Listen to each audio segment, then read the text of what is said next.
The man led this dialogue to the fact that the guy should choose a place where he is more appreciated.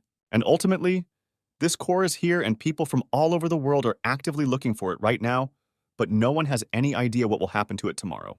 The following year, they would introduce a technology that would allow them to achieve 89% frequency, and a little later, they would reach 90%, but ultimately, they would go bankrupt. The company that did this received endless offers to buy it, but all were rejected. The man took out a core that was obtained 20 years ago thanks to a revolutionary purification technology and offered the guy to look at it because its frequency is 88%. Even though he was an amazing person, when it came to his future boyfriend, he should be more cool with him. The girl said that Sam was cheating on him, and the guy was very outraged by this. The man was glad that the boy liked his gift, and in that case, he had one more request for him. But unfortunately for Laura, the protagonist gladly accepted this gift, since the chairman decided to give it away. Laura knew that if the guy did not refuse this gift, he would immediately become a puppet in the hands of Alex Parker. The protagonist said that he had heard about this artifact and that it had been used by Chinese hunters before. The chairman confirmed his words and added that this was how he expressed his gratitude to him. As a token of gratitude, they rolled out a large divine sword that was durable and strong in attack. Thanks to it, one could use the skill of the divine sword path, and when the user did what the sword wanted him to do, his magic power would instantly recover. The guy replied that he really did deserve some thanks for that, but the girl knew that it was he who had broken into his lab. After all, the main character not only saved his research laboratory from the attack of the demonic god constellation, but also helped save his hunters. The man said that Skylar had recently been dubbed the first star of Korea, and he had called him here to thank him. The chairman invited the boys to sit down, and Skylar happily agreed. But all this was thanks to the goddess of laziness, who helped him in those moments when she was busy with incredibly important things. Skylar also wondered why he saw right through him, because shouldn't his information have been hidden by the mask skill? The guy was very surprised that the man had made a contract with two evil constellations, and it was very exciting. As the man passed by Skylar, he looked at him and saw in him the power granted to demons of contracts and desires, as well as the power of a traitor holding a poisoned dagger. One of the wards said that in this case he should be trusted and thanked the chairman for the reception. Skylar was very surprised because he felt a similar level of magical power from an ordinary person, which seemed incredible to him, and he clearly had no problems with artifacts. When the boys were brought into the office, the man asked them to wait a little longer. As they moved towards his office, the guy did not understand why he had so many hunters and guards. It seemed too much for him. Butler Parker greeted the guests and asked them to follow him because his chairman wanted to see him. Suddenly, someone snuck up behind them and asked if Hunter Skylar was in front of him. When the guys arrived at the reception, they saw very successful company presidents, but their names and faces meant nothing to the guy. The guy didn't have to worry because next to him, there would be a gorgeous girl who would teach him all the manners in a rich society. The girl said that all rich people are greedy, heartless, and cold-blooded, and perhaps the man invited him only to find out what he was capable of, because rich people hate to feel curiosity. Skylar asked Sam if he hated the Parkers and if Alex Parker was really that evil, but the girl couldn't answer. A limousine was already waiting for the guy near the road, and a gorgeous girl greeted him and told him to get into the car. The next day, in the Icarus clan, the guy was leaving the campus in a chic, expensive suit and no longer looked like he did in everyday life. The guy suggested that maybe he wanted to take revenge on him for the incident with Ronald. Sam didn't think so, because they kidnapped him first, and all this was no longer within their competence. The protagonist was surprised that the chairman of the Parker group needed it, but none of them really knew why. But the guy wasn't particularly impressed, and the man added that he received an invitation from Alex Parker. On the other end of the line was Sam, who asked the guy how he was doing and whether he was worried about the amount of money their company was making. Suddenly, the man received a call on the phone, and he answered that the guy was right in front of him and was inspecting the company. The man handed the sword to the specialist and asked him to tell him everything after his assessment and to make it as detailed as possible. But when the director picked up the ball and looked at it, he immediately realized that there was no need to check it. Everything was clear anyway, because the sword was simply incredible. Thomas approached the guy and asked if it was his first time doing this, but the main character waved his sword right in front of him and asked him not to be surprised and to check his characteristics first. And soon the boy managed to create a short blue ice sword that could be used with the Ice Energy Storm Blessing skill. He suggested adding laser iron stones that had an ice attribute. For this, the guy needed to use martial arts with ice energy. The main character managed to create a small blade and the kitten suggested filling it with some attributes. People were shocked that the guy used martial arts to create artifacts, but the kitten exclaimed that martial arts are very useful because a fist imbued with internal energy is stronger than any blacksmith's tool. The scientists immediately began to stop this madman, but the guy added that you shouldn't worry because if he breaks anything, he will compensate for everything. The protagonist began to mercilessly use his fists and hit the artifact that was in the center of the machine. All the scientists who were in the laboratory chuckled a little because it was so easy for them to create artifacts, and decided that the guy was pretending to be like that only because he was a hunter. The main character added that he always wanted to try it at least once, and it would be great if he allowed him, and the man could not refuse such a persistent guy. Skylar asked Thomas if he could come in and try to create an artifact, but the man was too surprised and didn't understand why he should do that. The kitten of lava and magma added that he would help them, and the guy decided that this could be an interesting solution in creating artifacts. Then the kitten said that he would show these people what a real forge was. For him, a forge was a place where blacksmiths worked right in front of a scorching flame, and he did not understand how vile humans dared to use robots, because all this was completely wrong. The cat almost went crazy as soon as he saw this, because for him this was not a forge at all. The main character couldn't believe it because he thought that only blacksmiths worked here, but it turns out they use robots. But the guy wanted to throw one of the artifacts closer. The man took the people to the laboratory where they were creating prototypes. Many scientists worked there, and only the best technology was there. The kitten was looking forward to seeing the human blacksmiths, as he was an outstanding blacksmith who had made Skylar's equipment. The guy happily agreed to this offer, and when he went inside, he saw where the artifacts were created, and it looked like some kind of forge. Thomas was incredibly happy that everything had happened this way, and suggested that everyone here take a look around in company. But Skylar replied that everything went smoothly and that his guys from the master team helped him a lot. The man said that it was disturbing because of the appearance of the demon god's constellation servants. When the limousine door opened, Ronald stepped out, and the president quickly and happily walked towards him. Suddenly, a car drove up that turned out to be very familiar to him. The next morning, the director of the company, the Dragon Artifact, stood on the porch of the building. When Skylar's car left, the guy was left standing on the street and thinking about what to do next. Parker thought it was very funny, but the main character suggested thinking about it carefully, and now they were returning home. Then Skylar gave Richard advice that if he couldn't stand firmly on his own feet, he would soon reach the limit of his strength, and if he wanted to break all ties with his own family and stay in the clan, then Sam would help him. The main character asked why he should stay in a family where they think so badly of him, but it wasn't that simple, and his father warned him that this would be his last chance to improve. He suggested that the guy stop doing all this nonsense and return to his family, because a place had already been prepared for him a long time ago. Parker's father was a very influential man. He asked his son what he had achieved with the help of Force during all this time, and was sure that nothing. Skylar didn't fully understand what the problem was, as if a war had broken out. But Parker replied that the whole point was that this task was entrusted to him by the chairman, but not by Sam, but by his father. In a quiet garden, a guy grabbed Skylar by the collar and started shaking him and screaming that he was completely crazy. But the main character did not understand what was wrong, because the other guys kidnapped him first. Then Parker suggested that the main character step away for a second to talk about something. The man added that the guy had a great friend, because he came here to help, because he found out that there would be an ambush here. But Parker didn't really believe it, because a guy from the Ikaros clan couldn't just come to help. He was surprised to see Skylar and asked what he was doing there. At that very moment, Parker appeared in front of them and asked if everything was okay. The man thought that all this looked more like some kind of aimless rampage, because he could not believe that the hunter did not kill anyone, and yet everything was fine with the team of masters. The man did not believe this and asked to double-check, but this information was reliable and people simply fainted and no one died. According to their calculations, none of the team suffered a single loss in the battle. One of the men thanked the hunter for his help and was glad that they all came to help Richard Parker and announced that he would give them a reward later. After all the events, many people who had something to do with this place gathered at this place, and the girl from the clan of masters finished off the enemy with a powerful blow. One of the leaders shouted for everyone to retreat, but there was no time and nowhere to retreat. They were able to easily counterattack the enemy because they did not understand what a strange combination the guys used. And so began a merciless battle where Skylar's team acted as a single fist. It was a construction skill in which the power of mortals was gathered in the name of the training avatar. All people believed in it, and in addition to the skill, they also received additional bonuses. Then Skylar ordered everyone to form a line behind him, and in that moment he trained and led the mortals and awakened a new power that opened up the skill of sword formation.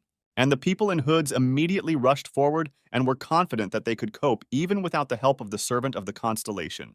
Then one of the guys told them not to worry, because almost all of Pavel's hunters had died after fighting each other, and now all that was left was to finish them off. All this was observed by people in black hoods, and they were furious, because the guy had driven away the servant they had tried so hard to summon. The guy didn't understand what all this just happened, because the eye simply said what it wanted and simply left. The main character did not understand why he was given this unexpected gift, and Octahedron said that they would have to say goodbye. The Octahedron replied that this attack was not bad at all, and immediately decided to demonstrate the power of his master in the form of a red hallucination. But this was not successful, and the eye managed to activate a protective circle of magic, and there was not a single scratch on it. The main character decided to pierce it with one blow, collecting all the energy of the ball. Skylar was not very interested in this and replied that he would take special care of his master during the Battle of the Constellations. When the eye saw Skylar fight, it was delighted with his abilities and said that the boy was good enough to become its servant. The team from the Master Clan was incredibly surprised by this, but they did not understand how long the boy had trained to reach such a level. He flashed between them like lightning, striking everyone, and no one had time to hit him. Skylar immediately began to protect all civilians from this crazy attack.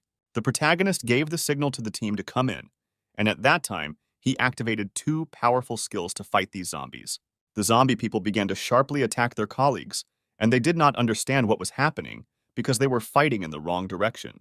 And after a few seconds, zombie people, who were already under the power of the eye, were approaching the guy. The protagonist asked the goddess what skill he had just seen, and she replied that it was power that made others temporarily betray their own allies. As soon as the eye felt that it was weaker, it immediately rose into the air and released magical chains that immediately enveloped all the people. Skylar immediately rushed to the eye to certainly defeat it, but it was not so easy, because the stone possessed a powerful force that was on par with the main character. The guy then gave the order that his team should protect Ronald while he dealt with him. The eye wanted to know what Skylar was capable of, and if he was capable, it was going to ensure his place among the lower servants. The cat assumed that he was probably being kept under control, since Skylar was a servant who had been receiving a lot of attention lately, and besides, he was too interesting to the constellation. The eye would occasionally lower itself down and purposefully approach the guy, and he didn't understand why it treated him like that. The cat added that the summoned servants would not last long, and the guy was sure that after some time it would definitely return back. The only question was how long it would take.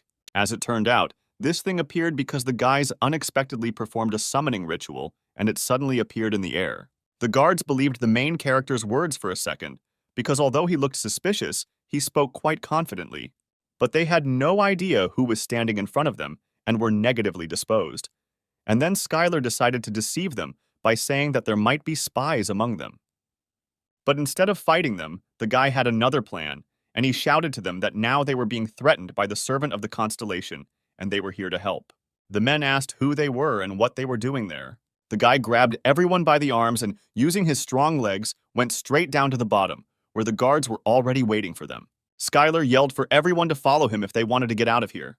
The main character managed to repel the attack, but the blow was so destructive that the building began to collapse. It immediately rushed to kill Skylar, but he managed to take out his sword and thrust it straight into it. When the eye got a little closer to the building, it saw a target for destruction. When everyone looked out the window, they saw a bright flash and destroyed buildings. It was the eye of the radiance of illusions, which meant the arrival of the servant of the master of perverted illusions. Then Skylar suddenly shouted to everyone that they needed to get out of here. And at that moment, the walls suddenly shook and it seemed like the floor beneath them was about to collapse. The main character was wary of this, because he could be an industrial spy. But he did not believe that Korean clans had such, and it seemed surprising to him. The guy was very surprised by this and began to prove the opposite, that he also came here to save Ronald. Skylar didn't think for a second, and immediately threatened him if he didn't tell him about the purpose of his stay here. The main character found the young man too strange and decided to scan him, and found out that he was a C+ rank hunter. The man ran up to the boy and shouted that these people had come to save them, and that he should get out of here as quickly as possible. In this room sat a guy a little younger than Ronald, who was also tied up and could not see anything. The main character could not refuse help, and immediately destroyed the wall with a powerful blow of his sword. Soon the man remembered that his friend was in the next room and asked to save him too. As soon as Ronald gave his consent, Skylar shouted that they would get him out of here right now. But as it turned out, it wasn't their people outside, and the man was asked if he was going to sign a contract with the dragon. Ronald didn't understand how they could be here when there was still fighting outside, but he was immensely grateful to them. The man joyfully shouted that the dragon artifact had come to save him.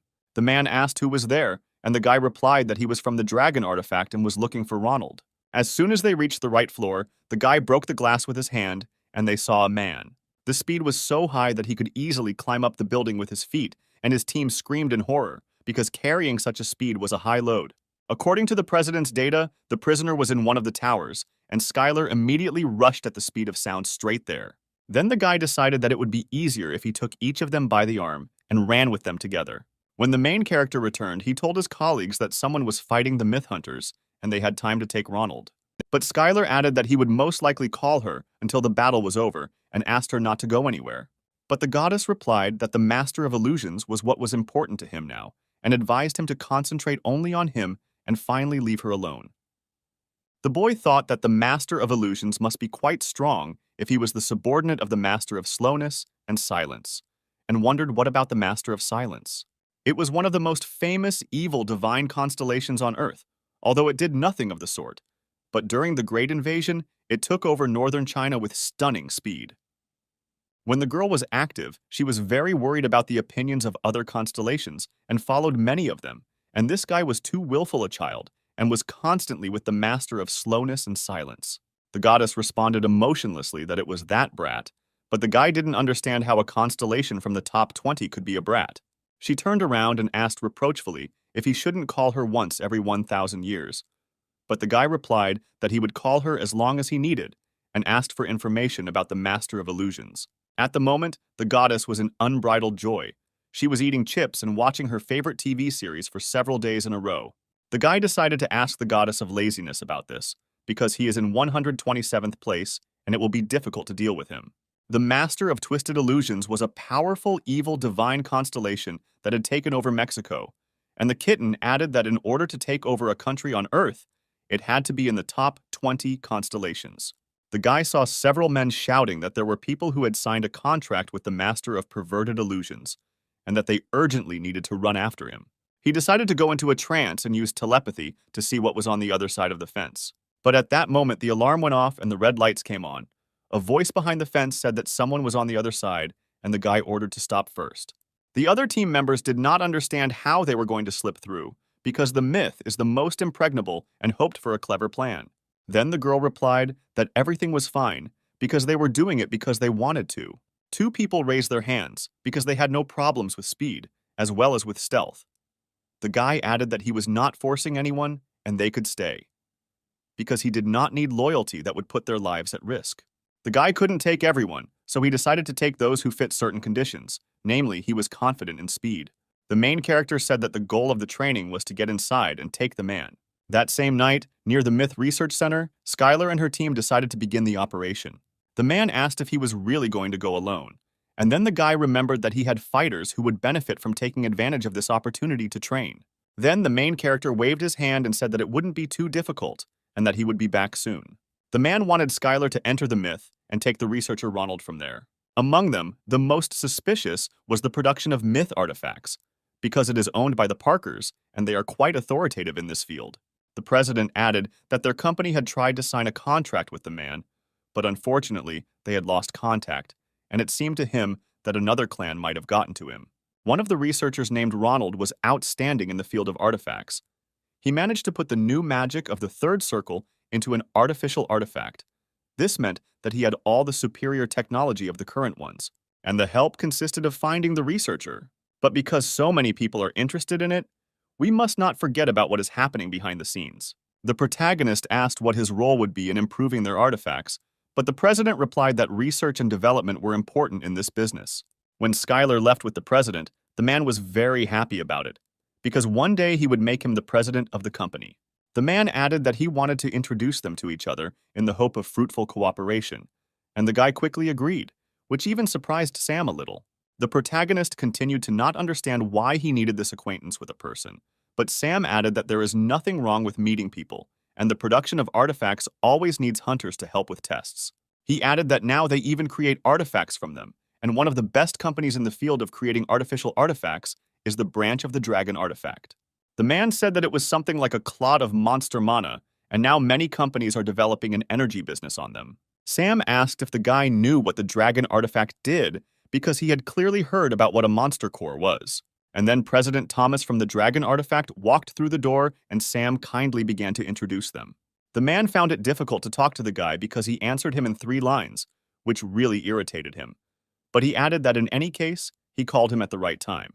The main character told what happened in the dungeon, that he was attacked by a servant of the constellation of the demonic god, but he was not so strong. After all, he remembered how just recently the guy ate chicken breast with chicken breast and didn't understand how he became like that. When the main character came to Sam, he told him how everything happened and he smiled slightly. And as soon as the chef acknowledged his culinary skills, the protagonist's existential strength increased, and at that moment the guy realized what was happening. A blast of powerful energy was released from the protagonist's hands and struck the 7-headed dragon in a second. For a second, the guy hung in the air to concentrate and release a charge of powerful force. One such creature was the ferocious 7-headed dragon orc. He was insanely powerful and dangerous. His razor-sharp teeth could easily bite through anyone. This world was very cruel and dangerous. A huge number of monsters wandered the vastness of this galaxy in search of prey. The place where the guy was called the Abyss and had no boundaries with anything else. Suddenly, a guy appeared in this space, quickly following somewhere. After one flash, there were 3 of them, and it looked like a constellation of stars. Suddenly, a bright flash appeared in one dimension, as if symbolizing the beginning of something. But the monster didn't even notice this, and there was no reaction. The guy couldn't even scratch him. The main character put all his strength into one blow, and at that moment, the guy ran straight at the monster. He had enough time to give it a good fight. But Skylar immediately pushed these thoughts aside, and was sure that the goddess had carefully planned everything for him. The protagonist simply looked at his opponent and couldn't believe that the goddess wasn't overestimating him, since he was hardly a C-rank hunter. Skylar noted that the monster looked like Onyx from Pokemon and was similar to an A-rank monster. Suddenly, a stone monster appeared right in front of the guy, and he thought that the training was that he had to defeat it. The place where the magical storm brought the protagonist was an empty corner of the abyss, which was not owned by any constellation. He raised his head up and was horrified. It seemed to him that in front of him was the place where the next training would take place. Skylar was barely able to stand, but he was glad that the first training session had gone well and was finally over. A few weeks later, a storm released the boy and brought his body to the ground. The protagonist wandered in this storm and took it all as a test of becoming an avatar of the constellation. The boy's bones and muscles were strengthened, and his potential increased dramatically. Highly concentrated magical power circulated through his breath, thus strengthening his body. The violent flow of mana could simply destroy his body. The guy felt as if he was in the deep sea, although he had never been there. The abyss was an endless void, and even the constellations were able to master only a part of this world, and it was simply impossible to find a person who was carried away by a magical storm. And the noble warrior accepted the order of the lady and said that he would find him at any cost and went to search through the abyss. He had to be found and saved, because he couldn't just stay and wander the abyss forever. Then the goddess turned to him and asked him to do everything he could to find him and bring this man back. The warrior then suggested that perhaps the magical storm of the abyss had thrown him back. The girl responded in horror that this couldn't be, because she had definitely sent Skylar there. Suddenly, a warrior appeared and turned to the lady and reported that he had inspected the perimeter of the training citadel and could not find the person she spoke of. All this was the least she could do for a hunter who had accepted such terrible conditions, to prepare a comfortable environment for him so that he could focus on training. The girl also didn't forget about earthly toys so that the guy could have fun in his free time. The Libra goddess had prepared everything he needed for training, even getting top-notch equipment so he could train safely and effectively. The girl screamed that she had left him 10 meters from the citadel and he needed to go a little further. Couldn't he find her after wandering a little? Couldn't earthlings act on their own? The goddess should have sensed his presence when he entered the training citadel, but for some reason there was still no news about him. The 2 constellations asked each other why the guy hadn't come to them yet. Even the great goddess could not have foreseen this, but this magic was used as a basic security measure, and before Skylar could figure it out, the magical storm raged again. After a powerful magical storm passed through, the illusion magic that covered the territory of the virtuous goddess of scales dissipated. The voice from the tornado said that one can only become stronger by overcoming pain and difficulties, because this is God's plan. But the guy was persistent and said that he had to endure this test, and as soon as he thought about it, a strong whirlwind lifted him sharply into the air. Skylar immediately entered into a fight with the lightning tornado. Its power was so powerful that the guy felt like his body was being torn apart. The main character thought that this was a test of the goddess, and that it was impossible to become stronger without facing danger, especially if the task was prepared by her, and it definitely made sense. It all looked very dangerous for him, but it was the least test that the goddess of Libra could do for the guy. The guy noticed how a powerful tornado appeared not far behind him and was moving towards him.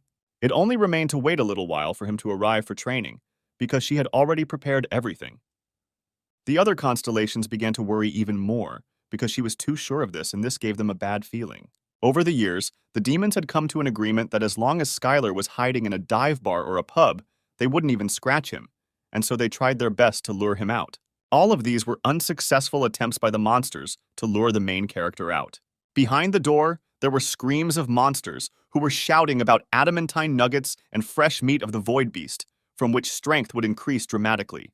The boy was still inside. He could no longer experience things like harmony of body and mind. Of course, he absorbed some energy through his culinary research, but his progress in martial arts had completely stopped. He looked at his hands and realized that he had stopped getting stronger, that his strength was fading with each passing day. By the time the demons realized that their strategy wasn't working, the protagonist also realized that something needed to change.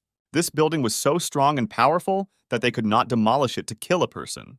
The main character sat quietly on the table and meditated while the monsters did not understand how to open the closed door. The demon chief could not believe that an army of monsters could not defeat one person after 100 years. At this time, the Lord of Blood and Battles was pleased with all who received his blessing and continued to wage continuous battles.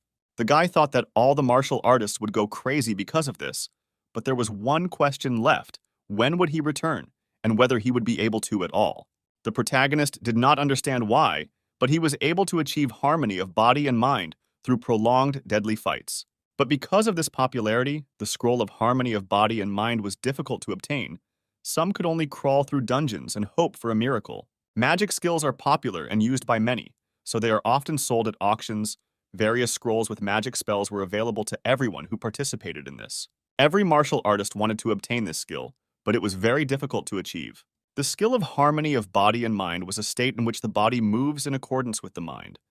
After acquiring this skill, the body becomes much faster than before.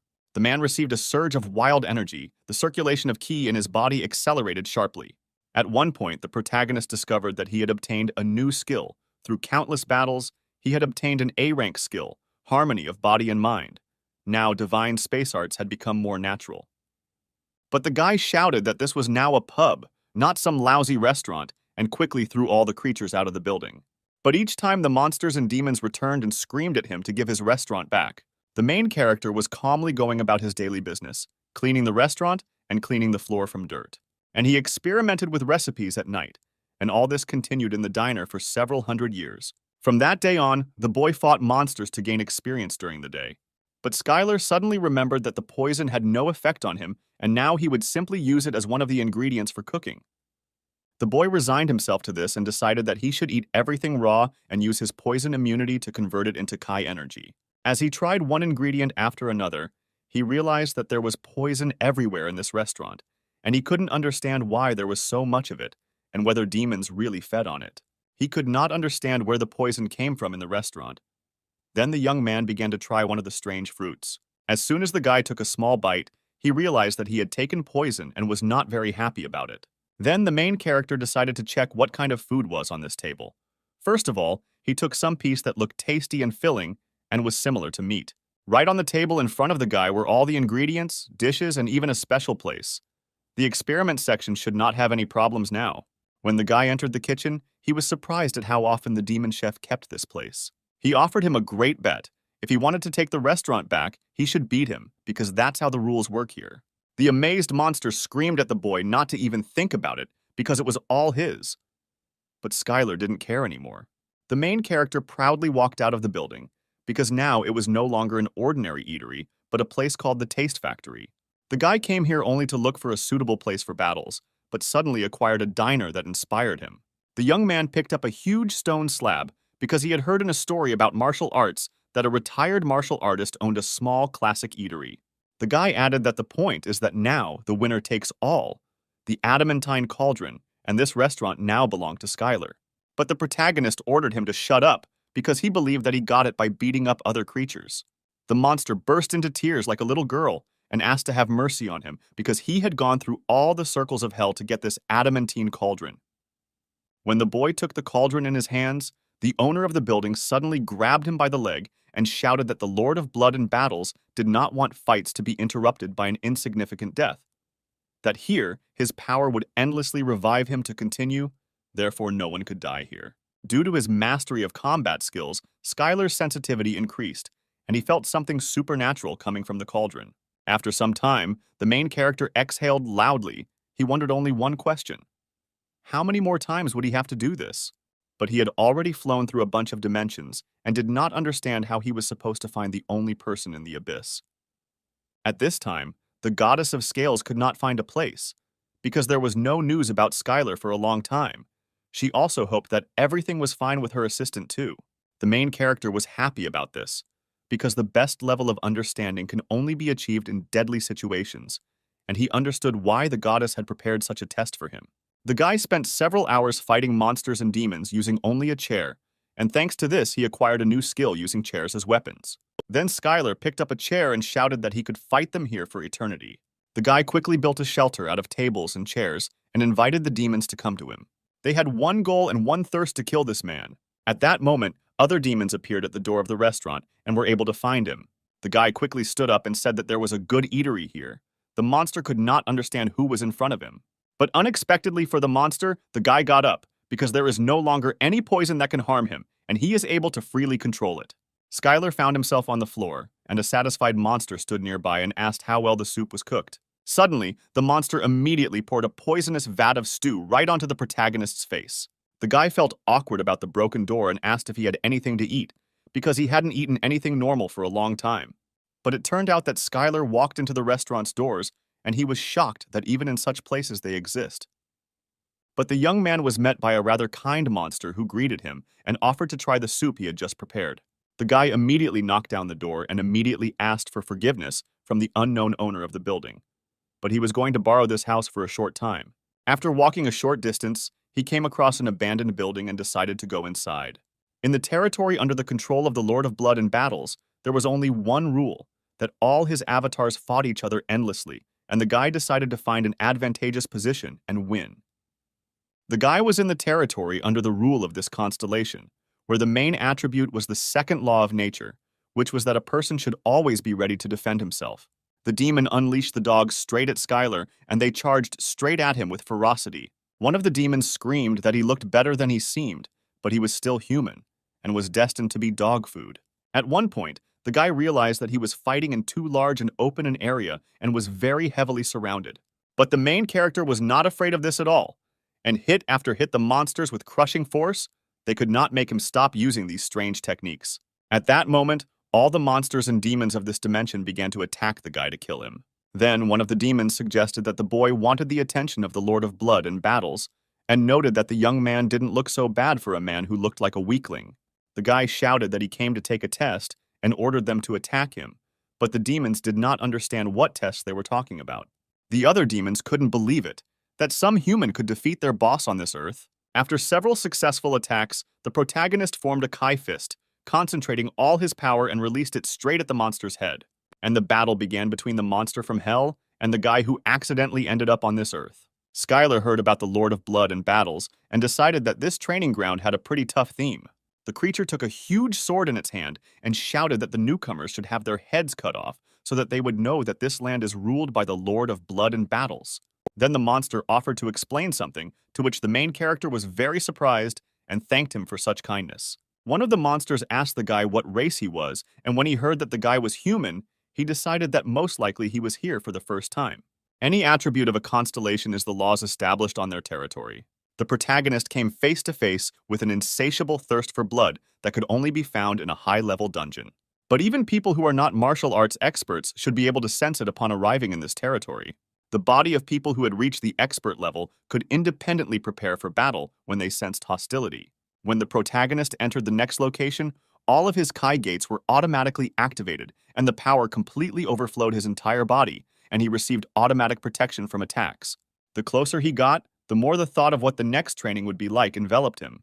But this was not a source at all, but a portal to the place of the next training, as the young man had previously thought. As the boy wandered through the ocean, he noticed the source of magical power that he had seen on the first day, and now he would finally be able to look at it up close. And now the cruel sea monsters had no choice but to flee from the hunter. From that moment, Skylar became the emperor of this ocean. Because of his resistance to poisons, the ocean was no longer considered a threat to the guy. The guy added that his further path lay through water, and since he was a stone type, he definitely wouldn't pass, and ordered him to return home. This was the end of his journey with the stone monster. He thanked his friend for everything, and said that the main character's path would be too dangerous from now on. But even A-rank hunters are considered strategic weapons, and this will still not be enough to save the Earth from disaster, and the protagonist proceeded to the next stage, namely, to continue training hard. The guy was talking about how he had gained full resistance to poisons and reached the expert level, something he couldn't even dream of on Earth, and should already be an A-rank hunter. The poison no longer affected him, and moreover, he himself could release and use the poison, thanks to which his skill reached the level of an expert. After the protagonist gained resistance to countless poisons, he obtained the A-rank skill, Perfect Poison Immunity. During this time, the deadly poison had been successfully expelled many times using the key of the divine space art, and his body now had maximum resistance to the poison. Thus, several centuries passed, the guy pulled out poisonous fish over and over again and happily devoured them. During this time, Skylar's mind and body changed greatly. Then, the main character decided that it was time to start hunting and he was ready to eat each of them. The guy came to the conclusion that poison was one of the ways of energy, because until he was poisoned, he could transform it into Kai. At one point, Skylar realized that the poisonous meat had increased his Kai and his tongue had simply gone slightly numb. Even though the boy had absorbed all the poison, it was successfully removed using the divine space arts Kai. After the guy finished eating the steak from the poisonous fish, he felt some kind of burning inside his body, and green poisonous smoke came out of all his orifices. On Earth, the main character was not picky about food and adhered to a strict diet. Many of his friends asked what was for dinner today, but upon hearing the answer, they immediately said that they had eaten somewhere else. Skylar finally cooked a fish steak and immediately began to taste it, even though he only lived once. Now, if a guy can improve his cooking skills after getting the kitchen utensils, he can kill 2 birds with 1 stone, as he will be able to cook food that will help him in his training. At this moment, the main character remembered the words of the boss, who kept shouting at him that a person should have a hobby, and now he finally understood what the boss was trying to tell him. The young man was happy about this, because now, by training in the abyss, he would be able to make any kitchen utensil. The guy really liked this material because it did not melt when it came into contact with this liquid, and you can even make a cutting board out of such things. In Skylar's hands was an adamantine. It was a treasure among treasures, highly valued among rock-type monsters. The stone friend could not stand such thoughts and took something out of his jaw and offered the guy to use it. Brilliant ideas were much faster than his, and he thought that maybe he should eat it raw, just like sashimi. The main character was confused and did not understand how to cook it further. But as soon as his knife cut through the head, the stone utensils melted. The guy found a large stone slab and put the fish on it and began to cut it up. He managed to create his first kitchen utensils, and for a first attempt it turned out pretty well. Then the guy went to get some supplies and with great force began to knock something out of the rock. The main character decided that in order to eat normally, he had to cook it first. The guy's eyes lit up when he saw this fish in front of him. All that was left was to cook it properly. When the main character was wandering along the shore, he saw in the distance a monster from the poisonous ocean. He also needed to eat something, but thanks to his mother, he was not hungry. But it was hard to live without food, since everything seemed very gray. Then the young man saw his friend eating a lot of stones and asked how tasty it was. But the guy couldn't imagine that all this would take a very long time. He was of course glad that he was becoming stronger, but he didn't understand why this process was so long, and he had been stuck here for 200 years. He then decided that with the help of divine cosmic art, he would accumulate enough ki power to swim across the poisonous ocean. Then the guy began to think about what he should do and how to act in this situation. Skylar didn't know how he would swim through the poisonous ocean, but if this was all a test from the goddess, then there had to be a way. The guy told that the ocean of the abyss is very dangerous and that at the bottom he saw something shining and he should get it. It was Skylar who, with a powerful leap from the water, found himself right on dry land. On the shore of the poisonous ocean, like a faithful dog, the monster waited for its owner. He saw something happening inside the water. But with each attack, his body became accustomed to the poison and his resistance increased. The boy began to be attacked by sea monsters, and if his power ran out, his life would be in danger. But this was not ordinary water, but poisonous water, which immediately penetrated his body, and the charge of ki that he received from the divine cosmic arts began to deplete. The guy entered the water elegantly, and taking in as much air as possible, dove straight to the bottom. After seeing the photo, the guy decided that the next training would be underwater and ran down. He also ordered his friend to stay on dry land, as the stone could sink. The guy stood on the edge of the cliff and thought about where the next training session would be. After this, the main character began to understand much more, having received a new level of martial arts and was looking forward to the next training. After that, he was very surprised, and now the guy is not going to stop using divine space arts because it was quite good. The punch was strong enough to pierce the ground, but also flexible as if it was floating through the air, and the advanced level master immediately tried out a new fist technique. At that moment, the boy received a combat insight based on the stone serpent's movements. It was about the stone serpent's fist, strong enough to pierce the ground. From this moment on, the protagonist learned everything he needed to know about the stone snake. In response to his words, the creature happily threw him on its head and threw him into the air several times. But Skylar refused such a treat because no matter how hungry he was, he did not want to eat the monster. The monster looked kindly at the guy and waited for his reaction because he had no bad intentions. He happily shared a piece of the stone body, but the guy took it as revenge for using him as a punching bag for 100 years. The monster said that theoretically he could eat him because technically speaking, the stone of his body is meat. The guy wanted to chew something and the monster kindly offered him to try the stone. The young man wandered through the abyss and wondered why there was no food here, since he had not eaten for over 100 years, but he still had no feeling of hunger. But the guy didn't fully understand that it was just pure luck that he didn't die immediately after the magical storm caught him, because if he hadn't taken it as a test from the goddess and allowed the flow to capture his body, the storm would have torn him to shreds in 1 second. To control such a powerful constellation is truly amazing. It filled his body with mana and made him stronger, eliminating fatigue. All this was an incredible training in restoring the whole body. When the boy reached the advanced level, he realized how incredible the magical storm was. After reaching the destination point, the monster was exhausted, and the guy joyfully exclaimed that everyone in the abyss really moves so happily. Then the monster suddenly jumped, and together with Skylar found themselves in the epicenter of a magical storm, because he had no choice but to agree with it. The protagonist kindly asked the beast to go with him, but he was afraid, because even the strongest monsters can die if they get caught in a magical storm. The boy regarded this as a gift from the goddess, which would lead him to the second test, but the dragon had a different opinion and believed that the man would simply die. At one point, the guy heard the sound he heard 100 years ago when he first fell into the abyss. It was the sounds of a magical storm. The main character found this idea funny, because simply walking through the abyss was an incredibly boring activity. Suddenly, the stone snake sat the young man right on his head and moved forward. At one point, the guy felt a little lost and decided to go somewhere, because it was a training ground, so now he can go wherever he wants. At that moment, the snake couldn't hold back her tears, because the guy had forcibly chosen her as a dummy when she was just doing her usual everyday things. The stone snake didn't just ignore him. After the boy had been cultivating ki for decades, it could no longer ignore the damage it received. At that moment, a stone monster looked at Skylar. The guy asked him why he was looking at him like that, because there was a fair fight between them. The main character was not very inspired by this thought, because at this rate he would only be able to reach this guy's level in 1,000 years. The guy planned to become the first S-rank martial artist. The girl asked him with great surprise whether he was going to apply for a higher rank and immediately received a positive answer. The young man became an expert in martial arts, or in other words, about the level of a six-circle mage. He was a hunter from China, the only martial artist to reach a rank.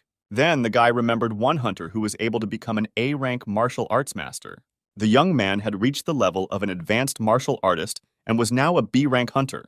Thanks to this, he learned the B+ rank skill, the internal destruction fist technique, and then the next level of divine space art. That's why he was able to withstand 100 years of repeating the same skill. The guy thought that he had no talent, but in fact he was deeply mistaken, because he has the talent to endure fatigue and make endless efforts. If this training is repeated endlessly, then eventually he will become a master of martial arts, of course. All this was about theory, but not everyone is capable of such training. By repeating this process, a tiny amount of Kai accumulates inside, but each kick and punch slowly increases the protagonist's Kai. However, instead, Kai permeates every movement from a fist to a milky kick and returns back to the body. The guy massaged the stone monster nonstop, because in the divine space art, there is no special way to cultivate ki. But Skylar was completely different. He had many opportunities to learn other martial arts. He really liked space arts.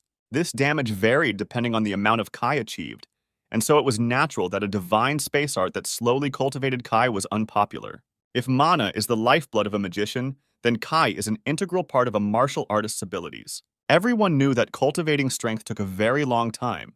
Even if you thought that this skill would make someone stronger, it was better to learn something else. The man sold the book without any difficulty and said that the boy had strange taste for his age and warned him not to rely on this skill alone. He said that no normal person would buy it. Skylar was sitting next to him and asked if he could buy this book, because he had always been interested in studying martial arts. Two guys were talking about how martial arts are not popular. Moreover, they are also hard, and no one needed this book. Then one of the guys decided to just sell it. One day, the protagonist received this book as a bonus at an auction. It was about divine space art with a D-rank skill. But this didn't stop the guy, and he was going to smash him into rubble and would train until he could knock him down. Suddenly, the stone monster uttered a terrible cry that was supposed to frighten the main character. In the gym, they asked the guy why he was lifting weights, and whether he really wanted to become stronger than he was now. These events took place on Earth several tens of thousands of years ago in the very distant past. Skylar looked up and thought about how much he missed the ground. The guy watched all this from the side and couldn't understand what was wrong with him. Apparently, they really say that goblins are very strange. The old goblin opened a new mana circle and thanked the master for this dish, which was the best in his life. The power of the adamanta was preserved in the meat. With the help of magical power and thanks to the oil from the mystical constellation, the meat rose to a higher level and its magic circle was activated. After the goblin ate a piece of constellation steak, he felt a powerful force literally bursting out of his body. Cutting off a small piece of steak and putting it in his mouth, he began to slowly suck on it and feel this unusual taste. Skylar said it was time to eat and invited his friend to taste something so valuable. His master was truly different from the other constellations. He watched as the boy deliciously devoured a juicy steak of meat. The goblin couldn't believe that when the guy defeated the constellation, instead of killing for territory, he simply took the milk. Then the main character took special kitchen utensils with which he made food fresh and added that it was a very valuable ingredient, but it was his first meat in 300 years, so he could splurge.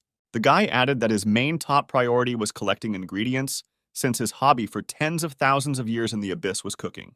Then the goblin screamed that how could he fight with a constellation? But at that moment, Skylar just wanted normal food. The guy thought for a second, because this name was on the tip of his tongue. He replied that there was some constellation that looked like a cow, and he let it go in exchange for milk. The ruler of the Goblin Kingdom asked what kind of oil it was, because it contained a huge amount of magical power. The guy replied that it was a frying pan made of adamantine. The goblin was very surprised that it could cook meat, especially the meat of a bear that eats planets. Even the constellations are wary of this. There was a brilliantly golden-colored frying pan with an insanely delicious steak on it, which was about to be ready to eat. Someone asked where this frying pan came from. At that moment, the man was frying meat and carefully watched to make sure the piece did not burn, and he managed to turn it over in time. And this man, no, after these battles, it's hard to call him a man. This constellation appeared to stop this, a completely young constellation, Skylar. But among them were also far more evil constellations, who wanted to take over the Earth not through blessings, but through sheer force. The Earth, with nearly 10 billion souls, was like a gold mine for the constellations, who fought to take followers from each other. But as with any other rule, as the number of followers grows, so does the authority of the constellation. The beings called constellations were the closest to what people considered deities. They blessed them and expanded the ranks of followers. When the Earth was first connected with the abyss, mankind learned that mythology is not just a product of the imagination. His presence became more noticeable here, and as a constellation he became much stronger. As the boy was leaving this location, he received a notification that he had achieved success worthy of the title of Invincible Master of Training, and that the world now resonates with him. The huge monsters were defeated. He lost too much time killing them, and now he needs to quickly find a way to return to Earth. At one point, it seemed to the guy that this fight had taken more than 300 years, but it would have been much easier to deal with them one by one. The guy's eyes lit up like two constellations. He was ready to fight this creature, and a moment later a charge of light was released straight at the monsters. The spider quickly began to descend with a loud hiss directly towards the victim and eagerly awaited the killing bite. When the monster approached the main character, he saw that right in front of him was the ruler of the spatial cave of the arachnids, Adio. The boy quickly fell into the trap of a ruthless spider, who instantly enveloped him in sticky webs. It was very rare to meet two creatures at the same time in such a place, but all three monsters were already participating in the battle.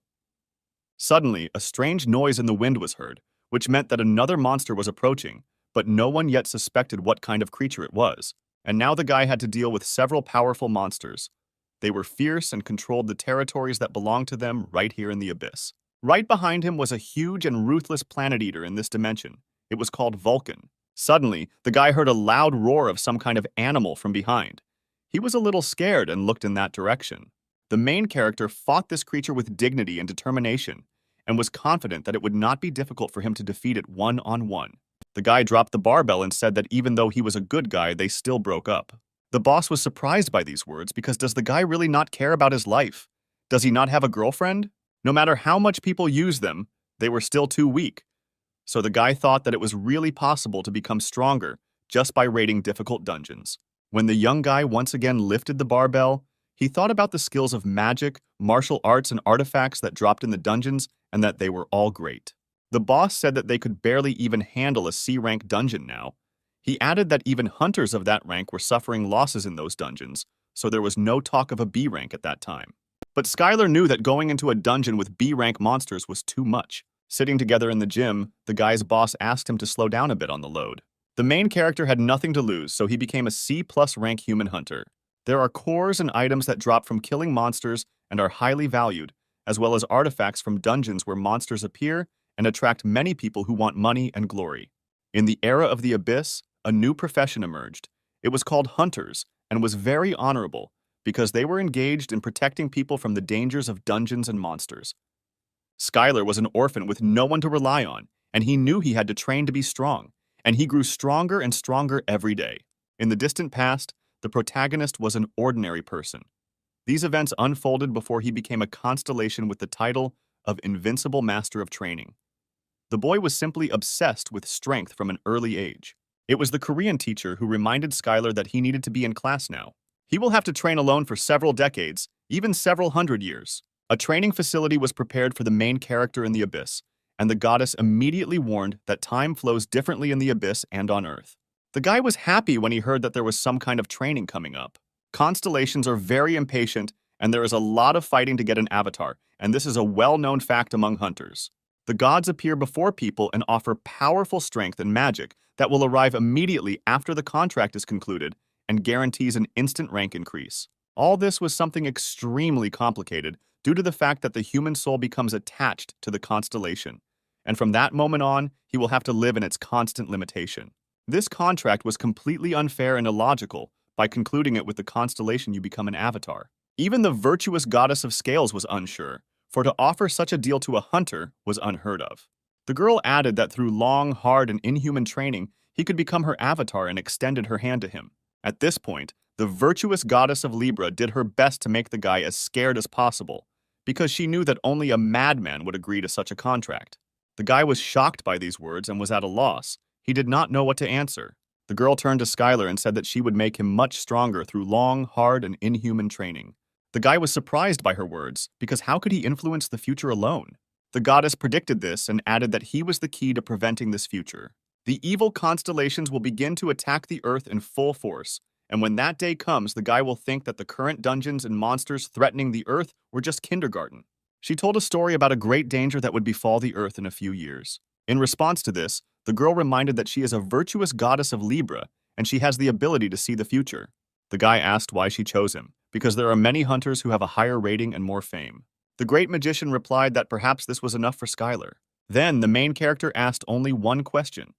Could he gain power by making a deal with her? The great magician asked the guy in surprise how he could agree so quickly and not even want to ask anything about it. She said that people who meet the constellation always ask a lot of questions, but the guy quickly interrupted her and replied that he agreed to the deal. The main character could not have expected that the girl would offer him to make a deal with her. She asked the guy to calm down because they had little time left, and she got straight to the point. When the light dissipated a little, he saw the constellation of the abyss of the great magician. Between the two scales of the scales, the virtuous goddess of the scales appeared before him. Suddenly, Skylar saw a bright flash in front of him and asked who was right in front of him. Even in his sleep, the guy was training. Maybe it wasn't as effective, but it made sense, because in any case, it was considered spiritual training. Then the guy decided that he should train more, longer, and more often. He fell into the corner of the room and thought that he had reached rank C+ through hard training. But there were still several martial artists who had managed to become stronger than him.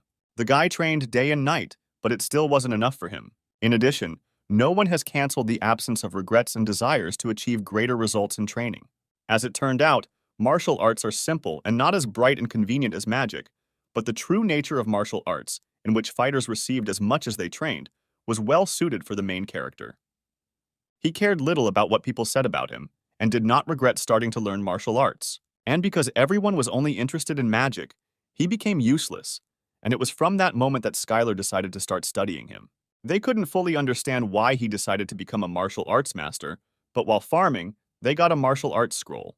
The hunters who were together in this location sympathized with the guy, because being a master of martial arts is not easy at all. They are hardy, and therefore they make good tanks. But their damage cannot be compared with the damage inflicted by mages. The guy was ready to fight the ruthless monster, and as soon as he approached him, he crushed all his mighty force straight into him. In one of the locations, one of the monsters was heading straight towards the main character. Skylar told her that he couldn't go on dates because of training, and she ended up sending him to date the monster. There was no disagreement between them, and it was a peaceful breakup. The goddess made a very strong man her avatar, and it was a perfect plan, and it didn't matter how long it might take. The main thing was that he swore allegiance to the goddess. He ruthlessly suppresses the invasion of evil constellations. In the future that the Libra goddess saw, Skylar was training in the abyss. Although Libra goddesses can see the future, their skills are not perfect, but if they try hard enough, they can see only a part of the future. The rest is just guesswork and theory. The other gods watched as the protagonist trained mercilessly and added that he really looked like a great candidate for an avatar. At this time, the supreme magicians were watching him. The girl was sure that this time she interrupted the vision in time. The protagonist looked at his hands and realized that from now on he could start training right there and began to perform martial arts training. The guy remembered that all of this was a training facility, but if that was the case, then why was there nothing here? Right in front of him was an abyss. It looked like an ordinary dungeon. Scientists on Earth assumed that the dungeon was a broken-off part of the abyss. A few moments later, the guy found himself in another world, where the concentration of magic was at a completely different level. After that, the portal immediately closed, and in the room where the guy constantly conducted unrestrained training, there was a letter with a signature for everyone. The portal seemed somehow liquid and soft, and as soon as Skylar touched it, the portal sucked him inside like a black hole. The main character had never seen such wonders before, and slowly approached the portal, trying to touch it with his hand. The goddess opened a portal to another world and asked the guy to pass these tests, and only then she would accept him as a personal avatar. She asked the protagonist to think about the letter he wants to leave, and the girl will use a powerful force and leave it where he wants. The goddess of the constellation suddenly flew up above the main character, and a bright flash like a star appeared above her head. The guy, hearing this, asked her to slow down. Had she really been wrong before? And suddenly a sharp flash lit up in front of the guy. At that moment, the goddess began to cry, because she was very worried about the rumors that people on Earth were greedy and avaricious. The girl thought that it was a great happiness that her prophecy came true this time. Then the guy replied that he was not so attached to this world and was just asking to be allowed to leave one letter. If he could become stronger, he would agree to this and even save the whole world as a bonus. The goddess suggested that he think again, because it doesn't matter where exactly he decides to do this. She suggested that Skylar think about it for another week and give an answer, but the guy made it clear that he agreed from that moment on. The great goddess said that she knows how difficult this decision is and demands a lot from a person. The guy thought that other avatars had also gone through this and became stronger at the moment when they had already made a contract. Skylar immediately remembered that this was how the hunters became stronger. They signed a contract with the constellation, and it probably wouldn't be fair to become stronger without doing anything. The main character was very frightened by these words. He immediately imagined one of the rooms in one of his favorite games. But even if the guy refuses during training, he still won't be able to go back.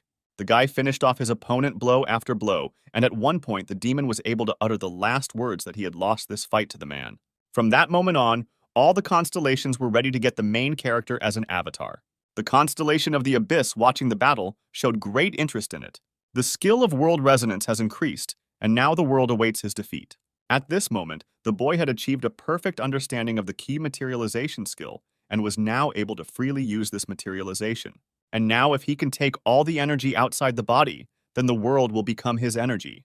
The wall that the main character had encountered, the amount of ki that was in his body, all of this was now completely unimportant, because all the powerful energy was inside him. As soon as he opened his eyes, he saw that Skylar, hundreds of times larger than him, was standing in front of him. At that moment, the protagonist realized what it meant to empty all the energy from Kai. Suddenly, the demon saw a bright light that slowly began to blind him. He wondered where it came from. Virago could not simply stand by and watch as a new constellation was born on the territory of his great master. Considering the fact that they were in the territory under the control of the Lord of Blood and Battles, there was no way the demon could lose this battle. Because if he doesn't put an end to this, Skylar will become even stronger and more powerful to the point that he will no longer be able to inflict even the slightest damage on him. Virago felt that even after such a crushing blow, no matter how, he had to defeat this man. At this moment, the protagonist learned the Cosmic Kai Breakthrough. It was a completely new technique that was added to the divine cosmic art. And this art improved. And then at one moment, Skylar released all the juices from his body, accumulating such a flow of energy that with one blow he cut off the demon's hand. But the main character understood that he was not in a situation where he needed to accumulate energy and spend it in small parts. After all, in the Abyss, where there were plenty of dangerous enemies and creatures around, using all your strength was tantamount to suicide, and there was no way to use it up completely. From the moment he entered the Abyss, the protagonist never used up all his energy completely. He understood that if he lost concentration, he would die immediately, and there was no way he could relax or stop. The demon's attacks were so strong that at one point Skylar's invulnerability was broken, and he needed time to restore it. The fight between the demon and the guy continued. The main character repelled one attack after another, continuing to accumulate energy and trying to defend more than attack. He did this to increase his speed, to be more mobile and sharp, so that the protagonist could not keep up with his fast and lightning attacks. Skylar knew that he was in great danger and knew why the demon had shrunk in size. The protagonist could barely stand on his feet while Mr. Varigata granted him additional strength. And at that moment, a loud noise was heard, meaning that the Lord of Blood and Battles blessed the demon with the power to win. Varigot turned to the boy, saying that they had spent too much time on this, and he could no longer restrain the Lord of Blood and Battles. Although his skills quickly restored his energy, he still needed time to use the cosmic aura again. The scanner was at a dead end. Although he could break through Varigoth's defense with the materialized Kai attack of the divine space art, but he couldn't use this deadly attack due to the huge consumption of Kai. So the main character used the Fists of Space. His energy was quickly depleted due to the use of this skill. Varigot had been fighting the main character for 6 months already, and this man was a legend. The battle between the human and the demon was still going on, and the lower-ranked demons were wondering when it would end, because at this rate, they would grind this place into dust. The protagonist managed to destroy all of Varigoth's defense, but if he uses the manifestation of Kai again, his energy will be depleted. The guy couldn't quite believe that he had managed to do it, and that he had destroyed the Blood Shield spell and the Master's Blessing. And with a powerful stream of energy, he struck Varigoth straight in his heart. But Skylar has long since surpassed his martial arts idol over 100 years ago. The protagonist's idol, the greatest martial artist on Earth, was the first to be able to materialize ki. But he could only hold the materialization for a moment because this technique absorbed a huge amount of energy. He could not use it in real combat.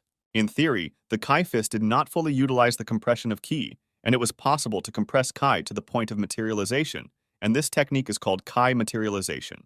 Then the main character thought that Ki's fist was the result of ki compression, but such compression would hardly be enough. But he decided to try anyway.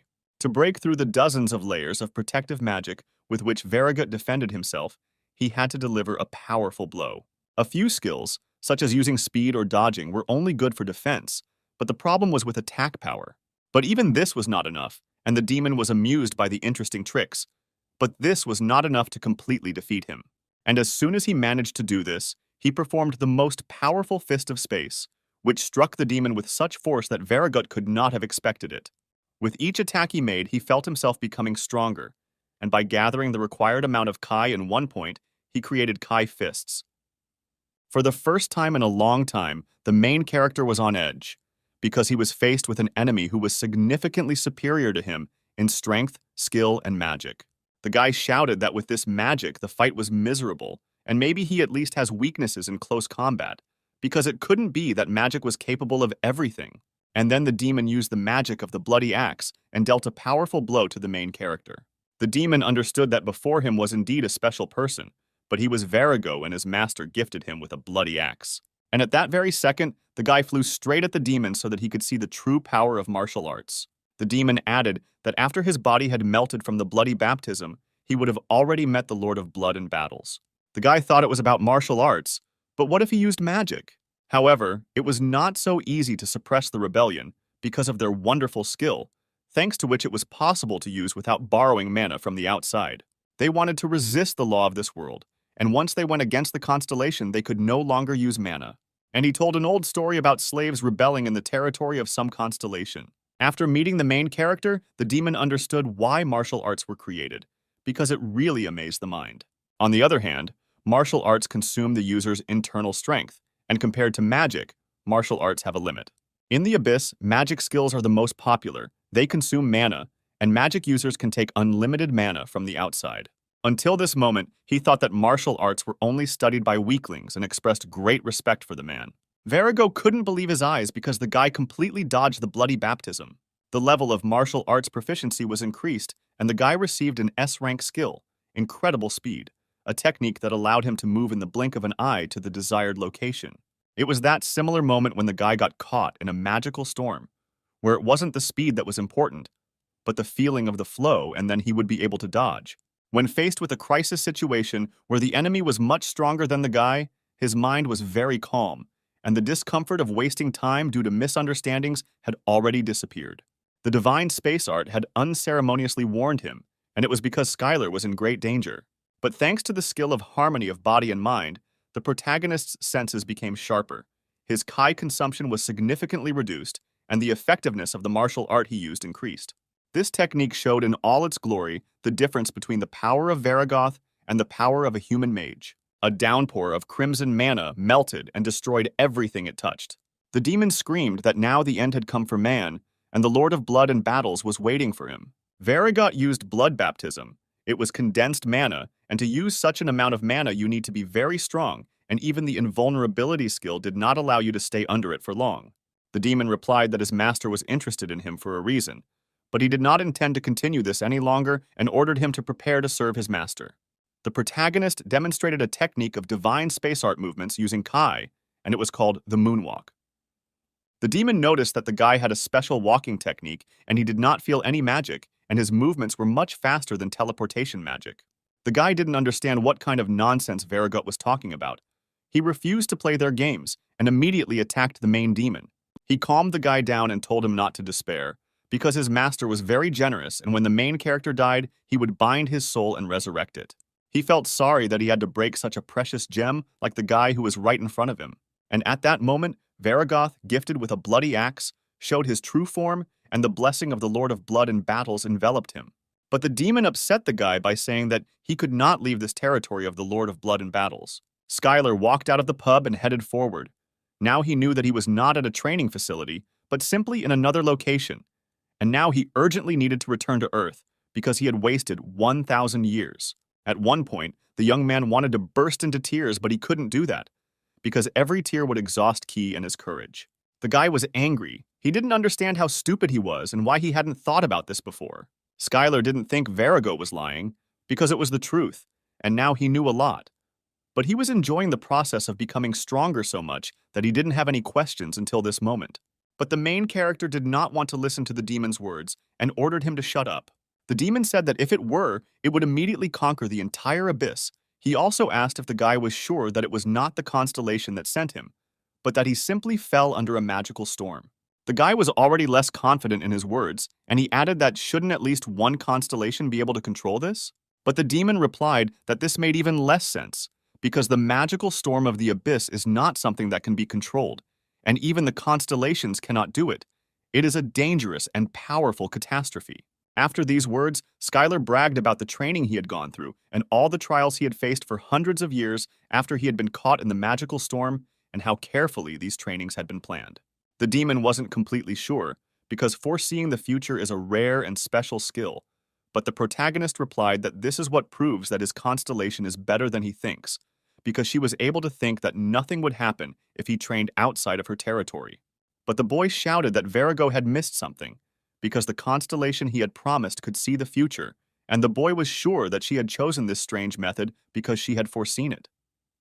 This is all because there are cases where the candidate may be intercepted by other constellations while he is wandering outside, and if this happens, then the constellations will laugh at him for 10,000 years. And to be desired by one constellation meant that other constellations from the abyss would also desire it. And so the constellation immediately makes a contract with the avatar candidate so that others do not do this. But if they want to train the candidate, they do it on their own territory. Constellations enter into a contract with an avatar because of their desire. No constellation will accept someone unworthy as an avatar. The demon asked the guy not to rush and listen to him, because what he was talking about did not add up in his head. The creature tried to find out, because perhaps the guy was deceived. But the main character was persistent and did not understand what the demon was trying to achieve, because if he wanted to fight, he would be ready for it with joy. The protagonist replied that he was not an avatar yet, but had already promised the constellation that he would become one when he passed her test. Then the demon suggested that perhaps the guy was already an avatar of another constellation, but he did not feel the presence of the constellation in him at all. The demon screamed about what the guy was not happy with if he rejected such a sweet offer. The demon did not understand this, because the guy had a talent worthy of praise from the master to not hide his fighting spirit in front of someone who was definitely stronger than him. And this was exactly the quality that the Lord of Blood and Battles desired. The guy said that he was under a lot of pressure and that he was the strong opponent that the young man had been waiting for so long. Viragot was furious because the boy refused his master's offer. The protagonist cautiously asked for forgiveness, but he cannot accept the demon's offer. Viragot was sure that Skylar would accept the offer, but despite the fact that he is a wanderer from the outside world, the guy is not crazy enough to go against the will of the constellation. Then the demon added that all this time the Master Lord of Blood and Battles was watching him, and now he wants the guy to become his avatar. The guy was very surprised by this and asked what proposal he was talking about. The demon turned to the man and said that his name was Virago. He was the first avatar of the Lord of Blood and Battles, and the one to whom he had given the bloody axe, and he had an offer from his master. The guy held this ingot in his hands and did not know what to say. He thought that the demon paid him too much and offered him another portion of rice. But the demon refused, saying that one was enough, and everything was delicious. At that moment, he took out a huge ingot of adamantine, which was of a size never seen before. When the demon finished eating, he thanked him for the food and added that he had heard that the owner of this place liked to collect valuable minerals. The demon began to slowly taste the main character's food. It was clear that he was much stronger than the guy. The guy kindly served the guest and brought him the dish of the day, meat without rice. And at that moment, the main character realized that a new stage of training was beginning. Skylar knew that this guest was very strong and much stronger than him. He had enormous magical power that was strong even for the demonic race. The demon said that he had heard a lot about him and was eager to see his skills. Skylar was a little wary because in front of him was a completely new demon. He looked at its statistics while showing the table. The main character kindly offered the guest to sit down at any free place, and he would bring meat without rice in the meantime. When the guy opened the door, he kindly invited me to taste the excellent meat he had prepared that morning. Suddenly, someone knocked on the door of the pub and asked the owner to come out. With an enemy that is many times stronger than these weak demons, the guy needs to fight someone who is stronger than even him. The guy had to break down this wall, and there was only one way to become stronger. It was to fight a new enemy.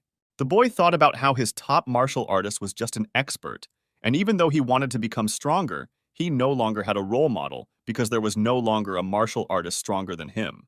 He could no longer cultivate ki. It felt like his body was blocked due to it being overfilled. His growth was stopped. The main character continued to train hard and intensely every day, and he really wasn't wrong, because his skills didn't improve at all. Demons were really different from people. They thought that this food was very tasty, and those who ate until they were full did not come to the pub for more than a month. After such a time spent in the kitchen, the guy received the skill of beginner cooking of the abyss.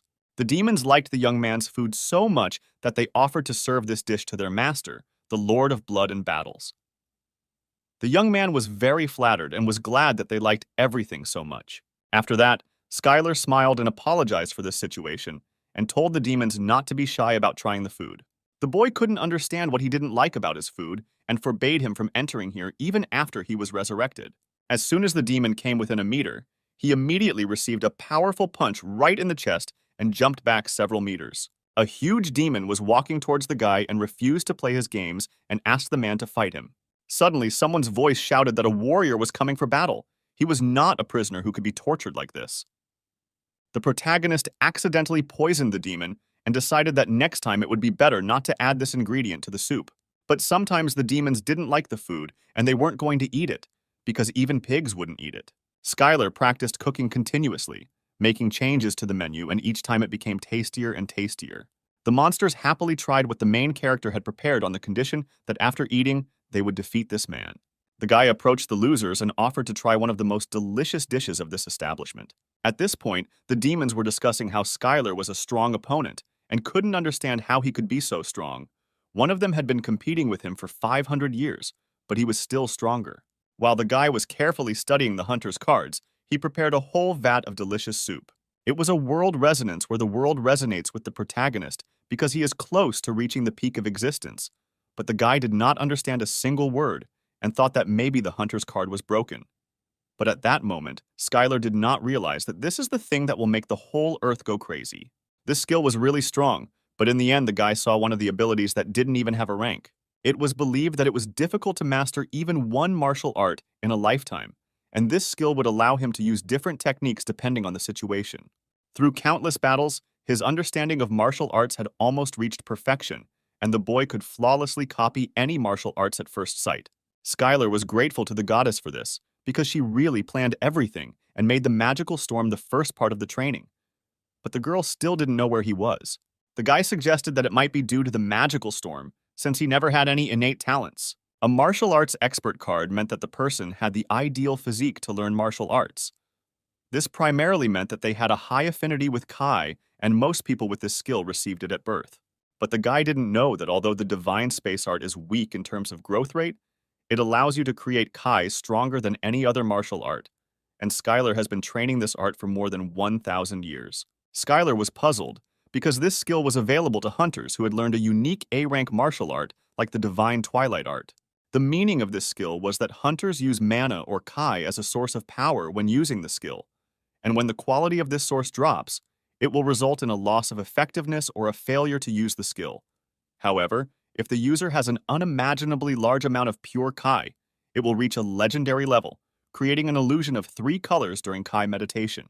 The guy knew about all the abilities he received, but then he noticed the card Coherence.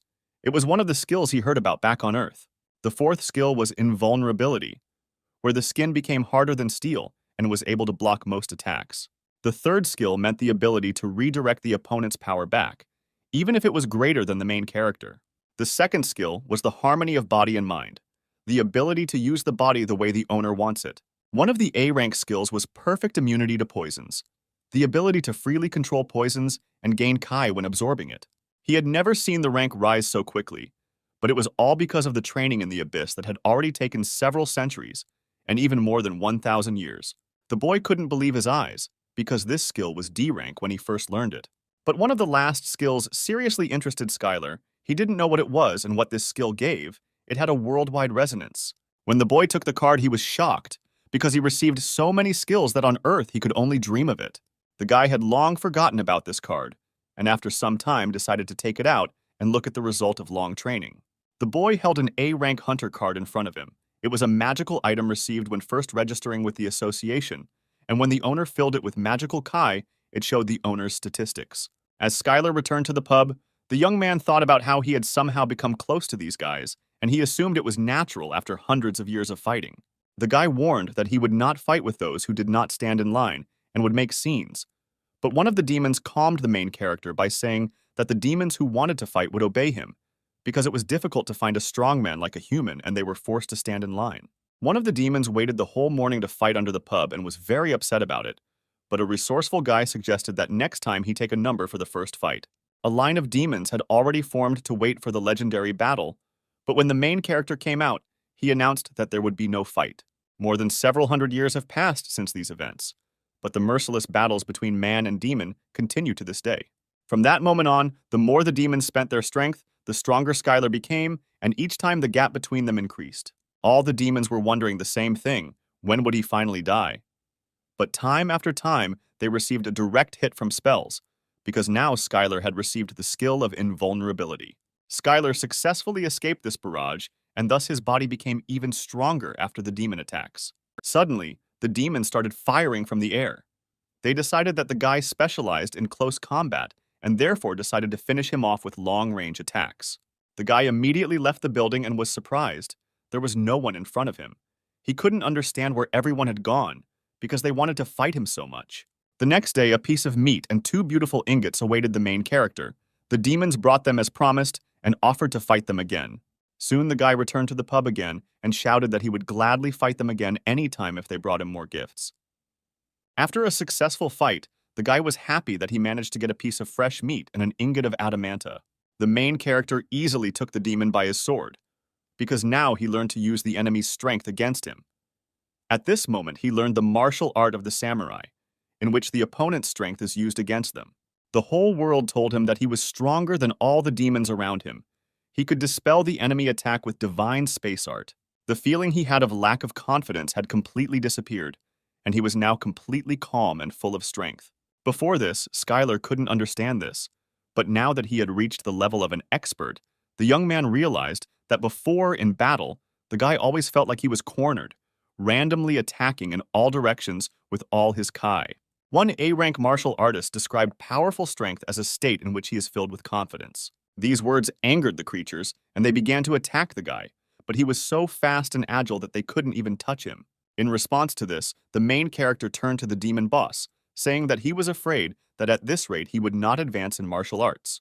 The demon screamed that today would be his last day and that he would no longer have to pretend to be a strong guy who would simply be hidden in this building. But at the moment of the fight between the demons and the guy, there was a huge and powerful demon, which became a small problem for Skylar. That's why he decided to play along with them, even though the demon's acting was some of the worst. Being isolated in the pub meant he stopped engaging in the death matches that had accelerated his growth. All this time, the demonic pub was not only a refuge, but also the cause of Skylar's stagnation. And at that moment, all the creatures flew towards the guy as if they saw an appetizing and tasty piece of meat. The monsters were surprised, because they could not have expected that the guy would actually come out to them. Suddenly, the doors of the pub opened and Skylar shouted that he could forgive a lot, but asked the demons to end this unfortunate performance. The stone friend quickly called the whole family and offered to try it, because it was incredibly delicious, and the guy was incredibly happy that his friend liked it. After trying a few pieces of fresh tartare, the stone friend immediately screamed from the taste, and bright flashes of light began to come from his mouth and eyes. But Onyx was also a powerful creature. He managed to escape from the Hydra, but it was simply impossible to avoid the terrible poisonous meat prepared by the main character. The guy made tartare because it can be hard on the stomach to digest, and he thought it would do him good. The main character tried to calm his stone friend and suggested that he try the dishes and not be afraid of it. For the guy, preparing dishes from complex ingredients was a kind of training. Consuming abyssal monsters gave power proportional to the consumed creature. But if cooked incorrectly, the dish would be deadly poisonous. But Skylar still refused to back down from this idea. It was the meat of a powerful creature that had survived after refusing to become the avatar of the constellations, and in front of him was an ingredient that did not exist in the territory of the Lord of Blood in battles. But even despite this, these ingredients were not so easy to handle. He had studied cooking for thousands of years while he was the owner of the Demon Pub, and his cooking skill was quite high. Skylar was a generous guy, and so he said that he would be happy to share the food with his friend. The main character decided that there was nothing he could do about it, and all he had to do was eat what was left. The guy held the necklace up and said that it couldn't hold things indefinitely just because it was a storage artifact. The stone friends thought that the guy probably had problems with his head, but they believed that he was a very kind and strong person. And then the guy had a eureka moment, because he could make a knife and cutlery from orichalcum, and a frying pan and board from adamantine, and it was just the perfect plan. He could also hear the world talking to him. In his hands, he held unenriched orichalcum. It was a metal that emitted pure magical energy. The reason he was able to use the subspace necklace was not because he had simply become smarter and more observant, but because he was a being capable of reaching the peak of existence. Ever since Skylar decided to become a constellation, he started seeing messages about other constellations. He could also see the amount of power that beings like Varagoth and the Hydra possessed. But the gifts from the stone friend did not end there, and he presented another stone. Skylar already imagined that as soon as he learned how to melt this material, he would immediately make a frying pan and a cutting board. The main character said that during this time, he had accumulated a large amount of adamanta, and even the piece that his stone friend had given him remained. But the guy still did not know how to process this ore. The guy was delighted with such a generous gift because he could throw in a cauldron and even unenriched ore, and it was all very convenient. The bones of the Hydra could be used to create various items and weapons, and the Hydra's tough scales could be used to make armor if carefully crafted. Thanks to this necklace, the guy could place all the pieces of the Hydra directly into it. When the guy took the gift in his hand, he received a notification that in front of him was an artifact of the subspace necklace. At that moment, the stone friend asked the protagonist to take one amulet as a gift. It was a token of gratitude for protecting his entire family from the Hydra. There was so much meat that it was impossible to take it on the road, and he decided to eat the meat right before leaving. But this didn't stop the guy, and he quickly began to chop the snake into small pieces. But the Hydra's body emitted a frightening poisonous aura, which required one to forget about it, because even touching the monster's body was dangerous. The main character looked at the monster lying on the ground and asked his stone friend if he needed meat, bones, or scales, because he had to figure it out somehow. But this was to be expected, because after several thousand years, anyone can change just as much. Everything was fine, and the stone friend said that the guy had changed a lot. The guy asked the stone family if everything was okay with them and how they felt. Even just one skill like that would make the boy an A-rank hunter, but that no longer mattered once he decided to step beyond being a hunter and step onto the path of the constellation. The guy noted that life was a strange thing, because being a martial arts master, he never thought that he would receive so many A skills.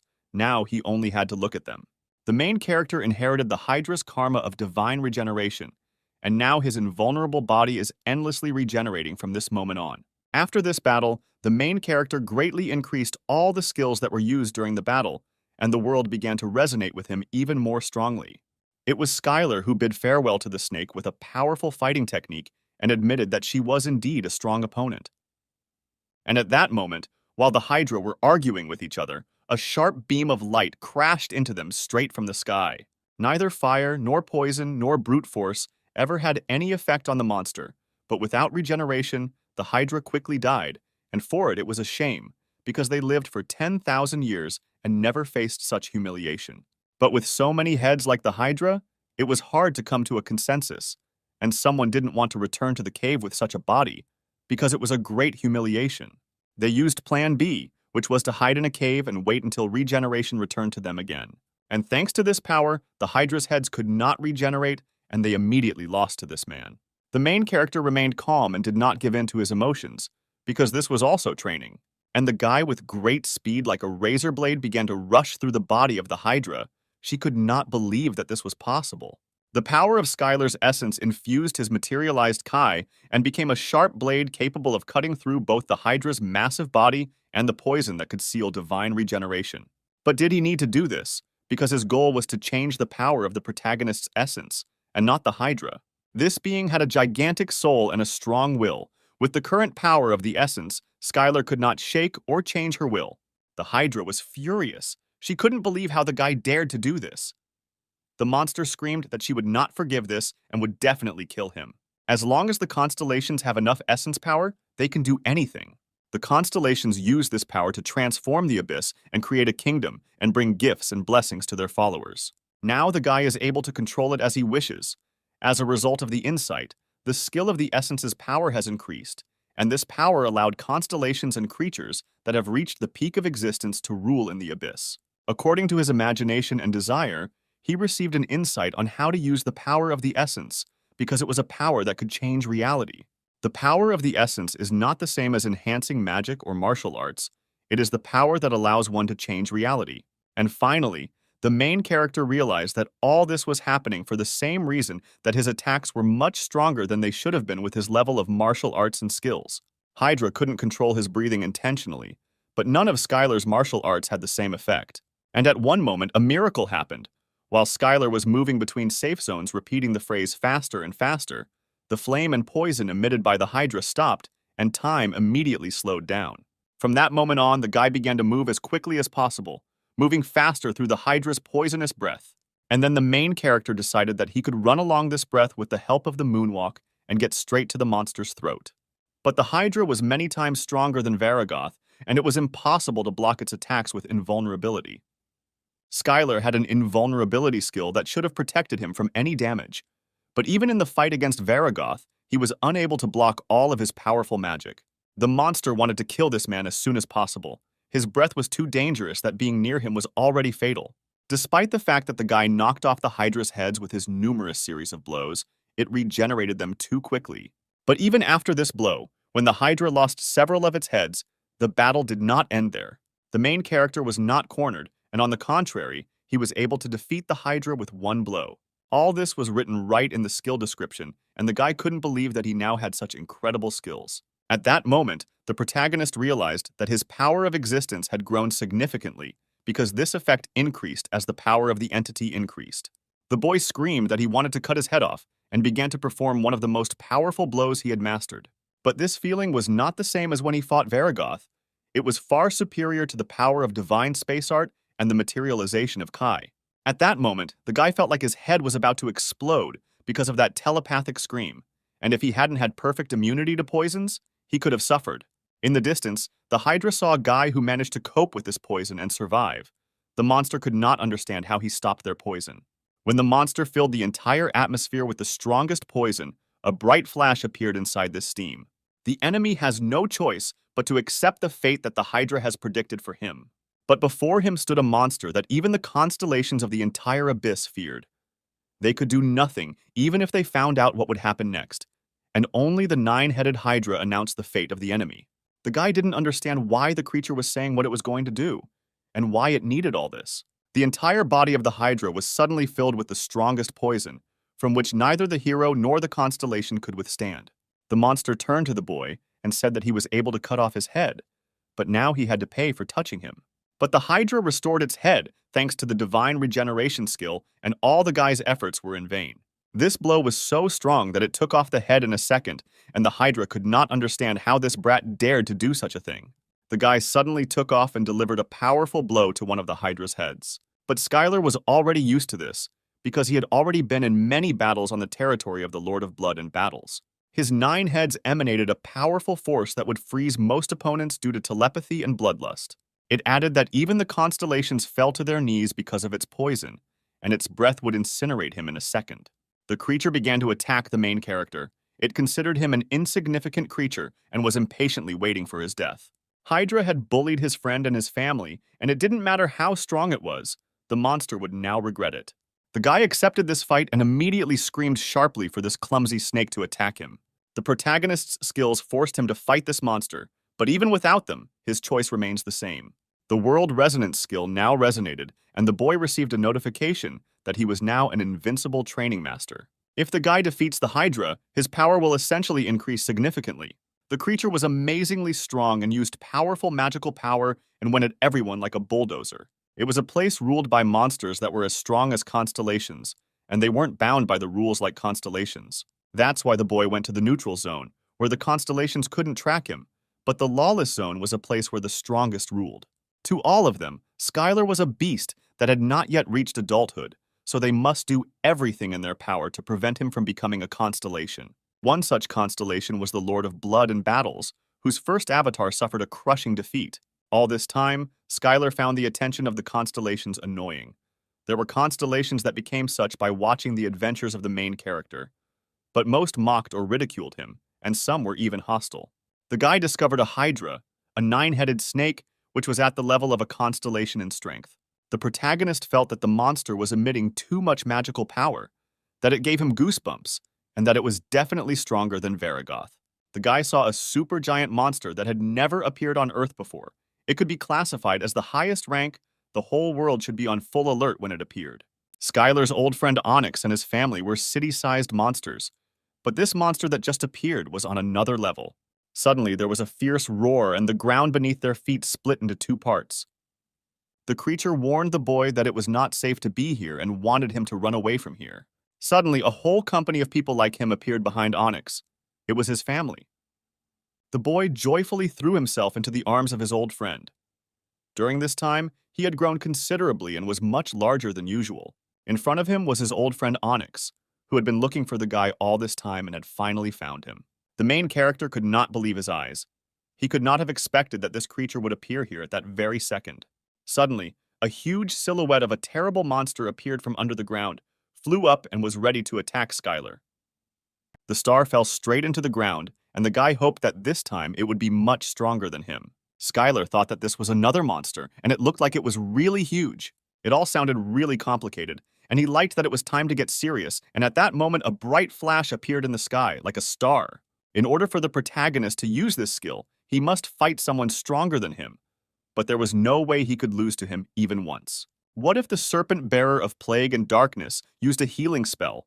Or if the Lord of Blood in battle tried to resolve everything peacefully?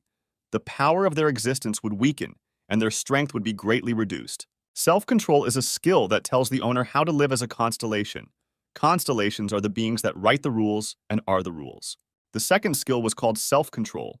The power of this essence grows as he lives in accordance with the essence. In the battle with Varigoth, the protagonist gained 2 new skills related to his essence power. One of these skills was a good giant fighter.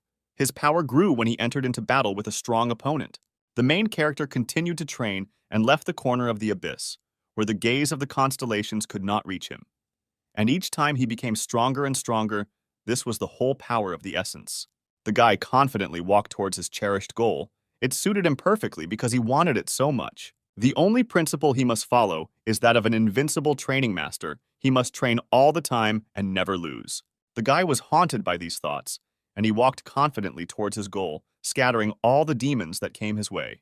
But Skylar kept thinking that he should strengthen the essence by following the principles, and the world tells him that this is the way to become a constellation.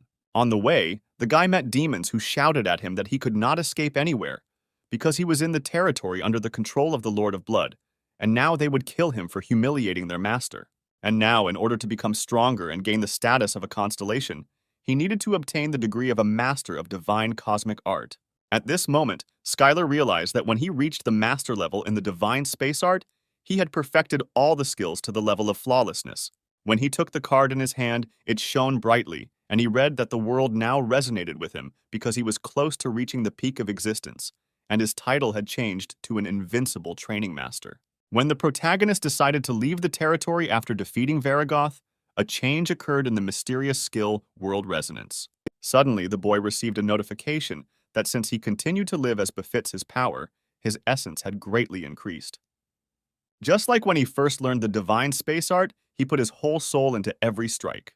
But despite this, Skylar continued to practice the powerful punch of the space fist.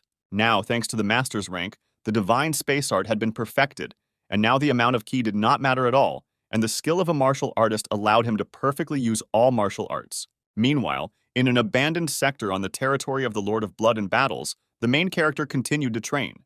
The virtuous goddess of Libra sent this particular angel on this impossible mission because he will conscientiously carry it out without succumbing to temptations from other constellations, even if he himself considers this mission impossible. And the constellations continued to send different notifications, some asking to remove the veil, and some offering various riches in return, just to see what was hidden behind the veil. And at that moment, the angel used the skill of the goddess's veil, and now he was hidden from the sight of all the constellations, and one of the observers was furious at the use of such a cheap trick. For the constellations sitting on the territory and bound by their own rules, watching the avatars of other constellations was quite simple entertainment. While the angel was wandering through the abyss, he received various notifications from other constellations, since avatars rarely leave their territory and everyone was interested in what was going on. The angel of the virtuous goddess of Libra continued to search for the man all over the planet. He talked to races capable of speech. He endlessly asked if anyone had seen Skylar. After these words, the guardian angel flew away to look for Skylar and thanked the creatures of this location for the information. The man then repeated his question, asking if they had seen the guy, and the dogs, horrified, apologized for making such a mistake and replied that they had not seen anyone. But as soon as the creatures got closer to the angel, they immediately received a powerful blow, after which they flew back several dozen meters. The dogs immediately pounced on him so that the angel could feel the fierce claws of freedom. They added that this area is not subject to any constellation and is the most secret and isolated neutral zone in the abyss. The vicious dogs began to threaten him, saying that he had entered the wrong area and had completely lost his sense of smell. Suddenly, there was a loud noise, and the same creatures that were in front of the angel crawled out from under the ground. The creatures smiled when they saw who was shown to them and asked what kind of ugly creature was in front of them, and why they should answer to some angel at all. It was one of the guardian angels of the constellation who continued to search for the guy all over the world and showed what the guy looked like. At one of the locations, a creature with a double head was following the path, when suddenly a voice was heard asking if they had seen a human male here. The main character left the modest restaurant that brought him so many emotions and went into an unknown world. He carefully wrapped the vat with rope and no longer paid attention to the notifications from the constellations. The guy got ready to set off. Among the pile of rubbish, the boy dug up a golden vat in which he cooked food. When the guy came back, he saw that the whole establishment looked like some kind of barn with a bunch of garbage and complete chaos. After the battles over the demon, everything was destroyed, and the main character returned to the pub and did not understand why he was considered a hipster, because he did not look like one at all. But the main character shouted that he was going to become a constellation, and it was pointless to lure him with such gifts. Skylar thanked him for the gift, but immediately received an offer from the constellation to receive more valuable minerals in exchange for the contract. Suddenly, one of the constellations of lava and magma gave the main character an ingot of adamantine and added that he looked like a hipster.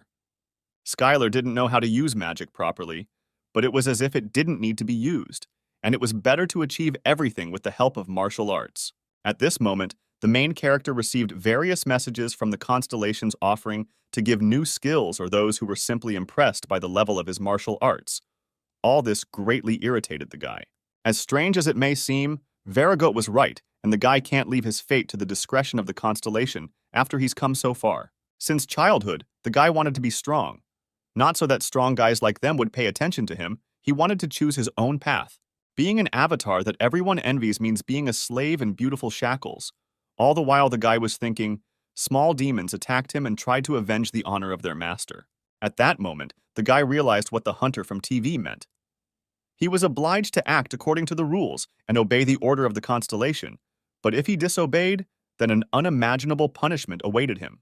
Skylar heard his friends loudly discussing this guy about how he was handsome and became an avatar, and basically he already had everything.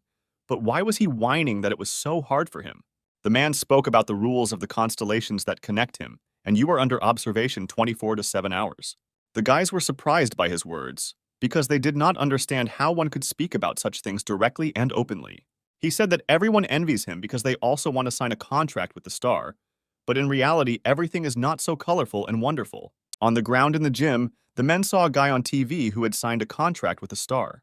But from that moment on, the protagonist had nothing to fear, because he declared that he would become a constellation, while others watched his triumph.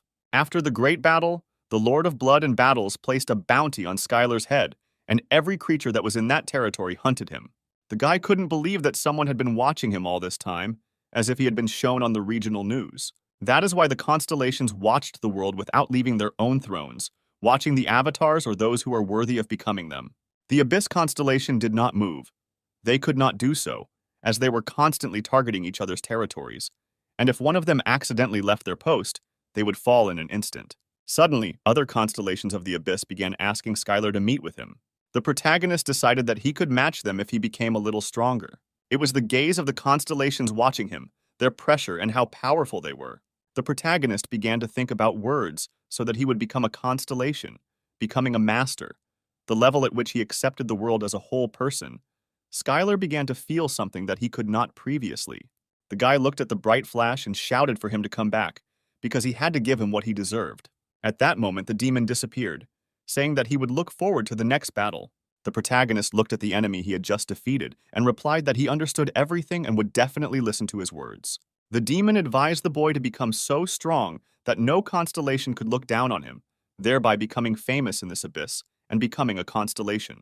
Varagot added that he should listen to his words because no matter what constellation offered him to become his avatar, he should not accept it from it. Even though the battle was long and difficult, Skylar thanked the demon from the bottom of his heart. The demon was trampled right into the ground and added that the boy had now earned the right to reject his master's offer. The protagonist received power from the whole world thanks to the skill of a master craftsman. The guy defeated the first avatar of the Lord of Blood in battles, the demon king Varagoth, gifted with a bloody axe. Suddenly, the guy waved his hands up and with a sharp movement cut off the long braids and made the same appearance as before. The little girl was sure that he was nervous about leaving his home planet as a constellation that came from nowhere. She added that it would also be nice to have followers in their constellation alliance who are the souls of the earth. The girl added that evil and cruel constellations will not come to a common agreement and will simply try to seize power by force even when they have something to lose. But this is their nature. The goddess said that the guy was really lucky because when the portal opened, there were relatively good constellations nearby. This is because they would only become weaker if they fought, and some cunning constellation could simply take control of the souls and defeat the constellations that were fighting. And so instead of just fighting, they decided to increase the number of their followers. He thought that everything was not so bad, because thanks to the girl's explanation, he finally understood that the constellations that arrived on Earth were only looking at each other, but did not collide. Skylar admitted that he only asked the question because he came here from Earth. Many powerful constellations are waiting for the portal to open there because there are a large number of souls on Earth, which are very rare in the abyss. The girl slowly began to remember, and it seems she once heard about it, that it is a planet that is outside the abyss. The guy remembered that he had one last, most important question that he wanted to ask the goddess. Did she know anything about the Earth? The goddess also warned that since Skylar had only recently become a constellation, he should clash with others less, despite the fact that he fights well.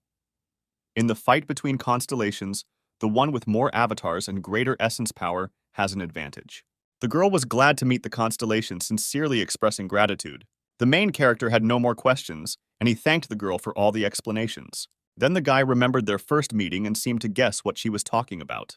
She gave an example that in order to greet the guy, she sent him one of the best warriors, who had great self-control. Otherwise, it is difficult for nightmares to control their own desires. The guy was very interested in what the goddess of nightmares was really hiding, and the girl added that there are places that not everyone can see. These are places where nightmares are contained, and she can hide certain areas if she does not want them to be seen. And since they were all in the same alliance, they could share eyes with each other, or observe through the eyes of allied avatars, so that vision could be shared between the alliance. Based on this, constellations can use personal avatars to explore the abyss, the so-called scout avatars. The dream goddess said that he could also expand the range of vision using the power of essence, and it was also possible to accumulate more essence power than the limit allowed, so there was no need to conserve it. Skylar became curious about where his friend was now, and decided to take a peek at him and made sure that he was okay now. She added that if the guy had an avatar, he could try to concentrate on it, but the main character didn't have an avatar yet. He really didn't think about anything, even if he did. He thought it was an incredible training. But the little girl reminded him not to forget that the gaze of the constellation is distant and incredible. Even though the protagonist was lost and wandering in the abyss, he accepted it as the goddess's training, and even believed that the magical storm was a convenient way to travel, as well as a training tool. The guy thought about the fact that before he didn't even realize that he was already a constellation, and continued to rush from side to side, trying to become the strongest. Skylar could now get an answer to any question just by thinking about it. Avatars are the most important factor for the existence of the constellation. Any influence on other people's avatars can be regarded as a provocation. The guy was puzzled by this, because now if he wanted to do something, he would have to think carefully first. But the girl asked what he was doing with someone else's avatar, because he was now in the alliance, and if it was an avatar of another constellation, he would have problems and warned the main character to be careful next time. Meanwhile, Skylar was watching the battle, using a small amount of essence power. He gave a great blessing and even sent a few messages. And after that, the invincible training master gave him a blessing, thanks to which he was able to defeat the ruthless monster. The avatar was happy about this and swore that he would never disappoint him. But suddenly he saw a notification that the invincible training master was watching their battle. One of the avatars tried to fight the monster, but his attacks were too useless to defeat it. While the new star was being reborn, a bloody battle was taking place in one of the dimensions of the abyss. The world asked to see how a new star opens its eyes in the dark depths of the abyss. The world resonance was activated. The whole world accepted his cry. As a constellation invincible training master, he can use the power of the constellation. And at that moment, the guy acknowledged the girl's words and said that he was a constellation, and suddenly a bright flash of light enveloped the main character. After all, he had overcome such a difficult path to becoming a constellation. Is he really disappointed that there are no more difficult trials ahead of him? The goddess of desires simply asked the guy to adopt the fact that he is a constellation, and that's all. They are constellations from birth, and for a creature that believes that being a constellation is natural. But for a girl, the fact that she does not understand that he is a constellation surprises and irritates her at the same time. This was her true form as the mistress of dreams and desires, since most of the other constellations were the same, such as the Lord of Blood and Battles, as well as the Kitten of Lava and Magma. Then the goddess told the story of how she was born as a constellation, that the power of existence of dreams and desires was released by nightmares and came together to create her. The girl tried to calm the boy down by saying that she didn't mean that, but that mortals very rarely become constellations. But the guy was still tormented by this question. Because what did she mean by the word special? Was it all because of his martial arts? And if so, then the problem was that he didn't know how to use magic. Skylar was very surprised by these words. The girl understood that in front of him was a special creature, even among the constellations. Then the main character asked what awakening was, because she said that he still needed to awaken. But the girl meant that he still did not understand that it was a constellation. But the girl replied that he was already a constellation, because there is no such thing as an incomplete constellation or a newbie constellation. A constellation is a constellation. The guy wondered if this meant that he was still a human with powerful martial arts and needed to take another step to become a constellation. And the demon at the last moment said that Skylar should become a constellation. When the boy defeated Varigoth and reached the level of master, he saw a message from the world, which said that his world resonance was becoming stronger, and the world was eager to hear his cry. Skylar found all this interesting because he was still an incomplete constellation and had only just begun to walk this path. Then the girl said that it was her time to answer his question and tell him what awakening was. The guy didn't understand what was wrong because it felt like he was forcing him to do something terrible, but a promise is a promise, and the cat fulfilled his request with all his heart. After the lava and magma kitten heard this, he simply pretended to be dead and did not want to answer anything. But the guy was dead serious, because from the moment he got the first adamantite nugget in the abyss, his dream still didn't change, and he wanted the best kitchen utensils with which he could cook any ingredient in the abyss. Lava's kitten asked to answer seriously and could not believe that the guy wanted an adamantine frying pan and cutting board and to make a knife and dishes from orichalcum. The main character approached the cat and told him that he wanted kitchen utensils. But the boy interrupted the great blacksmith, saying that this was not the equipment he wanted. Then the cat began to boast that he could create any unique design. He offered to create an indestructible shield from adamantine or a powerful sword from orichalcum. He added that with this amount of materials, the guy will be able to create an epic sword or shield. The kitten of lava and magma excitedly asked the boy what kind of weapon or armor he wanted to create. It took more than tens of thousands of years to collect them. The guy really liked these gifts. He expressed great gratitude, and now he thought that it was possible to make the things he needed. The guy asked how many days it took them to collect so many materials, and she added that using magic is a much more effective way than learning martial arts. There is no nightmare that could become a master of this art unless it is someone like the protagonist who has achieved such greatness. The girl said that Kai vampirism is a martial art created by nightmares, and she thinks it will suit him even if it has the effect of absorbing magical energy. In his hands, the boy held an A-rank martial arts scroll, Kai vampirism, and several orichalcum ingots. Then the girl made a small wave of her hands and added that the constellations are arrogant and selfish creatures by nature, and therefore, before their meeting, they prepared something that might interest the main character. Kitten laughed that the guy didn't take advantage of such an offer, but Skylar replied that he could still leave their alliance if he didn't receive a gift. The girl said that she thought that it would be much more difficult to come to an agreement with the guy, but he quickly accepted her offer before she could bring gifts. Then the kitten asked the mistress of dreams and desires if she had given him a present. The boy could not have expected that he would receive a gift for joining the union, but at the moment, he did not have enough orichalcum and asked to take advantage of this chance when he had a little more. He said that he could make a weapon for the protagonist as a gift for joining the alliance. Then the girl screamed that the kitten was the most famous blacksmith in the abyss. The little animal turned to the boy and said that he had heard that he was collecting adamantine and orichalcum and offered to make the items he needed out of them. The kitten was angry with what the guy said, because there was nothing wrong with the fact that there were only two of them, and he began to threaten the main character that he would not give him the gift he had prepared. Everyone laughed loudly, but only Skylar did not understand what was being discussed. As it turned out, there were only 2 members of the constellation in the Union. The guy compared it to a video conference that could take place on the ground and asked if other members of the Alliance should join now. Then the girl said that usually constellations do not leave the territory where they are located, and thus the members of the Alliance arrange a meeting remotely. Skylar didn't understand why the cat was talking to him telepathically when it was right in front of him. Then the boy remembered that they had talked earlier about the kitten being a member of the minor union of constellations. Kitten said that he would have treated him very well if he had become his avatar, but instead, he had made a foolish mistake by joining the alliance of minor constellations. Suddenly, a fiery whirlwind appeared behind the girl, which meant that the kitten of lava and magma greeted him with its paw. The girl asked if everything was okay and if he liked the name, but the guy quickly responded by saying that he thought the name was really good.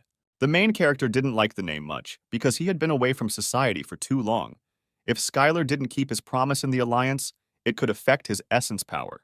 At that moment, the guy saw the name of the Alliance, and it sounded like the Alliance of Minor Constellations. After all, being in an alliance seemed safer than trying to cope with everything alone, and he thought he could get help in returning to Earth. He added that he was a newbie who had just started the path of becoming a constellation, and was confident that the abyss was full of dangerous and false constellations, and that the protagonist really thought correctly. After these words, the guy agreed to the deal, and they both shook hands. It doesn't matter where Skylar is, because they will always have time to come to each other's aid. The goddess of nightmares added that if he had to do something, then let him do it.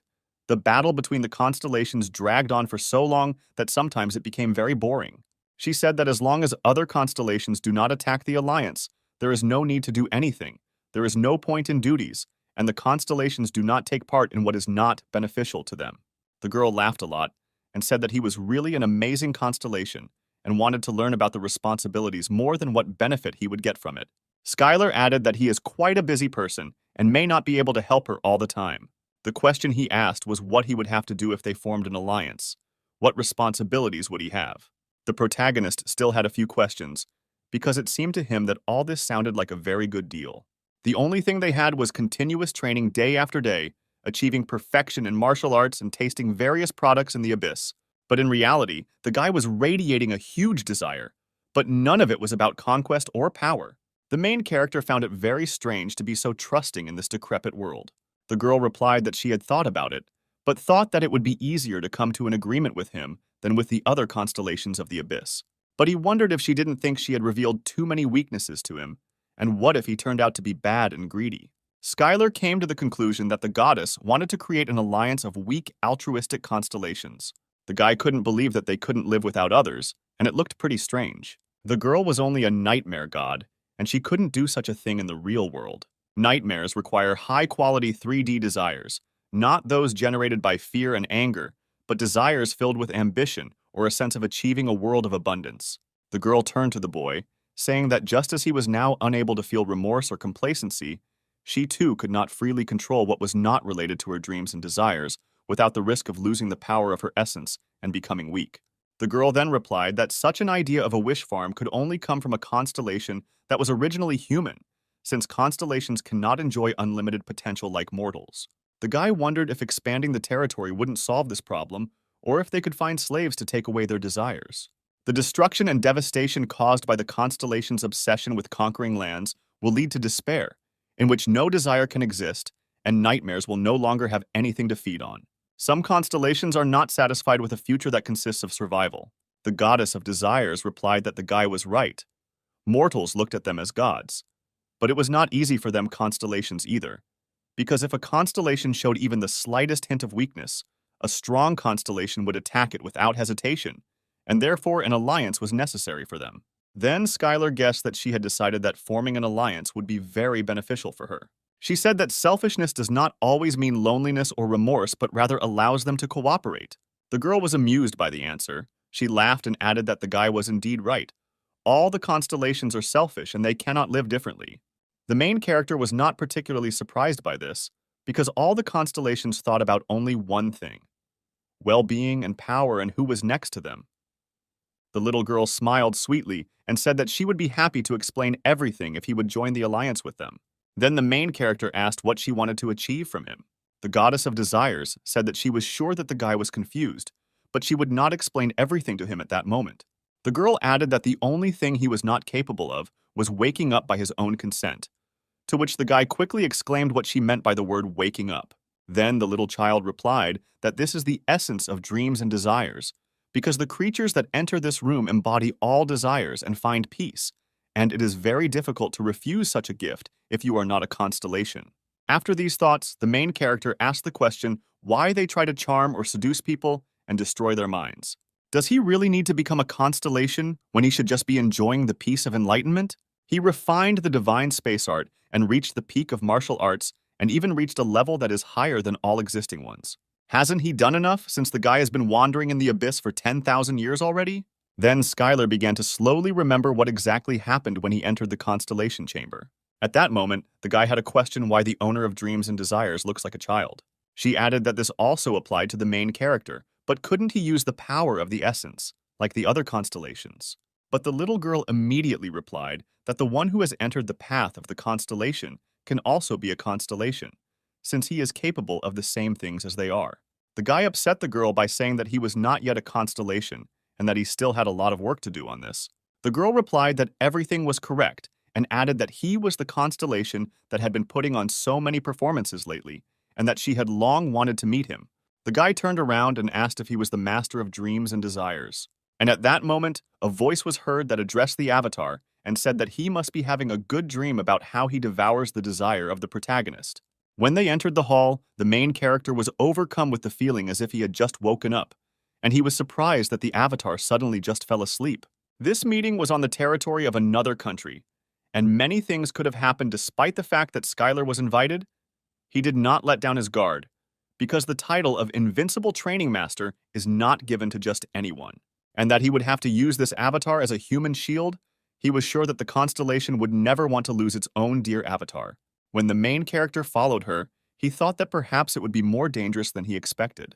This touched the avatar greatly, because Skylar was the first person who treated her so well. The main character said that he was not a constellation, and since the girl told him everything here, he wanted her to go with him to the end. The guy asked if she would go with him, but the avatar was not a significant figure and could not take part in their conversation. After some time, they reached the chamber of the Master of Dreams and Desires, and they will finally see the master as soon as he enters inside. The girl promised that she would keep all her desires under control, and the guy had nothing to fear. She asked him to trust her, because she is one of the most beloved avatars of the owner of dreams and desires. The demon could no longer stand this pure and unwavering desire to train. It was so tempting to her, and the taste was very sweet. Skylar said that it turns out that they live off of other people's desires, but he doesn't have a strong attraction to desires, and he will be fine without a loved one, and he doesn't need tasty food or a comfortable place to sleep. The protagonist asked what that was just, but heard in response that they are nightmarish creatures that are weak to the desires of other people. As the guy walked past this demon, he kept talking about his desire for endless training and strength, and that he couldn't let him go. He asked to be let go. He knew that the guy was going to be eaten and asked to share with him too, because these were sweet and pure desires. Suddenly, a demon appeared in front of the main character, who began to shout at him to give up all his wishes. The guy knew that they were called nightmares, but they seemed to be good and sociable demons.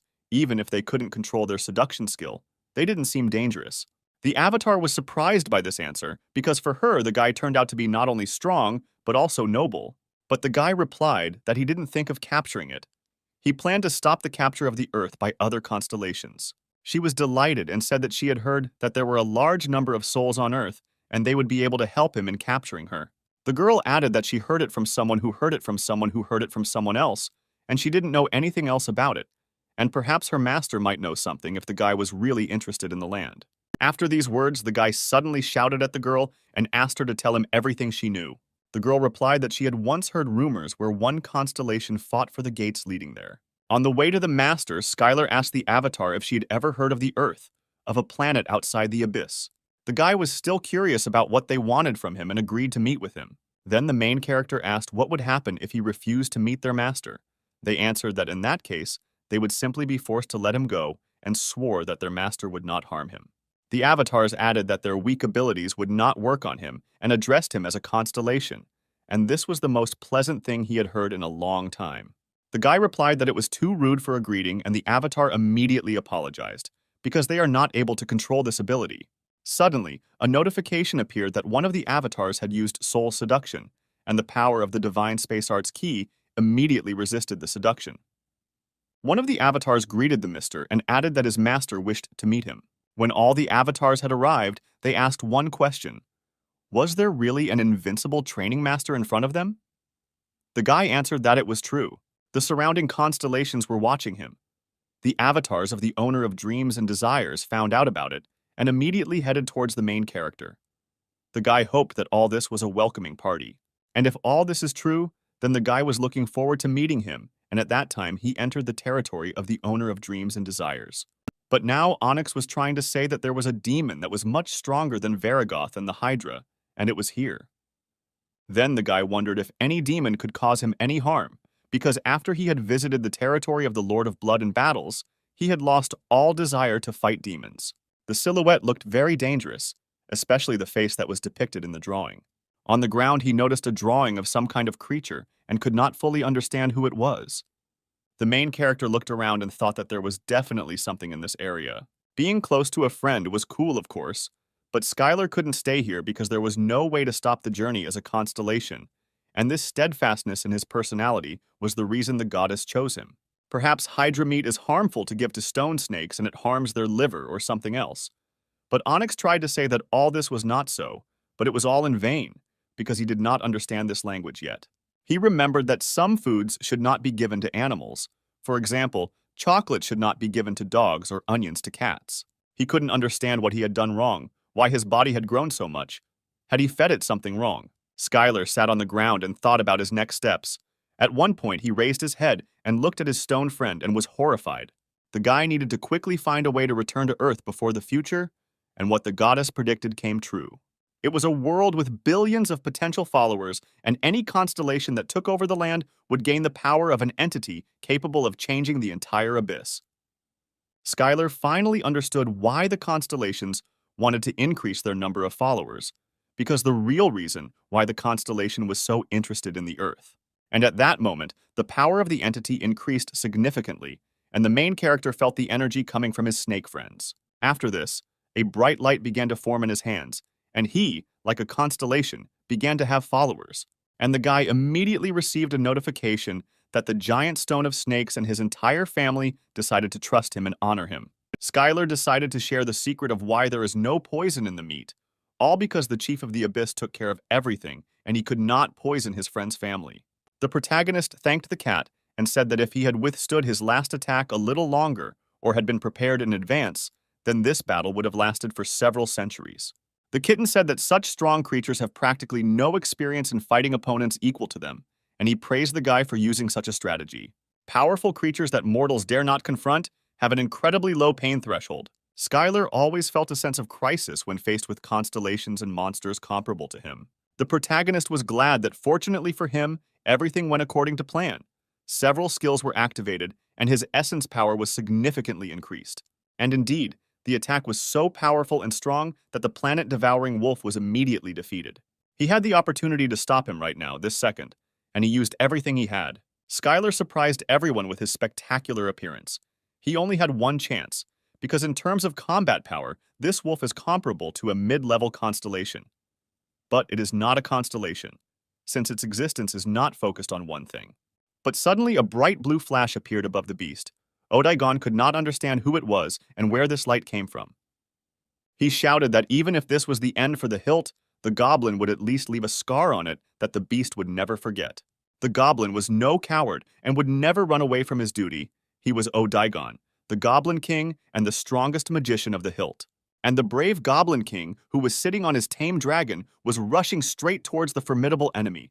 And if he did not fight him, then how could he look his own people in the eyes? But the goblins were brave and tried, despite the fact that it was dangerous to get closer to the enemy, because their king was the strongest magician of the hilt. And suddenly their world came to an end, because before them stood a wolf devouring planets. The appearance of this monster was commensurate with the power of the constellation, and the dwarves immediately screamed that the end had come for them and Ephesus would be destroyed. And so the system for fighting monsters was much better than that of humans, But this system only worked when they encountered normal monsters. The Ephesian goblins had been fighting the monsters from the abyss for much longer than the humans. Although the goblin kingdom looked like Earth, it was much closer to the abyss, which meant that portals appeared here much more often. Even though the guy saw goblins in the dungeons from time to time, he thought they were just monsters. But contrary to his expectations, they were able to create a real village. Then the kitten said that although it looked like Earth, it was not it. He was on the planet of goblins. This planet was called Ephesus, or otherwise Goblin Paradise. But when the main character came to this village, he was surprised, because goblins stood in front of him. Then he thought whether it was possible that during his absence, people disappeared and goblins appeared. Skylar thought that this was all true, and he decided to find people first and noticed a village in the distance. It didn't look like some big city. When the guy entered the portal, he immediately found himself among massive mountains and green forests. The main character could not believe that he actually won this lottery and ended up on Earth. It was a gate that accidentally appeared in the abyss. For Skylar, it became a way to meet a new opponent. But who knows? Maybe these gates led straight to the ground. It's like any lottery. If you don't try, you won't know. The guy was sitting alone and thinking about when he would be able to return to Earth, and suddenly a portal opened in front of him. Cooking in the abyss had turned from a mid-level skill into a high-level skill, and his essence power had increased incredibly. The boy thought that if he met a constellation, he would fight it. But if he met a monster, he would immediately eat it. The girl was sorry that she still hadn't found a way to return to Earth, but it seemed the guy was in no hurry to do so. He hadn't been on his own territory for a long time and continued to improve in the field of cooking.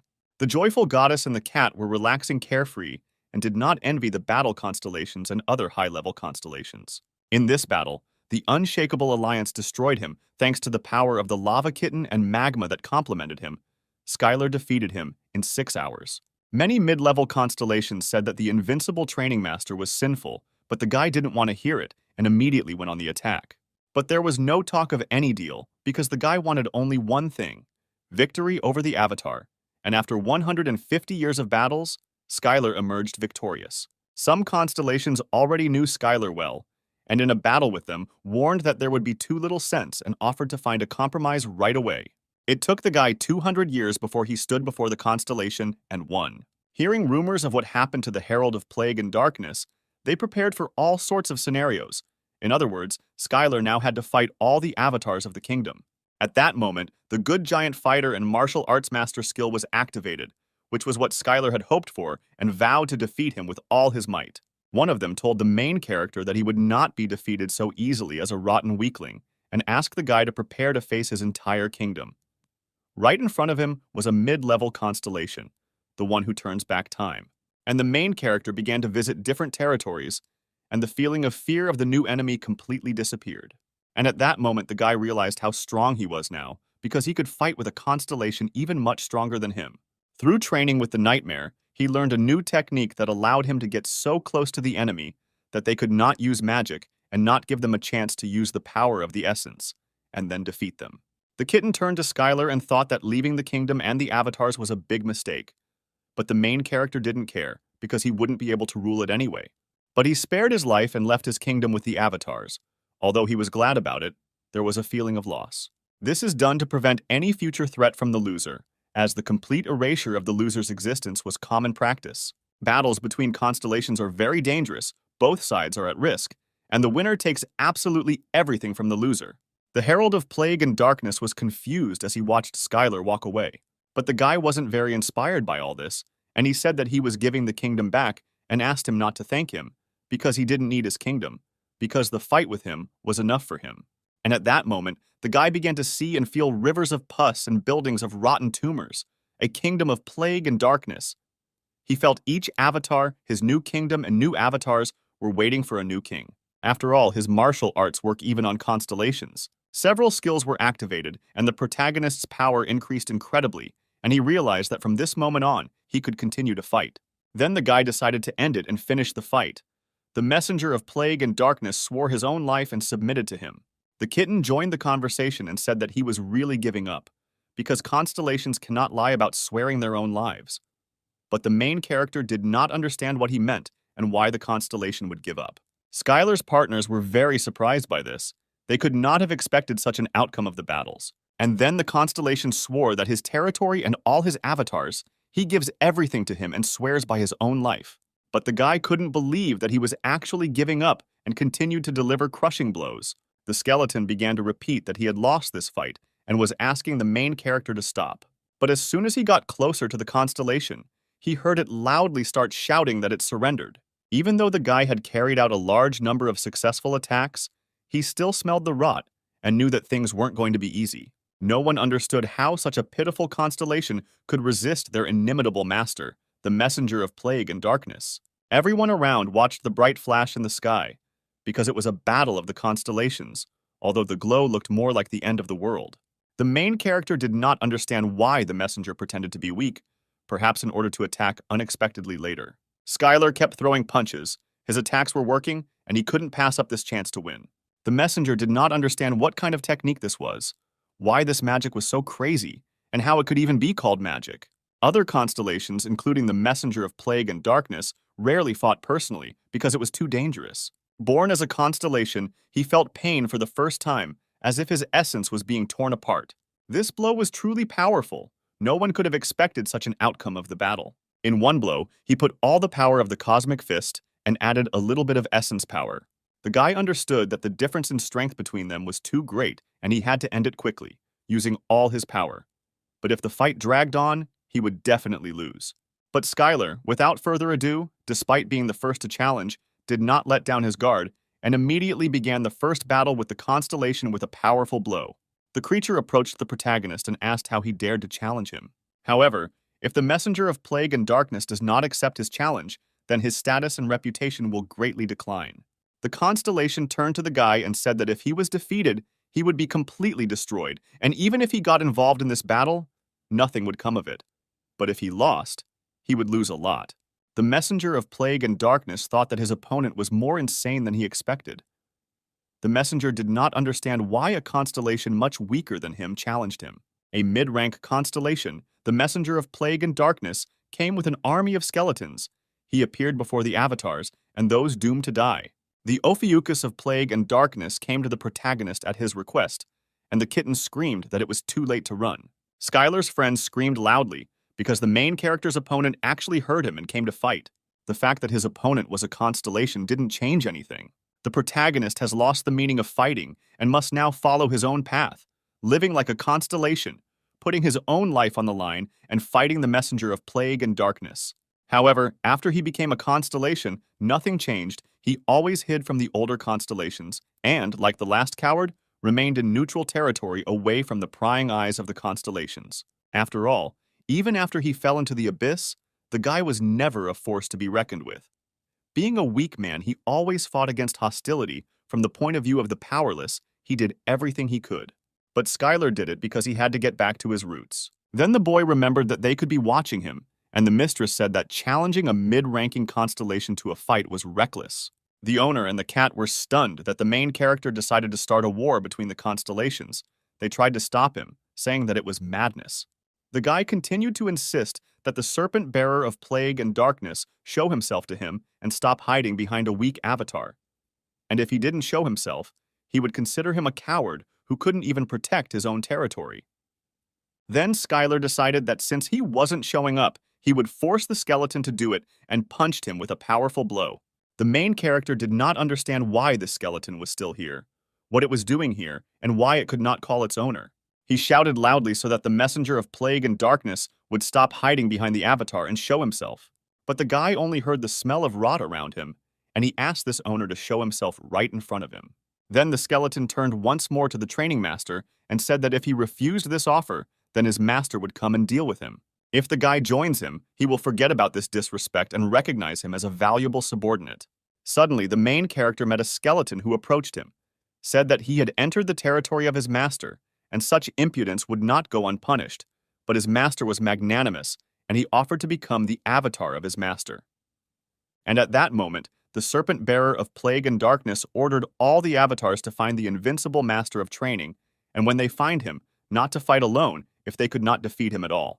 Once he did this, he realized that the world had become so quiet and calm, and he couldn't believe that he was being blown away by a stream of messages from the constellation, because he couldn't do something so simple. Then the guy decided to use a little bit of essence power so that this gloomy guy wouldn't bother him, and hid the essence from the whole world, and immediately disappeared from the visibility of the constellations. At that moment, the guy entered the territory of the serpent bearer of plague and darkness. He realized that this territory really suited him. The main character thought that apparently ruling a kingdom is not so easy. The guy could practice cooking, increase the power of the essence, but he was a little uncomfortable, because in the end, because of him, the hostess's avatars staged this ugly scene. And at that moment, every nightmare wanted to try this dish. The obsession caused a little fuss, and the situation was resolved thanks to the intervention of the hostess. But when the girl tried this dish, she was incredibly happy. Because it was incredibly tasty, she felt how every spoonful of the dish warmed her. The owner screamed that she could run away if she thought she couldn't eat it, because hydro meat contains a deadly poison, and there was no need to expose the body to such danger.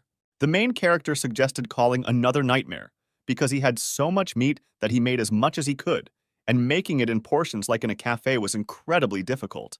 The first time the guy decided to demonstrate his culinary skills, his friends didn't believe that they were about to try hydro meat. But why did the invincible training master remember the nightmares as a master of dishes? And all because he made some food with the help of new items and offered to try the meat from the hydra. When the boy left, all the demons shouted and asked that he visit their kingdom again someday, and that they would eagerly await him, as well as that wonderful dish. Skylar's short break in the nightmare world was over. Even though he was human when he entered here, he left already as a constellation. But the guy thanked the cat for his excellent work anyway. The protagonist turned to the kitten and said that he would like them to be a little bigger. But the cat replied that it was the fault of the one who provided such materials. But after a powerful blow, not a single scratch appeared on them. And at that time, the kitten boasted that this utensil was stronger than even magical armor. All the dishes were right in the corner, and the guy decided to check them with the accumulated materialized kai. When it was time for the utensils made of adamantine, the girl and the cat were already ready for it. The girl screamed for him to stop, because if he wasn't careful with it, he would destroy everything around. Then the main character decided to test the new tool and hit it straight into the ground. And from the impact, there was a powerful surge of energy that blinded everyone. The guy was holding an orichalcum knife created by the famous constellation blacksmith, thanks to which he could easily prepare any ingredient, and the sharp blade could also be used as a weapon. The couple looked at the created objects and were pleasantly surprised. The girl believed that this was the end of his carefree training. At this time, the kitten of lava and magma lay without strength and screamed that he would not do anything like that again, and now he could take the items. She thanked the guy for the productive training because thanks to it, her avatar became much stronger.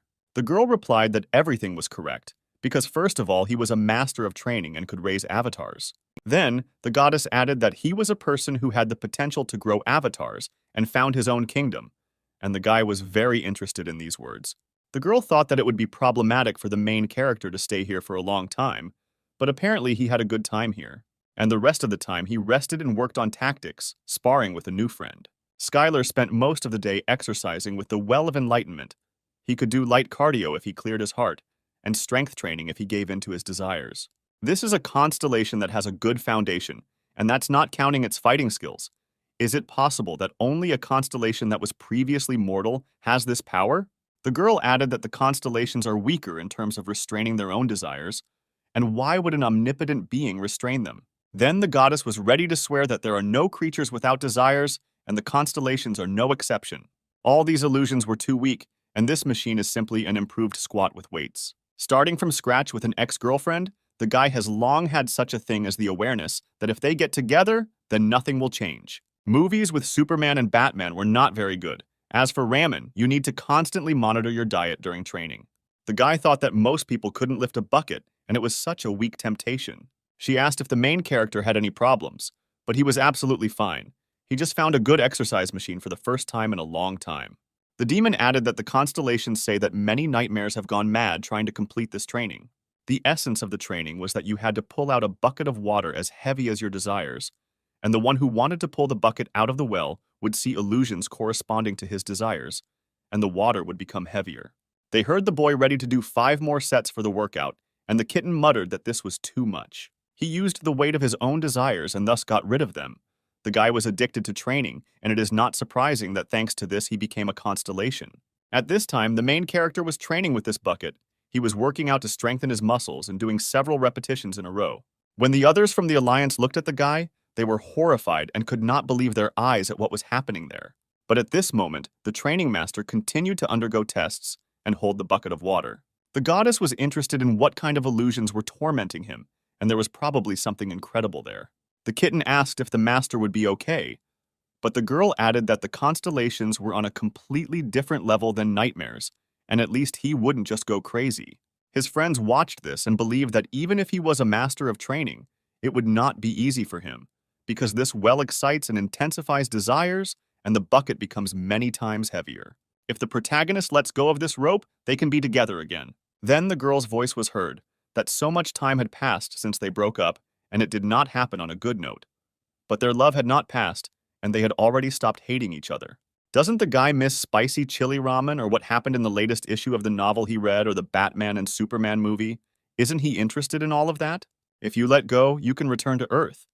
Doesn't the main character want to return to the old gym and touch the old barbells and dumbbells? You can try to meditate and get rid of these desires, but this will not reduce the amount of water. However, if this were really the case, then it would not have been sealed. The stronger the desire of the person drawing out the water, the heavier the water becomes. Then the guy took the well of enlightenment in his hands. The essence of the training was to drink water from the well. It was all because it was incredibly dangerous here, and many had heard about how most of the nightmares went crazy during training. The demon told a story about how many nightmares used this place in the old days, but since the owner was born, it became forbidden. The girl laughed loudly because these were the words of a true master of training. If the main character has to wait here, then he must also undergo training that is only possible here. The guy knew where he wanted to go. He told him that he heard from the owner about the Fountain of Enlightenment, about the place for their training to learn to control their own desires. The girl asked the constellation where she should take him, because this territory is full of beautiful places. The guy couldn't wait to receive this equipment, which would fulfill his long-awaited desires. The girl replied that she remembered those valuable minerals that the main character had been collecting for so long, and was absolutely sure that if the great blacksmith kitten made it, then this equipment would become legendary. Lava Kitten was currently making his gear, and the guy should stay here until he was done. She asked if he was planning to return back to Earth, but the guy firmly replied that he still had important things to do here. On the way back to the constellation, one demon flew up and said that she would be happy to accompany him through the owner's territory. The guy felt that he had to find her personally because she was a key figure, because the more creatures knew about her, the closer he was to the Earth. Skylar has awakened as a constellation and joined a formidable alliance, but he is no closer to returning to Earth. But he could not get an exact answer because no one suspected or knew her name, and moreover, where she was. The guy needed to find a way to contact her, and he asked if his friends knew where she could be. And then they asked the training master to ask the guy to join their alliance since he was returning to Earth. They were sure that she would help them, but they were worried about how she would react to the fact that the main character had already become a constellation. Then the kitten said that even though she seemed so stupid, she could share her visions and they could help her stop them. Considering the fact that she tried to stop the evil constellations, it is likely that she is collaborating with others, and this will not be enough to join their alliance. She added that predicting the future is very difficult, and what is the point of prophecies if you can't benefit from it? And she didn't fully understand whether this constellation would somehow help their alliance. The girl replied that she had heard that she was a constellation that constantly made fun of her own actions by misunderstanding the prophecy. The goddess of fear said that she had heard of this constellation. Then the guy shouted that he guessed that even in the abyss, the ability to see the future is not so common, although it seems that this is not so, but she could have a plan. No matter how the guy tried to embellish this story, it didn't help, and the girl considered this story bad. Then Skylar tried to tell the story of how he fell into the abyss after meeting the goddess of Libra as briefly as possible and as simply as possible. The girl became interested in who the guy was talking about and found out whether he could be trusted and how he found out about him. The goddess thought that perhaps it would be a good idea to join him with them.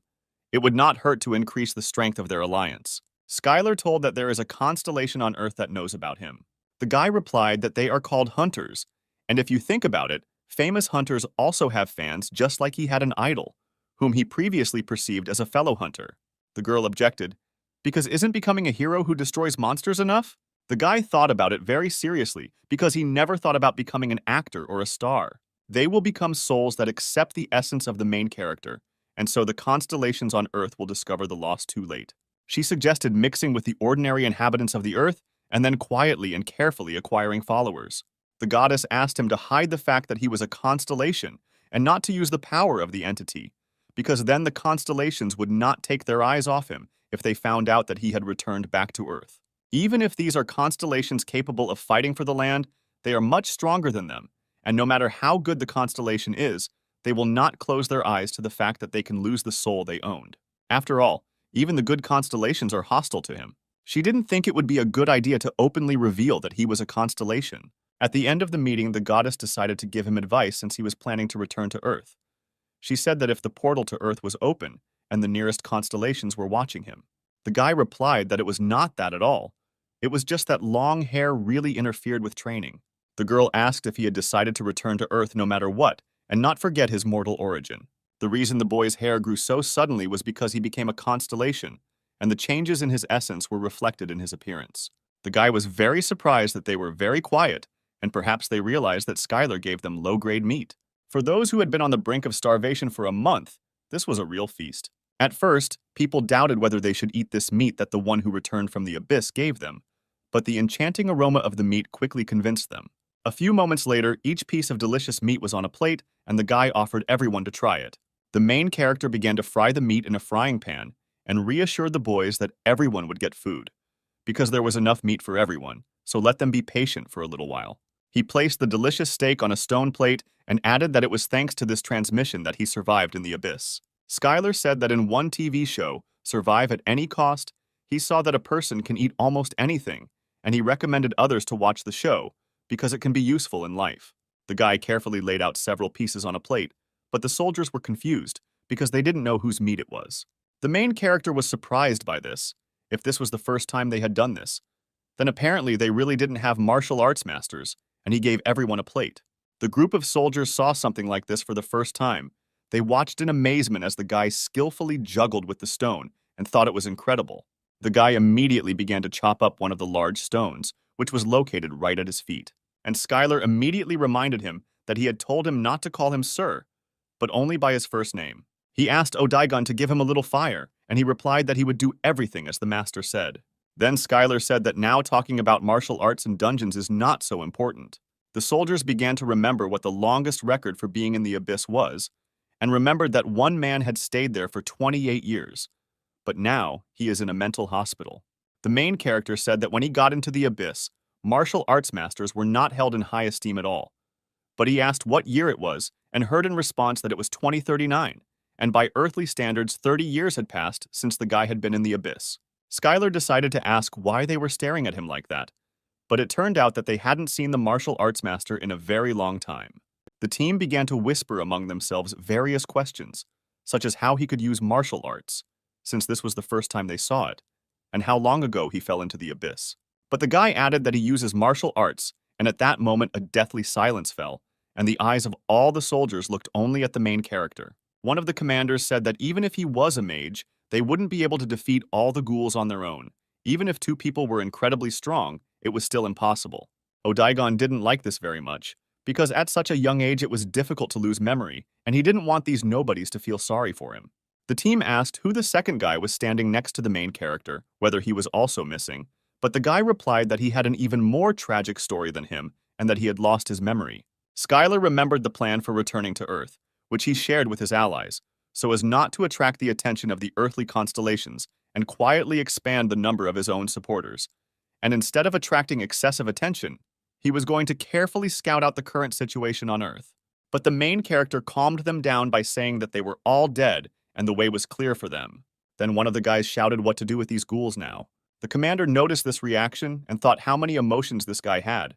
Apparently, he really was lost in the abyss. After Skylar was convinced that the people came from the ground, his body became covered in goosebumps, and he suddenly began to tremble a little. The main character addressed everyone and asked them not to be too suspicious of the saviors, because in any case, all the people of the earth in this was true. And he agreed, because even if they don't believe, in such a situation they have no other choice. One of the commanders thought about this situation. Two energetic individuals of unknown strength level who could have come to this place from the abyss and exhausted conflict-torn hunters who had been starving for a long time, otherwise ordinary hunters below rank B. Then the guy replied that it didn't matter whether they believed him or not. But did they have a choice left here? But the squad didn't want to believe it at all. For them, they could be either monsters or illusions. It was hard to believe that they were really from the abyss. Most people did not return, but there were lucky ones who did. After the portals opened, accidents often occurred when many were pulled into them or into the dungeon where they disappeared. And the guy said that they got here through the abyss. He said that he got to this place not through the entrance to the dungeon, but the frightened people asked if not through him, then how? The main character looked thoughtful and asked if there was a limit per person and apologized for this misunderstanding. He pointed his finger and asked if there was a one-person limit to entering the dungeon. Then how could two people be here? The soldiers were outraged by this and thought that their commander had gone crazy. But he added that the soldiers should not dare to discuss the orders of their superiors. If he told them to jump, they would jump. If he told them to fight, they would fight. But the second commander said that they were idiots and that they should better prepare for battle. After a few seconds, everyone began to rejoice and be happy, because after a month, they were finally rescued. The team that was behind was delighted, because they thought that there was a rescue team in front of them. The commander did not know how to react and responded and looked at the guy in surprise. When Skylar entered, he saw two men standing in front of him and asked them if they came from Earth. When he went inside, he immediately asked if there was anyone from Earth among them. And at that moment, the commander's words were interrupted by a powerful explosion. Skylar came to their aid, who was ready to help them. The guy added that if someone really comes for them, he will give them all the wealth he has. Even if a rescue team arrives right after he surrenders, won't he regret it? He had no hope, and he thought that he would die here anyway along with these bastards. And after all, they had already held out here for almost a whole month. He added that he still considered him a decent person, and it seemed that after this he would be able to change. But the commander asked not to praise him, because until the very last moment, he did not understand what was happening here. But the man replied that they wouldn't even listen to him if he said anything. The guy asked his colleague why he hadn't said anything yet, since they had said so much and thought so much about him. At this point, the guy was determined and offered to fight if they wanted, and he would kill the first three who attacked him right away. Suddenly, their boss started to use a high-speed ice bullet. It was a spell of the fifth circle that would attack the enemy with ice bullets at a certain distance. But it seemed like he had no choice, since there were 6 C-class hunters against him.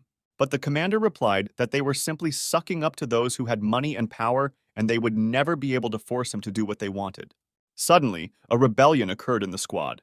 The soldiers wanted to throw out the ghoul leader and force him to clear the way for liberation, and at the same time look at the actions of the B-rank soldier. And all because their leader took a useless porter, the rescue team can only consist of one person, but even one person can't defeat all these ghouls. But one of the soldiers reminded that there could be no rescue squad, because only 10 people could enter this portal. He added that in this situation, internal conflict is a direct path to the death of the entire group, and everyone needs to calm down and focus on surviving until the rescue team arrives, and that's all that can be said as the second in command. The second most senior gentleman refused to give any comments and said that they should do whatever they wanted to him, since he would not take anyone's side. Then one of the soldiers shouted that it was all because of the group leader, that they had found themselves in this situation, and now he should answer for this misdeed. But from the large backpack, all they could find were a few bottles in French that were intended for skincare, and no one could refuse such a generous offer from the captain. The commander allowed them to look and take what they needed, but in such a situation there was still little that could help them from there. The guy didn't want to show what was in the backpack until his commander-in-chief gave the order to show all team members the contents of the bag. One of the soldiers turned to the guy with the lowest rank and noticed that he had a very large backpack on his back. The squad captain was in deep despair, because fortunately for him, there was no other way in, and the gangster team spent a whole month without being able to do anything. They had the opportunity to seal the passage so that no one could get inside. They were forced to leave all their food and quickly get to a safe shelter. But they found shelter underground, where they were able to hide from the evil ghouls. As soon as they arrived on the first day, they lost some of the necessary provisions. At this time, a group of hunters found themselves inside a cave. The only food they had left was gloves and boots. It was the 28th day of the raid on the dungeon mirror illusion of chaos. For most, ghouls do not pose a particular threat, but those whose skills are at an average level can be overwhelmed by numbers. In the abyss, they are known as the Ghoul Kings. He looked like a monster made up of thousands of ghouls. Those who see only ghouls and try to find the one who controls them risk suffering from a surprise attack. There was a possibility that these ghouls were not controlled by a truly powerful black magician, but by a monster called Tarun. But the goblin reasoned that perhaps this was not so, and if he had intelligence, he would not have simply surrounded them. Perhaps constantly sending ghouls was all that the boss of this location could do. The main character was surprised because the monster simply surrounded the hunters and did nothing to him. It was interesting what kind of boss was in this location, and maybe he was hiding somewhere nearby. The guy said that now he looks like a perfect person, but his outfit was like a wizard's. Odaigon didn't want to brag, but he added that among the goblins he was known for his incredible beauty. And right in front of the guy, a handsome and tall guy descended from the sky. The guy could believe in such a power of transformation. But despite this, the Goblin King fulfilled Skylar's request and used the magic of the sixth circle, polymorphism. Odaigon couldn't believe that he could be considered a dungeon monster. Not all goblins in the abyss appear to be adequate creatures. Hunters from the earth have already become accustomed to meeting goblins in the dungeons. He added something that they found in the square. It was earthly food, and asked Odaigon to transform into something with the help of magic, because if he appeared in this form in front of those who were stuck here, they would have a lot of problems. When the main character discovered the monsters, he deprived them of their heads with powerful blows per second. The protagonist thought that if his intuition was correct, then those inside would probably lead them to the ground. And Skylar immediately rushed to help, to save those who were trapped. But the guy asked the goblin to calm down, because if there were ghouls crowding there, doesn't that mean that they surrounded someone or something? The Goblin King suggested using the seventh circle's area of effect spell to wipe out the pathetic ghouls in one fell swoop, turning them into ashes, so they could take care of the boss who was hiding somewhere. Suddenly, Odaigon shouted out that the master was seeing this, because he was circling right above a huge horde of ghouls. There were several thousand of them. The goblin added that if you look closely, you can tell that it was used to wrap a special magical weapon, most likely made by the same tribe that built this temple. As he got closer, the goblin noticed the dungeon food rations for C-rank hunters, but warned the owner that there were some symbols there and that it all looked very unusual. The guy asked to check one of the places, especially check in the shadow of the building right in front of the goblin and examine everything carefully. The guy asked Odaigon to check the area he had just flown over, and thanks to the fact that the constellations can see through the eyes of their own avatars, he could see what his partner saw. The goblin shouted that magic is a really convenient thing, and if the main character needs to learn it, he will gladly help him with it. As soon as they landed, the guy smelled something rotten and assumed that there were ghouls nearby and ordered his partner to check if this was true. The Goblin King was greatly surprised that after going through all this and moving through time and space, the main character remained calm, as expected from his master. After such teleportation, the goblin suddenly felt sick, and he apologized to his owner and immediately cast a spell against nausea. In the same location, a bright flash of light appeared, and at that very second, Skylar appeared along with his new friend Odaigon. However, the gang members realized that something was wrong, and this time it would not be easy. C-rank dungeons can only be cleared if there is at least one C-rank or higher hunter in the party. With Richard Parker, a B-rank hunter, it was a piece of cake. But the guy told me not to worry, because he would take care of it himself. One of the fighters turned to the captain and said that if this continued, they would not last long, and at most they would be able to throw a couple more flaming arrows, and that would be the end of it. After several shots towards the monsters, the fighters' mana was depleted, but the monsters continued to advance towards them. The fighters were confident that they could handle them, because they were ordinary ghouls and could be stopped with just a couple of area of effect spells. The flaming arrows attacked the monsters, but they continued to advance and advance. The monsters surrounded them from different sides, and one of the soldiers shouted that the magic of the second circle would be quite enough for them. But in front of them were F-rank monsters that weren't worth a dime. The squad captain ordered them to line up and not to get nervous, because their movements would be very easy to predict. When one of the soldiers was looking for a way out, he unexpectedly found a monster that was located not far from the squad. And in C-rank dungeons, instead of looking for an exit, it's better to find the boss right away. One of the soldiers reminded the captain that there were two exits from the dungeon. The first connected to the outside world, and the second to kill the boss guarding the center of the dungeon.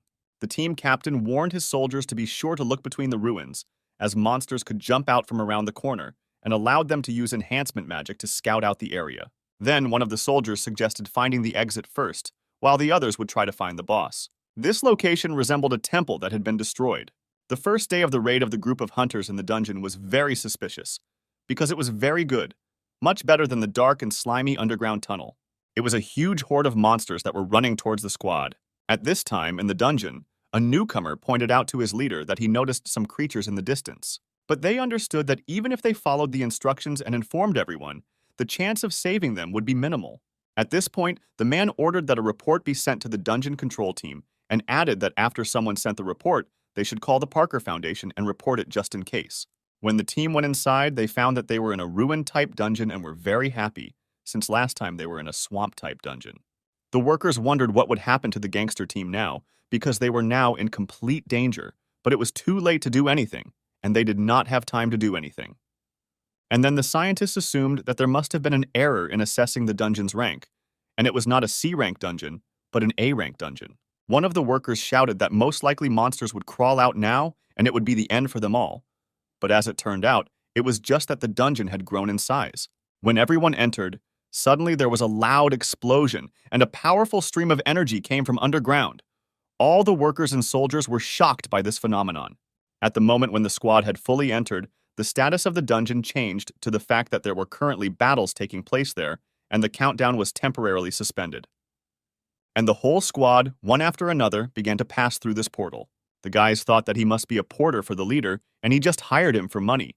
The newbie won't get a reward until they return from the dungeon. One of the newbies had high hopes for the leader, but the leader asked him not to worry and just do the job he was hired to do. After the final roll call, permission was given to enter the mirror illusion of chaos, and the team was warned to make their final preparations. The dungeon with this rank contained large rewards, and if one was lucky, one could obtain items worth tens of millions of dollars. Usually these rewards were not given to E-rank hunters who did not make a significant contribution to the battle. No one was against it, and they continued on their way. E-rank hunters can only use 1 or 2 circles of magic at most. They won't even be able to cause any damage to monsters from the C-rank dungeon.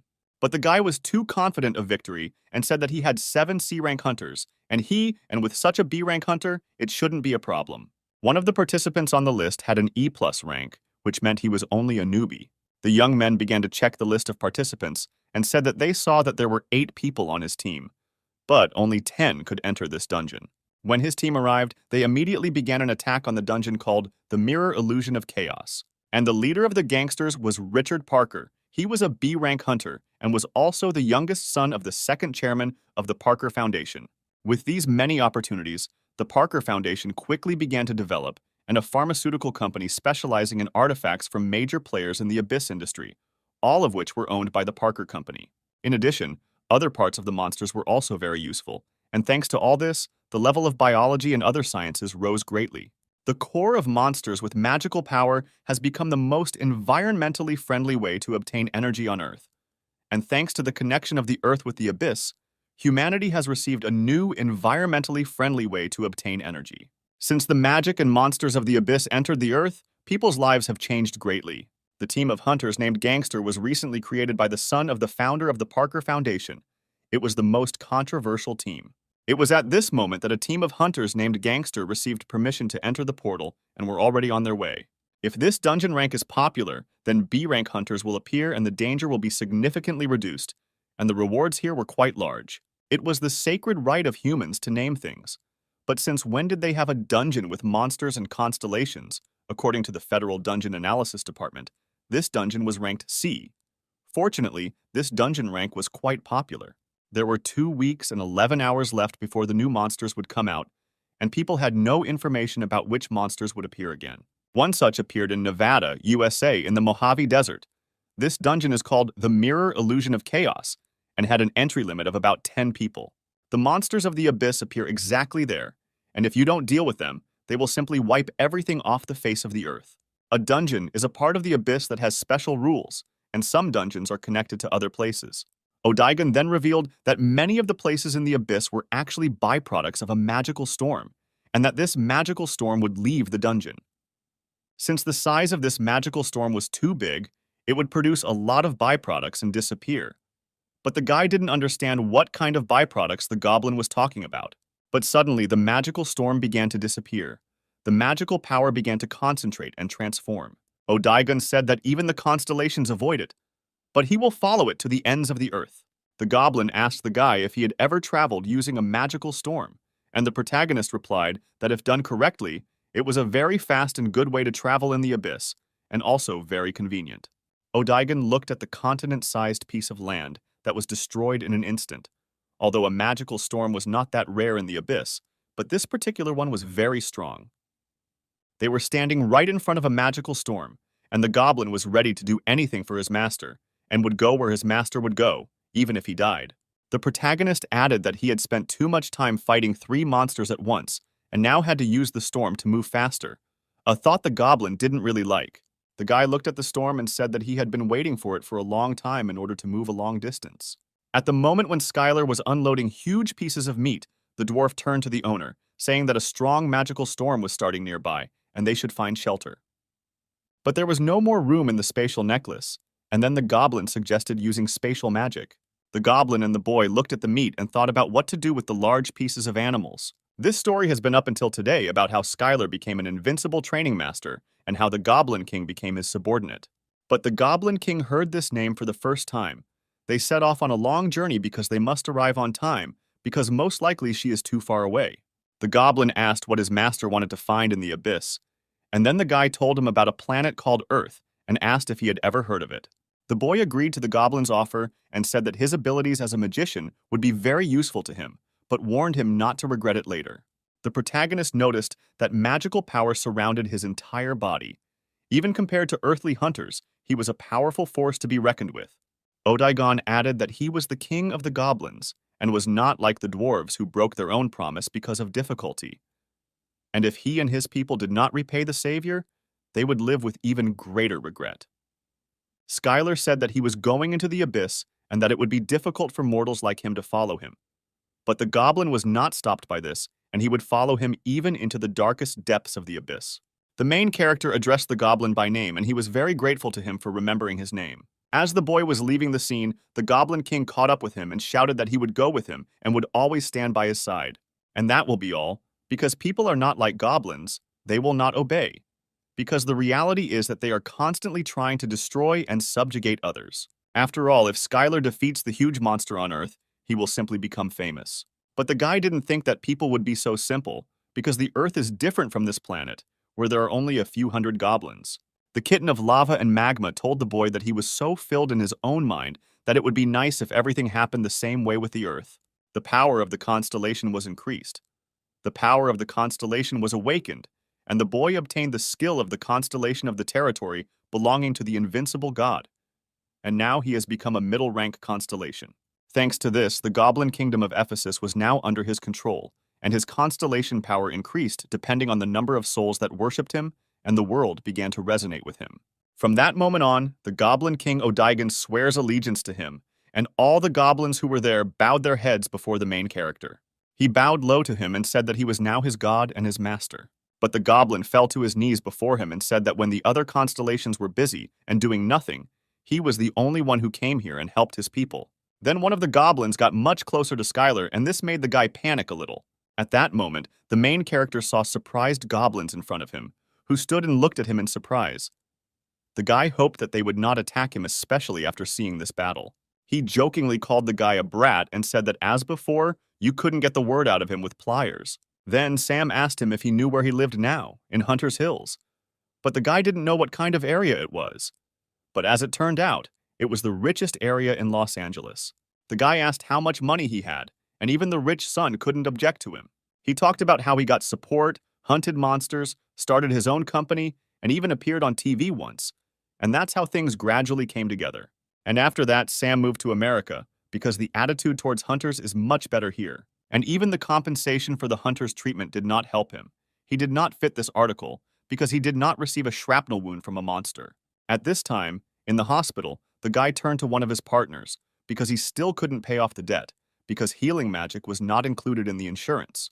All those fighting the threat were called heroes, and, as expected, they received nothing more than the title of hero. They did everything they could, protected everything they could protect, and were true heroes. Thanks to the dedication of hunters like Sam, the Republic of Korea was able to somehow eliminate the threat of occupation. And the leader of the clan of the Great and Incomparable was one of those who tried with all his might to save the country. That period was called the Seoul Disaster, at which time all the hunting clans located in the city responded. In 2011, attacks by evil constellations suddenly broke out all over the world, and the city of Seoul was no exception. After all, was it really this man who stood before him, when in the distant past, he suggested that he take his time, since their strength was not up to a B-rank dungeon, and now he is the leader of the most famous clan. They were talking about how they had heard that he had gotten married again last month, and it was his 19th wedding, and it was all too confusing. All the guards ran out of the car and were surprised to see an S-rank hunter, Dragon Sam, standing in front of them. Everyone stood in a stupor, and Richard couldn't believe that the dragon knew Skylar, but it was all true. The man heard rumors that they were here. A lot of time had passed, and they really hadn't seen each other for a long time. The main character couldn't believe it, but in front of him was the leader of his clan. Then the man turned to the guy and said that he had lost much hope, but in front of him was the real Skylar. The man said that he heard that his father had a lot of worries because he became a hunter and advised him to do what he wanted. Richard introduced himself to him, and Sam immediately recognized him as the youngest son of the Parker family. When the man came closer, Richard Parker immediately recognized that in front of him was Sam, nicknamed the Dragon. He was still mortal, but he could not be put on the same level with people. The man was very strong. A man got out of the car who was dressed very stylishly, and Skylar, along with Odaigon, felt that he was different. Skylar never thought he would see a car like this in the middle of the desert, but all that could be said about it was that it looked very American. The guys got out of the car and decided to first see what kind of psycho blocked their way. At this time, Odaigon opened the door and asked the master to sort out this situation. Parker's driver said that someone blocked the way with a car. The main character immediately thought that perhaps this was an assassination attempt, and some evil constellation learned of his essence. The sudden braking caused everything inside to get mixed up, and no one could understand what was going on. Suddenly, one of the sports cars stopped Parker's entire motorcade. Odaigon decided that the guy was being too arrogant, having borrowed only some house. But Parker replied that he could live in his house as long as he wanted, something he could easily give to his savior. He asked for a place where he could settle down temporarily until he could settle down somewhere himself, since he had been in the abyss for too long and was still not getting used to the ground. Skylar said he was joking and replied that he didn't need much. The main character said that he heard someone in the dungeon promising to give up all the inheritance for saving the commander. But the guy screamed in fear that this did not happen. Skylar approached Richard Parker. He introduced himself to him as a very famous person in business circles, and then the guy added that he was looking forward to him giving him all his fortune. The main character was surprised by these words, because in fact he was also a human, and the goblin remembered this and immediately asked for forgiveness. In any case, this guy might also have wanted to repay for saving him, but Odaigon had a different opinion. He believed that the race was annoying and incapable of magic, and yet gratitude was alien to them. He told how they prepared a bath of acid slimes for him and offered to gladly accept the children of their nobility as sacrifices. But the goblin could not believe that all this caused him inconvenience. But as it turned out, it was all about the difference in culture. But the main character immediately recalled how he repelled the wolf's attack and said that he would not forget it either because the goblins gave him a warm welcome and promised to repay him for saving him. On the way home, Odaigon asked if he found it suspicious that the guy had suddenly become so polite to them. And the guy offered to stay at his house and be there as long as he wanted. Skylar asked why he came, but the guy reminded him that he said that he would definitely reward him for saving his life, because he returned after 30 years and must have nowhere to settle. He couldn't believe that in 30 years, the average amount of mana for a hunter had increased so much, and at that moment, the clan commander approached them from behind. But when the main character opened his own card, he couldn't believe what he saw, because he was awarded the rank C+, and his age was indicated as 57 life years. When the boy started looking at the cards, he discovered that his friend was given a B rank. He was surprised at how well Odaigon hid his abilities. As soon as they left the laboratory, the doctor immediately picked up the phone and made a call to one clan and said that he called about a case they were interested in. Skylar really hoped that he would be given at least a B rank. The doctor turned to the guy and said that all measurements had been taken and the results would be ready soon, and he could wait in the dorm. The opportunity to rise to rank A is given only to hunters of rank B. Rank C cannot skip a step. In order to reach the rank of a hero and become famous as planned, you need to grab any chance and increase the hunting rank to the maximum. In the Abyss, he can find strong opponents at any time and fight them as much as he wants. But on Earth, this happens under strict control. His partners watched him and did not understand whether he did it on purpose or not, because you can't attract unnecessary attention. It can reveal his essence. The Earth is not like an abyss.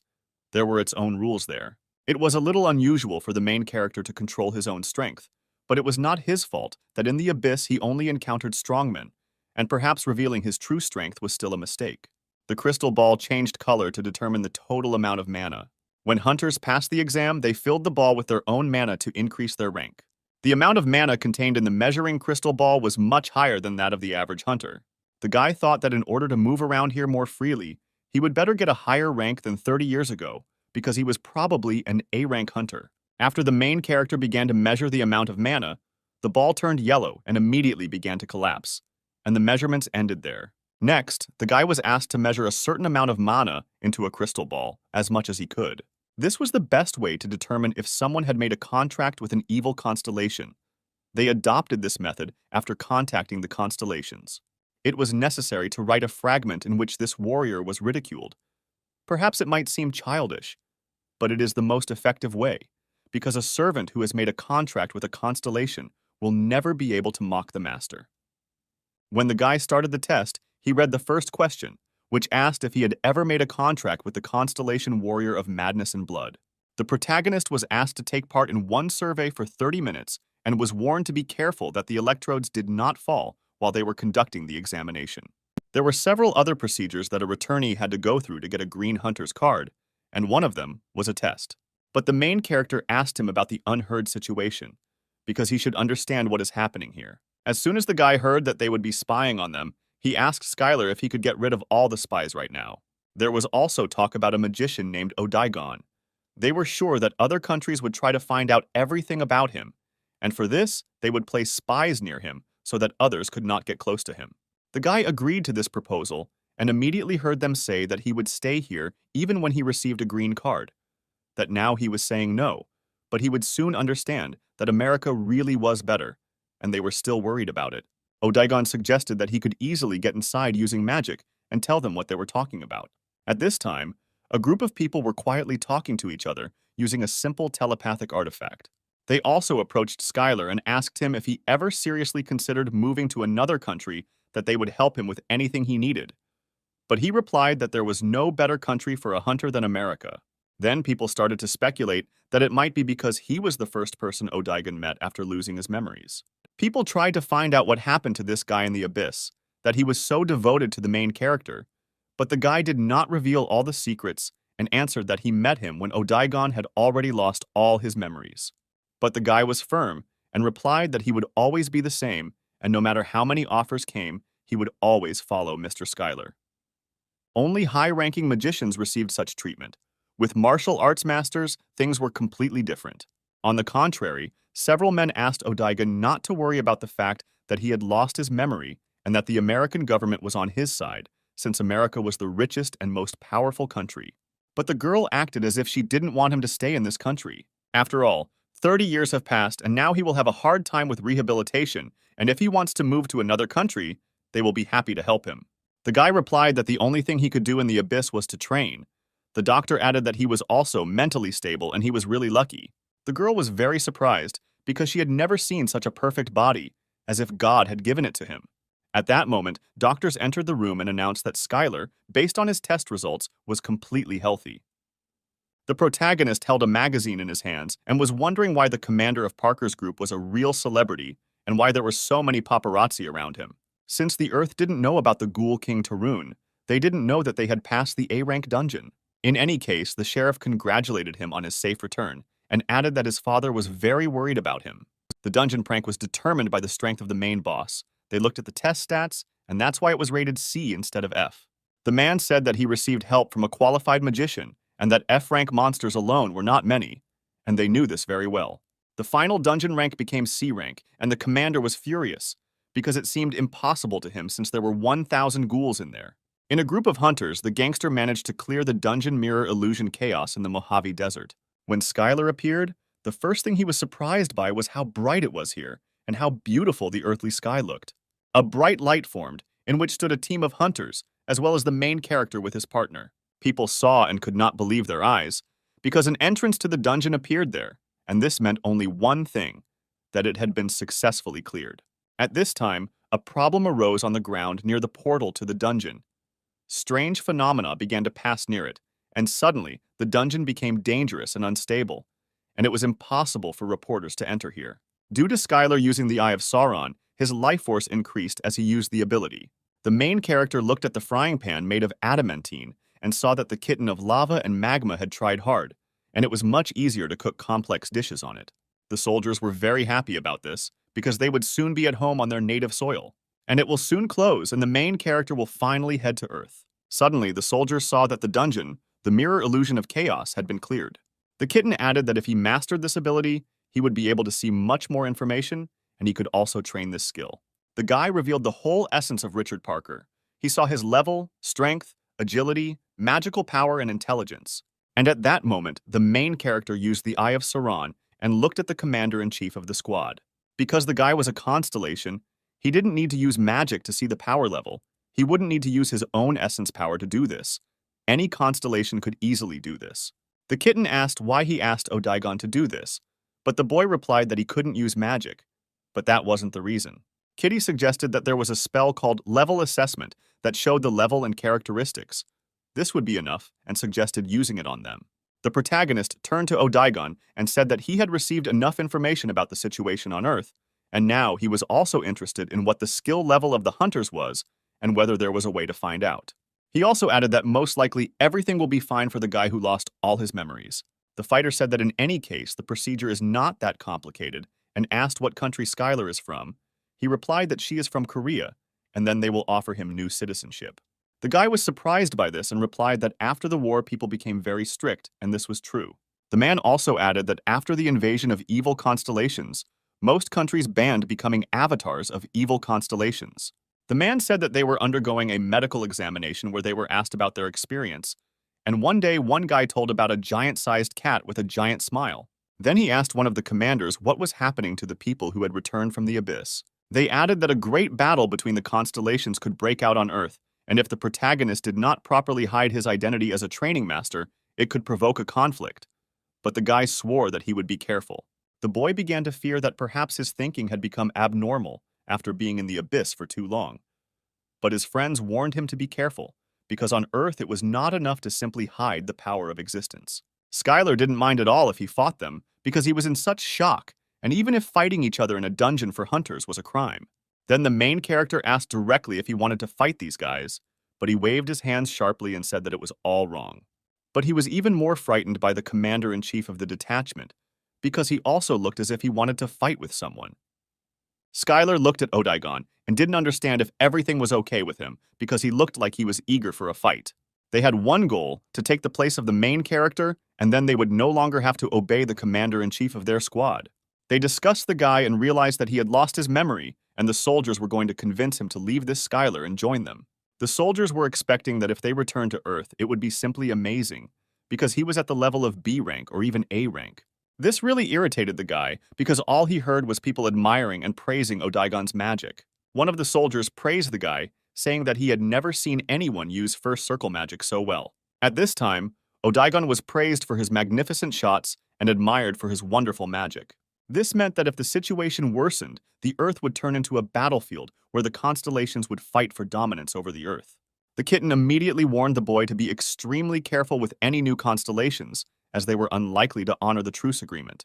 The truce cannot last forever, for there are so many other constellations in the abyss that may still decide to invade the Earth. Although they are a couple of decades late, the situation is not yet over. The guy added that in order to stop the invasion of evil constellations, he went into the abyss but returned too late. But the kitten replied that this was not true at all. The truce was possible because they either didn't want to fight or didn't want to lose their own avatars. Otherwise, he had no business here. Then the boy understood why the truce was still going on, because the invasion of the constellations changed the hierarchy.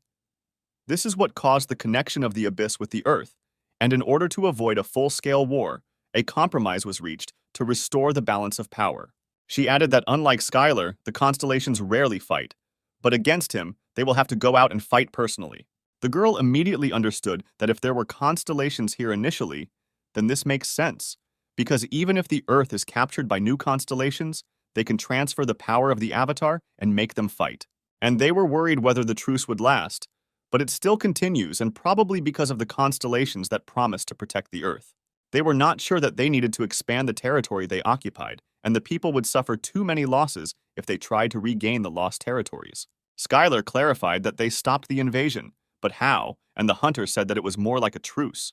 The girl added that it was not just a matter of different levels of power, but that the constellation and mortals were completely different, and even if there were many hunters, they were just like small insects to them. It was all rather strange, because it wasn't just a small skirmish, but a full-fledged invasion of the constellations. And even if the mortals had sent all their forces, was it really possible to stop them at all? And yet the hunters of the land fully mobilized to fight back and succeeded. The protagonist did not know what to do next.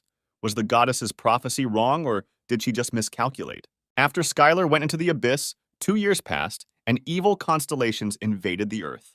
These words made the guy start to choke because then he didn't need to do anything else. And why was he wandering through this abyss? All the countries of the Earth mobilized some of the best hunters who stopped the invasion. The man said that there were a large number of victims, but they were able to stop them. But the man asked the main character to calm down, because where would they be if this happened? And he replied that they fought back. The guy started shaking the man hard and demanded that he tell him what happened on Earth next, whether the Earth had been seized by evil constellations, and he was late. It was an army with a purpose, an army that followed orders and acted according to a strategy to take over the land and lay the souls of Earthlings at the feet of their constellation. It was a portal that was different from the normal portals in the dungeon, and the monsters were intelligent. That day, everything was not as usual, and a bright flash similar to the sun was approaching the Earth. In the fall of 2011, when the case of rank manipulation was uncovered, the main character was upset because while he was disappearing into the abyss, the goddess's prophecy came true and he was late. Then they asked him how he knew about this, because he was talking about the incident in 2011, when there was a disaster. But he was already in the abyss. And he added that there was not an invasion of various constellations on the Earth. Then the guy asked another question, whether everything was okay on Earth, but he was not quite understood. Skylar couldn't quite believe that his master had lied about this, and he began to calm down, because he needed to calm his ki energy, because sadness could cause muscle atrophy. Today, no one uses martial arts because after the incident, this tradition disappeared, and there are no more students in schools where martial arts are taught. The commander added that after this scandal, the reputation of martial artists suffered greatly, and many abandoned martial arts with the thought that it was impossible to achieve a high rank in this way. The guy couldn't believe these words because he even bought his photos and posters. How could he be a fake? Master Li was also considered an A-rank hero of China, but he was actually a B-rank hero and a fake. In 2011, similar scandals were revealed in various countries. Hunters bribed judges and changed ranks. C ranks became B ranks, B ranks became A ranks, and built incredible heroes. At least that's what they thought. The shocking news came out that Master Li was involved in a rank manipulation scandal. Although the martial artists were weaker, with the involvement of a large number of disciples, the revival of the martial arts era was possible, and there was also a living legend who had reached A rank, which meant that martial arts had a bright future. In 2009, just when the guy fell into the abyss, there were the same hunters who chose the path of martial arts, although it was believed that martial arts were inferior to magic, and most of these hunters went to China, the place of their greatest concentration. When the men found out that Skylar was talking about Master Li, they grabbed their heads, and the guy did not understand why they were reacting like that and what was wrong with his master. Even among the martial artists, there was an A-rank hunter. The guy did not understand why they were treated so badly, because every martial artist was incredibly strong. But the commanders had mixed reactions and said that the reason was that he was a martial arts master. The guy asked, even though he was a powerful magician, why they didn't approach him. Skylar knew that humans were trying to put on a better show of relationships in front of stronger hunters, but he was just curious why they were only picking on Odaigon. The soldiers were very polite with the guy because he was their savior, and since he had been here for more than 30 years, he was also an elderly man. But the main character suggested taking into account only the earthly age of 28 years. Skylar asked what they were doing, and one of the commanders replied that it was hard to find a strong hunter who could lead others into a high-ranking dungeon. But Odaigon quickly suspected their cunning plan and decided that he would let them do what they wanted, because the master asked him to talk to them carefully. A group of people tried to suck up to the man who could take them to dungeons and higher-level rewards, and were very sympathetic to him because he had lost his memory. And if he didn't mind, they swore that they would be useful to him. Apparently, they found another leader to take charge and said that they would take care of the remaining ghouls. One of the squads of hunters who rebelled against the commander said that Odaigon was a very beautiful name. Then the guy reminded him that he was also a human and asked the goblin if he really didn't know about it, and he replied in horror that he didn't want to offend him and asked for forgiveness. Odaigon added that internal conflict during a crisis situation was unimaginable for the goblins of the Hilt, and considered the humans to be pathetic. Skylar suggested that while they were locked up, they had an internal conflict and apparently tried to kill each other. The situation became tense among the soldiers, and the lead captain separated from the detachment. The guy was asked how he knew all this, but he replied that it was all because he had seen all sorts of things in the abyss. The dungeon was designed in such a way that the ghouls were not only ordinary monsters, but also a crowd that formed the boss. And if they took them all out, they would clear the dungeon. So in order to get out, they had to finish off the rest. The soldier was grateful to the boy for giving them the special meat and thought he was a very generous man. But the silence made Skylar disappointedly decide that they looked so hungry that they would eat anything, and next time it would be better to throw away the low-grade meat. Normally, if he used a few flame arrows, he would collapse from magical exhaustion, but now he felt like he could use a whole dozen of these spells. One of the soldiers suspected that this meat was unusual, and his mana began to replenish. But when each soldier tasted this meat, their eyes filled with tears of joy, because it was incredibly delicious. The guy carefully took the smartphone and did not fully understand how to use this thing. But one thing was good, that now he could calmly watch Korean news anywhere. Then Sam took his phone out of his pocket and asked him if he knew what a smartphone was and showed him. This phone is used for almost everything, including watching the news. The guy didn't understand what he needed to get used to and what he needed to do. The next preliminary round will be in exactly a week, and during this time the guy can get a little more comfortable here. The guy clarified what qualifying round Sam was talking about, but he added that the main character can't even imagine how many hunters want to participate in this competition, because he needs to pass the qualifying round and win in order to be accepted as a professional in the league. He shouted that it was enough to sit around and it was time to do everything they could, and they immediately went to the qualifying round for the competition. If you think about it, it sounded pretty cool that the old man had an S rank, since less than 10 people in the entire world had received that rank. Sam replied that they definitely wouldn't like it, and suggested that the guy just raise his rank, because as soon as he becomes an A-rank adventurer, he will immediately be listed as a strategic weapon controlled by the state, because only those who have achieved high results can get S rank. Skylar wondered if they would mind if he joined their clan, since his rank was still C+, which specializes in martial arts. The man would send the boy to a clan that accepted the best candidates, so he recommended him to look for some nuggets there, because he could take them as servants if they proved themselves useful enough, and this was a pretty good idea. However, the protagonist decided to limit his own power to the maximum possible level, and so far he has been able to control it, and he can fight a monster or an S-rank adventurer. Then the man menacingly replied that he was going to hide the fact that he was a constellation. So why did he need all this if he needed to hide his own power properly? But the main character still didn't understand why Sam was telling him to join the clan, because he could do it on his own. All the cores and items in the dungeons are purchased by the company, including support, bonuses, and other things, and with just loyalty, Skylar can be generously rewarded. Then the man said that he would introduce him to the clan, but the guy didn't even suspect how many groups of clans Sam was responsible for, because it wasn't just one clan, because the profit of the company's clan groups went beyond this world.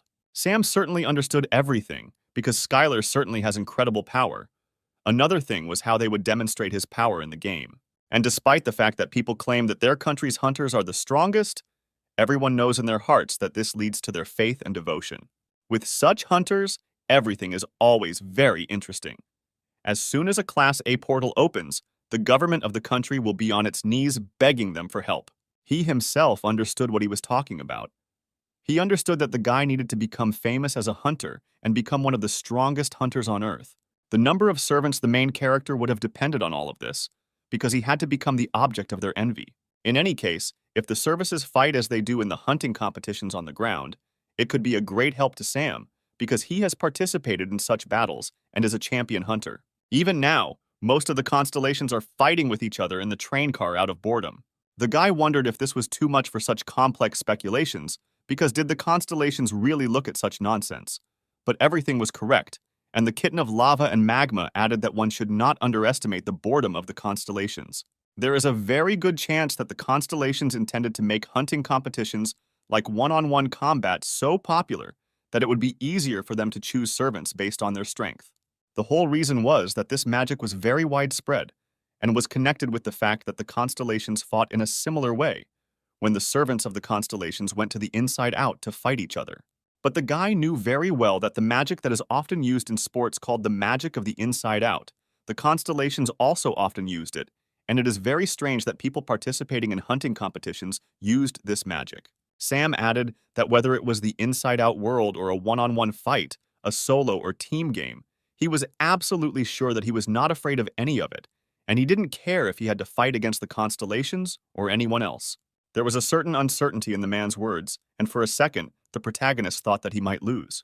But Sam clarified that didn't the guy fight him in the abyss, because hunters always act together and it is completely pointless to try to defeat the monster one-on-one. The man replied that he could be trusted. Then Skylar asked if he could defeat the great demon one-on-one. The guy said that in any case, he was going to continue to increase the number of servants while hiding the fact that he was a constellation, and he would need them when he encountered other constellations. Sam thought about it because it turned out that the constellation needed to hide its own power. Skylar's plan was to first hide the fact that he was a constellation, as it would be a huge problem if he was discovered. He was interested in everything. If he makes this agreement, he will be able to follow the main character and his clan whenever he wants. But if it will be too stressful, then the guy can simply not do it. After all, making a deal with a constellation was tantamount to selling it your soul. The young people had a delicious breakfast in a cozy establishment, and Sam still could not believe that he would enter into a contract with the constellation. The man did not think for long and decided to obey someone younger and let it be as it will be. And at that moment he became a servant of the invincible avatar of training, and his soul was tied to the constellation. And if it disobeys the orders of the constellation, it can be subject to severe punishment. And the man was faced with a choice, whether he would agree to become the main character's servant and serve under his command.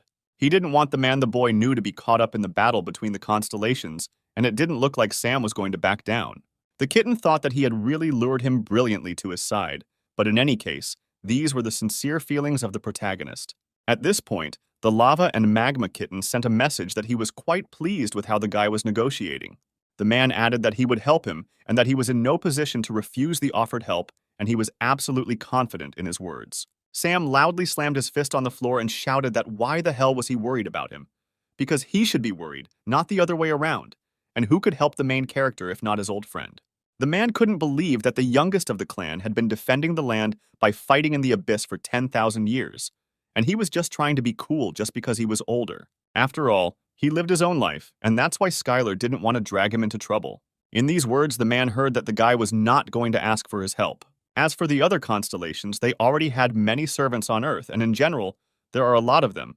But on the other hand, the guy has to start from scratch, so he is now at a disadvantage. And those constellations that have made a truce may be plotting to seize the land right behind their backs. Although the constellations have agreed to a truce, the treaty is only temporary, and new constellations may emerge from the abyss at any time.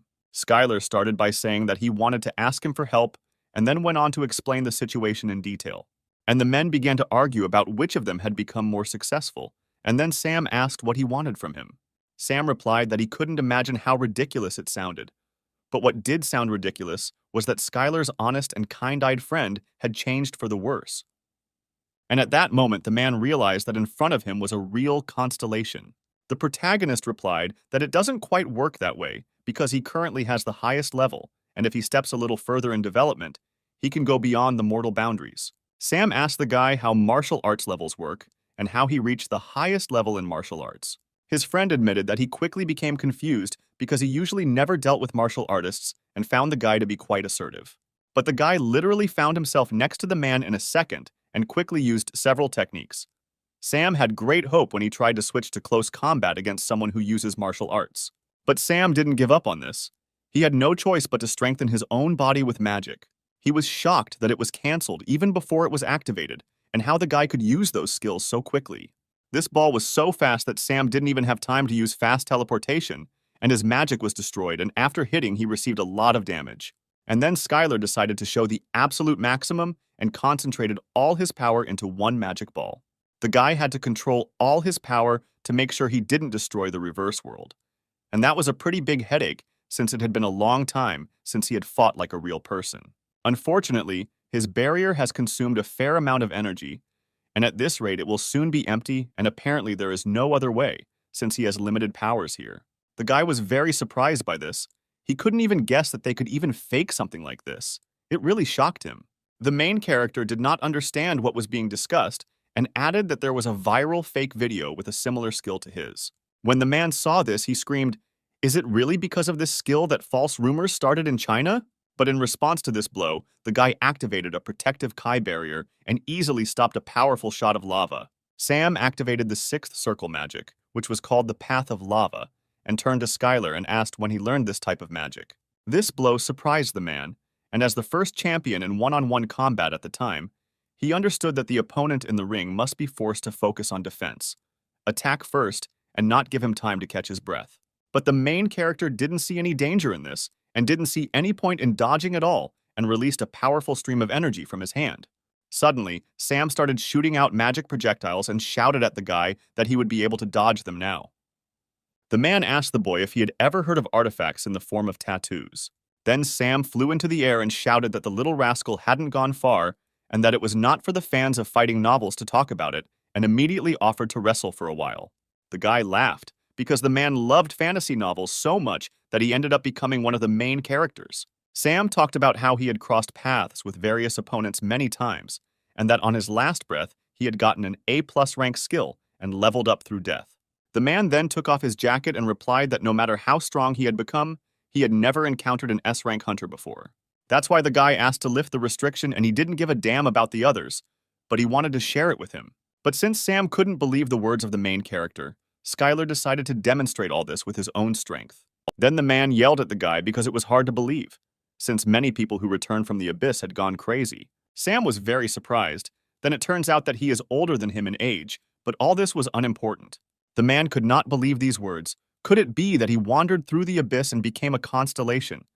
And now he returned to protect the Earth. But to put it simply, Skylar went there with only one mission. It was all for the sake of protecting the Earth. Sam again asked the guy to tell why he went into the abyss, and if it was a long story, then let the main character tell it more simply. It seemed to the man that the guy had become much stronger, since he was uncomfortable being here and everything was exactly like that. Sam couldn't fully understand why he was still assigned to rank C+, because it couldn't be that someone paid for it. Skylar replied that he was a C+ rank, and that he had not had the opportunity to fully demonstrate his combat skills, since he had simply broken the internal energy measuring device, and even that was not enough. But the man didn't believe it, because this room was aimed at A-rank hunters, and he asked what rank the guy had. The guy asked to increase the power of the backside, because his strength is too limited, and it is very annoying. But before he explains everything, he will have one small request. But it seems the man hit the nail on the head, and Skylar replied that it was a very long story. What bug bit him that he fell into the abyss during training or was deceived? After Sam finished, he asked what had happened to the guy during this entire period. All that was needed was to choose the type that a person liked, and having succeeded as an athlete, he was able to earn money that he would never be able to spend in his entire life, and the line in front of his house was just waiting to get this chance. The guy didn't fully understand then why they became hunters, but the answer was one: only for money and fame. The protagonist thought that in that case, they shared it on purpose to find candidates for avatars, and Sam added that recently there were many hunters who had never even cleared a dungeon. The kitten suggested that this could be related to the spread. Then the kitten added that this world and fighting with each other is quite usual for the constellations and for the god of training, who does not take avatars under his own wing. This may be new, but for the constellations with an army of avatars, this is like an indirect war. And in the end, the hunters of the Earth became sports stars, and Skylar did not understand at what time they were catching monsters. The guy spent all his time training and was afraid to find out that he was already late. He was constantly overcome with anxiety while he tried to find his way back to Earth. He was confused and worried that the Earth was now in danger. But no matter how much Sam hoped to surprise the guy with this whole story did not stir Skylar's blood. The strongest hunter is chosen through one-on-one fights, and once you watch this, other sports fights will start to seem incredibly boring to you. The man replied that it was simply ridiculous to even compare them, and added that the most that could be compared was fighting with each other, since that was also a sport for hunters. The protagonist asked why people liked watching it so much, as if it were football or baseball. Skylar asked if the hunters didn't train in a dungeon and just fought each other, but Sam replied that that was the point of competitive sports. Everything that happened there was only about sports, and the most popular sport in the world. Skylar thought that the underside of the world made the hunter's training seem like it was happening in reality. But the man reproached the boy, saying that it wasn't training at all. Sam asked why the guy had become like a pillar, because half an hour ago he had looked completely different. But the kitten added that in the competition with other constellations, there will definitely come a time when he will need avatars, because it is not in the spirit of the constellation to personally enter into battle. The main character believed that he was not suitable for the role of a leader who controls avatars, because he was more accustomed to playing the role of a fighter and participating in battles. But the guy didn't want to do this, because he had a great life, and he didn't want to drag him into this again. The kitten meant for the protagonist to reveal his own essence to the leader and make him an avatar. The lava and magma kitten suggested that this was a great chance, since other constellations couldn't see Skylar in the dungeon and the underworld, and so he could use all his abilities to his heart's content. It all looked like a real workout, and he was even a little happy about it. In the conditions of a battle with limited strength on the reverse side, the constellation increases its own real strength. Then the guy's strength, agility, and health were severely limited, and he immediately felt as if a bunch of weights had been hung on him. The protagonist had to limit the power because the underside of the world could be destroyed. He thought that since magic was created by people, it could not fully correspond to a being of the constellation level. It all looked very interesting, and the main character entered the underside of the world. When one of the teams successfully kills the weekly boss, they are awarded 5 points for the victory. It was a competition where 6 hunters would form a team to test their strength against a rival team, and there would also be monster extermination, time attacks, death matches, and more, with a ton of rules. Currently, the most popular area at the forefront of the entertainment business is hunting sport. Then the man snapped his fingers and said that all this was so last century, and now he would demonstrate everything. He replied that all these devices were only for sports training. Then the main character exclaimed that they really use this magic to play football. Skylar said that with such training equipment to prepare for war, all the hunters on the planet would be fully armed. But the man did not understand what kind of war he was talking about. But if you think about it, there was a possibility that this technology was originally given to someone by the constellation. All this as some kind of evil plan. The guy wondered if the magic of the underside of the world had taught the constellation. But Sam exclaimed that this magic was known to many, and the constellation had nothing to do with it. But this constellation was used to train their own avatars. But the kitten said that most often the constellations use it as a playground to relieve boredom. Sam said that even if you get injured in the other side of the world, they will not be reflected in reality. Roughly speaking, it is magic, something like super advanced virtual reality technology. The kitten said that it was rather a very popular magic among the constellations, and that mortals did not know how to use it properly. The kitten of lava and magma exclaimed in surprise, because it was the magic of the inside of the world. But the guy did not understand why he was so surprised, because it was not complex magic. When the guy came to the gym, he said that it looked more like a concert hall and that he must have invited various pop stars to parties here, but Sam replied that there was a cooler place for that. But something still bothered the guy. The leader had not given up for 30 years. Trying to find him, the guy thought that he was the one who could be trusted, because there was training equipment here like a gym in the backyard, and the guy did not want to just drag him into the affairs of the constellations. The kitten of lava and magma said that there was no need to do that, and that he could and would understand everything if everything was explained to him in detail. The man was very surprised by the guy's words, and he replied that they don't dabble in drugs. He could be trusted. Then Skylar went to Sam and told him everything about how he suddenly went into the abyss to prevent the end of the world. And while he was trampling there for a couple of decades, he suddenly became a constellation, and whether he wanted to come under his wing and become an avatar. The lava and magma kitten said that everything worked out great, and that this hunter could be a great avatar. Could this person really not be trusted? But suddenly, he became the Dragon Sam, an S-rank hunter with a lot of money, who at 70 years old has married 19 times. His leader was so kind.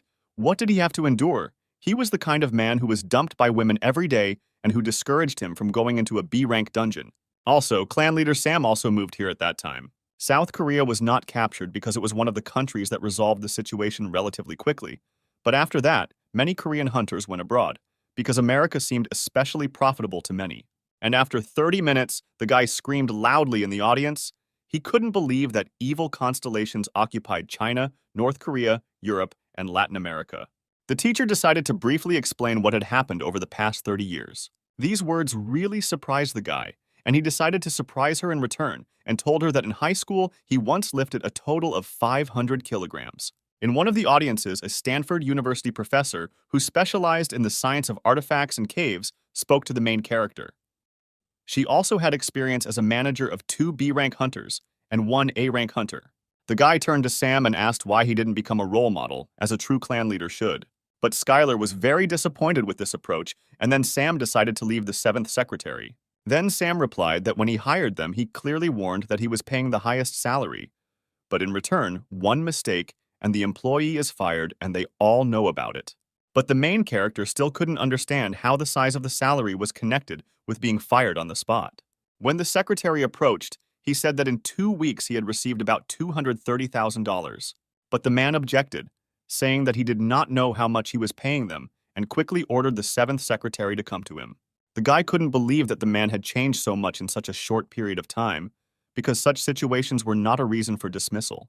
After Sam gave everyone their assignments, he turned to Skylar and said that they could now calmly think everything over. Then the man turned to the 6th secretary and asked where all the models who were supposed to be at the party were, because he clearly remembered that he had missed one and ordered her to work faster. Sam's words and request did not sound like a joke, and he did not ask not to answer stupid questions. But as soon as the man introduced himself to him, he immediately heard that he was fired from that very second, because he hired them for a lot of money in order to entrust them with troublesome work. At this time, one of the secretaries asked if there were too many teachers and too much information, and if he could find out the real reason for this commotion. But the guy continued that their last name was clearly not Parker, and why should he beg for this chance? Besides, he had the feeling that next to him he was getting a year older with every minute. At this point, Parker's driver said that there was a great chance to meet the dragon at the moment, and that some people had been waiting for months for the chance to see it. He ordered to select the best teachers for him in politics, economics, culture, and other sciences, so that Skylar could be taught everything. Then the man remembered that the guy was in the abyss and knew nothing, and then he urgently gathered all the secretaries in one place. The protagonist asked what was troubling the Chinese government that they made such a generous gift. When they went inside, they saw beautiful pandas. The guy couldn't believe that pandas were in America. Did he really steal them? But as it turned out, it was a gift from the Chinese government. They then begged on their knees for him to come and send it to him. The guy asked what kind of chance they were talking about, but the man said that they would still have time to discuss all this. But Skylar couldn't fully understand why they needed this and what it was all for. But these people came to ask to give them a chance. He didn't understand what these coupons were for, because this wasn't a bank. But Sam replied that in order for them to see him at least once, they needed to get a coupon. As the motorcade passed along the streets, the main character saw hunters standing in line for tickets. They immediately approached the real house, past fountains, palm trees, and beautiful parks. But Parker interrupted the guy and said that these buildings were for hired workers and servants, and the real home of Sam the Dragon was located further away. The main character looked out the window and said that he had a very cool house, and that this house was the size of an Olympic stadium. It was funny to watch the FBI and CIA report with stony faces. Otherwise, he would have quickly changed his citizenship, and the government would have suffered huge losses. Sam continued that from the moment he arrived in America, he asked to be informed of the latest news of who had returned from the abyss, and threatened that if even one name was missed, he would leave for another country. All of their clanmates, rising stars who wanted to join them, and people who viewed hunters from a business perspective.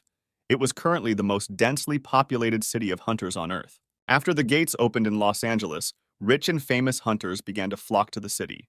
The guy saw how the world had really changed in 30 years, and all the city streets were now teeming with machines.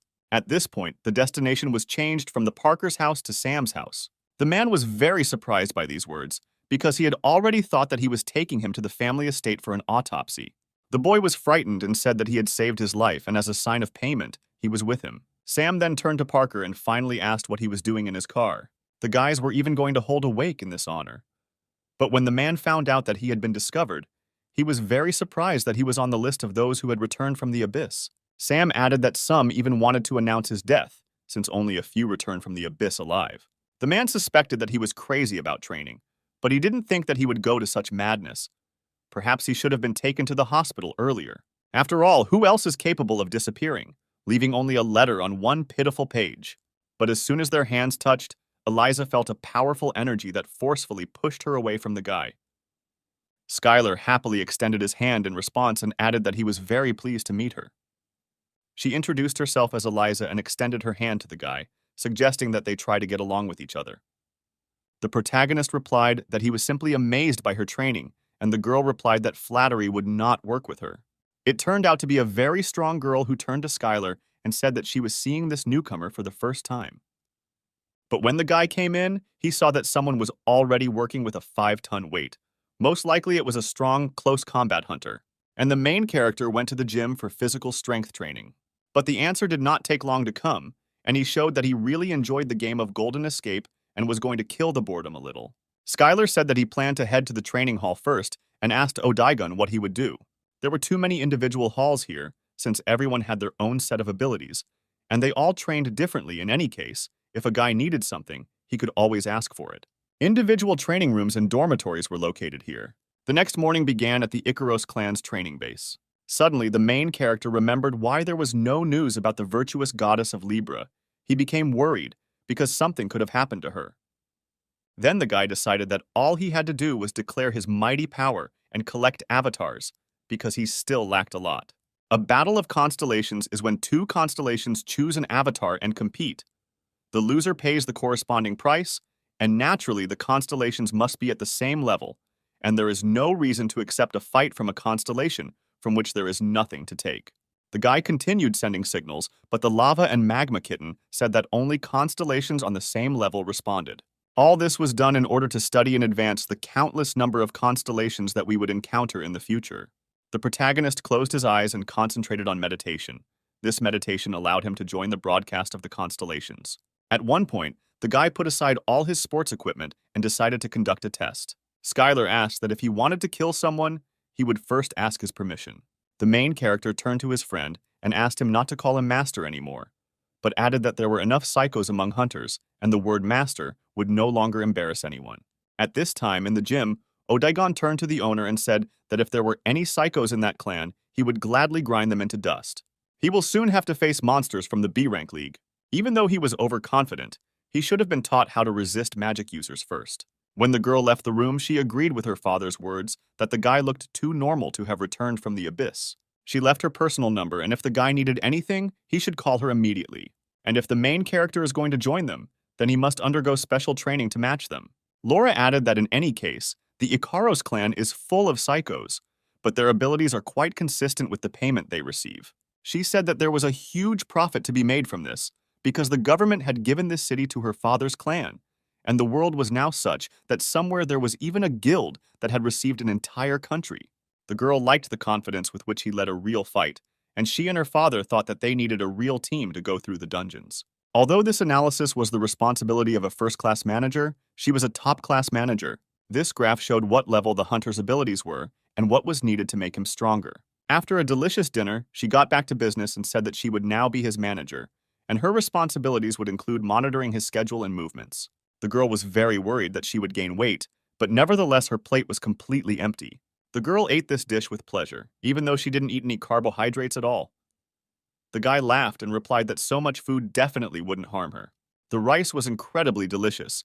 Every grain of rice was cooked perfectly and had a very strong magical taste. Skylar pushed forward a small bowl of rice and offered to try it, since he had prepared it just in case. She immediately suggested that the guy open his own restaurant and she would even become his investor. But the main character did not even think about it, because he prefers Korean food. Suddenly, the girl shouted loudly that the guy should become a cook. Odaigun asked the guy if he had cooked the rotten meat again. Otherwise, why was she shaking and silent? There was actually a special magical taste that couldn't be compared to other tastes and aftertastes, and unlike her dad's food, the meat that Skylar gave had a fundamental difference in ingredients. The guy cooked Laura's favorite dish. It was Texas barbecue, when hefty pieces of meat are marinated in spices and then smoked for a very long time. But this spicy brisket turned out to be much tastier. Skylar chose the offensive tactic and cooked dinner for Laura. One quiet evening, everyone was in the house and doing household chores. He shouted that in their time, even a dog and a cow had managers. He asked not to worry about the abilities of this man, because it would be his daughter, and Skylar was very surprised by this. In the end, the guy had a hard time believing this story, but he accepted the gift. But that was not all, because Sam wanted to introduce Skylar to the manager. Three A-rank monsters burst out of this dungeon, and the man went to help and received this as a gift. At that time, China was on the verge of destruction due to the invasion of evil constellations in the north, and several extreme problematic dungeons were discovered at once. The guy asked where he got such a relic, but the man replied that the Chinese government gave it to him as payment for his help. From his bag, Sam took out the sacred moon sword, which was an A-rank Chinese artifact. The guy didn't understand why he needed a weapon. After all, was Sam really afraid that he would be humiliated? But it wasn't because of that. It's just that the main character would look really cool with this weapon. At one point, the man threw down his bag and said that he had one good weapon in his collection, and he decided to give it to Skylar. Sam added that it didn't matter who he was, because in any case he would be able to show a bunch of weaklings what abilities he had. The man said that he had gotten him into the Icaros clan, but if he was a C-rank hunter, he would be looked down upon. This answer stopped Sam, and he agreed that rank B also satisfied the basic conditions, but the guy exclaimed, "What conditions were we talking about?" He whispered quietly to him that he should be careful, because the constellations were beginning to show interest in him, and there was nothing wrong with moving slowly. The man was about to attack the appraiser, but Skylar stopped him in time and asked him to stop.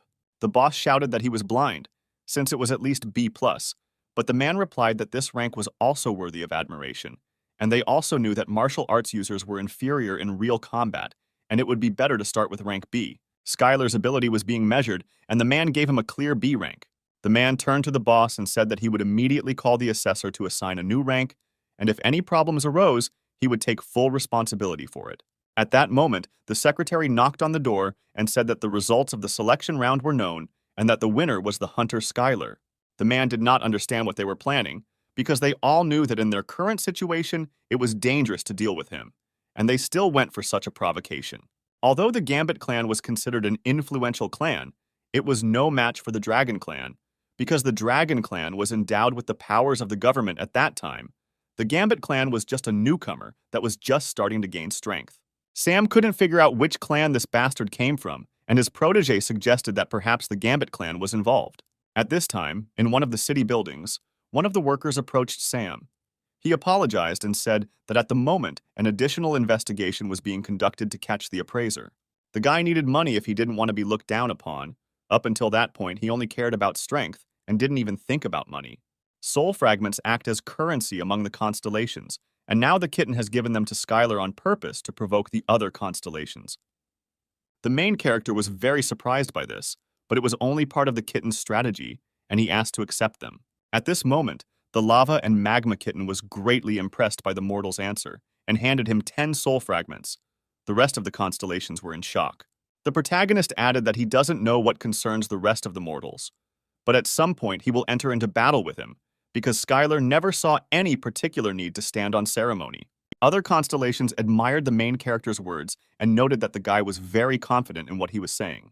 The boy shouted back that the constellation should not be proud of the fact that it managed to cheat death. It cannot even commit atrocities in front of other constellations and still continues to be called a warrior shrouded in madness and blood.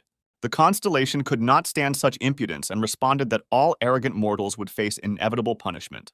At this point, the guy added that he had no intention of signing a contract with a loser like this warrior and ordered him to get lost. The warrior warned the cat that he would never forget this, and that in one moment he would wash himself with the blood of his avatars. The kitten did not agree with the warrior's words, and a squabble of constellations began between them.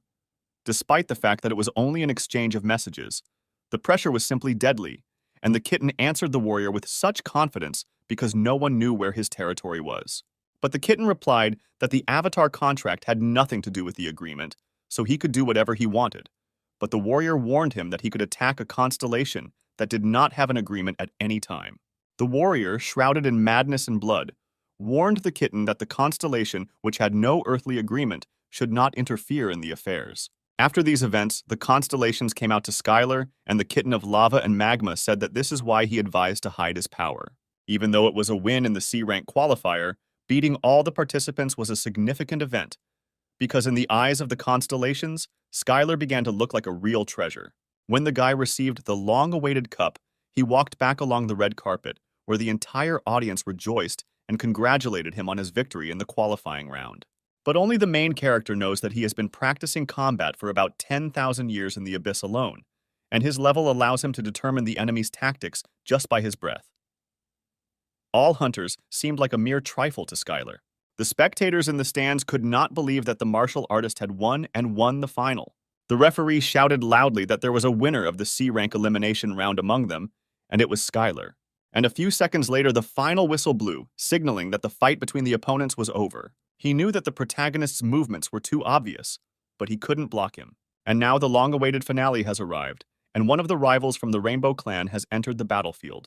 Even the newcomer from the Star Clan was no exception for the main character, and he, like the others, was carried away from the battlefield on a stretcher. Scanner continued on his true path to first place and defeated one participant after another. All this was fine, but among the participants of the competition, there was one hunter, a newcomer of the Star Clan, who specialized in one-on-one fights and therefore never went on raids, but competed exclusively against people.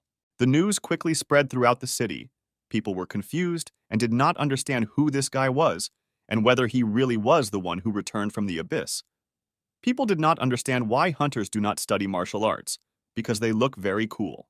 The spectators were impressed that the guy finished all the fights with one punch, but since these were C-rank qualifiers, there was nothing surprising about it. The journalist understood at that moment that he could not miss this chance, and he had to sign a contract with him by any means necessary. Otherwise, he would not be able to explain anything to his clan. The operators couldn't believe it. They were photographing this fight and were completely amazed by this monster. No one could understand where this hunter came from. It was not for nothing that they said about him that he returned from the abyss, and from that moment it became clear why no one had seen this martial arts user. Skylar immediately counterattacked and with a powerful blow threw his opponent back several dozen meters. All the people in the stands jumped up and shouted that this was a martial arts user's step technique, but such a close fight with Gregory was very dangerous. But the guy dodged these blows without any problems, using well-honed fighting techniques. He unleashed the full force of his blows with numerous fists that were aimed straight towards the main character. The man did not believe where such speed came from and decided that things would not go any further and decided to move straight to close combat. But the guy barely had time to release the arrow from the bow. Skylar was already next to him and with a powerful push pierced him straight into the body. As soon as the referee counted 3 seconds before the start of the fight, the opponent immediately took the bow and arrows and began to make the first attack. But he didn't fully understand why an opponent who specialized in close combat would hold a bow in his hands. Before the fight began, Skylar became curious and decided to check his power level and saw that he was close to rank C and was specialized in close combat. The idea was simply brilliant, but first the guy needed to sort out the qualifying rounds and then continue the main mission. The protagonist's strength steadily increased, but the speed was too slow and there were few ways to fix it. But the Lava and Magma Kitten thought it was nonsense and said that a good solution would be to recruit avatars and prepare a constellation temple or increase the number of believers. The system asked Skylar to name the new technique, and since it was incredibly fast as light, he decided to call it Light Dispersion Mastery. When the guy entered the ring, he put 90% of his internal energy into speed and limited the power of martial arts. And with this, a new B+ rank martial art was successfully formed. The main character was at a loss as to what to do in this situation, but he gathered his will into a fist and decided that he should first show what rank B is capable of. At that moment, there was a knock on the door and an announcement was made for Skylar to prepare for his next fight. The journalist wished him luck and said that he would support him in his next fight. After all, the guy knew that this had often been done in the past, when clans would hold back novice hunters by bribing an appraiser. The journalist did not understand what kind of trick they were talking about, and the main character added that if, for example, they had obtained information about his abilities in advance. Then the boy counterattacked and shouted that this was the reason for their clan's strength. It was courage. But Skylar replied that it looked more like a trick than courage. He reminded the man that he had only seen him in the selections, and that his clan was not too generous to him to offer such fees and such impressive distributions. The main character was touched by this phrase, and he asked why, and asked several questions. But the guy was firm and refused to sign the contract for the second time, and the journalist shouted that he would greatly regret it. Then the man began to be pressured by the fact that his potential was at the level of a C-rank hunter, and that increasing his rank was not such an easy matter. But Skylar wasn't particularly inspired by his speech, and replied that since he was used to fists, he should look for a clan with martial arts users, and laughed loudly. And the journalist began the greatest presentation about their clan, that they provide great support, that training is only for top-level hunters, and most importantly, They guarantee a share of 1.5 people in percentage terms in dungeon expeditions. The man began to gesture with his hands and convinced the guy that most likely he was having a hard time getting his bearings in the current situation and was overcome with anxiety about what to do next and which team to join. But he didn't even have to worry about that because their clan would help him at all. Skylar said that he had recently returned from the abyss and that not much time had passed since his return, and he simply could not hear about it. The man hoped that the boy already had an idea about this clan, but the main character replied that he was hearing about them for the first time. The journalist introduced himself as a representative of the Gambit clan, and he really came to hire him. Skylar replied that the scout had come to recruit him, and there could be no other reason. The man carefully asked if the guy knew why he was here. Skylar replied that he thought so too, but he thought that things weren't that bad, and it made absolutely no difference where you trained if your strength would end up being the same. The man added that although the guy already knew, the current hunters in the past were not fit to hold a candle, because in a real fight, they could not even be called hunters. The journalist was flattered that the guy immediately realized that he was in front of a clan scout, and he replied that the guy was fundamentally different from today's hunters. At one point, a journalist entered the room. He turned to the hunter and asked him to ask a few questions, but the guy immediately realized that a clan scout was in front of him. While Skylar was resting in the waiting area of the stadium, other fighters were performing, and the journalist decided that he would achieve success at any cost if he did not want to lose this job. He still couldn't believe that there was a treasure to be found among martial arts users, and even though it was difficult to expand its boundaries, they wouldn't miss the opportunity to try and recruit the guy. On the phone, the boss heard that the appraiser had not made a mistake, and they had found a simply amazing diamond that would immediately become their driving force. The journalist couldn't believe that the guy managed to deal with his opponent so easily, and he immediately reported it over the phone. The referee climbed onto the podium to announce the winner as the other fighter was carried away on a stretcher. Skylar was too surprised by this because he did not believe that the fight ended so quickly and that the opponent was too weak. Everyone who watched the broadcast and was in the stadium was very shocked because a few seconds after the referee gave the signal to start the fight, it was already over. But it only seemed that way to the man because Skylar's fist was already a few centimeters from his face. As soon as the referee signaled the start of the fight, one fighter immediately flew into the air, and for a second, it seemed to him that he was much faster than his opponent. He decided that as soon as the battle began, he would immediately increase the distance and use second circle magic, and then release enhanced magic projectiles. The bald fighter met a man who possesses martial arts for the first time. The journalist read his profile carefully and decided that he was worth a look. But when they read that he was a martial arts user, they couldn't believe that they still existed and had already forgotten the last time they saw them. For the viewers of the broadcast, this was very interesting because they had not seen a martial arts user for a long time. In their eyes, Skylar was no different from a living fossil. There weren't as many people in the stands as we would have liked, but there was still a live broadcast of the qualifying match for this competition. Also, if they want to surrender or are no longer able to fight, the fight will be stopped. The referee shouted that they would be instantly disqualified for fighting without giving a signal. The rules were already known to everyone, but reminded that any skills could be used without restrictions.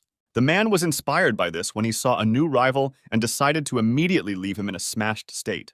A bald guy at the stadium asked Skylar what the psycho was muttering under his breath, but the guy replied that he thought it was a good experience. This did not stop the main character, because the more difficult the situation, the higher he rose, and this sounded logical. Skylar successfully entered the inside of the world. He limited his strength, agility, and endurance.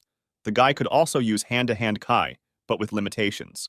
But the main character should have limited the power much more, because in Sam's house this thing was level A. When the guy entered the inside of the world, he needed to limit his power, because otherwise the inside of the world could simply collapse. Skylar's tryouts began, and he was invited to enter the center of the stadium. But the guy didn't understand how he should make him master magic, but that was already his concern, because the journalist gets a salary for it. The boss ordered the worker to personally check everything, and if his mana was in excess, then try to offer him to master magic.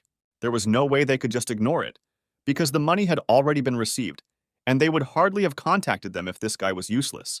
At first, the journalist couldn't believe that it was possible to break a measuring device, and no one could pay them to talk this nonsense. The men decided that if he lived 30 years ago, it was understandable why he used martial arts and suggested sending someone to recruit him. The journalist had been studying the main character's dossier for a long time. He learned that the guy had gone into the abyss for 30 years, and that everything was fine with his head, and all the tests had passed the check, and no deviations were found. After all, they said on the phone that it would be just a bomb, because the guy even ground the measuring device into powder. The man hoped that this time the damn appraiser hadn't fooled him and had told him the whole truth. He thought he had seen this journalist somewhere, but it turned out he was a scout from the Gambit clan. At that moment, an operator approached him and completely agreed with his words and suggested waiting until the majority dropped out. One of these journalists scratched his head and could not understand what kind of incredible hunter had to show up in the selection round to be sent so early in the morning. When Skylar came to the stadium's recreation area, he saw that there were journalists and cameramen around, and it seemed to him that this was all a way of recruiting into the clan. The guy shouted at him to stop playing these games already, and the competition would start soon. The main character didn't understand how he could play these games all day long. Were they really that addictive? At this time, Odaigon was so engrossed in playing games on his smartphone that he didn't even pay attention to what people around him were talking about. One of his representatives also said that this was a qualifying round for the C-Rank League, but many D-Rank or E-Rank hunters would also take part in it, and in any case, there would be a chance after that, and it was necessary to take this as a new experience. The main character was not surprised by this, because then and now the habits of hunters have not changed, but in order to get into the professional league, you had to become the winner of this tournament. Some hunters arrived in luxury cars. They enjoyed great popularity and fame. When Skylar approached this place, he was surprised that this qualifying round would really take place here. One fine day, there was a great deal of excitement at the stadium, where the competitive fights were taking place. He didn't say anything because she didn't like it when her identity was revealed. But he had just let down his own boss and didn't realize what an idiot he was. Miss Laura was a B-class hunter and a renowned A-class manager. She was the type of person who turned worthless rookies into diamonds in any clan. When the manager entered the classroom, he immediately started kicking him with his feet, because this stupid idiot didn't even guess who she was, because she was not just an ordinary manager. When Laura was returning from the training class, she turned to one man and said that the guy did not deserve to be trained, and that the girl no longer wanted to study with him, and ordered that they take care of him on their own from now on. The guy then shouted that he was a C-plus class hunter and had already received an offer from the other close-ups, and how could she force him to repeatedly practice just first circle magic? Laura turned to him and said that he had a lot of mana, and that did not mean that he could handle high-level magic, and that he should have first studied first circle magic more thoroughly. At this time during training, the man could not believe that he had lost control of the third circle magic. He ordered Laura to be brought here immediately, but he was not entirely sure that she would show sympathy towards Skylar, since he was also not easy to deal with. The man asked what his daughter was doing now and began listing that she was not the 10th or even the 8th, but let them call him the 11th, who had the worst character. Then he thought that they would need another reliable manager. But when he looked at these guys, he realized that they were not suitable for him at all. Sam was in the office and called a few workers. He asked the hunter department to bring him the evaluation equipment right away, because he needed to reevaluate someone. Eliza said that it was most likely a trap, and maybe it would be better for them to set up camp now, and instead of going straight ahead, explore the area a little. The man came to the conclusion that perhaps the boy had dealt with them in the abyss, because his reaction showed experience. One question tormented the teacher: how many years had he been there? Ernest watched all this and was shocked that the guy managed to block the blow, and apparently he knew what kind of monster was in front of him. Suddenly, Skylar was attacked by a gargoyle, and he immediately blocked its swift blow. The mentor understood that soon everything would start and the team would have a hard time coping with the new trap. The Crossroads Trial is one of the secret dungeons that China hired A-rank hunters to storm 17 years ago. Despite the fact that the dungeon's monsters did not exceed B rank, its complex structure with many pitfalls is worthy of a high rank. Skylar's team quickly passed the dungeon, and the headquarters was sure that they were not doing it thoughtlessly, and besides, the destruction would also be a lesson for them. The teacher looked at him and thought that he was a natural-born leader, powerful, a worthy recommendation of the chairman. The only thing he didn't like was that the guy was a martial arts user. The entire training staff watched the actions of the main character with pleasure and wondered where this guy came from. The guy added that they have nothing to worry about because they are very cowardly, and at the slightest thing they immediately run away and have already retreated. The stone gargoyle was a demonic-looking chameleon monster with immense strength and endurance. This opponent was quite troublesome with its ability to completely blend into the rocks. Anthony said that he could have easily dodged it, but Skylar insisted that he was not familiar with this monster, since it was a stone gargoyle in front of them. And at that very second, the main character dealt a crushing blow to the monster. Anthony added that Skylar shouldn't be discouraged. He certainly fights well, but he's still a long way off. The guy got to the main character and told him to look at him carefully, because now he would show him what he was really capable of. Suddenly, Anthony shouted for everyone to move because couldn't they hear the enemy approaching, and Eliza couldn't believe that he had started listening to the others. Everyone stopped abruptly, and the guy shouted that the enemy had surrounded them and that they should prepare for battle. Morris offered to stand guard, but was immediately interrupted by Skylar. After a few hours of wandering through the dungeon, the girl suggested making a stop, since they still needed to restore their mana. Anthony agreed with her and added that Skylar secretly thought it was a great idea to trust him with his rear. Eliza couldn't imagine that with such a team, the cleanup would go like clockwork and everything would be done cleanly and in a commanding manner. The teacher watched all their actions carefully and could not believe his eyes, because what was happening on the screen was called teamwork. They actively helped each other and covered each other from both sides. The guys carried out joint attacks and were willing to give up several kills due to their cooperation. They noticed how the boys began to get along with each other. They turned to each other and did everything together. Then the guy turned to Ernest and told him to look carefully at the screen. The man asked to observe him a little longer, and later he would personally make a decision if there were no changes. The man noted that his progress had slowed down significantly. It was clear that he had no desire to give it his all in training, but his transfer to the second team could have had the opposite effect. After all, if you look at all this objectively, the guy has outstanding all-round developed abilities, but he is seriously lacking a sense of team spirit, and with his participation, the team game will simply collapse. They were discussing whether they were going to keep Anthony in the first team. At that moment, the trainer and his team were watching all the actions of the participants in the operations room. Eliza thought that in this regard, only Anthony was bothering her. But who would have thought that there would be two psychos on the team? And at that very second, the two of them rushed off somewhere, and their team was left behind and did not understand what they were left to do. At one point, Anthony realized that his body had a powerful force and it would not lose. He approached Skylar and said that the guy was determined and offered to show him the ability of his own body.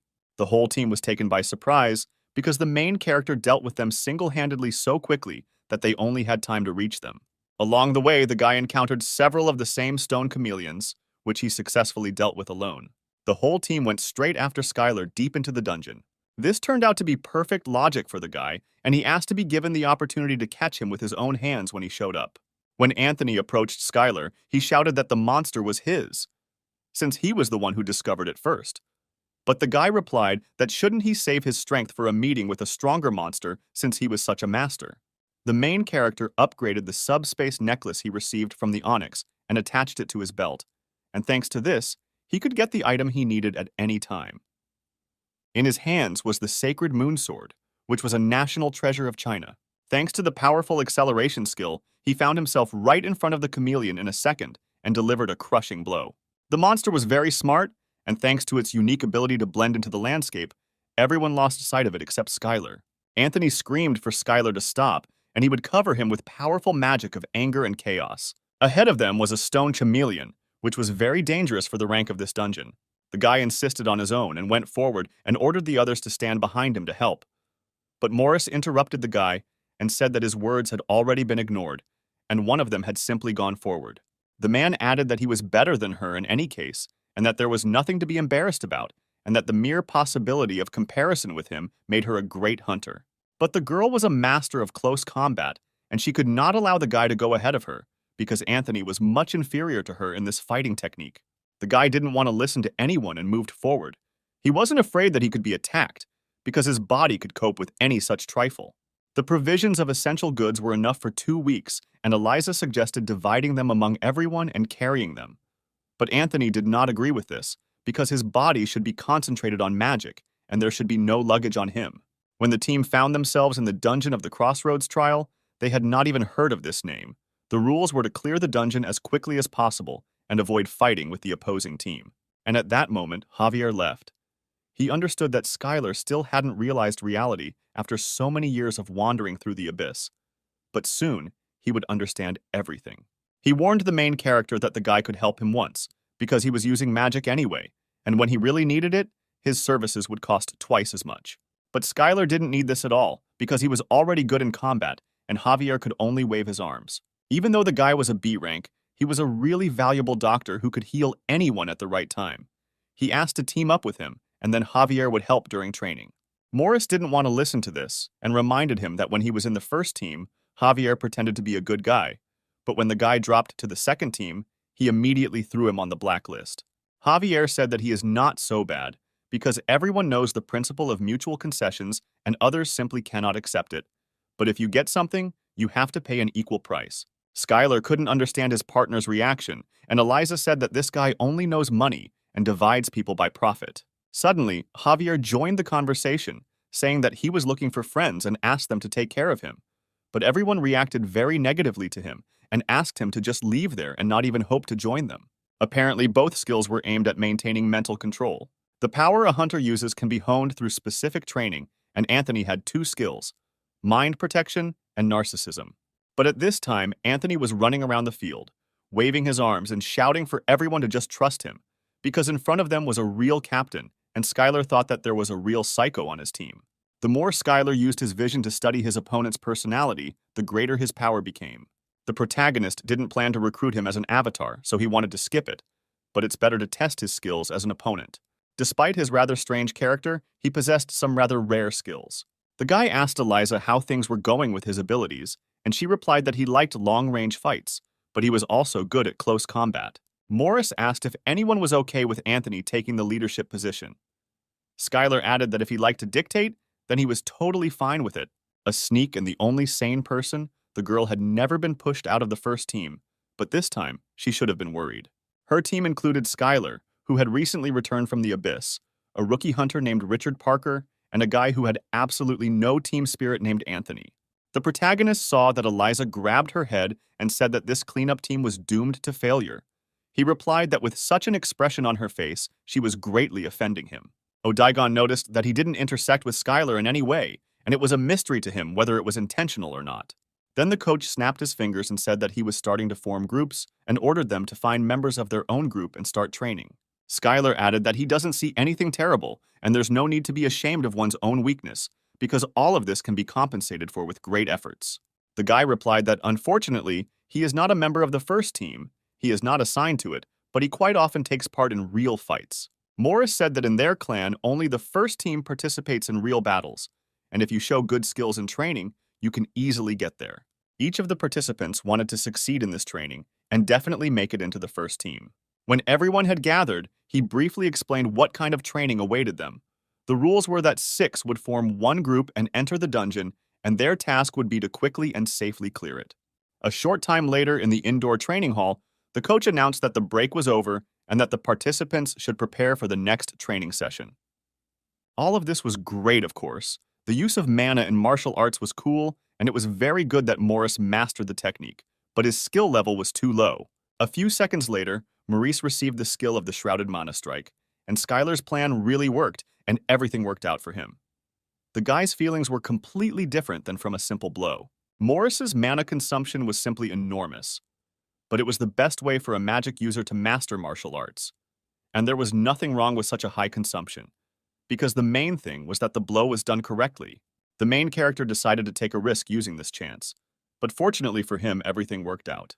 In the end, Morris decided to trust Skylar and mana cultivation occurred, which meant performing martial arts with mana, and the higher the user's understanding, the lower the chance of failure.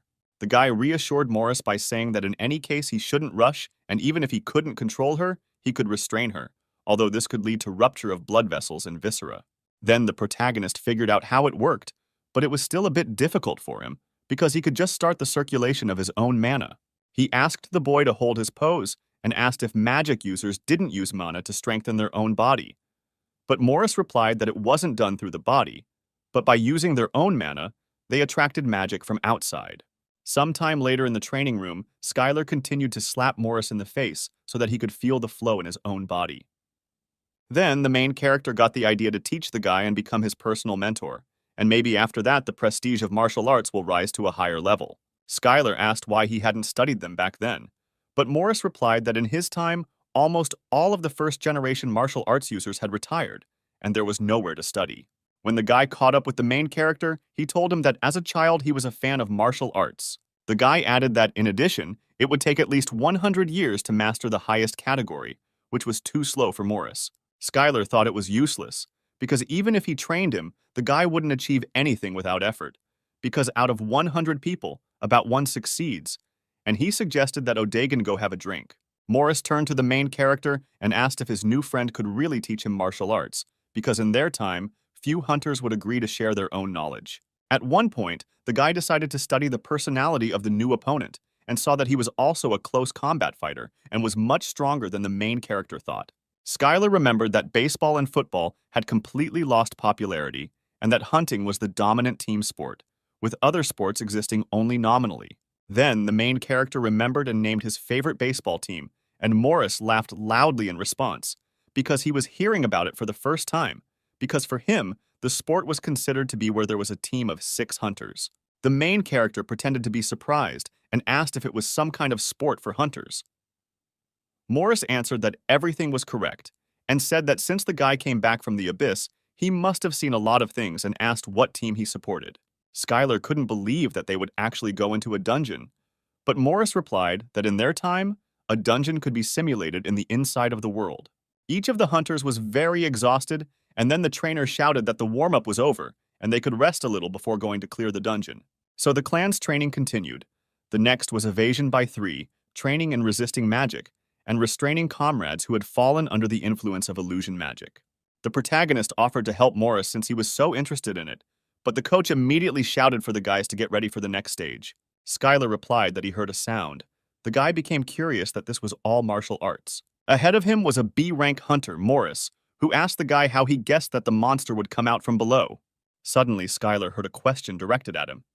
He immediately turned around to see who was asking it. But the trainer was persistent and shouted that if they couldn't even react to this, then they had no right to be called hunters, and that instead of grumbling, they would be better off concentrating on training. The other hunters started shouting that the stone eaters right after the wyvern were too tough a test, and that you wouldn't even find something like that in a B-rank dungeon. Suddenly, an ancient sand monster in the shape of a worm, a stone eater, appeared from underground. Such monsters hide in the ground and upon catching the vibration, immediately attack and devour the prey. They are a terrible predator living in dungeons, rank B and above. Literally, in 1/100th of a second, the guy jumped out of the air with a sharp leap, grabbing his partner, who would clearly have been too late. All the participants were expecting the second attack, because it could come from anywhere, and only Skylar suspected that a monster would attack them from below. The teacher's first task ended, and he ordered everyone who could not pass the first stage to leave the site. The guy kept yelling at the newbie to listen to him and kept reminding him of it. At this point, Anthony shouted what the main character was doing and why he wasn't following his actions. But in response, he heard that the guy was too slow for this training. The power of Skylar's skills was incredible, regardless of rank. Such a hunter was strong even in real combat. And the man understood why the chairman liked him so much. The teachers took notice and believed that the pair were superior to magic in terms of speed and evasion, and that this guy was the most outstanding martial artist he had ever seen. Thanks to the actions of the protagonist, they successfully dodged the powerful attack of the wyvern. The main character didn't think long and immediately accepted his own magic, which was many times stronger than his partner's. Skylar noticed this and decided that since they were connected by magic, he would be dragged after him, and it looked very presumptuous. Anthony decided that despite the wide radius of the breath, his magic would allow him to dodge and use the 3rd-level acceleration. One of the couples was very terrified, and their tactics did not coincide with each other's opinions. A few seconds later, the teacher gave the students the task of dodging the attacks of a wild monster. The teacher noticed that the newcomers didn't even hesitate, and he came to the conclusion that the chairman wouldn't recommend just anyone to join this clan. This monster made all the students hold fear and look at the wild beast with horror. Right behind his back, a wyvern formed, which was the strongest monster classified as rank B or higher. After each pair confirmed their readiness for training, the teacher began it with the art of illusion at the highest level. Skylar couldn't understand one thing: why he, as a constellation, had to be paired with this weirdo. But looking a little more closely, he saw that his beam had connected directly with Anthony, who turned to the guy and asked if he was nervous, and asked him not to worry, because his body, with the help of magnificent magic, would solve any problem. Bright rays of light connected the students with each other, and they saw who they would have to train with today, and the main character thought how good it was that Odagon was next to him. Suddenly, the teacher drew lots and announced that there would be a pair training session today. The mentor added that even if he was awakened or had a high rank, humans were inherently weaker than monsters, and no one knew what might happen in the dungeon, so one should be prepared for anything. And this was also the correct answer, because the hunter's weapon that can fight off monsters is not magic or an item, but the most powerful weapon is unity, because even a rank S hunter will not go into a dungeon alone. Parker thought hard, but soon responded that it was teamwork. Odaigan believed that a strong creature capable of helping him would be the hunter's main weapon. But the teacher made it clear that the main character's answer was correct, and then one of the students shouted that last time he said something completely different. The main character's partners laughed at his answer, because for them it was considered a great mistake. And this was a completely correct answer, because unshakable faith in one's own strength, without it, nothing would have happened. And thanks to this faith, with which anyone can become stronger, Skylar also lasted for many years in the abyss. Ernest asked those present what the most important weapon of a hunter against monsters is, and Skylar immediately answered that a person. The man introduced himself as the mentor of the Ikaros clan and greeted the new faces, adding that he hoped that among them, someone would become a worthy hunter. One of the men asked if everyone was here. It was the clan mentor, A-rank hunter Ernest. It was too suspicious, because the guy joined Ikaros, and it was too strange a circumstance, because didn't his family have their own plan? Among all the hunters, Parker came to training, which greatly surprised the main character. The next day, in the training room inside the imagination, Skylar was one of the first to wait for all his partners. The magma and lava kitten said that the guy should take better care of his opponents. But Skylar did not accept these words, because he could not lose to her on purpose. Eliza turned around and said goodbye to the guy, saying that she needed to go about her business. Pride was in not allowing herself to be trained by an enemy, because from that moment on, Skylar was her enemy. Of course, they would greet each other when they met, but she would never accept help from the guy. The guy didn't quite understand her answer, because with the help of martial arts, she could remove all unnecessary shortcomings. But for Eliza, it was a matter of pride. The girl was persistent and replied that she would put him on his shoulder blades with her own strength and would continue to train until she became stronger. After the training, the girl turned to the guy and said that she had not been so tired during sparring for a long time. But Skylar added that this training was not enough for him and asked what she now thought about martial arts. But Skylar had already gotten into the swing of things and asked if the girl was showing any weakness of character, since now the most interesting part was about to begin, and suggested that they have another full-fledged training session. A few minutes later, the girl turned to the guy and suggested that they finish this training for today. The main character liked such persistence from the girl, and he happily accepted her attempts to attack. Skylar replied that she had chosen the wrong opponent and that she would not be able to fight to victory. Once again, the girl stood up and told the guy that he really was different from everyone else and suggested that they try one last time. But each time, the next attempt was a failure and she again lay in the ring of the training camp. But despite all this, the girl was not satisfied, and each time she tried to attack the main character in order to hit him at least a little. But Skylar was ready for this and easily repelled her blow. He asked if maybe now she felt what martial arts are. After these demonstrations and abilities, the guy could recruit her into avatars. But something told him that this would require several stages. Eliza didn't want to admit such a loud defeat and, taking the guy by surprise, suddenly screamed that she wasn't finished yet. The girl couldn't believe it, because she was sure that she had activated magic. But the thing was that the guy used a different force to strike, which was significantly different from the muscle enhancement of magic. Skylar had already punched her straight in the stomach, despite the protective magic circle being activated. Eliza's only option was to use defensive magic, but as soon as she thought about it, and at that moment, Skylar delivered his favorite move called the Milky Blow, which knocked the girl off balance. The blow was really fast and powerful. The guy was surprised that she performed quite a good attack speed for a magic user, and it would be good to recruit her as an avatar. The girl had no intention of sitting back and defending herself, and immediately launched a powerful attack and delivered a sharp blow of magical power. Much to the guy's surprise, she had a very good reaction and repelled his first blow. But no matter how fast her magic was, it was still inferior to the blows of a martial arts user. The protagonist decided to teach her the first lesson and started with the first rule that she should never go near a martial arts user. Eliza was looking forward to the fight and was excited to see what martial arts techniques Skylar had. They entered the main arena of the training camp and stood facing each other. After numerous dialogues, the couple finally decided to fight each other. Skylar thought the guy was some kind of psycho, but Eliza reassured him that he was always like that and advised him not to get involved with him. The guy added that he is the ace of this clan, and the rules of the clan are very simple for the main character. You just need to trust him and obey him in everything, and then all the problems will be solved. Then the girl screamed that Skylar had just returned from the abyss, and he knew nothing about it, after which Anthony asked Skylar to stay to clarify something. Anthony couldn't believe that he hadn't heard about his achievements, because the guy had cleared the dungeon and set a new record for night raids, and in the shortest time rose to rank B. Then a guy approached the couple and introduced himself as Anthony, and added that despite all this he was already familiar with him, but Skylar did not understand who was in front of him. One of them asked who the guy was standing next to Eliza, and she proudly introduced that he was a new rookie martial arts user. They came to the Hunter's training hall, where other fighters were already training, who looked at the newcomer with disdain. After that, the girl shouted for the guy to follow her, because now she was going to check what martial arts were really good at. At one point, the girl realized that Skylar didn't know her at all and bragged that she was from the ranked league and was in 19th place. Then Eliza began to willingly show all the techniques of jiu-jitsu, wrestling, Muay Thai. She studied all the necessary types of arts, because it is not very pleasant when monsters breathe right in your face. The girl confidently said that martial arts are not so useless, and she is capable of mastering everything that can be used. Then Skylar revealed that he learned all of this while wandering the abyss for 30 years. Eliza was very surprised, because it was very rare to meet a B-rank martial arts user here.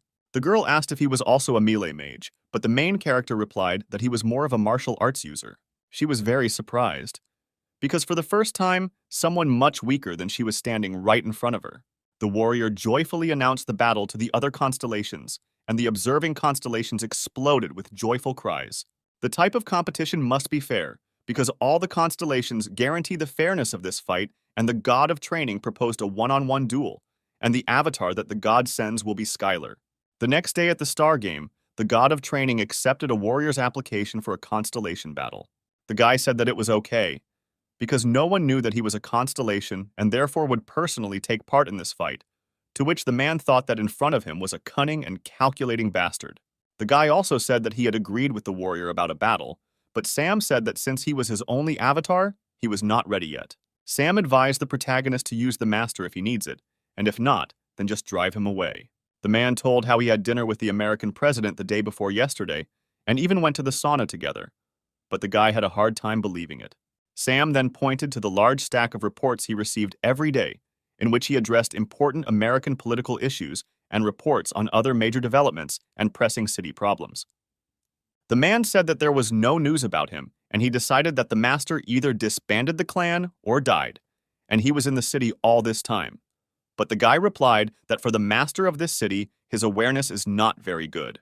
Sam wondered why the guy suddenly remembered this, whether he had finally decided to go looking for this master, but Skylar replied that he had met him here. They were defeated during the first wave of the Great Invasion, when all of China was in an uproar, and later Master Li falsified his rank and was defeated in the second wave, and most likely the rank falsification was the work of the government, because the master would not have done that. Skylar decided to ask Sam if he remembered a clan called the School of Masters. The man replied that perhaps it was that ancient Chinese clan of martial arts users. The main character replied that everything was fine and that there were quite a lot of strange guys there. The next day, the guy came to Sam, as he wanted to know if he had managed to fit in with the Icaros clan. The masters replied that they would wait for an answer from Mr. Skylar and said goodbye to him. The old man's words made the guy very wary. It was too unexpected a proposal for him, and he replied that he would think about it and give an answer later. The old man added that they were not just asking for training, but in return they were promising unconditional loyalty. The main character became interested in whether other constellations get their power in the same way. It was quite invigorating, but he didn't know anything about it, and then the magma kitten answered that this road begins with the first step.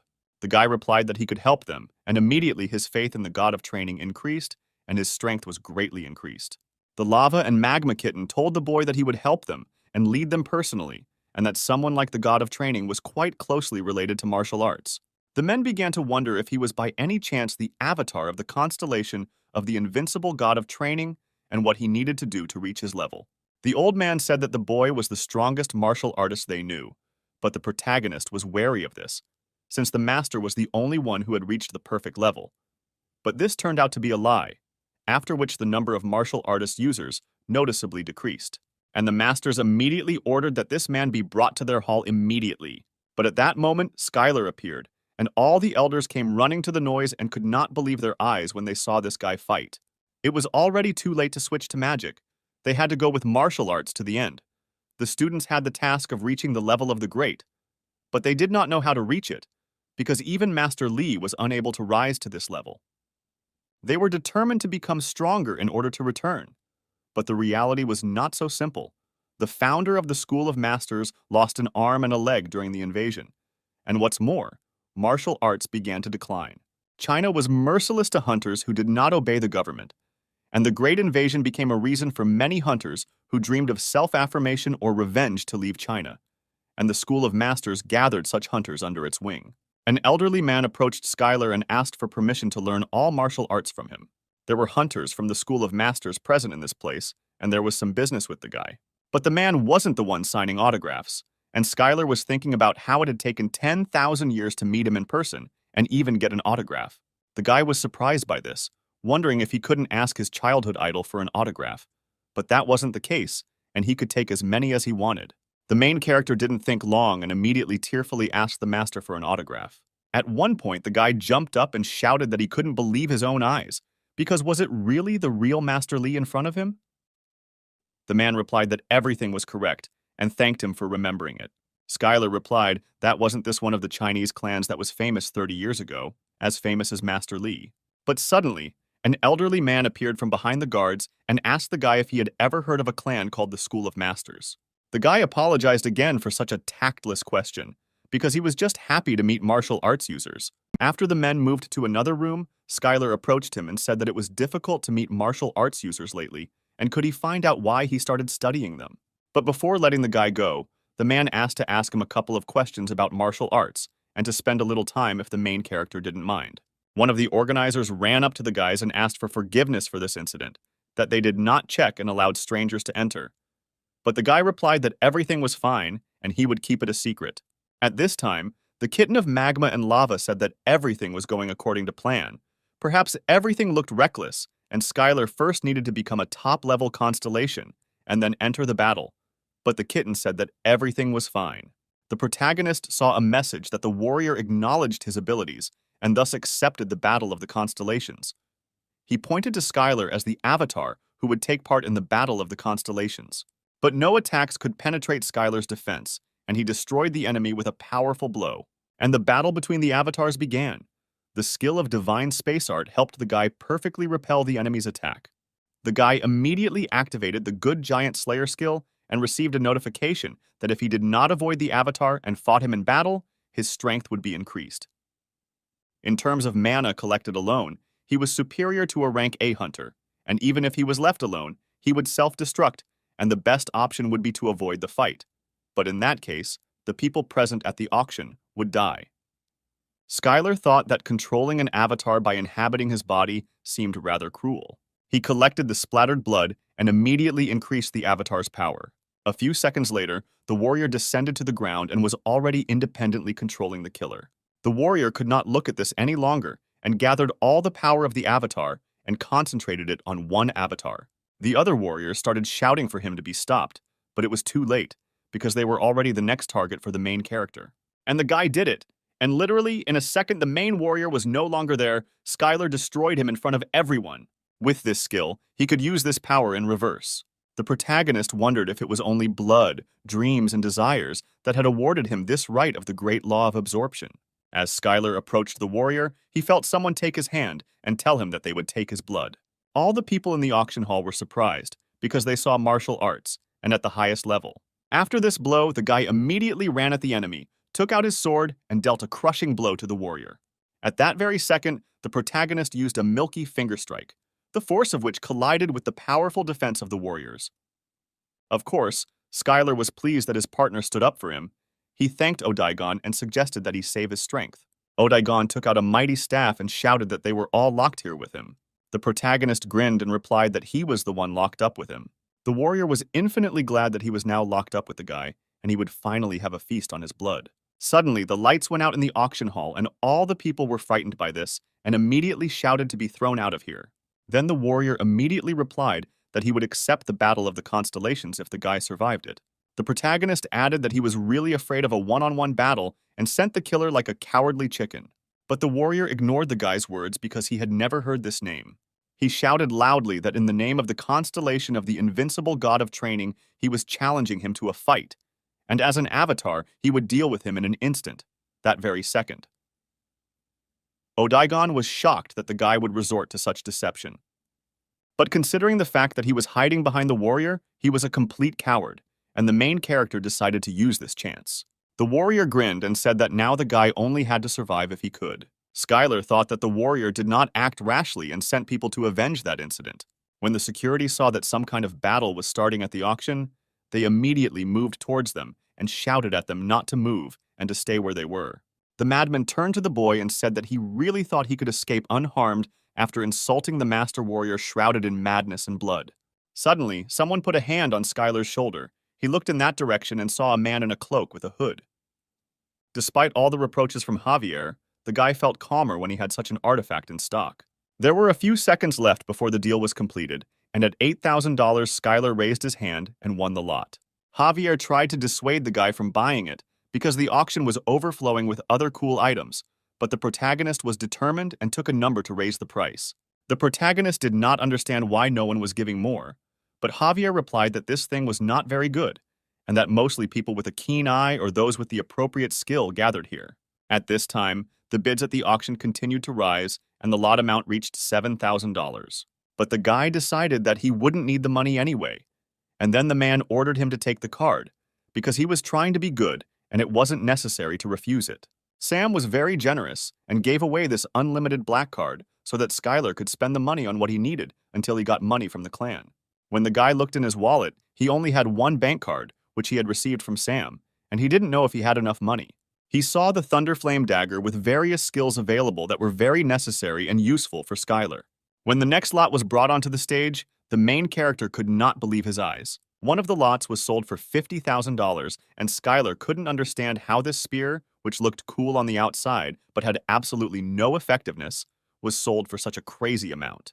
A few minutes later, the auction host came out and began presenting one lot after another. One of the men asked if it was possible to approach this hunter and ask what martial arts he used, but the second calmed him down and said that it was better to stay where he was, because no one wanted to find out who was running this auction and suggested starting it. And in such a situation, they could only admire the Ikaros clan hunter, martial arts user Skylar. One of the schools that was currently running the illegal auction was a representative clan of Chinese martial arts, and even in the era of martial arts decline, they had steadfastly maintained their position. He also added that among them there are two newcomers, one of whom won the qualifying stage of the fights and debuted in the major league and is a user of martial arts. One of the guards saw that 3 of the Ikaros clan had arrived and immediately reported it to his superiors. The guys entered a luxurious hall, which was made entirely of marble. They had to wait a little before the auction began, and Javier suggested passing the time at roulette, because he, as a true master, had never lost and would show what it was like. He told them that here they should observe the basics of etiquette, and besides that there are a few more rules, not to talk about them outside the walls, not to confess even if caught, and not to make noise, and these rules must be followed.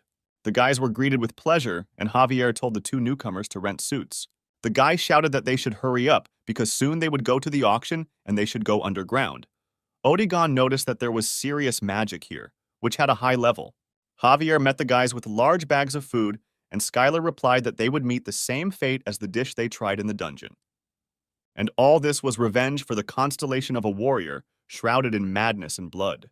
They could not understand how this worthless man could boldly humiliate their master, and they decided to wash away the shame with his blood. When the boys were standing near the bench, people in hoods were watching all this. First of all, the guy noted that the main advantage of the market is the ease of obtaining very dubious artifacts. The protagonist could not believe that the government here simply turned a blind eye. But Javier replied that the main thing was not to sell abroad, and then the government would not touch anyone, even if the organizations trading on the black market lived by the law. At one point, the car stopped and Javier got out and told me that Chinatown starts at this line, and it is known here as a black market. Skylar thought that being a hunter didn't give one any special status, but in their world it did, since they were the aristocrats of the time. He told them that they were considered aces of the Ikaros clan, which meant that wherever they went, they would be welcomed with joy. In the end, the guy agreed, and now Javier was telling about this city of hunters, where there is literally everything connected with them. But the guy didn't care at all, and he only thought about training. Between breaks in the approaches, Javier found a moment and asked if the main character would like to ride around the city with him. After all, he had recently returned from the abyss. Then Skylar yelled that he understood what he wanted and suggested they do deadlifts and start with 30 warm-up sets. But the guy was already doing the bench press and was yelling at Skylar to stop training him. The main character was glad that someone came to see him and decided to immediately start training with leg presses. But Javier did not come for this. A few days earlier, in the strength training room, Javier discovered Skylar had come there to train. The guy didn't pay much attention to the main character's partner, but wanted to maintain good relations with Skylar by any means possible. Daigon lost the game on the phone again, and Javier's mouth didn't close, and he kept telling boring stories that no one wanted to listen to. At this time, Skylar was riding in the car with Javier and Odagon, and he turned to the guy, saying that he immediately recognized his abilities. And the guy decided to help him in a friendly way in honor of joining the first team. Anthony walked around campus and believed that the newcomer Skylar was his only worthy opponent. Anthony overheard this conversation and said that since they themselves lacked abilities, there was no point in denigrating others. How could a hunter think so narrowly? The other hunters couldn't understand why martial arts users were in the first team and how well he demonstrated his skills, since he was most likely just dragged through. At this time, a list of names of the first team, which included all the members of Skylar's group, appeared in the lobby of the clan building. But Sam calmed him down and said that he didn't even have to worry about that and asked him to trust him. The teacher said that it would be troublesome to confirm the A rank, but it was only a matter of time. But he was worried about whether a hunter of that level would continue to work for Sam. The man added that this might cause some trouble with the government later on since they didn't report the A rank hunter. But Sam said that it wasn't their fault since the government overlooked it. The teacher said that he had recruited an A rank hunter. The men were not very surprised by his visit and asked how he liked the boy's abilities. A few hours later, the chief of staff came to visit Sam right in his office. When the headquarters watched all this, they could not believe that Skylar was far from being some kind of uncut diamond, but could already be called one who had reached the perfect limit of a hunter, and they could not understand how the chairman brought him to them. Skylar never doubted the monster's strength for a second, and decided to end it all with one powerful blow. The team couldn't believe that these were the abilities of a B-rank hunter. A few seconds later, powerful sword blows cut through the monster's stone flesh. At one point, the protagonist thought about whether it was worth catching him without using the sword's aura, because he was still a B-rank hunter. But then he thought that the sword's energy would also be useful in this matter. All of Skylar's partners were shouting at him to get out of there immediately, because there was a dungeon boss in front of him, but he didn't think about it, and instead entered into a fight with this monster. The main character barely saved Richard Parker, and when they landed on the ground, he screamed in horror that there really was an onyx in front of him. Richard Parker didn't want to stay away, and also started to use ice bomb magic when suddenly the scanner screamed that something was going to burst out from below. As the gargoyles got close to Skylar, he used Moonwalk to quickly and suddenly attack several monsters together. Ernest watched all this from headquarters and said with regret that it was quite annoying that this training would have to be ended, because besides, the gargoyles did something to bring the boss right to them. The boss of the dungeon was a stone predator. It had the form of a huge worm, and this monster had a power an order of magnitude higher and was able to break through the earth and stones. Its main food was stones, but it could easily tear hunters to pieces. The stone gargoyles led the dungeon boss to them because they had excellent intelligence and apparently realized that they could not cope with this team alone. The main character warned his partners and said that apparently there were not only stone gargoyles here and that someone much larger was approaching. The people in the tent heard that the attack was beginning and, with difficulty opening their eyes, began to come to their senses. At that moment, Skylar took out a Chinese sword and ordered Richard to wake up all the boys. Richard was touched by these words, because such words had never been said to him, and on the contrary, in his family he was called a genius. Skylar calmed the guy down and added that this worries every hunter, and he should not fill his head with thoughts, and instead focus on training. The protagonist turned to Richard and asked him if he felt depressed, being surrounded by hunters who were stronger than him. He came out of the tent and said that after he mastered martial arts, he only needed to take a little nap. The main character asked if something had happened while he was on guard here. After a hearty dinner, Skylar heard someone sigh behind the tent, and there was Richard Parker. The man thought that he must have acquired it while wandering through the abyss, because there was absolutely nothing to eat there. The abyss was simply teeming with mana, so there was no particular need for food. But the teacher calmed his partner down and said that they would not eat something that was unfit for food with such an appetite. If there was poison there, they would have already spat it all out, and he was sure that the guy had a rare skill for cooking monsters. One of the employees asked if they should be stopped, since it was unknown what kind of poison was in this food. At this time, everyone at the training headquarters was in shock because they could not understand what they were doing there, how they could set up a cafe right in the dungeon.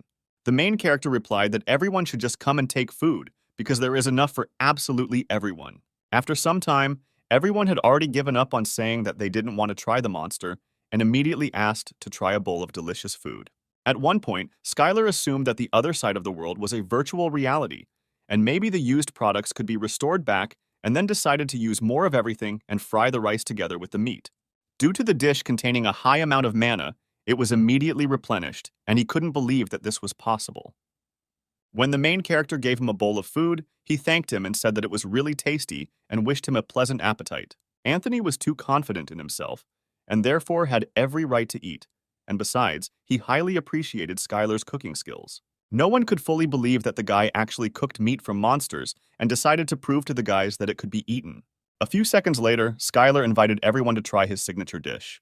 The participants got closer to the homemade cauldron and began to guess that they were in for risotto or paella, but then came to the conclusion that in Asia, rice is the main dish.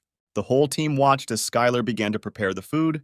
They thought it all looked pretty good. One of the assistants said that since the rest of the hunters were retreating, the remaining ones would have a hard time, especially in the other team, which surprised him greatly by the fact that they were doing something strange. Ernest felt that he had chosen too high a difficulty level because it all looked too harsh. Several teams were destroyed.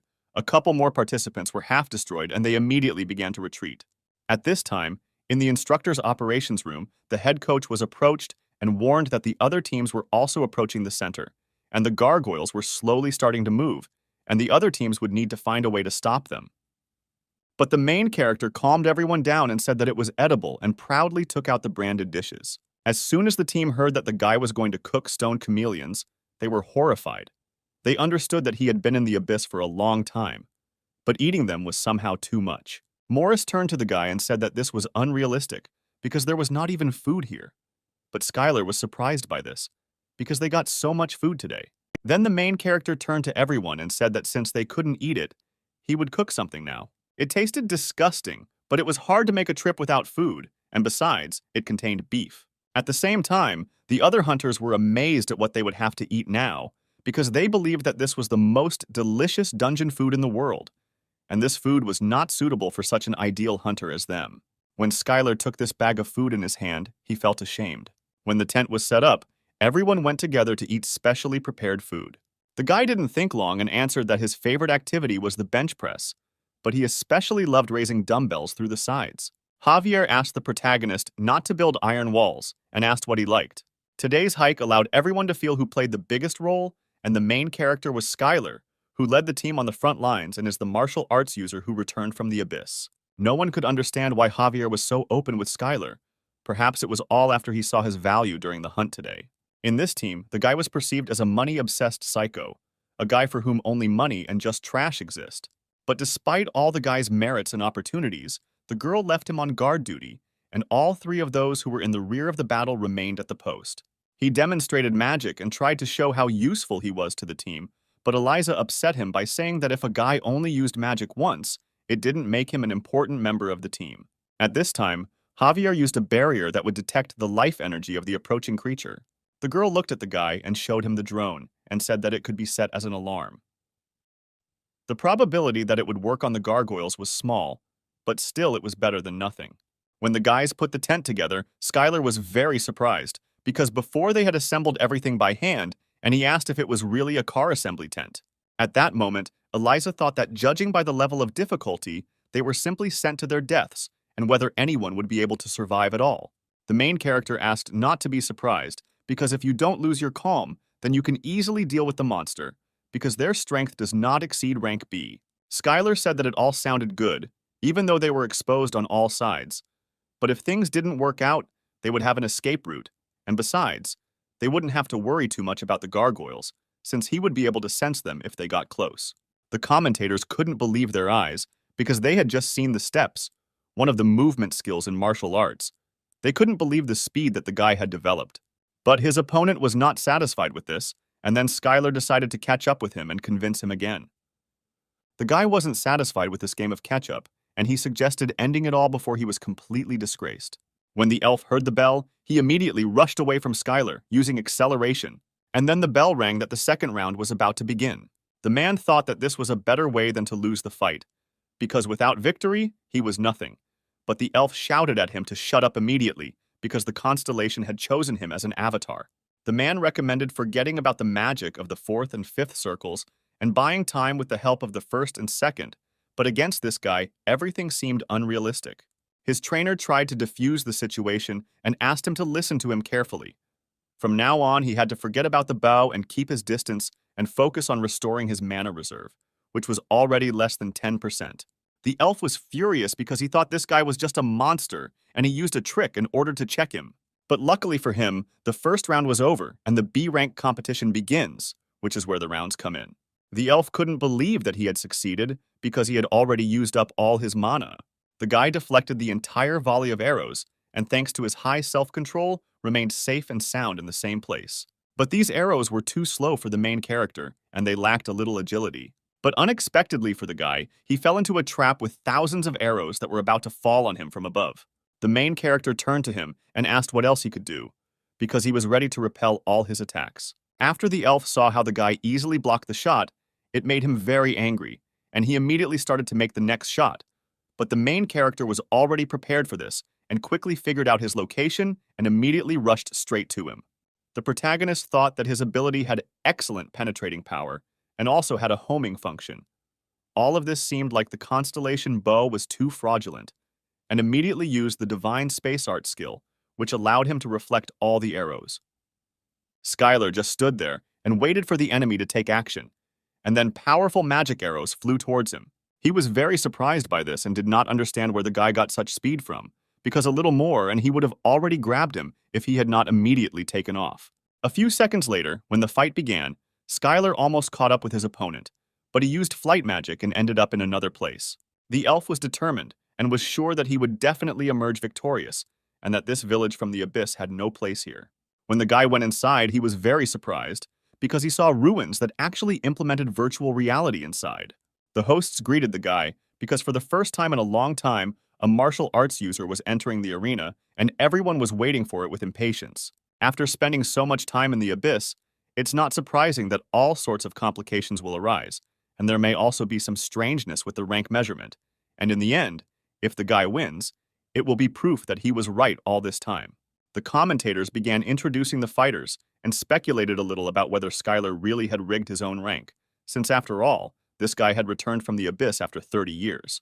The host of the fight loudly greeted all the participants and spectators, because this fight was very long awaited, and today they will be able to see the match from different sides. The main character was really encouraged by this, because he hadn't even signed the contract, but someone was already rooting for him, and he decided that today he would show what martial arts mean, and today's match would be a signal for the revival of martial arts.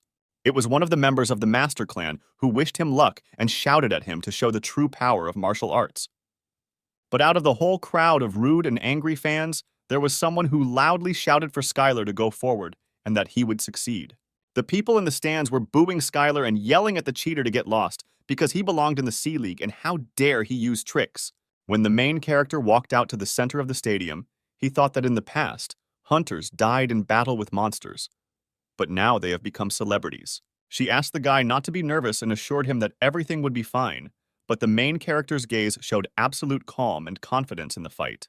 Before the fight began, Laura gave final instructions on whether Skylar had a good breakfast, because you can't skip breakfast even if you're afraid that it won't be digested. The day of the competition has finally arrived, where the long-awaited battles will take place at the Hunters Stadium. The clanmates stood there the whole time and were amazed at how the main character was conducting such training. They were just silent and were both amazed by it. And from that moment on, the guy began training right in the training room with the terrible monster. The girl was very scared by this, because she did not understand what it was and why she could see it too. The image he had drawn in his mind was successfully transmitted to another, and the power of the constellation increased by a step. And the principle of spiritual training was also learned, and an A-rank skill, spiritual training was obtained. When the guy entered the ring, the guys asked him what he was doing, but it turned out that he had turned on his own imagination. The protagonist overheard their conversation and warned that he planned to train alone until the start of the match. Anthony added that in any case, he is the best, because he can reproduce all the fighting methods of the future opponent as they are. But Eliza screamed that he is an asshole, because he did not even fight with him, and she was able to defeat him. Skylar asked what Anthony was doing here, and if he was really waiting for him here, but the guy grinned and replied that he wasn't even going to help. He just decided to give a couple of tips for good growth. When the protagonist returned to the Icaros gym, he was immediately met by other hunters who were delighted with the way he conducted the interview, and that it was a cool provocation on his part. There was little that worked in this situation because she couldn't even stop him and make him listen to her opinion. This man was completely different. Laura's team didn't understand why they let him go so easily, because going into the arena without a training match with a hunter of a similar type was already doomed to failure. But the girl calmed everyone down and asked them to trust him. When the main character left, he thanked the girl for having such an understanding manager working with him and promised that he would train alone until the match, and if he was needed, just let him call. The guy understood that this match would not help him in any way, and he would only waste his time. But the girl asked him to think again, because he had a lot of experience in battles, and a fight with a hunter was a completely different level. Meanwhile, in the waiting room, Skylar apologized for the interview and suggested that it would be better if they didn't schedule a practice match.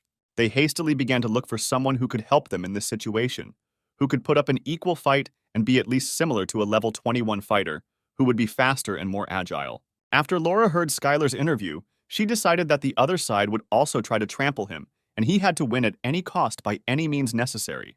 But the guy wasn't going to fight them in the other side of the world, but wanted to fight only in reality. Regional channels broadcast the main character's words so that everyone could come boldly if they doubted his abilities or were unhappy with something, because Skylar was not going to evade or run away.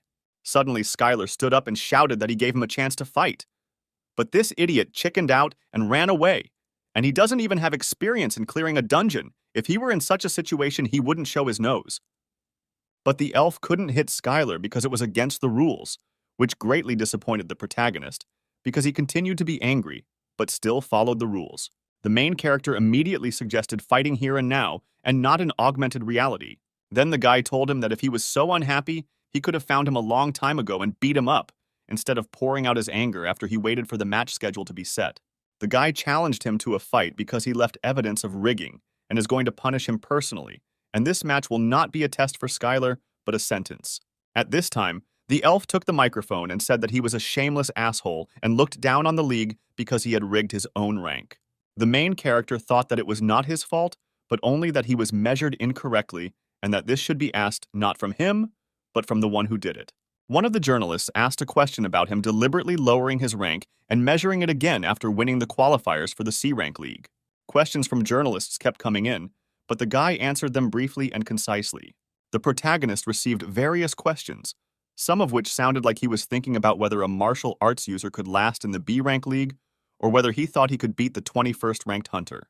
When Skylar sat down at the table, the host announced that people could ask questions in the order of the established queue. The girl explained that the guy should come out, listen to all the questions and answer in moderation, provocatively drill each other with their eyes and pose once for the camera, and that would be enough. A week later, Skylar was already standing in a beautiful tuxedo and did not understand what he needed to do next. And the guys came to a decision to schedule the fight within these 2 weeks, and by that time Laura would collect all the information on it and send it to Skylar. Laura liked his words and said that it was an absolutely excellent idea, and that a bastard like him should be beaten half to death. Skylar said that the elf's words did not offend him at all, because he understood that when he met him, he would tear him to pieces. But now there was no need to be angry. The main character asked if there were many elves on Earth now, and Laura answered that after the passage opened, they could be encountered quite often. The guy challenged the main character and threatened him that if he rejected his offer, the whole world would know that he was a coward, and it would be better for him to accept the challenge and accept defeat. The girl then showed a short interview of a hunter who insulted Skylar and said that he didn't have the courage to participate in the B-rank qualifiers, and so he decided to take the easy way out and rise from C-rank. Laura said that the guy has the innate character of a star. The main character agreed with this and even suggested trying to become a star, which the girl did not even think about, and that this could interest him. But Skylar wasn't surprised at all by this, because he was no longer at the age where something like this could confuse him. The girl asked the guy not to be angry, because at the moment there are opinions among athletes and fans that his rank is rigged. She meant that he has abilities that can compete with rank B, but deliberately hides behind rank C+. But Skylar couldn't understand why he was involved in all this then. After all these words, the girl decided to move on to work and talk about the battle schedule, because usually newbies rarely participate in them, especially for hunters who have not yet managed to become famous. Then the main character offered to feed her next time, but the girl refused and said that it wouldn't work because they had to stick to a working relationship, and if the manager allowed the hunter to treat her, it would immediately be disqualified. The girl added that if the guy had cooked this dish, she would have eaten it with greater appetite. Then Laura leaned over to him and whispered that it wasn't that at all, but that there was absolutely no manna in these dishes. The guy was surprised why she didn't eat this food, because everything was prepared very tasty, and the proportions were ideal and the taste was excellent. When several dishes were brought to the table, Skylar began to try one after another with pleasure in order to taste them and come up with a new recipe for his own pancakes. The main character added that he realized this when he looked at his posture and the girl's energy. It surprised her, and she thought that he used martial arts here too. But that was not the case at all, and the guy added that it was just intuition. When the guy carefully studied all his skills, he was pleasantly surprised by who she invited. The girl laughed and asked if he had ever heard of him. But at that moment, Skylar spied on the dormant skills of an ordinary person, and his power of influence increased. Because the more he improves the vision of the constellation, the greater his power becomes. She introduced the guy to a haute cuisine chef and wanted the protagonist to appreciate his skills, which were top-notch. The girl said that she usually comes here when she needs to talk in a quiet environment, so that no one disturbs her. All the servants greeted Laura with joy. The main character was surprised by the size. He was brought here simply to have dinner. That same evening, Laura and Skylar arrived at the port, where a luxury cruise liner was moored. When the main character left, he asked Sam to call him if anything happened, but the man remembered that he didn't even really use the phone. But the girl was persistent and asked him to forget about it, because Hunter Skylar is now busy with his career, and asked him to bother someone else and nothing will happen to it. Then Sam shouted for Laura to wait, because he wanted to ask him for a favor too. She added that he had passed the qualifying competitions and was now part of the main team, and of course he was included in the fight schedule. But the guys weren't thinking about that at all. The girl returned the phone, calmed down, and said that she called about the fight schedule. But when the guy took out his phone, he saw that its battery was completely discharged, and he simply forgot to charge it. Laura said that she tried to call the guy so many times and reproached him that if he didn't want to work with her, then he should just say so and not ignore her calls. Sam got nervous and said that he always answers the phone, but the question was not addressed to him at all. At that moment, Laura burst into the door and screamed why her father wasn't picking up the phone. Then the man asked to borrow his strength, but the guy asked what had already happened to him. Sam listened carefully to all the details of the fight and asked what Skylar would do next. But the main character decided to check what he got for the fight, and then build up his strength and prepare for the next fight, which would clearly not take place anytime soon. He patted the guy on the shoulder and said that he believed in his result, and asked him to tell him everything in detail. When the main character returned back to Earth, the first thing he did was go to Sam, who was certainly happy that the guy was alive and well and had won. The guy asked why they shouldn't also take part in the battles of the constellations, because the nightmare would be enough. But his colleagues from the Alliance pretended that they hadn't heard anything. The girl added that in any case he found an advisor, and asked him not to forget that he needed to increase his faith and consistency, because they were very far away and would hardly be able to help in a difficult situation. But it was obvious, because he took the man whom the goddess planned to make her own avatar, and it was not a hopeless situation. Maybe that's why she didn't say anything. Kitten said that he thought the goddess was not at all liked by the unrivaled god of training, which surprised Skylar greatly. They thought that she wasn't so bad, as the constellation goddess had existed since the Drains, and besides, she had the gift of seeing into the future, so she was more trustworthy than they thought, and most likely she was too stupid, so she wouldn't be capable of betrayal or trickery. When the guy was returning back, he asked what his colleagues from the Alliance thought about the goddess. And the girl touched the main character, and he immediately received the powers of a goddess and learned the skill of predicting the future. The goddess wanted the boy to accept them as an apology for everything that happened to him. Finally, the girl decided to share her own rules with him. Then the guy asked what place the goddess was in, and she replied that she was at 198, and Skylar added that the rating was not that important. This constellation is powerful and evil, which captured the northern lands of China, and the guy could only think how many battles he needs to win to rise to second place. But the goddess also could not know who was in second place. But she could guess who it could be, the master of laziness and silence.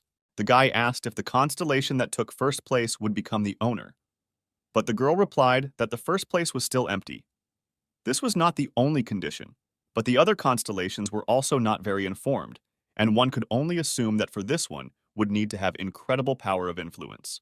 In other words, this rating distributes the constellations located on the Earth according to their locations. However, the dispute of the constellations could not be resolved so easily. In the end, under the leadership of the strong constellations standing at the origins, new rules were introduced, and since the strongest constellations took an oath, putting their own existence at stake. The rules, incredible power, and they cannot be broken under any circumstances. The constellations have been arguing over the Earth ever since the first passage opened on this planet, and about 10 billion souls became a real treasure that could not be obtained anywhere else. The girl rose from her knees and said that in that case, she would gratefully accept his offer. Skylar reassured her and said that it didn't matter at all, because his master wanted her to give instructions regarding participation in the Battle of the Constellations, and moreover, even though she was weakened, she still had the ability to look into the future. The goddess was not against it, but she did not know what the god of training really needed from her and was very worried because she might suddenly disappoint him. Besides, her ability to foresee the future was now greatly weakened. The guy told that his master is an ideal constellation. He is grateful and takes care of the avatar, and is also impeccable in battle. The goddess was touched and at the same time felt jealous and asked if this constellation had any traits that she would not like, for example, a bad character or strange habits. But Skylar said that his master, with a strong constellation, still prefers those he can trust. The goddess sent the strongest angel to search for the main character, and because of this she always lost. And when she realized what the problem was, it was already too late. It all happened because she kept losing in the battle of the constellations. And this is a terrible thing, and even strong constellations can lose a level in the blink of an eye after a couple of losses. But this story is already in the past, and now the goddess is having difficulty maintaining the level of a lower constellation. Then the girl said that she had been badly burned out. Once she was a strong constellation among the constellations of high and highest level, and even other constellations, wanting to know their own future, bowed their heads before her, and sacrificed untold wealth, and each such time significantly increased the power of her influence. The guy was surprised by this train of thought and asked what she meant. The girl began to reason that the god of training had recently arrived on Earth from the distant lands of the abyss, and perhaps that was why he had suggested something like this. But in fact, there was another reason for his visit, because his master wants to cooperate with the goddess of Libra. He replied that God was very generous and kind and gladly allowed him to meet her. The goddess asked if the invincible god of training knew about this visit here, and the guy decided that she thought he was the avatar of this god. The girl was upset that she didn't drop him off right at the training tower, but Skylar calmed her down and said that everything was fine, and it was long in the past. But at that moment, the goddess began to scream that the main character should forgive her, and she should send him straight to the tower. When the guy entered the center of the hall, he saw a goddess standing in front of him, and he did not know what to say at this meeting. Skylar suggested not to rush to conclusions, because the absence of subordinates does not indicate a deplorable situation, and there is a high probability that they may simply be busy with something. When he arrived at the place, he did not understand where all the avatars and subordinates had gone. The kitten thought that perhaps it was a trap, and the owner assumed that the goddess's affairs were going well. And the guy immediately went to the goddess's domain, and he did not fully understand why his partners did this. The main character told about how he was included in the rating of constellations and whether they both knew anything about it. And then the kitten suggested asking the goddess about it, and the owner confirmed the cat's words. But the guy thought that there was a very high probability that the goddess would guess his true nature, and it was worth trying to lure her away, at least for the sake of the future. And if everyone suffers losses from the connection with the goddess, then it is better to forget about the alliance. The girl added that one should be very careful, because the absence of malicious intent does not mean that she does not pose a threat. The mistress of dreams and desires said that she completely agreed with this, because the goddess clearly lacks intelligence. The kitten of magma and lava asked to speak out and said that he was warning us to be careful with stupid constellations. And so negotiations began between the union of medium and small-sized constellations on the topic of what to do with the goddess. The guy saw a notification that the virtuous goddess of Libra was inviting him to her own domain, and he was happy because it meant she was still alive. The main character was surprised when he saw the rating of the constellations and did not realize that at the moment he was in 127th place. Skylar received a notification that the bloody fortress that the warrior had erected had come into his possession, and since he had survived the first battle of the constellations, he was included in the ranking of the earthly constellations. All the constellations began to praise his courage and sent soul stones as gifts. One constellation expressed respect for his battle, and another offered to become his avatar. Eventually, the warrior declared defeat, and the battle of the constellations was over. Then, all the constellations agreed with Skylar's words and accepted the fact that the battle was over and offered to finish it with dignity. The guy didn't know what to do with it because the fight could only end after he finished him off.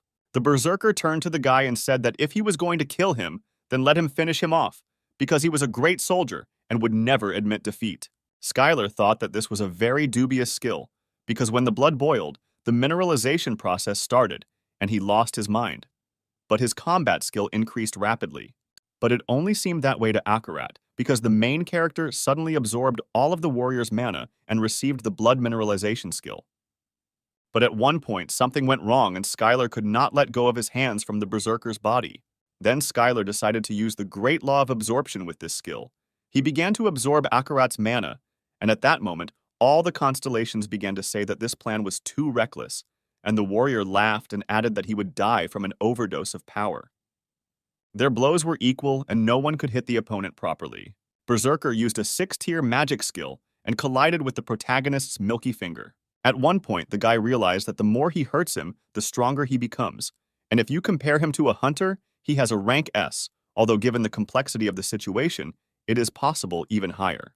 But Akarat was a very strong warrior and quickly restored his health by using the Scarlet of Resurrection. All the constellations who watched this merciless fight admired the skill of the main character and complimented this scene. As soon as the berserker began to approach the protagonist again, he used the divine space art skill to reflect Akarat's magic. The avatar was very surprised that the guy was able to dodge all of his attacks and still remained on his feet. The berserker began to attack mercilessly, attack after attack, not giving the slightest chance for the boy to start a counterattack. The battle between the avatars has begun and will continue until one of the sides admits defeat or dies. The constellation realized that he would only find more problems if he entered into subordination to this monster. But these avatars interested the guy the least. Moreover, they even scared him a little, and he would not be able to borrow them. The messenger turned to Skylar and said that this was not how it was done, and if he had decided to fight, then he should have been called too, because he could have lent him several avatars. And at that moment, the messenger saw a message that if the god of training was defeated, he would become the avatar of a warrior shrouded in madness and blood. At this time, the plague messenger was relaxing in a swamp pool and musing that he was simply in despair when he was defeated by the god of training. But everything turned out not to be so bad, because the guy turned out to be quite magnanimous since he did not take away his avatar and did not start demanding land. The warrior ordered the avatar to destroy the boy, take his life and trample his corpse. He will show all the constellations watching the battle his strength and power. But they were all weaklings, and his avatar, although he fought well, was barely above level 300 and would never defeat Akarat. He was surprised that the god of training turned out to be stronger than he expected and subdued the other constellations. His name was Akarat. He was a berserker and had high magical defense. With powerful regeneration, he would be good even in close combat. Suddenly, the warrior put forward an opponent with whom the boy would have to fight. The kitten said that he should be able to easily defeat such a trifle, which Skylar completely agreed with. The two constellations came to an agreement and the treaty was successfully drawn up. And if one of the parties loses, its influence will be significantly weakened. The guy put divine space art, voice from the depths of the sea, and the one who turns back time, all three of his most important skills. But in response to such good possession, the protagonist had absolutely nothing to bet, and he decided to bet everything he had to match these scales. It was the land of the orcs, so vile that the boy did not even want to get it. But the kitten of lava and magma admired the high value of the land, and only a constellation of at least a high level could possess this territory. The warrior has placed a bloody fortress on this battle, and if Skylar wins, she can get it. Little did they know that the training they were going through was an amazing opportunity for them, because no constellation would suit them as well as Skylar. Thanks to the guy having the title of training avatar, his subordinates received an additional bonus during training and became stronger at a rapid pace. The next exercise began with a squat, and they had to feel their own strength of internal energy and muscle strength. But the guy had no plans to take them there, and they lifted weights for several hours, hoping that they would finally be able to work out on modern exercise machines. Then one of the students asked when people use one of the advanced techniques and pointed to the cool modern exercise machines. First of all, the main character started doing squats with a barbell and thought that since everyone here was a hunter, it shouldn't be difficult for them. The girl apologized and said that she didn't want to embarrass him and asked when they would be training. The guy was very embarrassed because he could not expect such a person to come here. But as it turned out, she was the daughter of one of the most famous masters in China and was the best among all the students in the school. Unexpectedly, among the guys there was a girl who introduced herself as Iris and represented the young hunters from the School of Masters. Skylar said that from now on they can train here as much as they want and use the center to its fullest. To the guys, all this equipment looked super cool. Before that, they had only trained in dilapidated gyms. The guy brought the students straight to the training field, which was controlled by the Ikaros clan, and asked them not to worry about anything here. Sam thought about him training the Ikaros clan hunters and thought he was a good guy. Then the guy decided to leave the office and go teach some guys martial arts. Skylar was more interested in when he would get a rank up, but that was very difficult since any rank above B was limited to clearing dungeons. The guy didn't run a multi-million-dollar company, and he was least interested in how much money he brought into the account. Sam told them that this time they had properly divided the reward for going into the dungeon, but the main character was not very interested in this. Then Skylar reminded him that he once hit a journalist too. At this time in the office, Sam was reading the news about how a hunter attacked a journalist in Las Vegas and laughing loudly about it. Roxanne thought about how after meeting him, she no longer understood why there were so few martial arts users left, and the thought occurred to her that it was worth getting closer to the Ikaros clan, and there was nothing shameful in it in order to become friends with the hunter Skylar. Martial arts masters are extremely rare these days, and the strength that has reached its highest point as a result of persistent training and enormous combat experience can make him an absolutely unique person. The girl's brother from the clan immediately wanted to be like the main character, but she asked him not to talk nonsense, because this only happened because it was Skylar, and his existence was unique.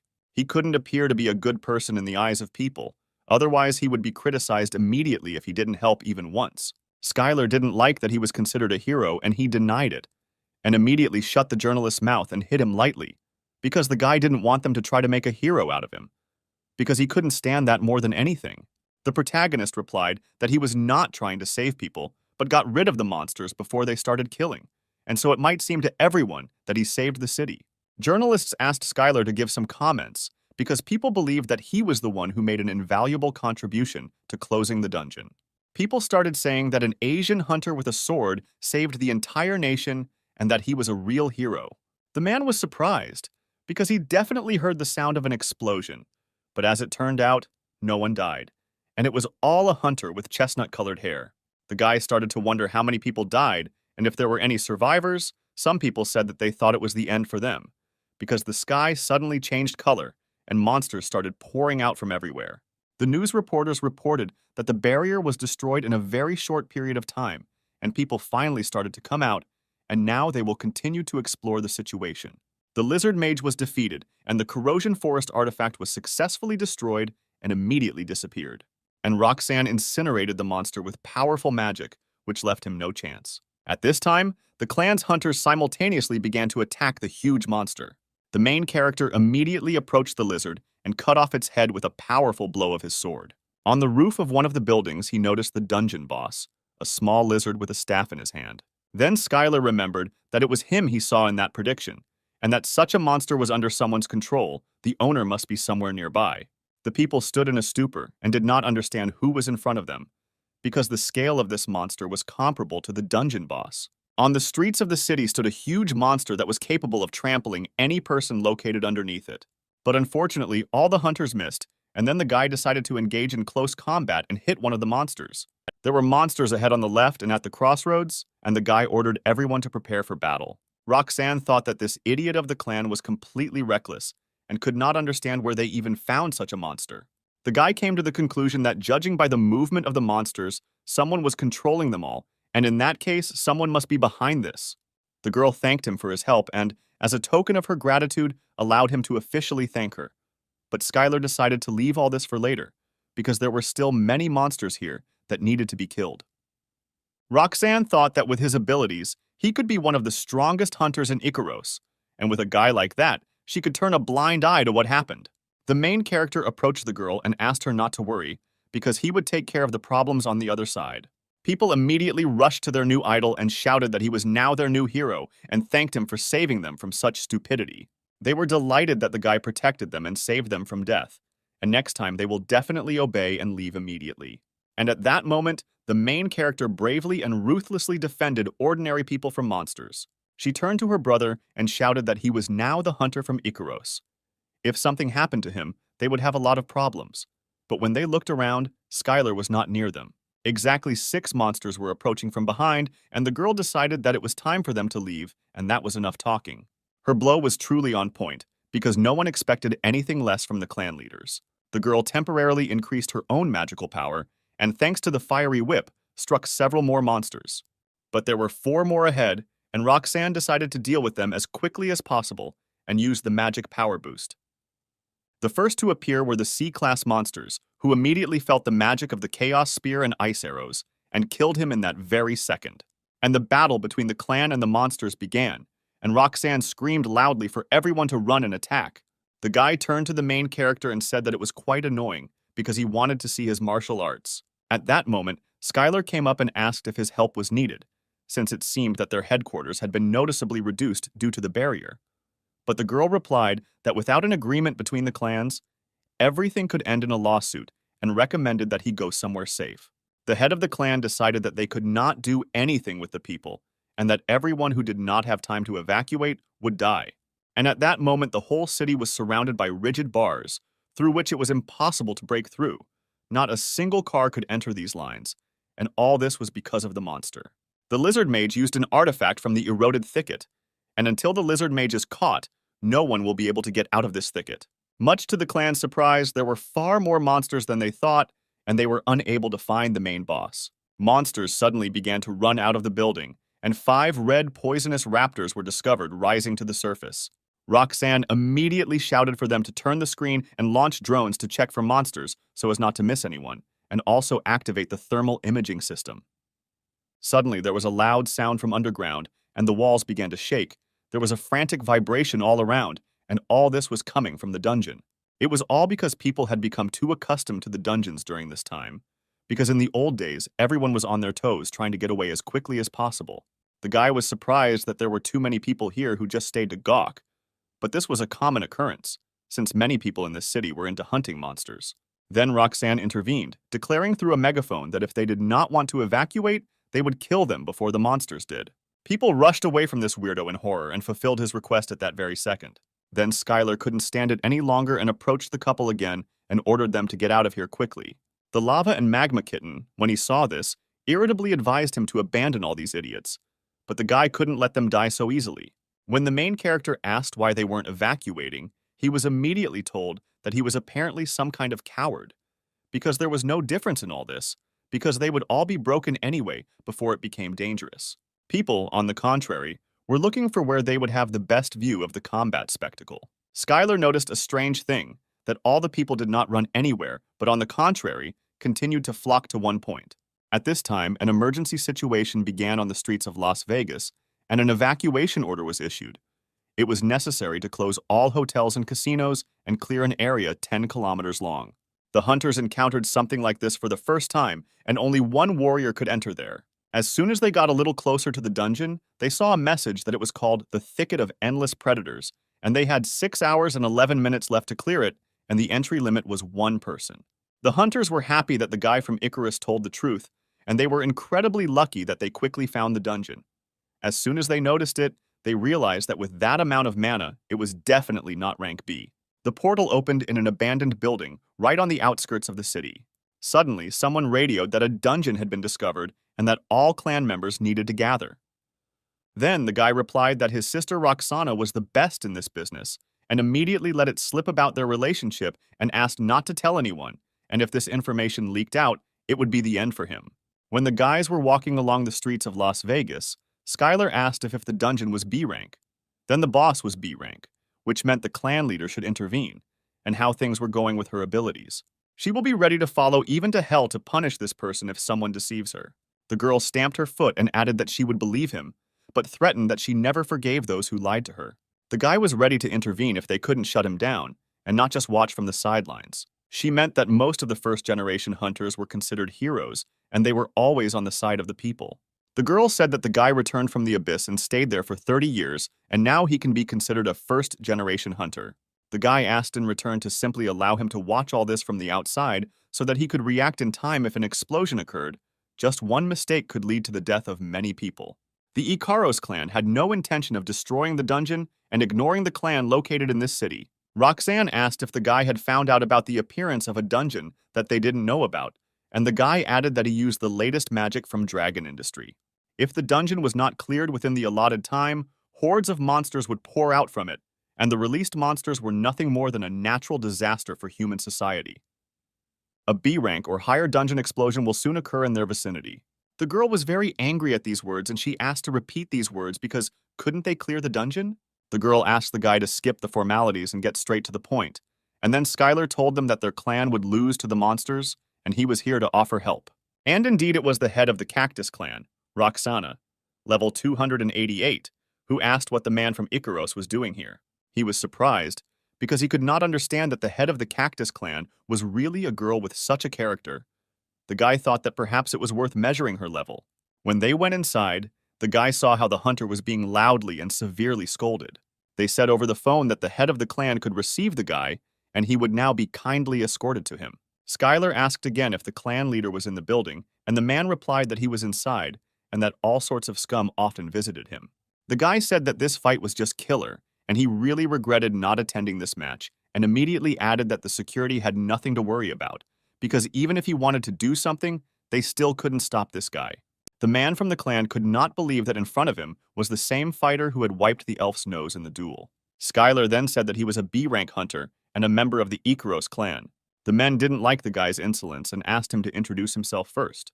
The main character said that he was from the Ikaros clan and he needed to see the head of the clan. But he was told that he could not come here on a whim and see the head, and first he needed to make an appointment. In Las Vegas, the guy immediately came to a large clan that controlled an entire city called the Black Cactus. He was met by security and asked what he needed. The guy exhaled and said that he would try to sort everything out and go to Las Vegas and talk to them. And then the man suggested that it would be better for Skylar to go instead of him, because in his appearance, they would not see sincere thoughts, unlike the guy. All they could do was go there and explain the situation and try to convince everyone. But the guy didn't get it, because Sam recently told how he went to the sauna with the president, and now he has no influence. The man replied that this territory was not under his jurisdiction, and he did not decide anything there. Then Sam almost let it slip and said that there was something you couldn't do in Las Vegas. The guy told about Las Vegas, which was drowned in fire and the invasion of rock drakes, and he himself was very surprised by this because he could not believe that all these events took place in Las Vegas. And then Skylar said that he was here for another reason and told him everything in detail that the gift of the goddess had shown him. The guy was very surprised that Sam had become so petty, but he asked him to just not hang out with him because Chuan was such a bastard. The man did not like this reaction because he feeds, helps, and acts under the name of Skylar's avatar and also provides him with financial support. Between words, Sam said that Chuan had recently called him, to which the guy was very surprised. Sam asked the guy not to relax because there were 10 of the best real strongmen ahead, who were avatars. Skylar was at peace, and now, first of all, he was a constellation, and he would somehow definitely figure it out. The main character asked what kind of nickname this was, and the man said that now everyone calls him that. When Skylar returned back to Los Angeles, he immediately came to Sam, who greeted him happily and asked the Star of Fists in Korea to give him an autograph. But the main character thought that it would definitely not make things worse, and that it could be used a little later, and he also decided to tell his friend Sam about the future.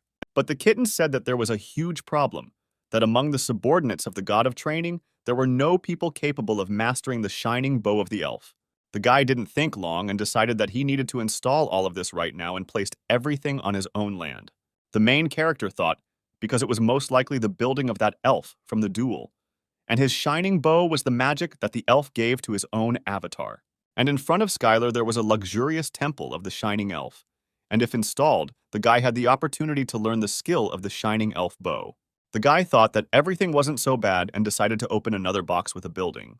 And then chaos broke out of the box, deciding his fate, and it was a model of a small temple, an ancient warrior's sanctuary. If installed, all inhabitants would receive the skill of the ancient warrior's strength. But because the building was too old, it would collapse in 30 days. Skylar didn't quite understand what to do with this box, but when he found himself on the ground, he immediately threw the cube straight onto the ground. The main character decided to test his luck and bought several boxes, and the traveling merchant wished him to use these goods for a long time. The guy was too surprised that the boxes were random, but the traveling merchant swore on his name and reputation that there was no deception here. And then the merchant opened his cloak and immediately showed several boxes with a random building of low, medium, and high level. The guy was only too happy to buy something, but he didn't have enough soul stones. But the traveling merchant told him not to worry, because he was looking for everything necessary for constellations from the highest to the lowest rank. Suddenly, a traveling merchant selling fates appeared and asked Skylar if he was looking for something. A few moments later, the girl disappeared, but the guy's problem was not solved, and he began to think what to do next, because his glasses were hardly enough to buy. The main character was very happy with this gift, because he received it from a very unusual constellation as a sign that he had fought with a warrior. The girl was very happy about this, and as a token of gratitude, gave him a magnificent rice vodka of 8 sins, one sip of which was capable of healing all wounds. The guy also added that he really liked the pond with life-giving alcohol and asked if she could wait until he got enough points. The constellation was satisfied with the answer because she believed that the main character simply did not like the buildings that were built.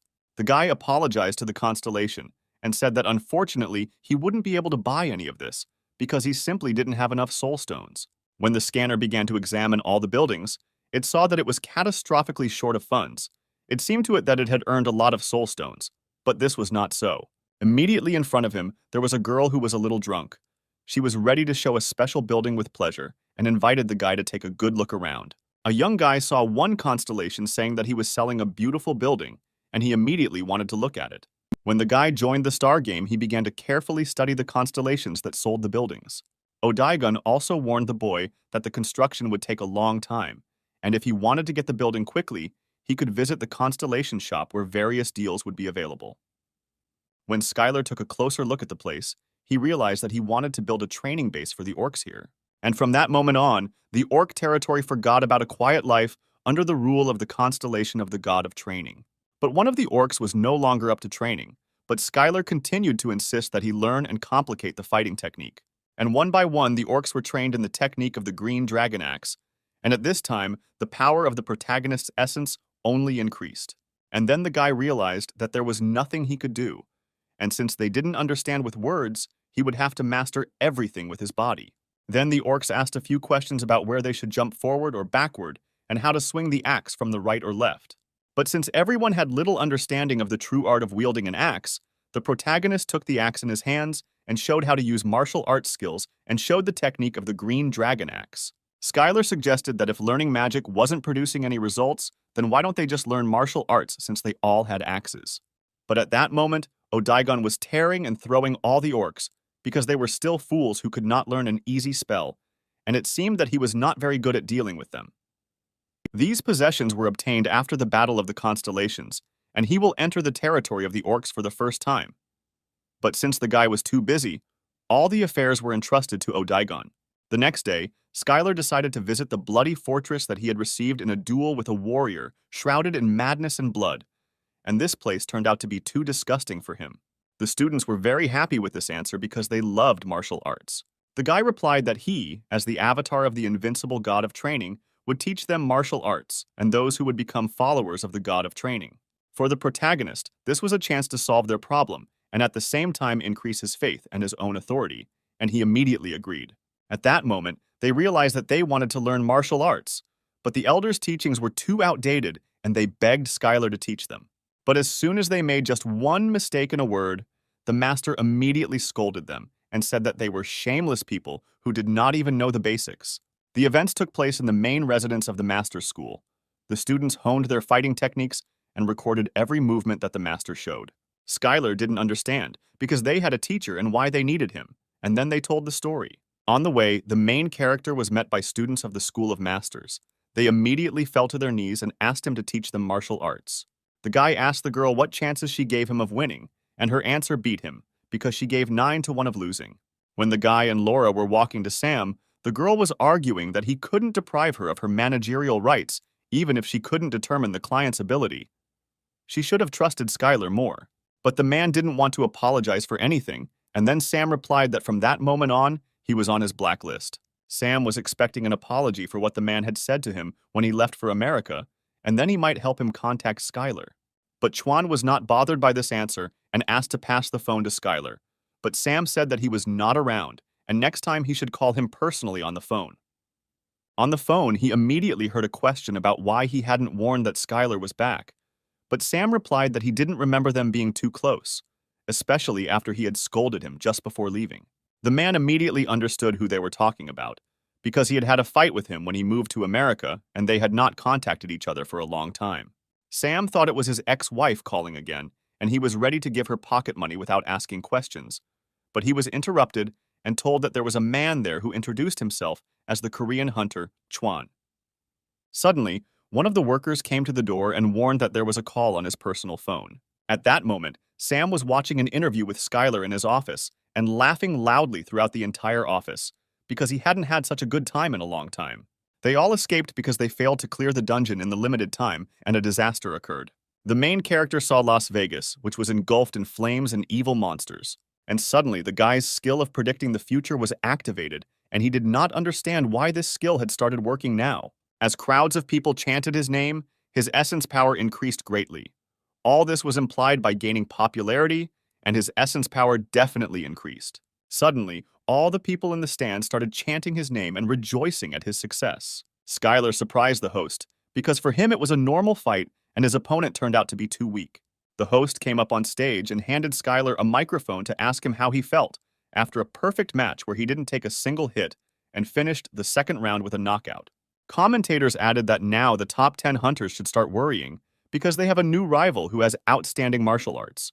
The commentators couldn't believe the outcome, as Skylar finished the hunter in the second round. The elf lay unconscious on the floor 100 meters from the guy. When the main character finally caught up with his opponent, he immediately dealt him a crushing, milky blow. The guy was very worried about the martial artist and made him seriously nervous. As soon as the grains of sand in this hourglass run out, a boss was supposed to appear, and then the main character would have a chance. Eunice mistakenly thought that his master was one of the strongest in the abyss, and he wanted to make his master happy with him. This constellation was not very strong, but it was much stronger than all ordinary mortals. The demon god constellation that made a contract with the ambitious hunter was a traitor with a poisonous dagger, and was called Eunice. Then he decided that they would show who was who when the time came. The main character decided to try to look at all this with the sight of the constellation, and even it could not help or advise him. There was a high probability that the demon god constellation and the person who had made a contract with it were right here. Most likely some boss will be summoned here and they will gather here to kill him. Skylar could clearly feel the summoning magic. The people told him that the sand had been falling since they arrived. Not far from this place there was a golden hourglass, which hung in the air and attracted with unusual energy. The main character wondered why so many people had gathered in one place, and then he was offered to look at the reason for this.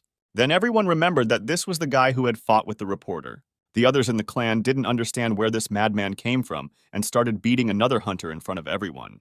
But the guy didn't stop doing this, and then the main character had no choice but to simply hit him and shut him up by force. The main character didn't like it. The hunter defended him so vehemently and asked him to just keep quiet. Right in front of the main character stood the same hunter who stood up for him and shouted that the guy used magic to heal him, although they were not connected to each other in any way, and called his clan scum. At that moment, Skylar felt his existential strength increase because someone bowed to him, but he couldn't figure out who it was again this time. The other hunters didn't believe this because for them, it was some kind of nonsense that someone would help a hunter from another clan. The New York Lights clan was not very happy about the approaching hunter from the Icarus clan, but their brother from the clan told them that he saved and healed him. When the hunter saw his teammates, he immediately screamed and ran towards them. They could not believe that their fighter was still alive. After several dozen meters through the dense forest, they discovered a clan of New York Lights. Suddenly, the main character heard someone's speech and rushed in that direction because it seemed to him that hunters were gathering there. Of course, the guy had heard that being in the Icarus clan meant knowing something like that, but for them to eat monster meat was too much for him. The young hunter watched in horror as the guy butchered the monster, but the main character calmed him down and said that they needed food anyway, and there was absolutely no poison in this meat. Skylar shared with him that if you know how to defeat a monster, then everything will not be so difficult, because you only need to calculate the attack, parry, and counterattack. When the hunter saw all this, he considered the guy too strong. The main character, without thinking twice, used the magic of the heavenly finger, and immediately after that pounced on them and cut them with his sword. When the hunter turned around, he saw a huge two-headed monster standing behind him. Suddenly, the main character heard some kind of roaring of dogs, and he immediately shouted that there was a two-headed chaos hound next to them. Skylar said that he was going to go deeper into the forest and asked Odaigon to bring the entire clan to him. But since Odaigon trusted few people, he marked all their things with magic. He told that he had already found other Icarus hunters, and the main character asked how quickly he was able to do this. At this moment, the main character decided to contact Odaigon, who immediately answered the owner and asked if everything was okay with him. The guy couldn't miss such a moment, and immediately asked Skylar to join him. Besides, he knew quite well about the monsters and the territory where they were located. The boys said goodbye, and the hunter continued to think that Skylar had simply used high-level healing magic on someone he had just met for the first time. After the hunter got to his feet, he couldn't believe that Skylar was able to heal him so quickly, and it seemed impossible to him. And then the healing of the goddess happened.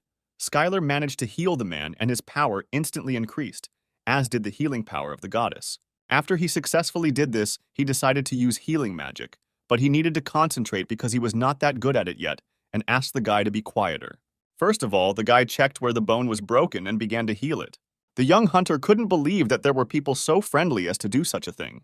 The hunter tearfully asked Skylar not to kill him and not take his equipment, but the protagonist was going to heal his wounds, and besides, he had nothing to steal from him. Suddenly, Skylar rose above the guy and shouted menacingly that now he had nothing else to do. The main character also added that he did not see the New York Lights rescue team from the outside, and no one outside had any idea what was really going on here. Then Skylar started thinking about what kind of monster it could be and came to the conclusion that it was most likely a two-headed chaos hound, and after that it was quite difficult to teleport. The hunter unfortunately lost his weapon and broke his leg when he fell. The guy said that the first one who entered the dungeon was also separated like them just now, and while everyone was looking for their clanmates, they were the first to be attacked by a monster. But the main character suggested that it would be better to tell about what happened here because it was completely incomprehensible. A few seconds later, the young hunter realized that standing in front of him was Skylar, the most famous Korean hunter and martial arts enthusiast from Las Vegas. After that, the guy asked if Skylar had seen other hunters from his clan, but the main character replied that he had not seen anyone. Then the young man said that he was one of the hunters of the New York Lights squad. He immediately approached the guy, carefully lifted him up and advised him to drink slowly, since it was dangerous to drink quickly in such a state. The guy immediately reached into his bag to get a bottle and helped the unknown hunter. A few meters away, he saw a hunter lying on the ground and asking the protagonist for some water. At that moment, Skylar realized that he was completely alone in this strange place. Suddenly, a strong wind of chaos blew, which soon separated all the clan's contenders, and this was not very good news. When the clan entered inside, they found themselves in a place called the Sanctuary of Defeat and Laziness. Other hunters also watched all this and believed that whoever cleared the dungeon first would win. The entire city watched as the Ikaros clan entered the dungeon. The main character invited the girl to join them and go to the dungeon together, and the girl was very surprised, although she clearly did not expect such a question. After all, she could just as easily make a contract with the demon god constellation, even though the clan's scout had checked her. At this moment, the main character had an epiphany, because now he really thought about the fact that perhaps Alea could be a servant of the constellation. But the guy replied that he was nobody here to teach them how to act correctly in battle. At that moment, a girl approached the guy and asked if these people were really going to come up with some kind of plan. But few people understood his humor, and he simply wasn't a fan of alcohol, but he certainly wouldn't have refused a protein shake. Of course, Skylar immediately refused, because he was afraid of losing his own muscles. Eliza suddenly came up with 2 glasses of beer and offered to have a drink before entering. The kitten asked the main character to be extremely careful, because even the constellations were worried about all this, and the guy asked not to worry about him, because today, the constellation itself was entering the dungeon. After all, such were the rules that if a servant entered the dungeon, then the constellation could only watch him, and this worked even with the strong constellation of the demonic god. After all, if the guy goes into the dungeon, he won't be able to help him in any way. Then the guy realized that someone who entered the dungeon had made a contract with the constellation of the demonic god, and the kitten of lava and magma asked him to be careful. He saw the constellation of the demon god with the crazy bastard who made a contract with him, and it was all a trap, and everyone was screaming for immediate evacuation. Suddenly, Skylar's clairvoyance skill activated, and he saw that the other hunters were shouting to someone that there was a traitor here. The trainer received information that the dungeon was originally a B-class dungeon and allowed for 300 people, when 23 were already inside. When the clan arrived at the site, Skylar noticed that there were too many people near the dungeon. Everyone was incredibly happy about this, because despite the fact that they would be in a real fight, they were also in the first squad. They received a new task as a new dungeon appeared, and the clan responsible for it failed, and now it was time for Ikaros to try his luck. The head coach announced that the hunters who had passed were preparing to go to New York because a plane was already waiting for them. When everyone returned back, they were unhappy that there were only 5 floors, because the name had another meaning, namely the dungeon of an endless tower. Suddenly, a notification appeared that the dungeon was cleared and the alternate world ended, and no one could understand what was happening here. Now the magic was so strong that the protagonist could fight it without any problems, even with restrictions, because the enhancing magic turned out to be much stronger than he thought. And the guy immediately used the Spirit Strike, the glowing sword and the illusory clone, and the main character's damage increased significantly. When Odagon came running, he heard the instruction that he should use the enhancement magic directly on the main character, so strong that it would work on the Banshee. But some miracle happened, and the magic was still working on them. It was a shock to them that the guy could use such a high-level recovery magic on the go. And at that moment, he immediately dropped everything and ran to help the owner, and the guys could not understand how he could just stop using his own restoration magic halfway. While the guy was trying to heal his partners, he heard Skylar screaming for help. But as the boy suspected, she needed to be finished with just one blow, and the first was not enough. And then he struck me in the back with a sword. Thanks to his excellent footwork, the protagonist used a sky jump and found himself behind the monster in a second.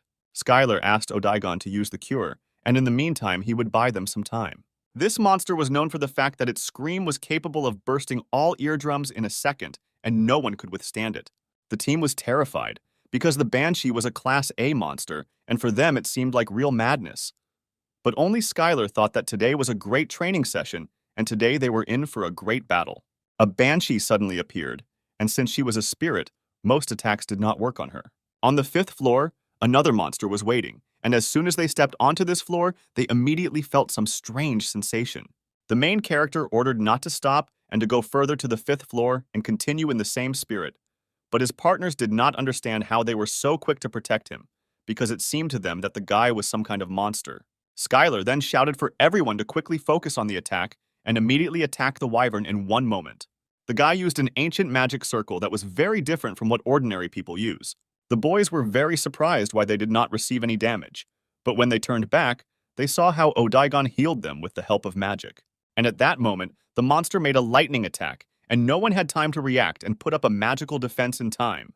Some of the participants were greatly frightened by this, as how could an ice wyvern, which was a B-class monster, only be on the 4th floor? On the 4th floor, a Class B monster, an ice wyvern, was waiting for everyone. On the 3rd floor, the team was met by blue lizardmen, who were cleared out after a few minutes. After the fight ended, the girls were pleasantly surprised that the martial arts had a very powerful ability and were so good that they were too easy to use. And a few seconds later, she finished off the merciless boar on her own. In order to activate the magic, Eliza needed a little time and decided to start with the basic sword technique. Unexpectedly for the main character, they rushed past him and headed straight for his team, and the girls decided to stop them together. But as it turned out, these monsters were Class B and had the status of special wild boars, which were not so easy to deal with.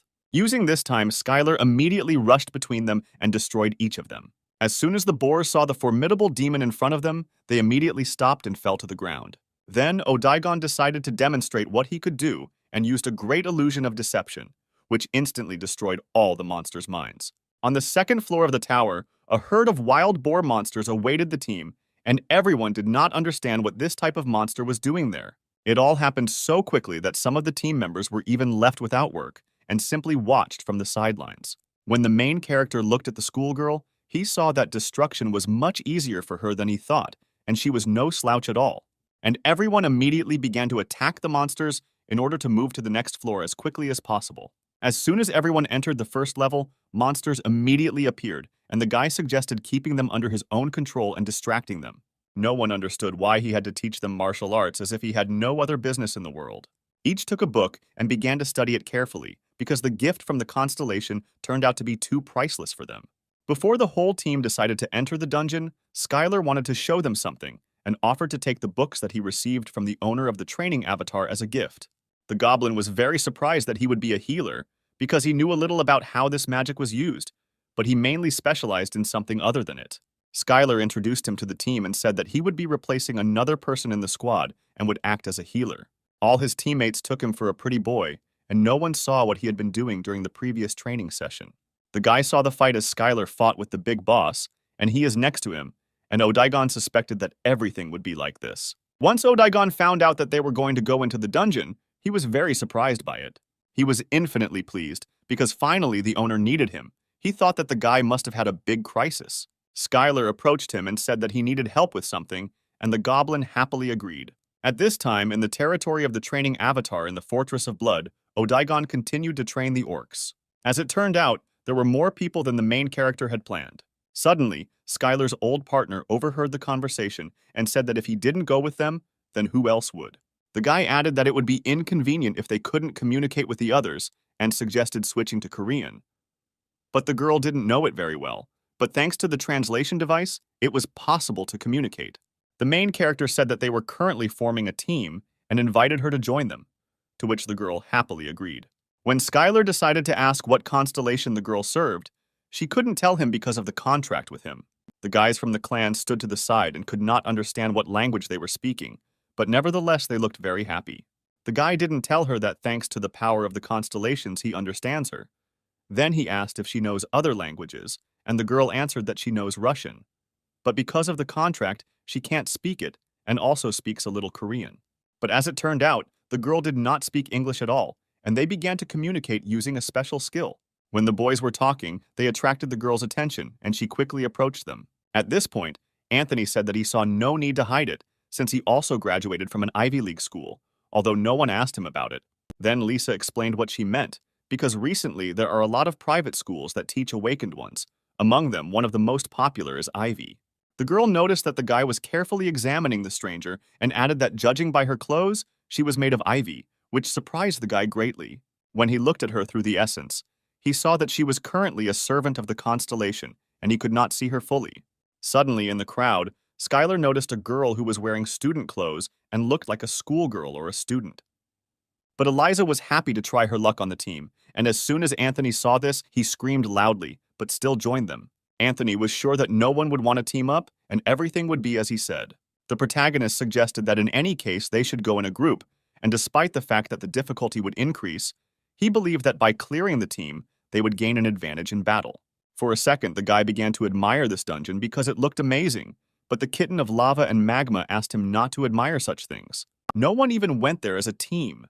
There was talk that it was because the more people there were, the higher the difficulty of the floor. As it turned out, this dungeon had too terrible a reputation, because there were reasons why no one could completely clear the dungeon.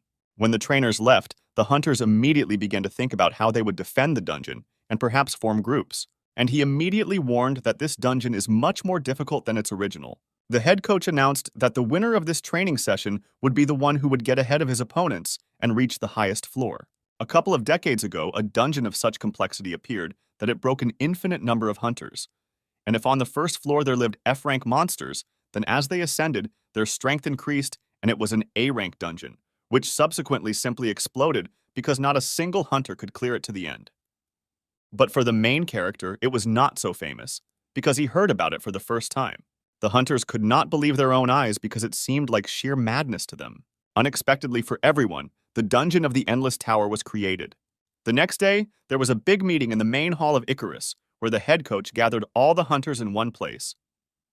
The goddess continued to feel guilty, because it was she who had to teach him everything, and immediately began to look for something else. But the guy calmed her down and said that everything was fine, and thought that next time it would be better not to ask her for help.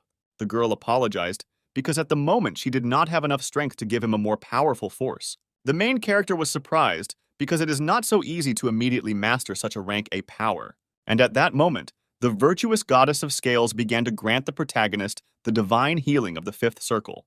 The girl was very happy with this offer. It seemed to her that the training avatar could not teach him this, and she happily agreed. The boy approached her and asked her to teach him healing magic. At this time, in the territory of the constellation of the goddess, the girl was sitting at the table and dozing slightly. He thought that it would be a good idea to ask the constellation goddess for a few training lessons, since she probably had some healing skills. Realizing that no one would help him here, the guy left them. But judging by their reaction, the main character realized that none of them knew how to use it. But when the guys heard that the guy wanted to learn healing magic, they were a little shocked. When Skylar accepted their offer, they immediately began recommending their own magic.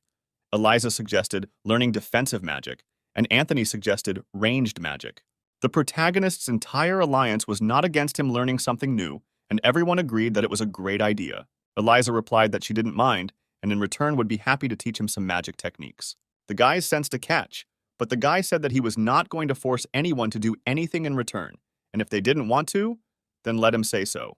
Then Skylar told them to stop and asked which of them wanted to learn martial arts. Anthony added that despite the great victory, the main character was still far from him.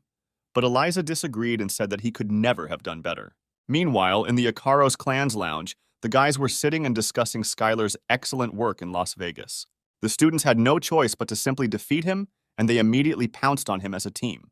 The main character left the arena and said that if any of them could handle this guy, then let them come out and tell him about it. The goal of this workout was to fight against a dummy, because they first trained their muscles in the gym, and now they have to go through this step to move on to the next workout. But suddenly, this doll flew at them at breakneck speed and delivered several powerful blows from its knee. This silhouette seemed familiar to them, because there was something similar in the hall too. Suddenly, the students found themselves knee-deep in a swamp, and it was simply impossible to move here. In the distance, they saw the silhouette of some kind of doll. There is nothing better for martial arts training than to use the terrain. The next training session was held in the training room of the other world of Ikaros. After a few exercises, all the students quickly became exhausted and could no longer exercise. And then the main character approached them and said that they could move on to the main training, and they were done with the warm-up. The guys trained like madmen and showed no mercy to the body and trained like no other martial artist. But everything the coach told them was just a normal workout. The restaurant's chef thanked Skylar for learning so much from him. When the dish was served again to the guest, he shouted that this was exactly the taste he had experienced again. Anthony added that it was a wonderful dish. After all this, he turned to the chief and showed that there was nothing wrong with it, and they completely agreed with him and added that he was simply excellent. To light the fire, the cook used magic to give the meat a unique flavor. Skylar did the same, but used martial arts. The main character used everything he needed in this kitchen, and he had no restrictions for this. Then the main character took out a knife and began to cut the meat into perfectly even pieces at such a speed that they literally flew into the air. The man was surprised by this, because usually they spend hours pouring mana into it. But Skylar added that the method is indeed similar, but he uses martial arts for cooking. The protagonist poured internal energy into it to make the meat soft. It was his personal recipe for meat, honed in the abyss. On the cutting board was Minotaur meat, the finest piece that could be found in the entire city. The man looked like he was crazy, waiting for a miracle, but the main character warned him that he was not a chef and asked him not to expect too much from him. The guy didn't understand what he was doing in the chef's kitchen because he was supposed to be a student, not a teacher. He asked the protagonist to teach him how to cook that dish in the dungeon. For the man, the existence of someone capable of preparing monsters other than him was something that caused excitement, and he immediately asked Skylar for one favor. This chef specialized only in monster dishes because the skill of cooking them was very rare. The restaurant owner and Chef George came out and asked if it was he who had prepared that very dish. He said that he asked them to repeat the monster dish that the main character made, but no matter how much they tried, all attempts were unsuccessful. The guy asked Skylar about what happened in the dungeon and wondered what was wrong with the food. This young man recognized the people who had just entered, for he had heard of the Ikaros clan. No one understood why he decided to complain here, because of all the places he chose Hunter George and did something stupid. When the guys came in, they saw how one of the guests was unhappy with the food, because in his opinion, the steak should be fatty and the fat should flow out when you bite into it. Hunter George was one of the few restaurants in the world that served monster meat. But the guys from the clan convinced him that they were in New York, and they had to try the food at this restaurant called Hunter George. The main character could not understand why they had to eat here, because they could have eaten anywhere. The next day, The Icarus clan bus arrived at a public parking lot. The lava and magma kitten added that something had happened to the warrior of madness and blood in the dungeon, which had inevitably led to attention from the constellations, and now one should be careful. And now Skylar's name and the name of his constellation began to flicker in the game of constellations. But there were bad rumors about this traitor, because he specialized in deceit and tricks and could be annoying, and servants and subordinates could suddenly attack. The goddess replied that he didn't seem like such a strong constellation. Judging by his constellation war rating, he was somewhere on the same level with him, and the guy shouldn't worry about it. The girl suggested that the guy try defeat, but the main character thought that there was no point in this and asked if they had learned anything about the traitor holding the poisonous dagger. But the main character still could not understand how he could use the power of defeat and laziness. They began to reason that if he had a real demon god constellation contract and a sloth constellation contract in front of him, there was nothing wrong with it if he made good use of it. She said that as soon as they left the dungeon, they immediately lost contact with him and were constantly waiting for him. The main character visited the alliance of smaller constellations, and the girl was surprised that the guy was here. He came to the conclusion that he needed to think bigger and train without any restrictions, and then he could still become stronger. Skylar could feel it instinctively, that training wasn't just some part of life. Anything a person could go through in their own life could be considered training. When the main character left the goddess's space, he returned back to Earth, where reporters and a journalist were already waiting for him, who was eager to find out what happened to the last survivor. And the main character understood the essence of all things, because before he would have devoted all his time to martial arts, but now he tries to cook, learn magic, and much more. Then the goddess of laziness began to beg him not to do this too often. At that moment, the goddess replied that of course she could, but since the guy was kind, he wouldn't do it. But the main character resolutely replied that he would call her anyway if he needed her. Skylar asked if he, as her successor, could call the girl when he needed her. The guy thanked the girl for explaining everything, but she wanted to continue watching her favorite TV series as soon as possible. And at that moment, it was as if a revelation had dawned on the guy. Because he came to understand the characteristics of the constellations and his existential power increased, and now the enlightenment skill had no limitations. Many constellations spend time increasing their existential power and waging wars. But in the end, the most important thing for constellations is to awaken the power of their own particularity.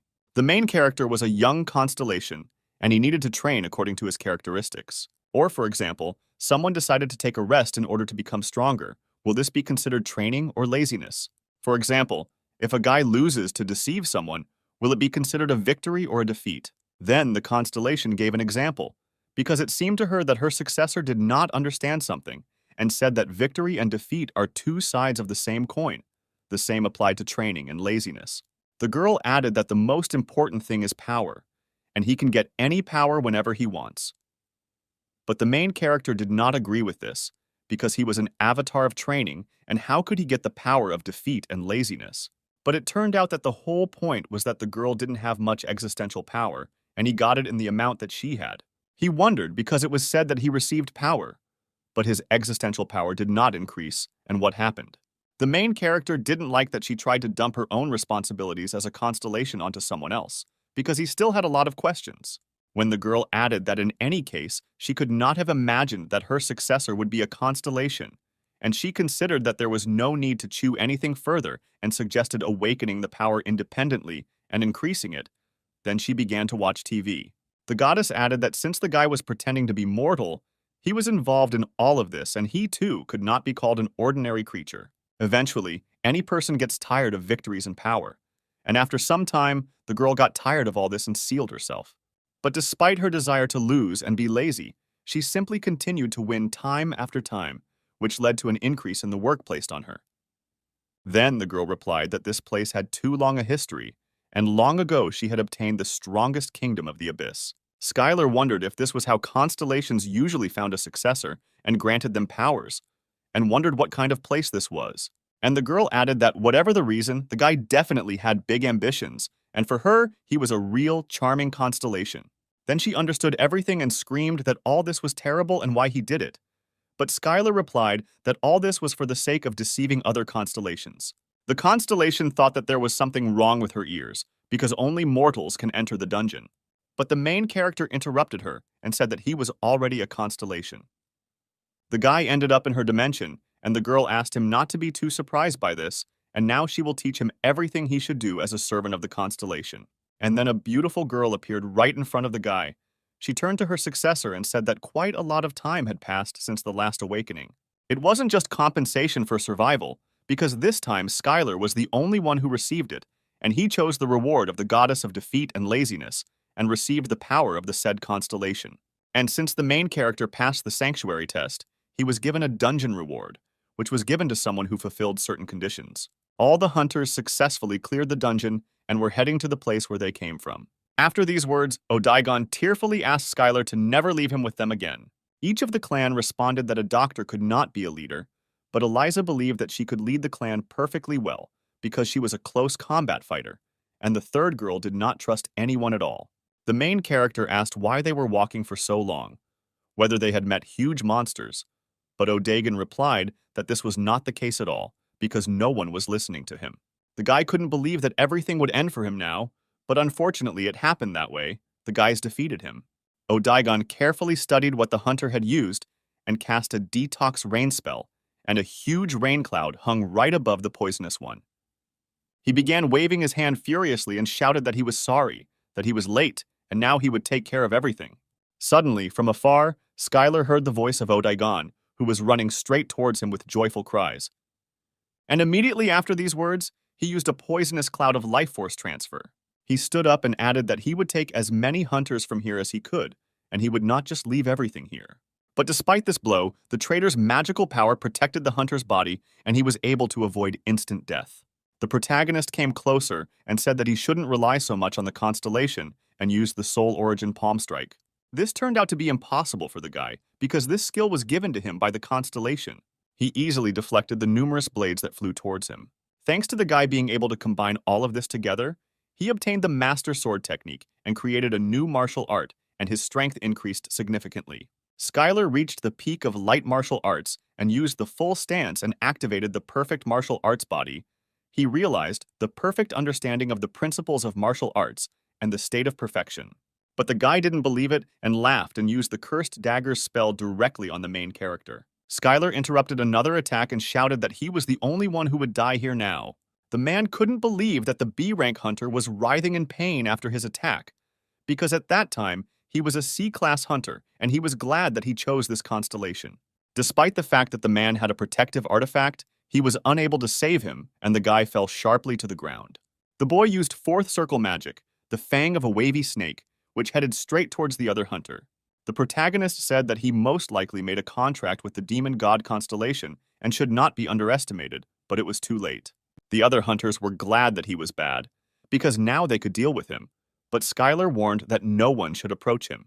Then the hunter realized that he would no longer gain trust here, and he decided to go with Plan B and shouted that he was releasing a poisonous fog. Then the guy started asking if they really believed him because the main character gave them some meat, but in response, he heard that he was the one who ate more meat. But no one believed these words. Everyone thought that the guy, despite being a whiner, simply attacked Skylar because he was jealous of him. Then the man turned to the chief of the clan and asked for help, but he doubted his words, because he believed that Skylar would never do such a thing. The protagonist screamed that the guy was an idiot and tried to attack him, and the dagger got stuck because he fought back. But the hunter denied it all because he could never have pulled something like that off if he had actually attacked him from behind. Then the guy showed his hand and shouted that Skylar attacked him with a dagger and asked him to come closer to look at this weapon. The other hunters did not understand what was happening there and who attacked whom. He had no choice but to scream to the whole area that Skylar had attacked him and thrust a dagger straight into his hand. The man turned to him and said that for him, everything was just beginning, because he was just a pathetic hunter who was not good for anything. But the guy didn't want to listen to the main character because he had no idea who his master was. But even with all this, he couldn't do anything in this situation. He ordered the boy to kneel down and put the dagger on the ground, and if he was an accomplice, he would spare him. But at one point, Skylar sensed something was wrong, turned around and grabbed his opponent by the arm when he stabbed his own hand with a dagger. He attacked from behind, and it seemed too simple and uncomplicated to him. Then the guy found a moment and, while no one was looking, took out a knife to suddenly attack the main character. But all this will not work out until he gets rid of the main danger, and he looked towards Skylar. But only one hunter stood aside and thought that he should kill as many people as possible before the dungeon disappeared. Otherwise, its owner would simply go crazy. Suddenly, several hunters came running to him, shouting that the martial arts master was really cool and admired him in battle, and recognized the guy as the best. But suddenly he heard shouts and chants of his name. The guy modestly exhaled and dreamed that this was already the end, and that it was all over for him. Skylar took his own sword and flew straight at the terrible monster, and with a powerful blow knocked him to the ground. Because the martial artist was much stronger than they thought, he distracted all the monsters and they could calmly concentrate on attacking. The boys shouted for them to attack with everything they had and use their magic to the fullest. The main character managed to dodge his attack and immediately began to counterattack. One of the hunters shouted at the boy to be careful because there was another huge monster right behind him. But the boy shouted for them not to worry about it and to continue attacking the monsters. But if they start using magic and don't stop, Skylar might die. Since the monsters were in one place, it was decided to use area magic. One of the guys shouted that they needed to help Skylar immediately and not just stand there. The other hunters couldn't understand what was going on there because they had never seen such a dungeon expedition in their lives. When the guy ran up to them, he started using the techniques of the Heavenly Finger. He managed to defeat several monsters, but the rest were too fierce and immediately began to catch up with him. And then he decided that he was sure of only one thing. He needed to get all their attention. This was a very important part because the guy had reached a peak level and he didn't know what martial arts he could use at that level. The guy added that although this could provoke the monsters, they were coming here anyway. And if everyone wanted to live, he asked them to listen to him and gather in one place. Suddenly, the main character shouted for all the hunters to gather in one place. The hunters were very surprised because they thought that they had already cleared the dungeon. But since it was a special dungeon, they had to hold out until it disappeared, and they immediately prepared magic for battle. At this time, sensors noticed monsters several kilometers to the east. All drones were destroyed, and thermal sensors detected medium-sized monsters to the south. The protagonist activated a skill that would greatly increase his existential power if he protected the weak. But the other hunters did not feel this. They were happy and laughing, because now they could calmly return back, and this was the long-awaited moment for them. The guy understood that they would be here soon, and he had to protect all these people. A huge horde of monsters ran straight to the place where all the clans were located. The knight raised his sword into the air and shouted that he could already feel the presence of his master, because everything would not be as simple as they thought. Suddenly, the protagonist felt dozens of two-headed monsters rushing straight at them, and it turned out that these monsters were also part of this test. Skylar thought that everything couldn't be happening so quickly because it was too easy for him and something was wrong here. And at that moment, the power that supported the sanctuary suddenly disappeared and the dungeon will soon be closed. And since the main character passed this test, he will allow him to meet his master. He added that it is quite difficult to free oneself from laziness, and this test shows the subject's desire to fight it.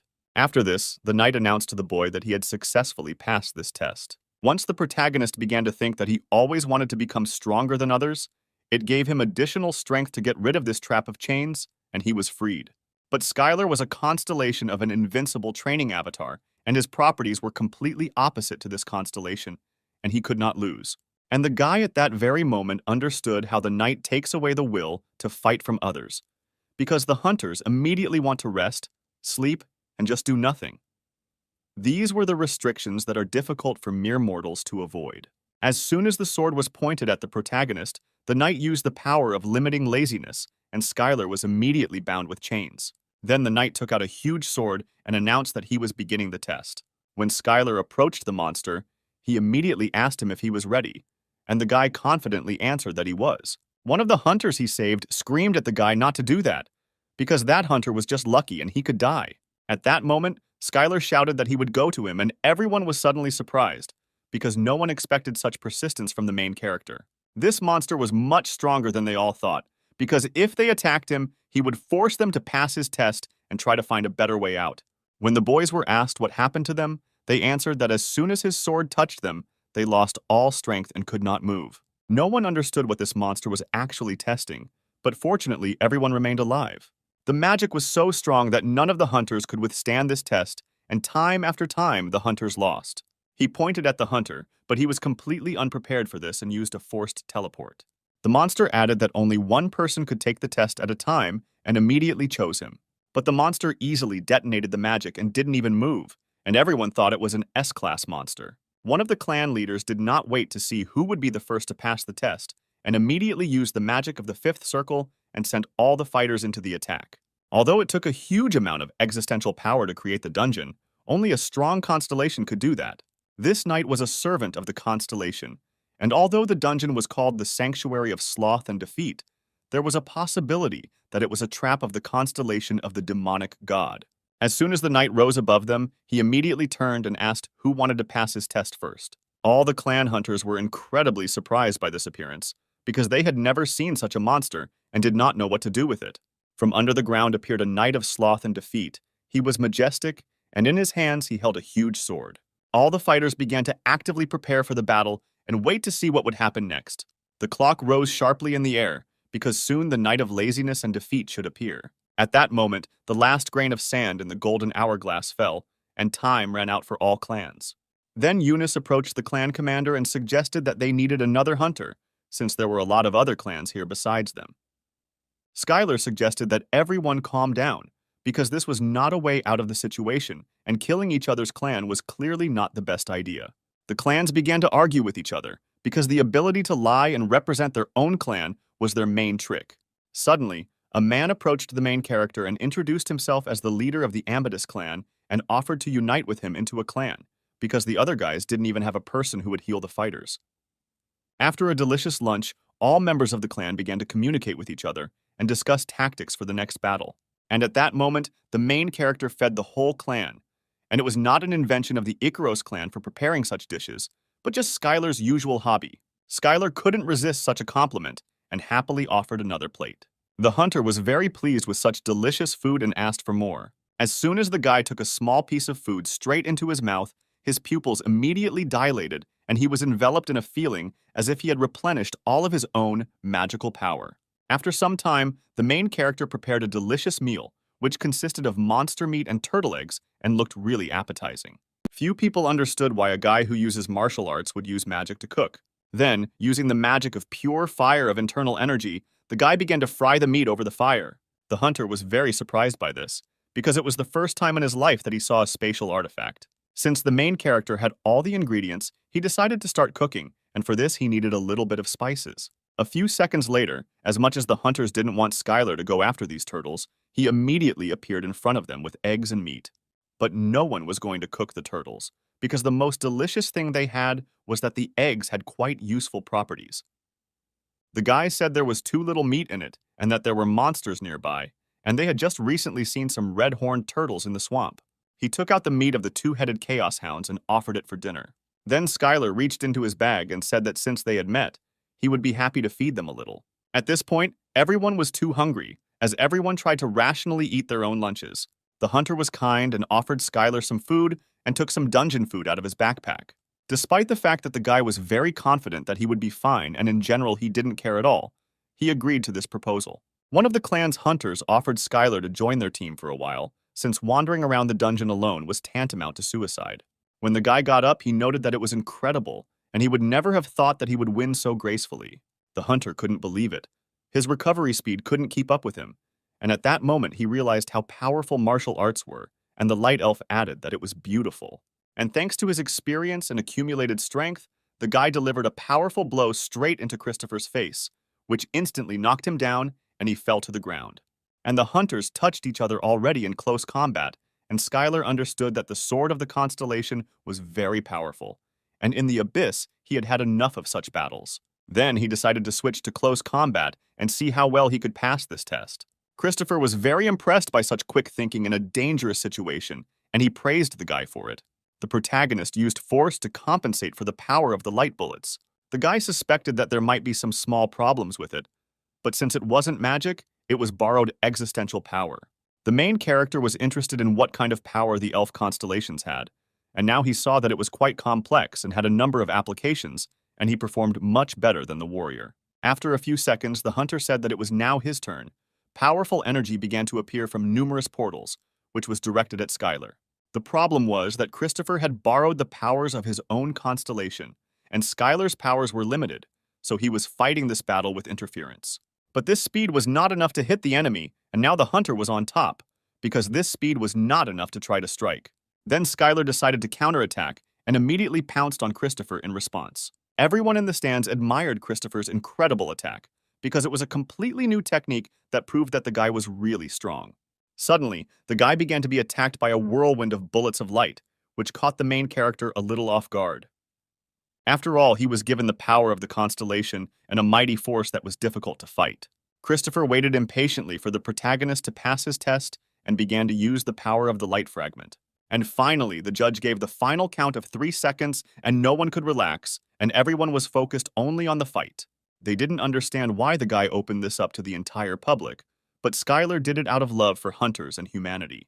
The guys discussed various techniques and where they could use them to defeat various monsters. At this time, someone in the stands was discussing the video that Skylar had uploaded to the portal, and some even tried to repeat it after him, and for them, it turned out to be too easy.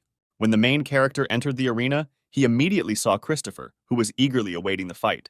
Laura wished him luck and asked him to do everything as usual, since in any case his opponent didn't really know anything. This was Skylar's advantage over the other constellations, as he could gain loyalty from mere mortals. And at this crucial moment, the guy felt huge fluctuations in loyalty, and in case of his victory, he would be able to maintain it.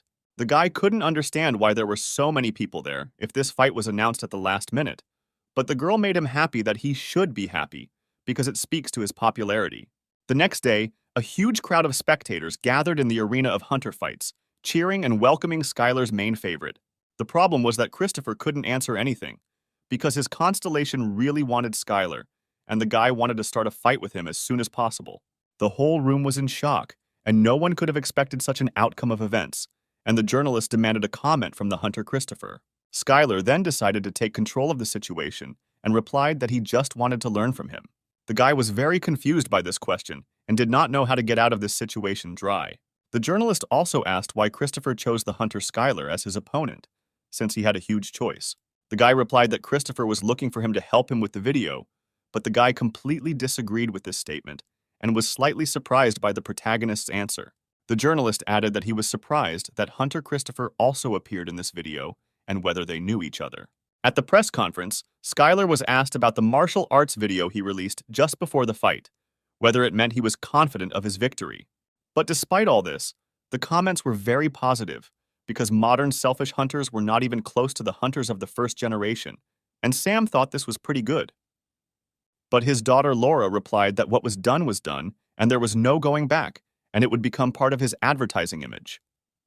At this time, Sam was furious when he saw Skylar posting a similar video for free. The man was horrified because he did not understand how they could really teach this for free, and he was furious that the head of the clan was committing this lawlessness. His opponent was Christopher from Europe, and they immediately started with basic brush techniques. When the man opened it, he saw the main character addressing everyone and saying that he would like to take the chance to tell people interested in martial arts what it is and how to practice it. Suddenly, he saw a popular martial arts basics video where Skylar was the author. The man did not understand how this could be called a team, because these participants did not have any teamwork. He watched the hunters who couldn't coordinate their actions and didn't understand what to use in battle against their opponents and simply swore at each other. At this time in Korea, in the Office of Mixed Martial Arts, the head of the company was watching a video. As soon as the guy decided to leave, Skylar immediately asked him for help with filming. Nobody understood what the guy meant by the word beauty, because perhaps he asked to beat him half to death, as the main character had done before.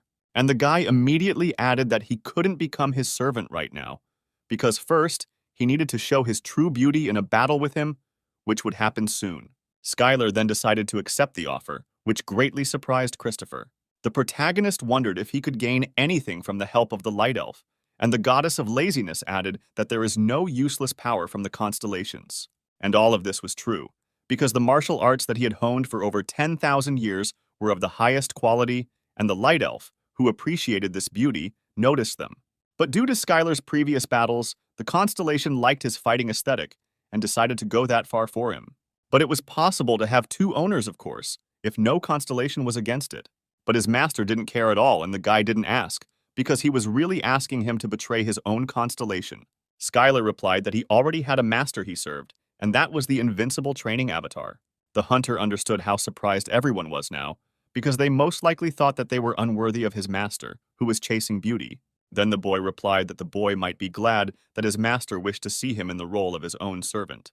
But the main character was persistent and replied that in any case, The hunter from Great Britain should not be here, because the United Kingdom is one of the places where the constellation of the demonic god refuels. But the guy shouted that he was a nobleman with dignity, and this was the pure truth, because he was from the United Kingdom and was an earl. This seemed insulting, because he believed that he could do whatever he wanted if he was a hunter. The guy replied that since they were fellow hunters, there was no need for that. The man introduced himself as Christopher, and the boy asked if he had permission to enter the clan's private territory. Suddenly, the future rival appeared in the room, greeted Skylar, and added that he was very glad to meet under such circumstances. The main character did not believe that he was hearing this too, and that this was what it meant to be a constellation. Her target was filled with respect for Skylar, but she hid it for the sake of her own pride. The girl was flattered that the guy saw progress in her skills. It seemed to her that it was all due to the fact that she had reached some level in martial arts. But she did not know that Skylar used the eyes of the constellations. The protagonist carefully examined her card and saw that the girl's martial art had changed from F rank to B rank. As she sat in the break room, she was sure that she would definitely win this time. But a counterattack quickly occurred from the main character, and the girl was already a few meters away from him, since she did not have time to return from the kick, and the alternative world was closed. Despite this, the guy managed to block the blow and said that it turned out quite well. And as soon as she did this, her sword almost cut off Skylar's head. But even this did not help to deliver a powerful blow. And since she did not have time for magic, all that was left was to transform the remaining magical power into martial arts. The girl decided to calm down and start the magic counter in order to soon increase the blow and deliver it. Even so, Skylar was too fast, and she was lucky that she was able to block the attack, but the impact was still too strong for her. The girl was not going to close the distance, and then the guy decided that he would go into battle first. The protagonist immediately realized that the girl had done a great job and realized that she would be severely beaten if she were to close the distance too much with a martial artist like him. Eliza asked the guy to take a close look at how much she had been training all this time. But it wasn't just a training session, but a promo video for advertising purposes. But the girl was still happy with it, and they decided to go into the ring. At the Icaros Training Center, Eliza was happy to help Skylar with his training. And the main character, with a smile on his face, replied that of course there was. She asked if the guy could train alone and if he had someone in mind. The girl understood that in any case the guy would not listen to her, but she would still prepare everything he needed for him. But Laura thought that while it sounded great and might increase the interest of the crowd, there were also many people who might analyze his skills, and that should be taken into account. This was all Skylar's plan, because before the fight he would tell people what skill he was going to use in the arena, and then use it to win the fight, and this would make people excited and interested in martial arts. For the protagonist, this was not just a match. He also wanted to take the opportunity to promote martial arts. The opponent was Christopher, who had the rank of Hunter B, but was not included in his rating since he had received it relatively recently, and this fight could be refused since it was offered suddenly. The thing was that this time the hunters just wanted to get even for the previous fight, and this time the main character's opponent would be a hunter who had signed a contract with an elf of an ambitious color. It was about hunter fights, and this time it seemed to her that the guy would be able to refuse it. The girl also added that a request for a match appeared, and this interested the main character. Laura found this amusing, as it was strange to hear such a thing from someone who looked so young. The girl was curious why the guy wasn't happy at all, but he replied that with age you stop being happy about promotions. The next day, the boys were sitting in a cafe inside the Icarus clan building, and Laura congratulated him on Skylar being promoted to B rank. But the guy was completely serious, and the golem was not ready for his idea, but he had no choice. The stone servant was slightly taken aback by the idea and asked if he really wanted him to train the orcs. The golem was able to control stones, and the boy asked if he could teach the orcs how to build buildings from them. The golem was greatly touched by the name given to him and began to float a little. This meant that he would be the heavenly king who guarded the weather. The protagonist decided from that moment on to call him the heavenly king of the weatherkeeper. The kitten immediately suggested calling him Rocky, but the guy thought that even the most devoted servant would hate such a name. Right in front of him appeared a golem of a wonderful mountain, which was several dozen times larger than the main character. When the main character successfully received the coveted chest, he immediately began to open it, and, opening the door of the chest, he saw bright flashes along with smoke. And the traveling merchant replied that he was providing such a service only this time, and Skylar thanked him for such great generosity. Skylar said he couldn't give her more than 7,000 for it, and the merchant was shocked by such shamelessness. But the merchant was a little confused by such a question, and asked if he had just won the battle of the constellations and what discount he wanted. But the main character was a little short of money, and he carefully asked for a small discount. But it was really so, thanks to the power and the avatar of training, the orcs enjoyed farming, and it was truly incredible power. The boy thought it was a great idea, and he didn't see anything wrong with it if a servant who could teach orcs how to build buildings would help him. But Skylar said he needed a building, and then the merchant replied that he just needed servants who were good at building buildings. The protagonist asked what he had for him this time, and the traveling merchant recommended him a decent box of servants that he had just received. The guy said that he had already made a deal with him in the past and thought that everything would go well. The girl said that she knew him a little, because it seemed to her that he had stopped doing business because he had made too many enemies. But apparently she was wrong. The goddess was very interested that this guy was still in business and always appeared at the right moment. Suddenly, a traveling merchant selling destinies appeared and asked what the main character was looking for. Then the guy decided to give the orcs buildings so that they could use them. All this money was gifts from other constellations, and the guy decided to return what the goddess gave him because she was already quite poor. Skylar decided that he would bring cattle from the land and immediately decided to check the soul stones, and it turned out that he had exactly 8,200 stones on his account. Although the traitor constellation did not put many soul stones, but he did not understand where such numbers came from. Then the guy decided to take this necklace and do something with this territory, and take something for the orcs. The girl added that the constellation does not think as much as it may seem, and it is likely that he simply stole it and was not noticed. The goddess of sloth told that the sacred object was created for the servants of the constellations so that they could use their powers and similar artifacts, as they contain part of the existential power of the constellation. When he removed the seal from the relic, he immediately saw a sacred object. It was a sacred necklace containing the power of light. The guy was still worried about the chest. He was interested in what was inside, and he had a great desire to see it. The main character promised that he would get a couple and bring them to them. And for the orcs, the owner's kindness knew no bounds, and they once again swore allegiance to him. Skylar thought that if they wanted chickens and cows and such, then this could be a good experience for them. They said that Odigon had once said that his race fattened and killed cattle for food, and that they would like to try that too. Suddenly, one of the orcs approached the main character with a request to raise animals in this area. But first, Skylar decided to test this rice in cooking. The guy made them happy and said that they would increase their sowing and harvest even more crops, and all this would be training for them. The orcs were willing to work even harder to make more land and collect much more grain. And at first they were not very trusting, but now they began to train so hard. They thanked the protagonist for the fact that now they could collect stalks of grain with one swing of the axe, and it was just great training for them. When the orcs saw Skylar approaching them, they immediately ran up to him and joyfully began to greet him, because their master had finally returned to his homeland. Suddenly, Skylar noticed how orcs worked on this land, who were harvesting crops with the sweat of their brows, and he couldn't believe that this was once a terrible fortress, and that Odigon had really done a good job.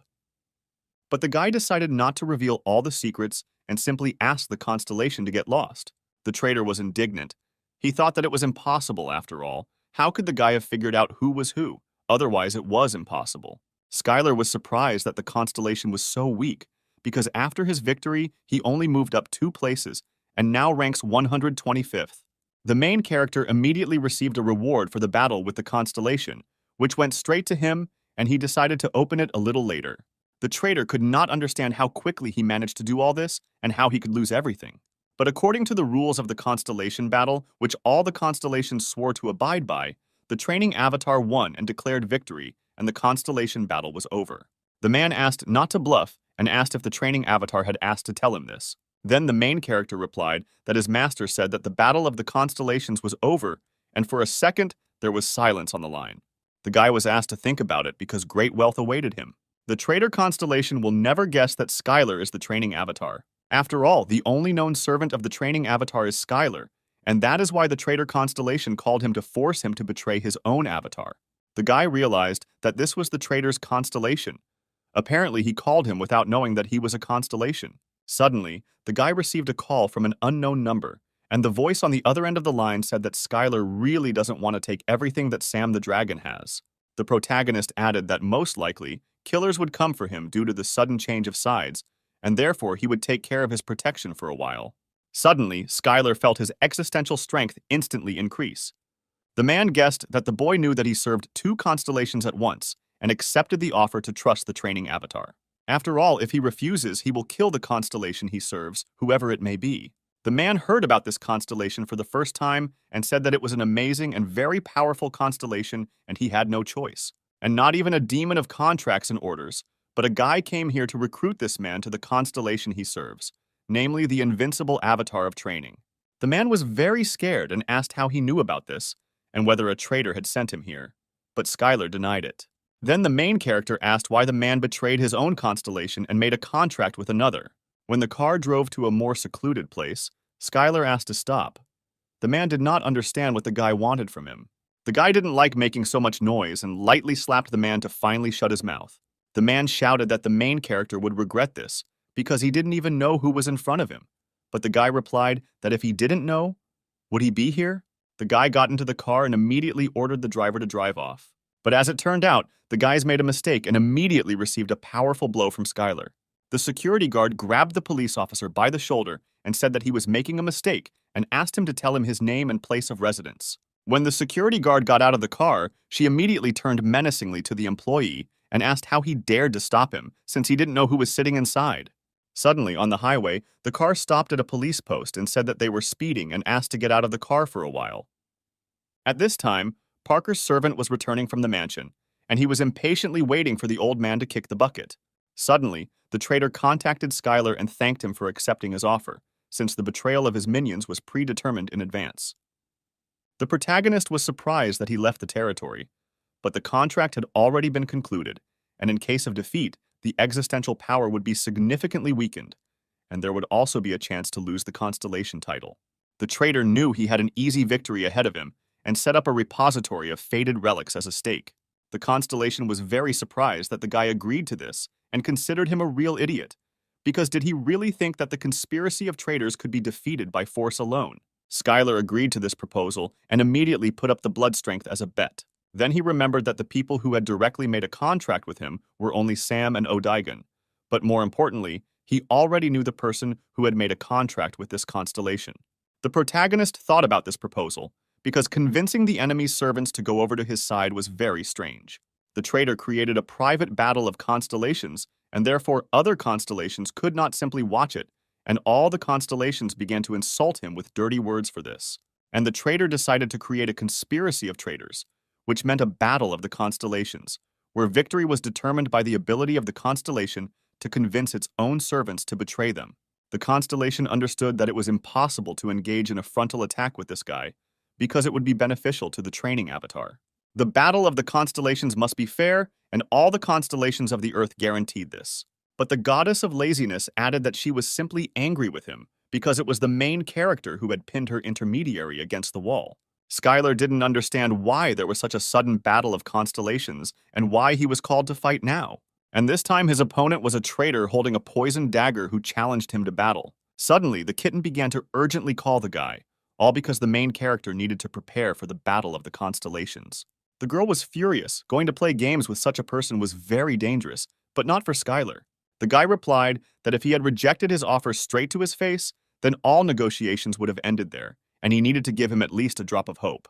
Laura was incredibly upset that the guy was going to move to another camp, but he had no intention of doing so. There was less and less time for talking, and the chairman added that in any case, he hoped that the guy was thinking it over carefully, because it would bring him unprecedented benefits, and Skylar replied that he would keep this in mind. The chairman believed that martial arts were very useful, and one of the biggest advantages was that they could be used everywhere, and if he established a monopoly on them, he would definitely reap huge benefits from it. Skylar was interesting to him firstly for the development of martial arts users, because the man wants to raise numerous users of this art. The protagonist admitted that he borrowed power from his own constellation to win this battle. They didn't believe that they had defeated Argo, but Lee replied that the hunter Skylar had done it all alone. The organizers couldn't believe that the main character was taking a photo against the backdrop of the huge monster Argo. The main character stood right next to the monster and posed for the best shot, because all this was for a long memory. At this time, the girl was filming everything on her phone and asked him to stand in some way differently so that the photo would turn out more beautiful. But when they arrived at the place, they were surprised and did not understand what was happening there. He knew that the scanner would not escape and would fight to the end and wanted to help them as quickly as possible. It was too much of a problem for them, and they didn't think that a couple of Ikaro's clan hunters could stop him. At this time, the organizers ran straight to the mountain, and Jane asked the man why this particular test. But how was he to know that there would be an A-rank monster hiding at the top of this mountain? Then the guy turned to the monster and suggested that he try the same thing again, but here. Thanks to this power, this world changed, and a place for one-on-one combat was created, where no one could leave until the battle was over. And Skylar began to use the existential power of the constellation to capture the territory of the invincible avatar of training. The protagonist realized that the monster was trying to destroy the surrounding area and return to the sea to recuperate, and this had to be stopped. Then the monster Argo summoned an ice storm and a huge whirlwind, and the weather in this location became simply terrible. With his advanced martial arts and internal destruction techniques, the boy could ignore muscles and armor, and this technique Skylar learned to survive in the abyss. At this time, Skylar was fighting, and it seemed harder for him than he thought, but there was nothing he couldn't kill. Then the girl suggested that Anthony look at his mana reserves, and they shocked him, because only A-rank hunters could have such reserves. When Skylar headed towards the dragon and dealt him a crushing blow, the guys did not believe it, because it turned out to be too powerful and too simple for the power of the constellation. And at that moment, the guy started using spells to destroy the huge dragon. Even though it was dangerous for him, once they had the power of the constellation that Skylar served, he began to be filled with curiosity. Anthony was surprised that the guy would use the power of the constellation and shouted that he would also fight and was not going to retreat. At that moment, Skylar calmed him down and said that he would use the power given to him by the constellation. The protagonist confidently said that they would kill him, but Anthony replied that he was crazy because there were only 3 of them. Then the guy realized where he came from. Even though it was unexpected, it was necessary to stop him here so that civilians would not be harmed. The guys were shocked that he could use it too, and shouted that they should retreat from this Class A monster. Skylar then began to use his own magic in response to prevent any damage. As soon as the dragon appeared, he immediately began to use flames to destroy the entire team. Right in front of them appeared a huge monster, Argo, which was rated as Class A. Suddenly, some bubbles began to appear from under the crater, and Skylar ordered everyone to prepare for battle. The team heard that it was usually always dry, but today the crater was somehow filled with water, and it was probably due to the influence of mana. At this point, Skylar's team landed near a small crater where no one had ever reached before. The hunters did not understand what he was doing, and shouted that they needed to run after him urgently. The main character was a man who started his own training with the tornado of the abyss, and some space magic could not stop him in the air. It was Skylar and his team, and it seemed to the guy that he was using air stages to move through the air. Suddenly, one of the fighters shouted that the man had appeared again. At this time, the hunters were glad that now there was no one better on this trail than them. But the hunters shouted that they were fine and that nothing hurt at all. But Skylar didn't believe it, because he noticed how their arm was bent and said that he just wanted to help them. After these manipulations, the hunter lay almost unconscious. Then the guy looked at the rest and said that now they were next. The hunter shouted something in Japanese, and the main character decided that he thanked him and immediately offered to help him with his leg. And so Skylar simply decided to set his arm back into place using force. The guy had a normal fracture, and using the goddess's magic was too much. The main character couldn't just leave them and decided to provide first aid using his healing magic. Anthony thought that it was quite clever to eliminate competitors in this way. Luckily, one of the hunters was conscious, and he confirmed the main character's words that they were attacked by Chinese hunters, and suddenly went against them. The guys tried to figure out who their opponent was, and Skylar saw the wounds left by martial arts. After all, having lost to the monster, it was simply impossible to survive, and most likely they fought with Chinese hunters. Skylar assumed that they were Japanese hunters, since he didn't think that monsters were the cause of this. When they ran upstairs thinking there was a monster there, they saw a clan of hunters lying on the ground. Suddenly, someone shouted that they had a problem and that someone was fighting upstairs. The main character took the sword in his hands and decided that it would be difficult to make it right away, and decided to put light on top of the sword's energy. The kitten said it was a creation skill, but the boy didn't specialize in that at all. After these words, the boy's skill of submitting to the strong and helping the weak increased, and his strength increased, and the skill of dignity of light was activated. He received more light power, and at that moment he understood what it meant. The hunter agreed with these words and asked if he was Skylar by any chance, since he constantly hears a lot about him, and sincerely thanked him for everything. At this time, one of the hunters that Skylar saved was walking next to him and lost a significant flow of mana. The guy said that it was better for him to rest, because it was just a friendly competition, and getting injured here was completely unnecessary. And it was absolutely so, and the hunter finished him off. The guy was horrified because he realized that they were forcibly getting rid of the other teams. Then the boys turned around and said that they had arrived just in time. The hunter asked the boy to step aside and not interfere with them climbing the mountain. The other guys thought it was impossible, because they didn't believe that the guy could use the air stages, and that such a thing was possible for a person who had reached a level that was incomprehensible to them. Skylar replied that it was something else and asked not to say anything weird about it. The boys were grateful to the guy for saving them and asked if he had really used the air stages right now. He warned them that the competition was important, and they should refrain from using flight magic in such unstable places. Thanks to this, he flew up, grabbed the hunters, and carefully landed them on the ground. It was one of the highest-level martial arts whose user was able to walk on air. But Skylar simply used the infinite internal energy to fly in the sky, and it was walking on air. Thanks to them, he began to move through the air and be at the level of the air steps. Then the guy took out his sword and chopped small stumps from the trees, which later served him as heavenly steps. Because there was strong space magic here, the hunters who were in the air immediately fell to the ground, and this was too predictable for Skylar. The main character thought that it would really be better, and at that moment someone flew in the sky right above their heads, and it was flight magic, which using here was not exactly a good idea. At this time, on the mountain, Anthony felt that the path they were walking on was much worse than the one he had found. Then the girl suggested that since they knew each other, they should meet and talk together and tell the guy what was good about her and everything else. She often praised him for taking care of his own body. Jane liked it because it was similar to what my mother had talked about. He said that the guy had always been a hunter who put all his efforts into whatever he took on and had a really good character.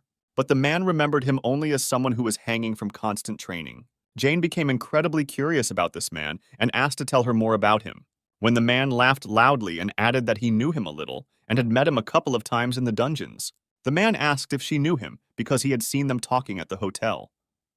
The girl replied that she had a feeling that the man was familiar with him and had seen him in the past.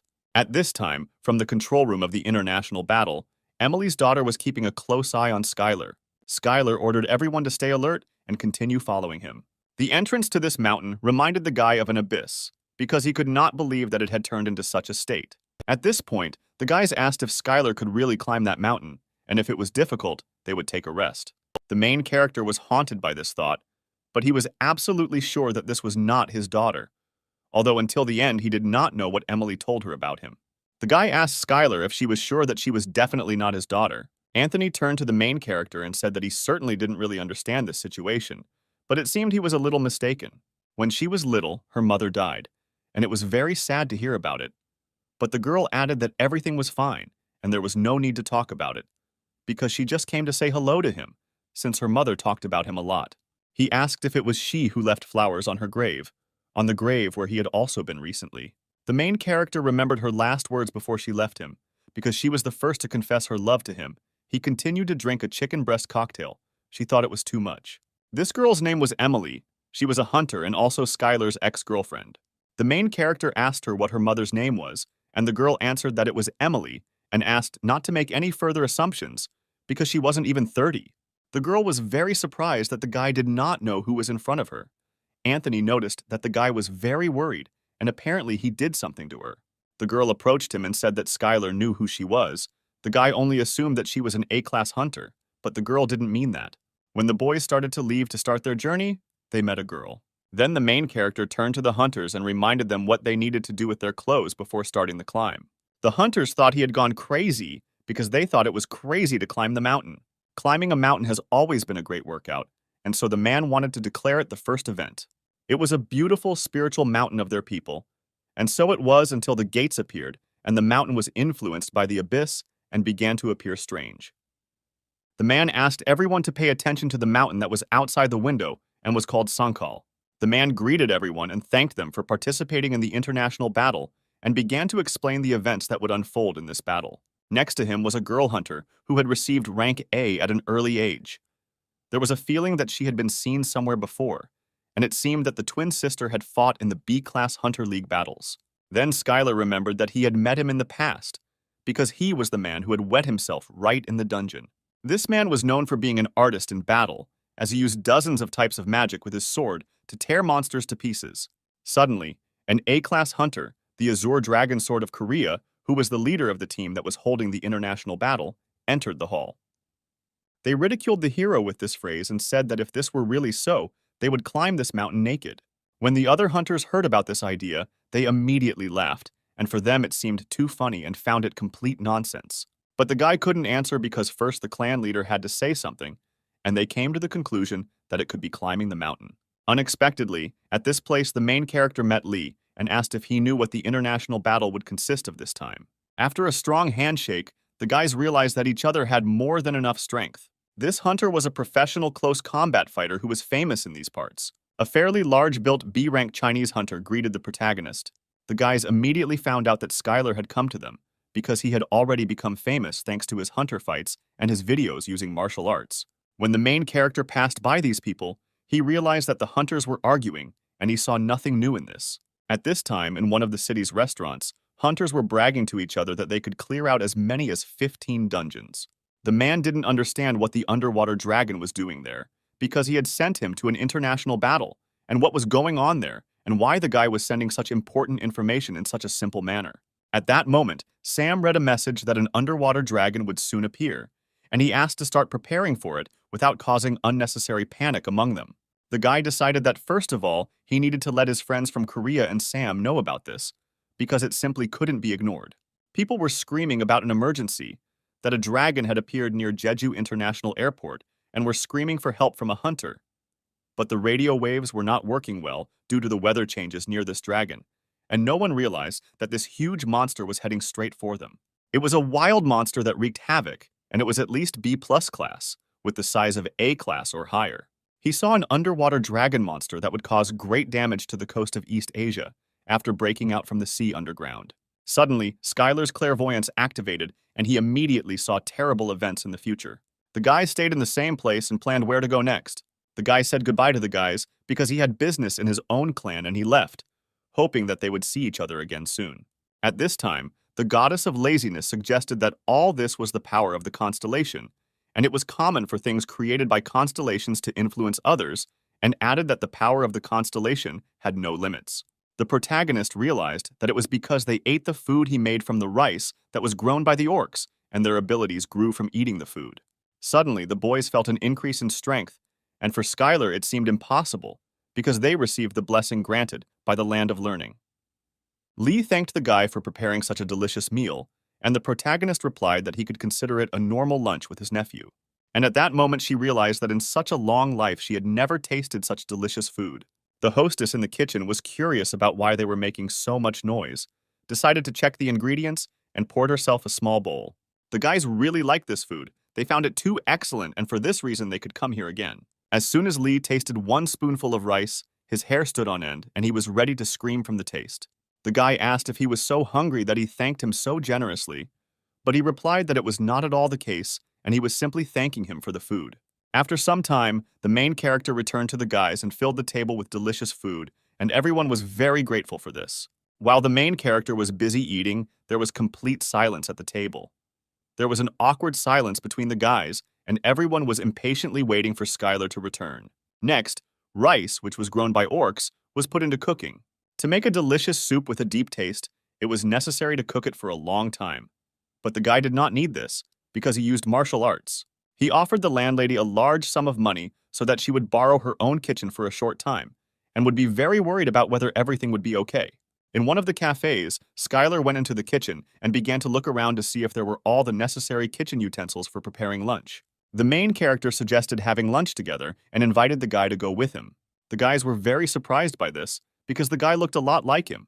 Lee came to the airport just to say hello to him, even though his father asked him not to do this. Skylar asked if he had any connection with the hunter John, and as it turned out, it was his father. Unexpectedly, at the airport, the guys were met by a guy named Lee, and he seemed very familiar to the main character and somewhat similar to his old friend John. Negotiations involved using things like money, artifacts, and skill information that could be exchanged for whatever you wanted. He talked about how usually each clan or their hunters share a video of one of their dungeon runs, and they can choose to show their skills or not.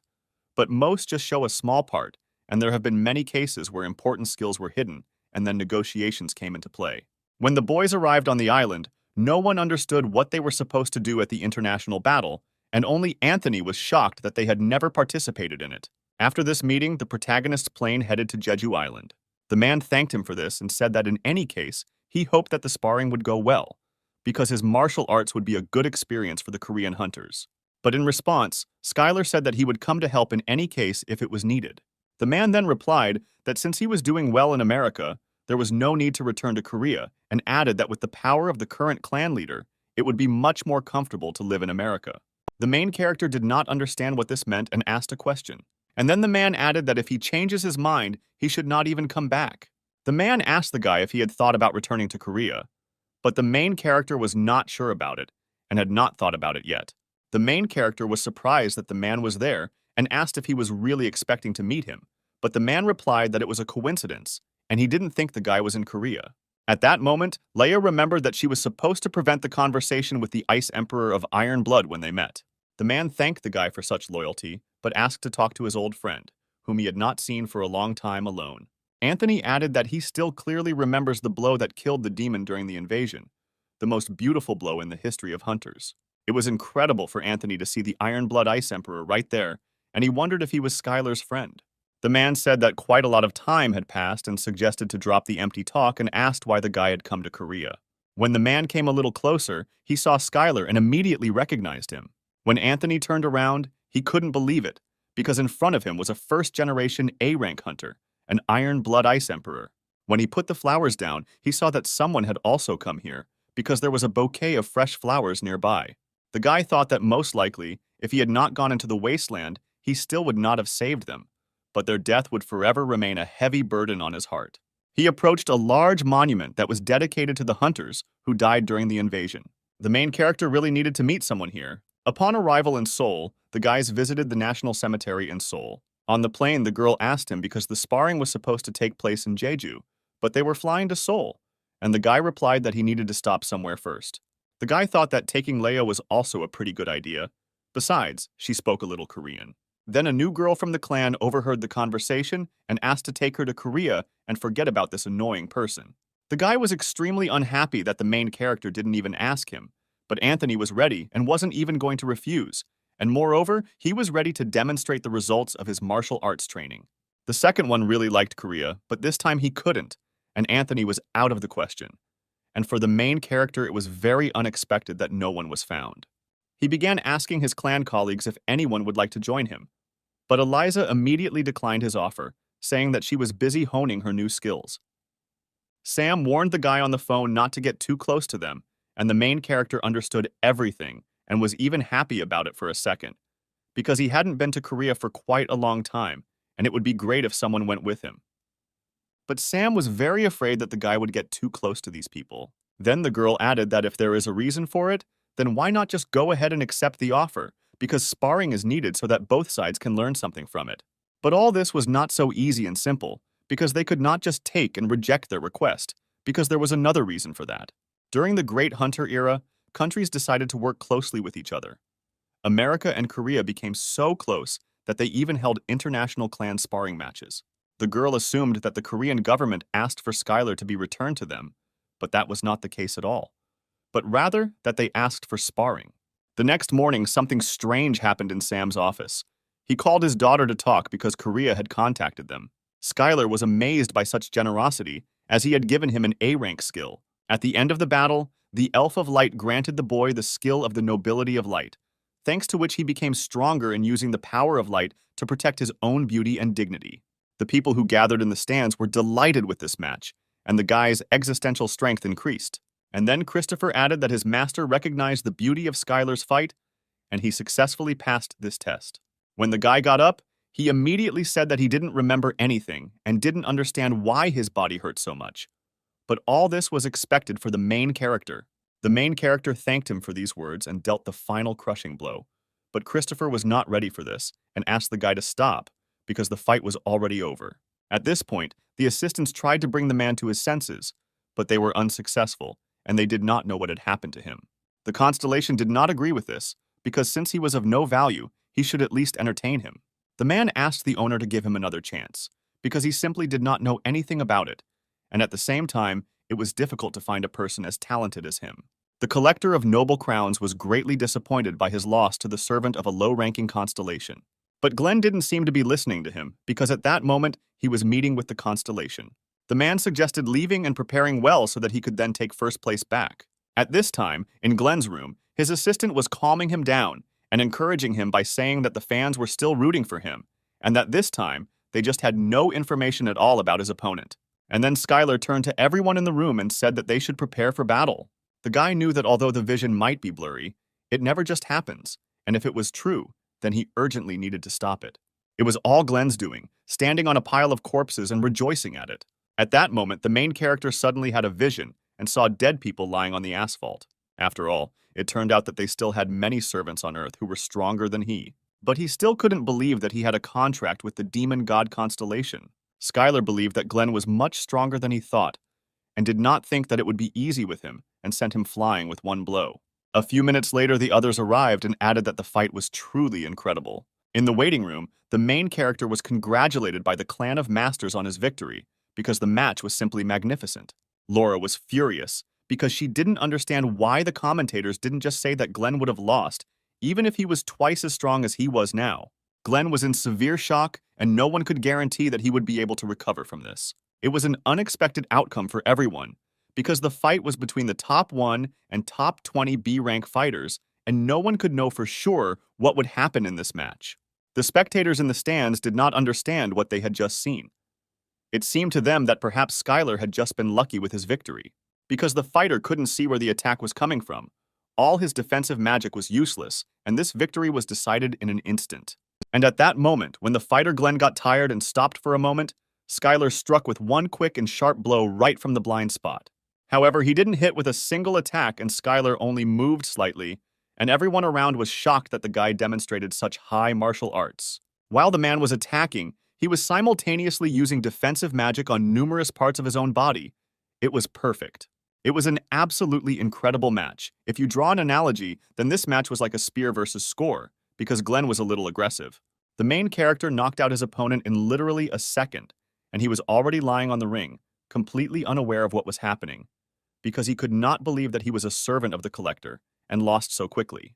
It seemed like everyone was seeing a match like this for the first time in the league, and everyone would have understood everything if it had been done by the fighter Glenn, but Skylar. Nobody expected to see this, neither the stands, nor the commentators, nor the journalists, because it was simply an incredible match. When the fight started, Glenn immediately rushed towards Skylar and was ready to throw his fist right at him.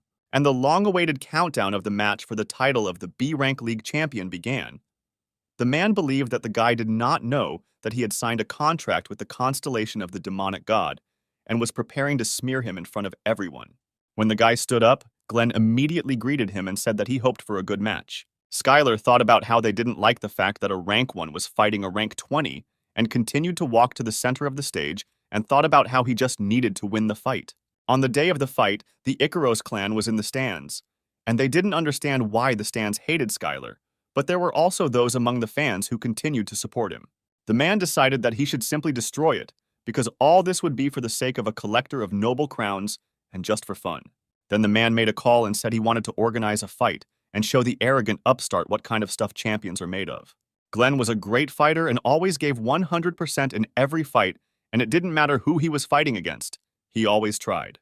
The man could not understand why the guy did this. That ticket was now in the hands of Skylar, that martial arts user guy who had recently started to gain wild popularity. Glenn's assistant reminded him of the dare ticket he had given to Mackenzie and added that the boy had given the ticket. But for Glenn, it was quite a headache, because all this was necessary in order to maintain popularity and reputation. The man was happy to give an autograph because he had a great character and was number 1 in the B-Rank League. The impudent boy was almost thrown out, but Glenn asked him to stop. Suddenly, a little fan who was his biggest fan got past the security and asked him to sign the sheet. The man suggested that he take part in the dungeon, because then even more people would come and they would scream even louder when they saw him enter there. The whole crowd was just crazy about the leading role in this drama. At that moment, a movie was being filmed, in which Glenn played the leading role. The girl kept him away because he was useless and a pain in the ass. The boy thought that the undead had gone mad, but the undead that did not die and did not age should be quite an efficient workforce, and also wondered what happened to that servant. And the black magician also became lazy. He simply ordered the living workers around him to do work and take care of food. He could not cope with many tasks. The goddess had a servant, an outstanding black magician, but servants tended to resemble their own masters. It was about a very long time ago about her servant. At this moment, the goddess appeared and added that she remembered things from the past, but had nothing to do with blacksmithing. Skylar understood that they were talking about production, and it had to be mass-produced, and whether human technology could copy what he had done. The man promised that everything would be fine, and he would only need one thing from the guy, and that was the creation of artifacts like the sword, which are highly valued on the market. Skylar didn't understand when they managed to do this and why he was the CEO. Then the man asked to take this card. It was the main character's name card, and he asked to use it everywhere he went. Skylar understood that killing monsters would not get him very far in increasing his strength, and he needed to try different options. But in any case, the main character was ready to help him from time to time, because it was not that difficult. But these words did not touch Skylar at all, although the man assumed that it would not work, and the guy was not going to stop working as a hunter. The man suggested that the boy create artifacts, because in this way he had done much more for humanity. He shouted that the work of the hunters made everyone proud, but technology like theirs was what built the civilization they lived in. Then the man showed the guy the core of the monster, which supplied energy to the entire huge city. The man took Skylar's hand firmly and said that perhaps the path to creating artifacts was prepared for him. Skylar smiled sweetly and said that this was true, even though he understood that he was the only one who was this constellation. The man believed that it would only be possible to create such an artifact for the first time if the constellation truly loved him. Then the guy decided to say that all this was taught to him by the constellation he serves. The main character was asked how he could create something like this, and he realized that now he couldn't blame everything on martial arts. It was several times stronger than all other artifacts made from existing azure iron rock. As they proceeded to the research lab to continue their conversation, the boy saw a frosty blue short sword in the distance. As it turned out, the man had arranged a surprise meeting with him because he had something for Skylar. When the guy arrived at the dragon's office, he was immediately met by the company's president, who congratulated him on winning the battle with the constellation. When fighting him, one had to be extremely careful because his powers were both incredibly powerful and evil at the same time. As it turned out, the B-rank league champion had made a contract with the demon god constellation. The constellation also added that the opponent the guy will have to fight is Glenn, who serves the collector. The guy wouldn't be surprised if it was the constellation of a demonic god, but he didn't understand why a constellation from Great Britain would bother with Jeju. It was the constellation that destroyed the hunters of Europe and captured the United Kingdom. The constellation also added that he promised him as a reward to tell him about the constellation that called Argo to Jeju Island, and that it was the collector of noble crowns.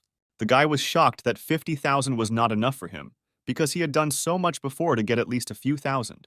Skylar was curious how much the constellation had given him to say so, and when he looked at his own balance, he saw 50,000 soulstone points on his account.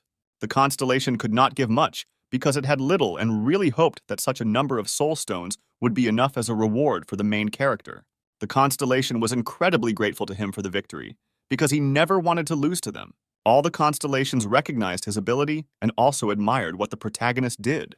And as a result, thanks to this action, the guy ran to the finish line first and won the Battle of the Constellations. All the competitors were shocked by the speed they saw because it was simply incredible. Despite all the warnings, the guy managed to get out of the tornado and, moreover, increased his own mana capacity. Mackenzie screamed while Skylar jumped right in there because surviving in the abyssal mana tornado was incredibly difficult. And the guy decided to follow this flow and then break ahead. The protagonist immediately rushed forward. It was similar to what he had encountered before in the abyss. But while others screamed in horror at what they saw, for the main character it seemed at least something familiar. Right in front of them was a mana tornado that was moving towards them. Then the kitten asked the guy to look ahead and slow down a little. The protagonist decided to use some of his internal energy to break away, even though it could lead to exhaustion. When the robot looked at the guy, he did not understand how he did it, because he had a weak human body that was capable of such a thing. The guy ran with such speed that he was able to easily overcome the trap in the swamp. Then the main character realized that this was all and that he should run alone from now on. Further along the track, a trap awaited the racers, a swamp that sucked in the dragon's legs. Then he decided to study it carefully. And as it turned out, it had the ability to resist poisons, and for a robot it seemed impossible that a person would be immune to the poison of the abyss. As soon as he launched the program, he turned around and saw that Skylar was still sitting behind him, although he should have collapsed from the poison a long time ago. After some time, the robot conducted an analysis, and there was no longer a threat, but there was a chance to get rid of the intruder. Suddenly, a danger zone was detected on the radar. It was the poisonous fog of the abyss. The robot decided that there was nothing to be done in this situation, and they continued racing together on the dragon. At this point, his rivals were already slightly ahead, and Skylar advised him to concentrate on the race and not drag around at the back. Then the mechanical dragon stopped and began to get rid of the guy, trying to shake him off his head. When the constellation of explosions watched all this, he ordered the servant to get rid of him. At this point, a squabble began, because the robot was not ready for this. The main character suggested going for a ride together, because it was quite cozy here. Skylar said it was amazing, and then the robot came back and couldn't believe his eyes and screamed what he was doing there. To deal with this danger, the mechanical dragon fired several projectiles that smashed boulders right in its path. It was a phenomenon in the abyss in which clouds from other territories appear and rain down boulders. Unexpectedly for all participants, a boulder rain from the abyss began.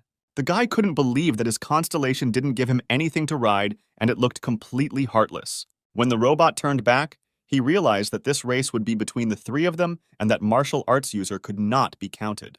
At that moment, the main character realized that it was a pig much faster than it turned out to be, as well as the other two animals. And so the start of the race was announced, and everyone except Skylar took off on their own pets. And so the battle was about to begin. Both sides had placed equal stakes, a contract had been drawn up, and in case of defeat, the existential force would not diminish. Then the boy realized that for the constellations it was just entertainment, but for the servants it was a real battle. Suddenly, the robot turned to the boys and said that people are weak flesh, bones and fatigue cannot defeat them. Skylar asked why the constellation Mackenzie hated him so much, because his animal didn't look very fast and clumsy. But the main character came on foot, and this did not make the guy very happy, and then he wished him luck and suggested that he just try hard in the race. Mackenzie looked at Skylar and asked if his constellation had given him nothing to ride with. Previously, the guy believed that there was no civilization more advanced than the Earth, until he saw the mechanical civilization of the Abyss, which was truly impressive. One of them was on an ice dragon, and the other on a mechanical one, and it all looked quite majestic. Skylar carefully studied the opponents who were next to him. Finally, the day of the Battle of the Constellations came, and all this took place in the dimension of the Abyss. The guy was incredibly happy about this and thanked Skylar and added that he would contact him as soon as the exact date was confirmed. The main character didn't think long and ultimately agreed to take part in this 2-on-2 Battle of the Constellations. The goddess asked the guy if he had something to ride on, but he replied that he could just run. The rules of the race were too simple. Each of the constellation servants would strive for the finish line, and whoever reached it first would win. Not only was it difficult to even run in the territory of the Abyss, but there was also the opportunity to attack other participants in various ways, although direct attacks were prohibited. Skylar became curious and wondered if the goddess knew anything about this, and she thought that perhaps this was an offer made by a constellation who had taken possession of a useful toy for fun. Their opponents will be the endless explosions and the observer who returned from the cold place, and they will fight with their minions. When Skylar asked who his opponent would be and what the battle would be, Mackenzie replied that it would be a race. The main character didn't lose anything from these conditions, because even the constellation was going to tell him who was behind the incident with Argo, and apparently it really wanted to win. And then, the constellation fighter turned to the guy and said that he would promise him a huge amount of soul stones, and also tell him who was behind the incident with Argo and pay for everything needed for the Battle of the Constellations. Skylar wanted to take on the challenge and help the boy in any way he could, but participating in the Battle of the Constellations without knowing anything was a little stressful for him. It was important for the main character to know everything down to the smallest details, and it turned out that the guy serves the constellation, a fighter of sweat and blood. Then the guy invited Skylar to take part in the 2x2 constellation battle. Skylar thought that indeed, after all, defeating monsters alone would not bring him A rank and asked what he wanted in return. The main character did not understand why he needed this, and Mackenzie replied that the guy was aiming for rank A, and if he used this chance and became a champion, it would greatly help in achieving this rank. The guy added that due to special circumstances he could provide him with this ticket. If we talk about hunters who adore America the most, then he will always be at the top of this list. The fighting arena is a place where fights take place only by agreement of both parties, and in order to fight him, you need to be the chosen champion. It wasn't just a ticket, but the right to challenge the B-rank league champion, Glenn. Mackenzie said he had been watching Skylar for a long time, and that's when he pulled out the ticket and said the guy probably knew what it was. Sam decided to leave the two of them alone so that the boys could get to know each other better. He was a B-rank plus hunter from the United Kingdom, a promising and top-notch hunter ranked 4th in the B-rank Hunter Fight League. At that moment, the door opened, and a man entered the room and introduced himself as Mackenzie. Later, the man added that one hunter wanted to meet Skylar, and the guy was not at all against this meeting. The guys decided that the monster was sent by the constellation of the demonic god, and this version turned out to be the most likely, and they decided to figure it out as best as possible. But Sam was more interested in the question of what happened to the monster Argo. When the guy returned back to Las Vegas, Sam immediately met him in the office and asked how he liked Korea. He replied that overall it was pretty good and some things had changed, but some things remained the same. Skylar was surprised that he met such a strange person and could not understand how he managed to rise to this position. The main character asked that if that was all he had, then he would go, since his flight would soon be announced boarding. The man didn't know how to persuade the guy, because he needed to resolve any misunderstandings and build a good relationship with him. But he didn't even hold a grudge. The protagonist apologized, but he didn't need anything. Of course, he was sad to see his former clanmates die or be denied compensation. But at that time, he wasn't even in Korea. The man continued that the system had already completely changed, and from that moment on, everything would be different. But Skylar could no longer believe it. At that time, the government acted very badly, and there was no justification for it. The man was referring to the Great Invasion in the past, and because their country did not take any serious countermeasures, the other great hunters left from that side. The man then added that they knew Skylar hated Korea, and he was here to talk about it. The man's goal was to clear up the misunderstanding, but the boy couldn't figure out what the misunderstanding was. Right at the airport, the guys were met by a man from the hunting bureau in Korea, who offered to talk to Skylar for a bit. When the guys were returning back, they were already at the international airport and thought that this time the international battle was very interesting, even though a monster appeared unexpectedly. But everything ended very well. The guy happily agreed and asked to pass it on to his daughter Emily and tell her to strengthen her own body with this. Still, the man found it incredible and asked if he could have a couple of pieces. Just recently, they were all fighting with each other like dogs, and now they have made a truce to eat, and as soon as they return, they will most likely fight again.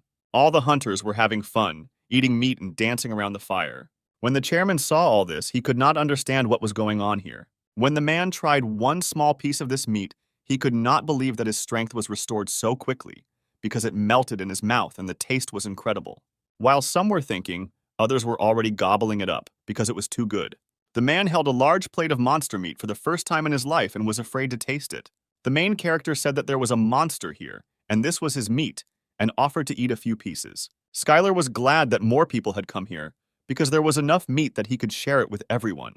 When they ran to the place, they saw Skylar frying huge steaks right on the fire. They immediately decided to postpone the fight for later and check where the smell was coming from. But their argument about who was stronger was stopped by the smell that came from the top of the mountain, as if someone was frying meat. The hunters were surprised at how quickly their opponents recovered and decided to break everything once again, since they had not understood it the first time. When some hunters were going to the top, they saw those scumbags who attacked them. The main character decided that he would gladly feed all those who worked hard for this. The guy would come back to this later, but for now he would finish cutting up the monster. And after a few dozen minutes, a huge skeleton of a monster lay in front of him, with fresh pieces of meat nearby. The Soul Stone can only be used by the constellation, and thanks to it, it could control Argo, and the stronger the monsters of the Abyss were, the more difficult it was to control it, and most likely someone was going to use this monster somehow. But in the end, they abandoned it. When the guy was cutting up the monster, he saw a small soul stone inside and thought that the constellation had put it there. Everyone around was in shock, and it was very surprising for them that even in the Abyss the guy succeeded in this. It turned out that he was also a professional butcher of monsters. Skylar said that he would definitely tell everything, but first he needed to butcher the beast himself. The organizer couldn't believe that the guy had defeated an A-rank monster all by himself. The protagonist didn't know who was behind all this, but this person was very smart, because the summoned monsters became stronger if they were summoned to the nuclear factories. At that moment, West approached Skylar and said that something terrible had happened, because all the nuclear factories around the world were attacked at the same time. This monster absorbed energy from the core of the refinery and became stronger and stronger with each passing second. Then he assumed that this was another attempt by another constellation to cause a catastrophe for the city. The main character told the girl to concentrate. He himself did not understand who it was, because even in the Abyss, he had never seen him. But at that moment, Skylar screamed cautiously and miraculously managed to save her from the poisonous slime. She didn't want to embarrass herself in front of the guy and warned him that she wasn't that weak and wanted to try again. The girl couldn't believe it, but there wasn't a scratch on the monster. Jane decided to attack first and summoned an advanced wolf, which immediately rushed at the monster. When they successfully got out of the building, they were a little shocked because he could not have expected liquid slime. And it was really a monster, and the main character shouted that he was coming after them and ordered everyone to follow to the exit. Skylar noticed a strange slime running down the windows, and he thought it was a monster, and asked how they ran the factory to have such creatures there. The guys shouted that it was the work of those hunters, but they denied it, because they were going to get out of there quietly. They had no need to cause such a powerful explosion. Suddenly, at that very second, a powerful explosion thundered throughout the entire territory of the plant. Skylar said that they also came here for him and said to do with them whatever he wants, because they only need the dungeon here. The guy assumed that there were industrial spies in front of him, and he said that he would spare their lives if they handed him the cabinet. Then Skylar joined the conversation and asked why they needed this closet, but as it turned out, it was a dungeon, and the spatial gates were in this closet. Then the man took one of the company's chairmen hostage and threatened to kill him, but the girl did not appreciate such a threat, because she did not care about some two old men. Jane screamed that they weren't going anywhere and cast magic on one of them, and the man in the wardrobe on his shoulders flew into the air. And then the guys realized that these were not ordinary guards, and they needed to take them as quickly as possible and run away from here. One of the hunters immediately began to attack, and the man immediately built a defensive wall for protection. But at that moment, there were already other hunters there, who had already tied up all the company representatives and were ready to leave the plant. After that, they kicked down the doors, burst in, and ordered everyone there not to move and to stay where they were. But this didn't stop the girl much, and she immediately started fighting with the guards. When they went towards the meeting room, a security guard met them and ordered them to stop, because a meeting was taking place there right now, and entry was prohibited. Then Jane made the guys happy by saying that this plant was illegal, and they would get absolutely no punishment for it. The protagonist couldn't understand why this was so important, because they could just knock everyone out and take everything they needed. But if they did that, they would raise a lot of suspicion. Then Skylar asked if by CEO they really meant the first son of the Parker family, and that it was all just like that, and quite unexpected to come here so suddenly.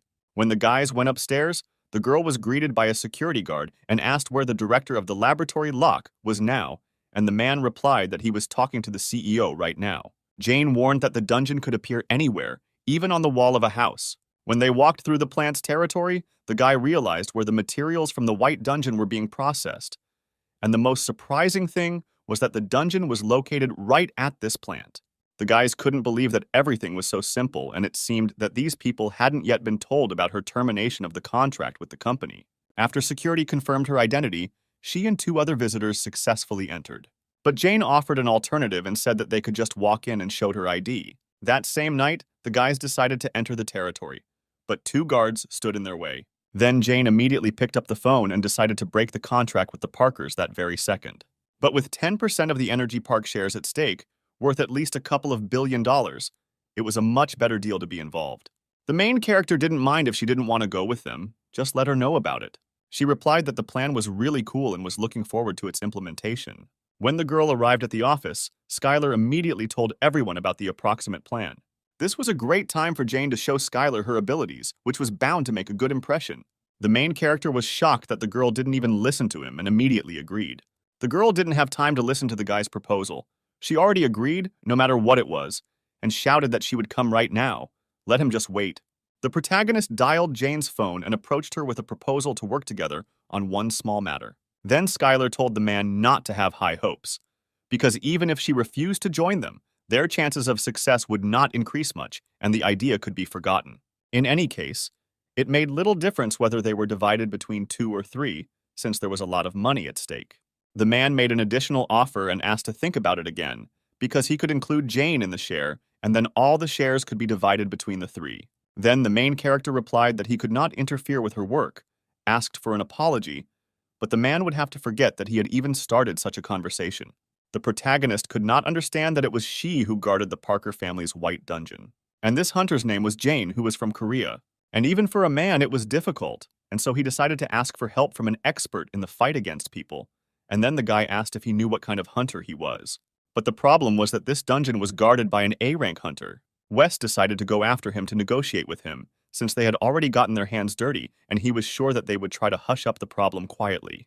Parker's company illegally acquired this dungeon and uses it to finance its own factories. This dungeon was ranked B and meant almost an endless golden duck.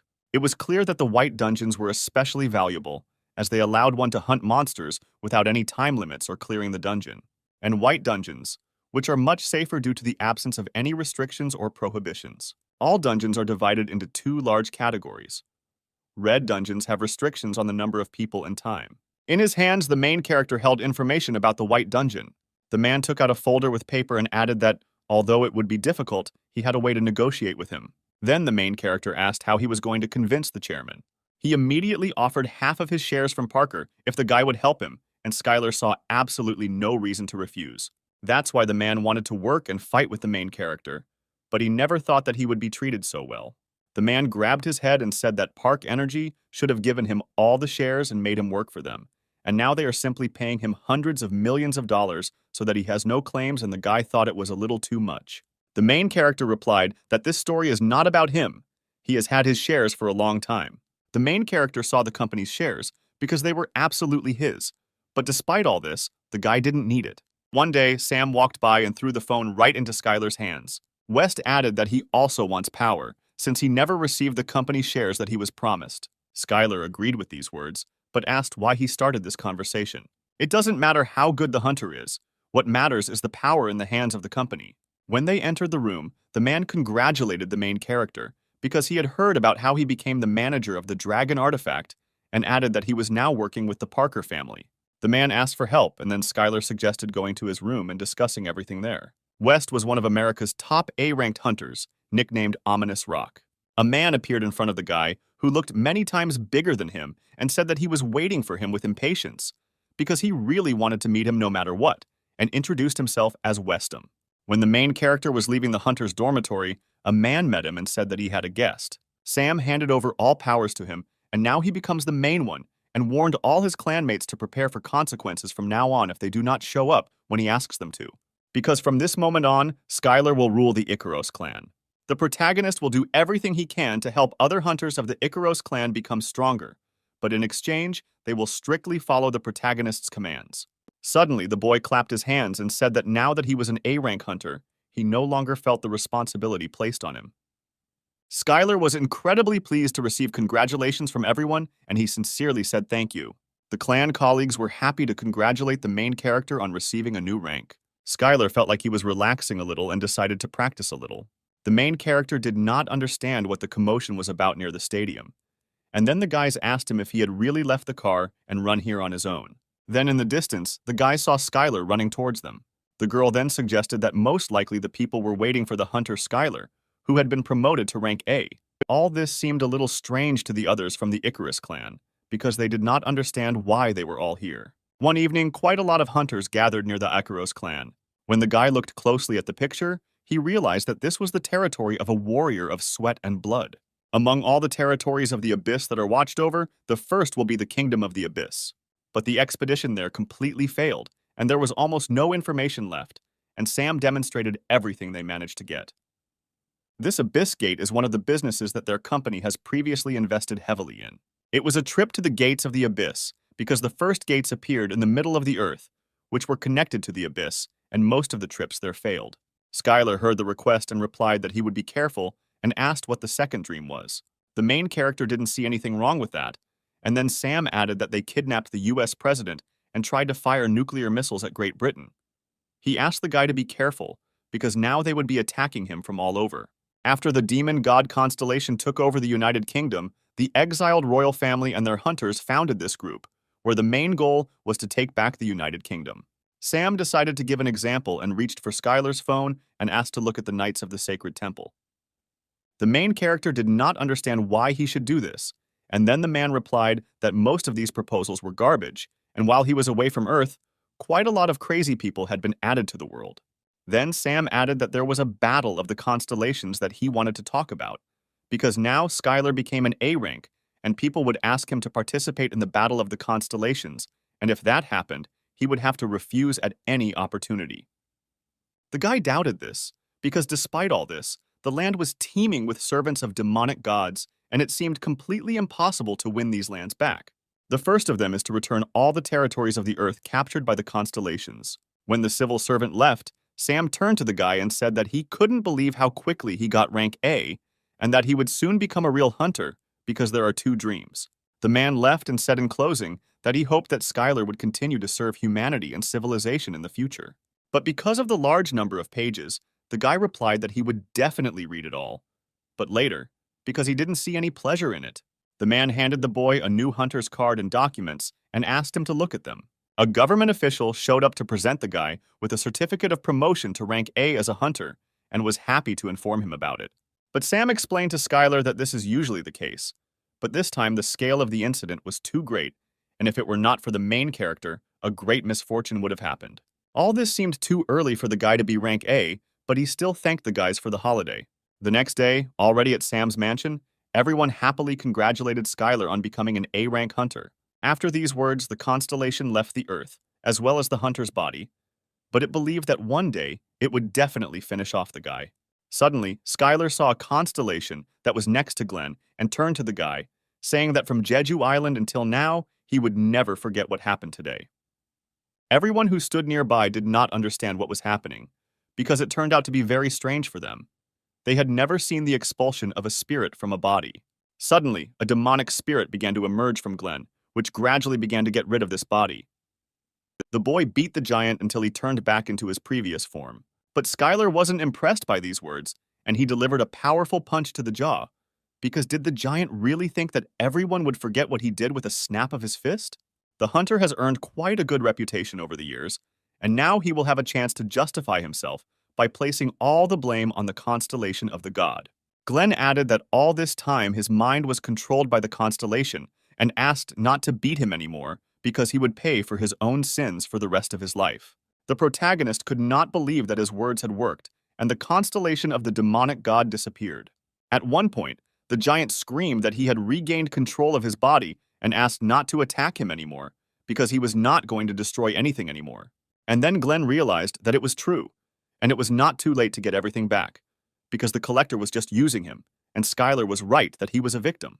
After all, if he continues to use this power in this way, he may lose all the glory that he has earned and worked for so long, and the time will be wasted. The constellation understood that it was becoming more and more difficult for him to control Glenn with each passing minute, and he ordered him to obey only him and no one else. Wasn't Glenn upset that he had gotten involved with some strange constellation, because someone like him could most likely achieve greater success if he signed a contract with another constellation? The guy made another attempt and turned to Glenn, asking what he thought his master would have done to him if he really were him, and whether he would not have helped him much earlier. But the giant did not want to listen to him, because he believed that Skylar was performing some kind of trick again, and his servant should not hear it. At that moment, the guy rushed right behind the giant and tried to get through to Glenn so that he wouldn't listen to this evil constellation of a collector. The moment for the final phase had arrived, and the Ikaros clans began to use magic for the next attack. The constellation didn't understand how this happened, and why simple martial arts could create so many problems for him. After these attacks, the giant fell to the ground and could no longer rise on his own. Then the protagonist gave the next command for the second attack, led by Iris, and they attacked from the other side of the leg. Suddenly, Skylar broke through under the leg and with a sharp blow of his sword cut off half of the right leg. The entire team continued to maintain formation and use martial arts in battle. The guys both attacked and defended together, because it was not so easy to break this giant, and sometimes they were not enough to win. Skylar created the Azure Prison Sword system specifically for martial arts users, as it increased the strength of the weak several times over so that they could fight the strong. Skylar commanded the hunters from the Master School to construct the Azure Prison Sword. And at that moment, all the hunters rushed towards the giant as one. Then Anthony turned to Skylar and asked if he needed them, and he replied that no one asked them, and they were going with him by default. The girl immediately shouted that of course they would all help him, because they were waiting for him. The request was that they go with him to finish off this evil giant. The protagonist turned to the hunters from the School of Masters and asked them for help, but warned that they could refuse, because he was not forcing anyone. Suddenly, Skylar came running to them and asked if everything was safe. The hunters were not against helping, but even they did not understand what they could do with a giant of such size. The man outside screamed for help and asked the hunters to stop him right now. Otherwise, there would soon be no living place left here. The giant shouted menacingly that today this land would clearly hear his name and immediately struck his fist straight into the ground. And all this was because the forces of his servant were gathered together. All the hunters who were outside the stadium saw a healthy giant, but then they looked closer and realized that it was Glenn. Right in front of him was a giant of such size that it was larger than the stadium where the competition was taking place. And then the main character saw something extraordinary, because he clearly could not have expected such an outcome of events. The constellation added that he really thought he would be afraid of his master. The constellation could not think that this good-natured hero would not even waver. Apparently, he was completely heartless. The protagonist fought with each of the servants and defeated them with great ease, without experiencing any difficulties. But Skylar said that all people die sooner or later, and he didn't feel much emotion when he killed other people. After all the summoned servants were people, and the collector currently ruled the United Kingdom. The constellation turned to the guy and told him who he had just killed. One of them turned out to be a member of the royal family of the United Kingdom. The boy entered into battle with these servants and dealt with them one by one without difficulty. The main character could not understand why this constellation would go so far for Glenn. Was he really doing it for his own pleasure? Soon the man opened a portal through which he was able to summon the rest of his own servants. Glenn didn't like that the guy interrupted his speech, and he thought it was too impudent, and then he used acceleration with the help of existential force. But Skylar wasn't interested, and he struck his opponent again. He was sure it was because the guy had returned from the abyss or because of the constellation he had a contract with, but either way, it felt really good to get hit like that. But he underestimated this energy. He replied that people are too interesting creatures. Glenn was confident that the sword's powerful energy would not work on him. A pillar of enormous energy emanated directly from Skylar, and no one nearby believed that it could be such pure and great sword energy. For the protagonist, this was a signal that he could calmly begin the battle. At some point, Eliza screamed that they had evacuated everyone and there were no civilians left here. At this time, everyone quickly tried to evacuate fans from the stands. The guy could level up and start fighting him, but that could hurt the others. The protagonist began to use the never-fading regeneration, and his wounds began to heal quickly. The goddess warned the boy to be careful, because this mana contained existential power. But despite this powerful blow, the man calmly got up, because for him, this blow was completely insignificant. And the main character was furious, and used a powerful force that threw Glenn far away from him. At this point, a fight broke out between Skylar and Glenn. The guy turned to him and said that he should have just quietly gone home and slept instead of smashing everything here. None of the people could understand why the hunters suddenly became ferocious, and they decided to simply evacuate everyone from here as quickly as possible. But thanks to the protagonist's instructions, Anthony was already on site, who activated the protective circle of magic and prevented casualties. The man then activated the black hole, thanks to which he could direct magic balls with the same energy directly at the people in the stadium. But at that moment, Skylar appeared and managed to save one of the assistants right in front of Glenn's face. Right in front of the entrance, a wall broke through, from which Glenn jumped out along with other assistants. At this time, Skylar and his team were rushing to the stadium. He ordered everyone to go to the arena and immediately evacuate all people. The constellation ordered him to grant as many sacrifices as possible right now. The man did everything to make his constellation happy, but this was not enough for him. But the guy didn't want to listen to them and took out a demonic sword, in which he was ready to kill them. The guys tried to calm him down and asked him to take a break and return to this conversation later. Then Glenn suddenly turned around and said that it was all their fault. The man asked everyone to wait because the time had not yet come. At this time, at the command base of the American expedition, Joseph was asked when the expedition would begin. The protagonist was glad that the team of masters had a place to gather and ordered everyone to go with him for training. Not far from the entrance, the guys saw the Icarus base, which was built by Sam's company. Skylar told the boys not to worry, since they trusted him and followed him. He would do everything to protect them. When they entered, they saw the first kingdom of the Abyss, where there was no maximum number of participants and no time left. The man at the entrance confirmed Skylar's identity and the team of craftsmen and said they could enter, and they went straight to the center of the portal to conquer the Abyss. The guy was satisfied with this answer, and then he decided to go there as a small group of elite hunters. But the masters shouted in one voice that none of this mattered, because wherever they went, they would fearlessly follow Skylar. The protagonist said that he would not look after the Master Clan at all. At this time, the headquarters of the leadership was located near the gates of the Abyss. But while they are hanging around there, the man will think about what to do with that land and slowly make plans for it. The man called his son and asked Jacob to take on support this time and not think of it as a simple raid, because this battle would go down in history, and the boy replied that he would not let his father down. And in return, if there is anything valuable in the raid, then its owner will share everything with Alex. Parker Group Chairman Alex Parker said no investor would pass up the opportunity. The only thing that was important to him was that they join the raid and distract the enemies. And while they are busy with this, his master, the General of Iron Blood, and he will carry out the planned plan. But it turned out that some countries were unhappy that he would be the leader. But for the guy, it seemed completely unimportant, because he was not going to take command of foreign hunters. At this time, at the Parker Group headquarters, Joseph Grant was being thanked for a good speech because he had blown up the press with it. All this was exactly so, but there had to be a reason for this confidence. Joseph is driven by his personal goals, and the fact that he decided to take action only meant that he was confident in this. Skylar reassured Sam by telling him not to worry, and that he would take care of him if the man tried to do something stupid. The guy thought that although Joseph was an unpleasantly nasty person, his success would be beneficial to absolutely everyone. And Sam advised not to get involved in this matter, but the guy's eyes were already shining, and it seemed that he was already going to do whatever came into his head. But the biggest problem was that Joseph Grant was not the type of A-rank hunter who would take care of civilians or low-rank hunters. In fact, he would rather use them as bait to achieve his own personal goals. The costs of all this were simply astronomical. It was necessary to hire civilian technicians to install the main objects in the abyss and people for their screen, and there were just a lot of problems. The guys replied that the guy was really hot, and Skylar didn't understand what the problem was, and Sam replied that he always thought about something like that, but it was all a problem.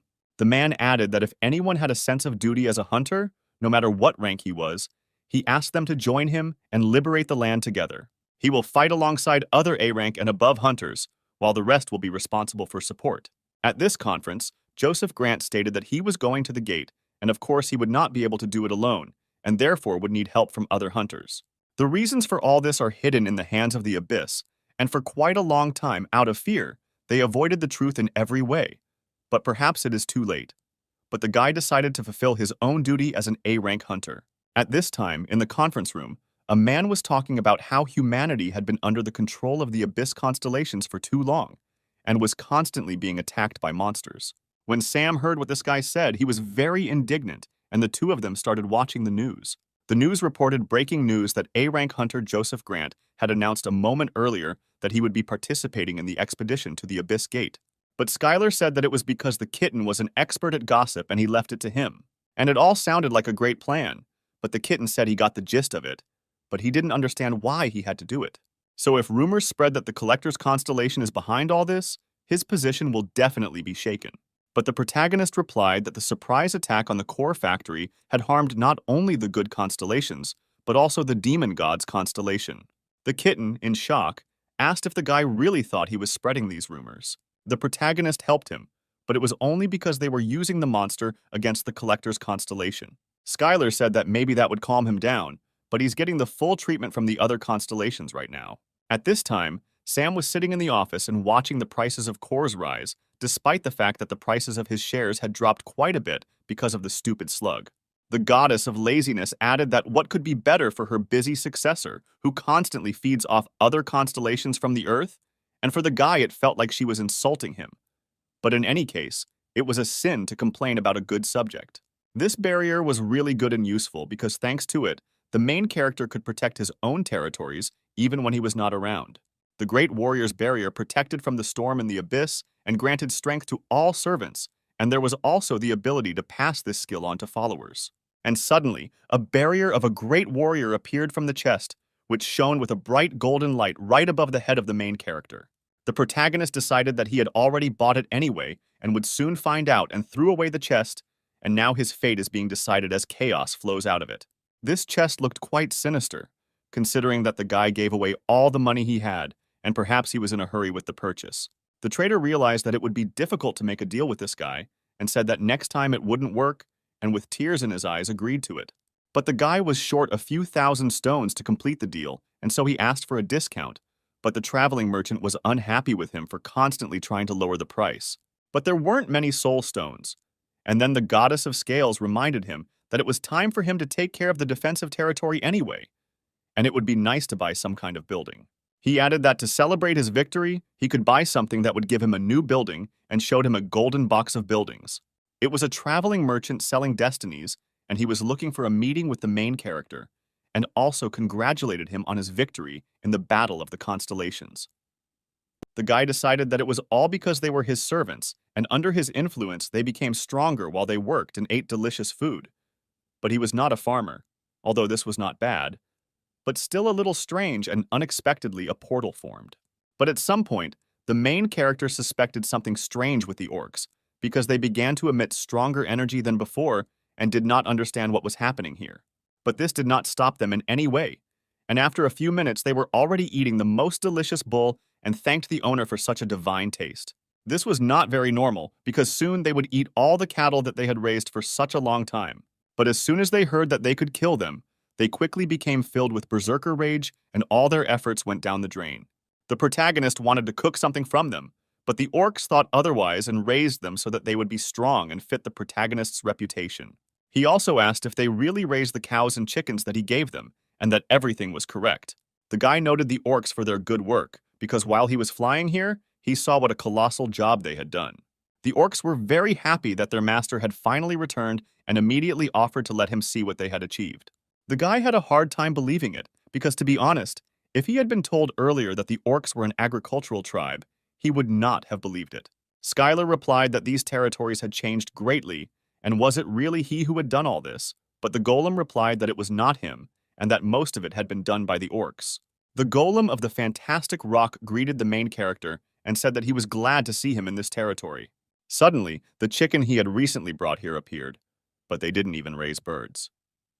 When the guy arrived in these territories, he was very surprised, because it seemed to him that a lot had changed here, and he immediately noticed the cow that he had brought. The goddess of laziness warned the guy not to rush to get ready for Olympus, otherwise the other constellations would not be delighted with this, and it would be better to take a short break. And the guy really thought about it, and therefore decided to take a look at the territories that belonged to him. When the guy returned back, his rank at the moment was 98%, and he was glad that he finally had a double-digit number and would soon be able to target high-ranking constellations. He added that he was going to ask a kitten he knew for help, and at that moment the kitten, stunned, asked if they were talking about him. But the boy replied that the goddess should not worry about it, because he was not going to participate in other people's battles. And the main character decided to help him with this, and then everyone around was shocked by such an answer, because the goddess of scales said that he did not even need to help him. And if he got into the battle of constellations with the collector, then it would definitely not be better. Skylar thought he was being stupid, but whether it was because he was a monster. But still, if the guy could get revenge on this collector like this, then it would be great.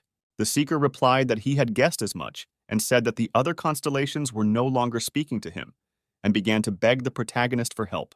Skylar realized it all, because he had set him up big time in order to use him to anger the other constellations.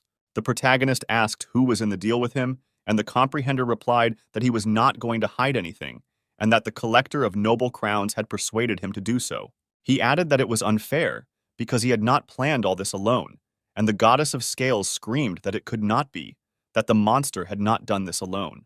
The formless perceiver replied that he had no other choice but to contact the constellations that had established themselves on Earth. The main character was not going to spare him once he surrendered, because he was aware of the damage he had caused to the Earth. At one point, the boy saw a huge rock, but it was a formless comprehender piercing everything, who greeted both constellations. Skylar didn't lose his composure and replied that his constellation trusted him in many ways. When Skylar arrived at the meeting place with the Libra goddess, she suspected something strange, why the training avatar sent him instead of coming in person. The kitten suggested that this might be an attempt to negotiate due to feeling cornered, but the protagonist did not think so. No one could have expected such an outcome, but suddenly, Skylar received a notification that the formless perceiver was requesting a meeting, and the guy did not understand what he had planned and what he needed.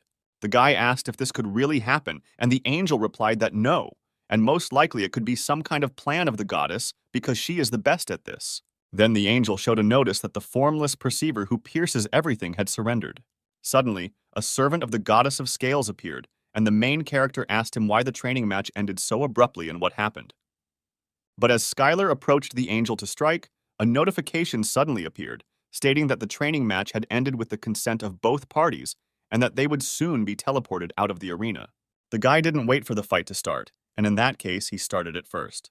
The angels didn't understand why the guy was emitting such crazy energy, because it was impossible to reach a high level so quickly. The main character was here because he had already captured the top lane and was moving on to the next one. At this time, Skylar was already moving towards them and said that it would be difficult for him to answer this, because when he asked him to show him the way, he refused him. They asked why he wasn't on the top lane and what was wrong with that new guy who was supposed to be on it too. Suddenly, their friend flew into them and asked for help on his line. In the middle line of the training battle, two angels were also dealing with ghouls. And then the main character used the spell of the heavenly finger, and the guy did not understand, because only recently he was waving his fists, and now he is attacking using long-range attacks. But this never happened, because instead of provoking so stupidly, he should have learned to control his emotions. The guy looked at it like a little child and couldn't wait for the guy to step on the trap. He placed a magical speed-reducing trap right in the protagonist's path and waited impatiently for the guy to step on it. The angel understood that in any case he had no chance in close combat, and he decided to simply lure the guy into a trap and limit his movement. Skylar became curious about where the guy got such a skill of provocation and headed straight for him. The angel tried to provoke the protagonist and shouted at him to try hitting him again and see if he could do anything critical this time. But the angel replied that he was not going to run away with his wings tucked in, because a couple of blows would not solve anything in this training. The main character considered him fearless, since he came back so quickly, although he seemed like a weakling. Suddenly, the angel returned and stood right in front of Skylar. But it was not against the rules, but rather the opposite, and the main character decided to continue in the same spirit, because the positive feedback about his training from the angel gave him relief. The girl screamed in horror. How could he kill an angel so early? The guy replied that he was fine. Right now he was defending himself from a ghoul, and recently he had killed some angel. At some point, Danielle decided to contact Skylar, because it was his first time in the Battle of Servants. Even though he was very relaxed, this man was clearly not a newcomer to him. The guy didn't understand what happened, because he was unable to do anything to Skylar. The blow was so strong that he died instantly and was reborn right on the sanctuary. But at that moment, Skylar appeared right in his line, thanked him for the experience points, and delivered a punch right to the jaw. His strategy was that since his opponent was a human, and a complete newbie at that, he decided not to linger long, gain as much experience as possible, and go into battle. On the other line, the main character's opponent was leveling up by killing ghouls, and he was doing quite well at it. The evil ghouls continued to come to the main character, and he defeated them each time.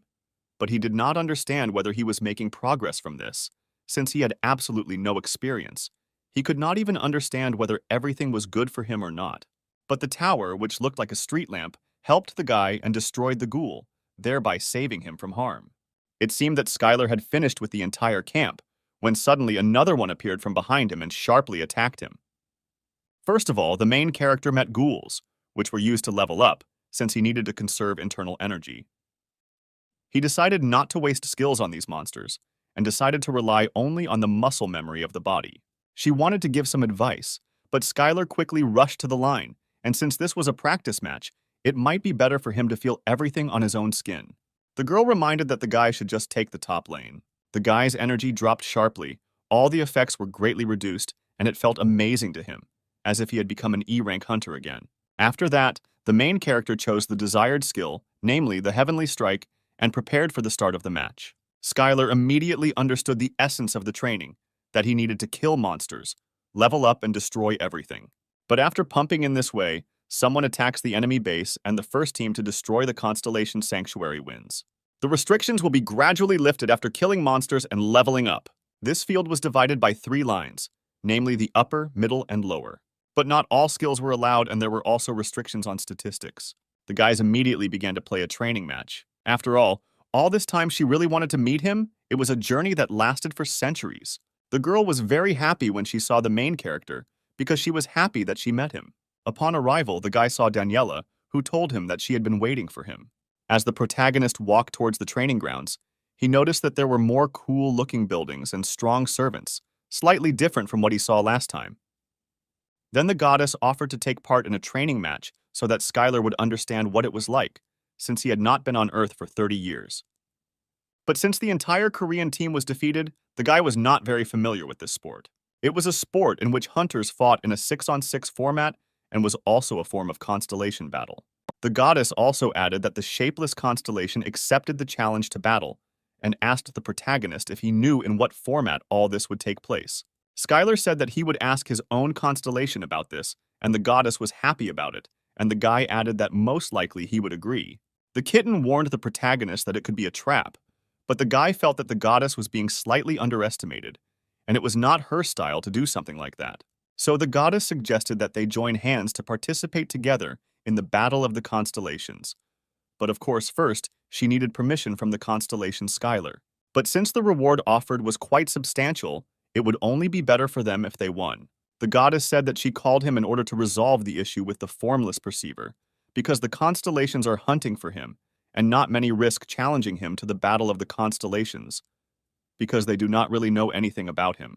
The protagonist greeted the goddess and said that it was a great honor for him to meet her again. When Skylar saw the goddess, he thought that she looked different from before, but she still had a powerful existential force. The goddess was not surprised if other constellations tried to get her, but this could only happen if the angel wanted it. When Skylar first saw Daniela, the goddess of sloth was very surprised because she had never seen such strong servants. The angel asked her if she still wanted this servant so much, but she pretended not to understand because she didn't feel anything special for him.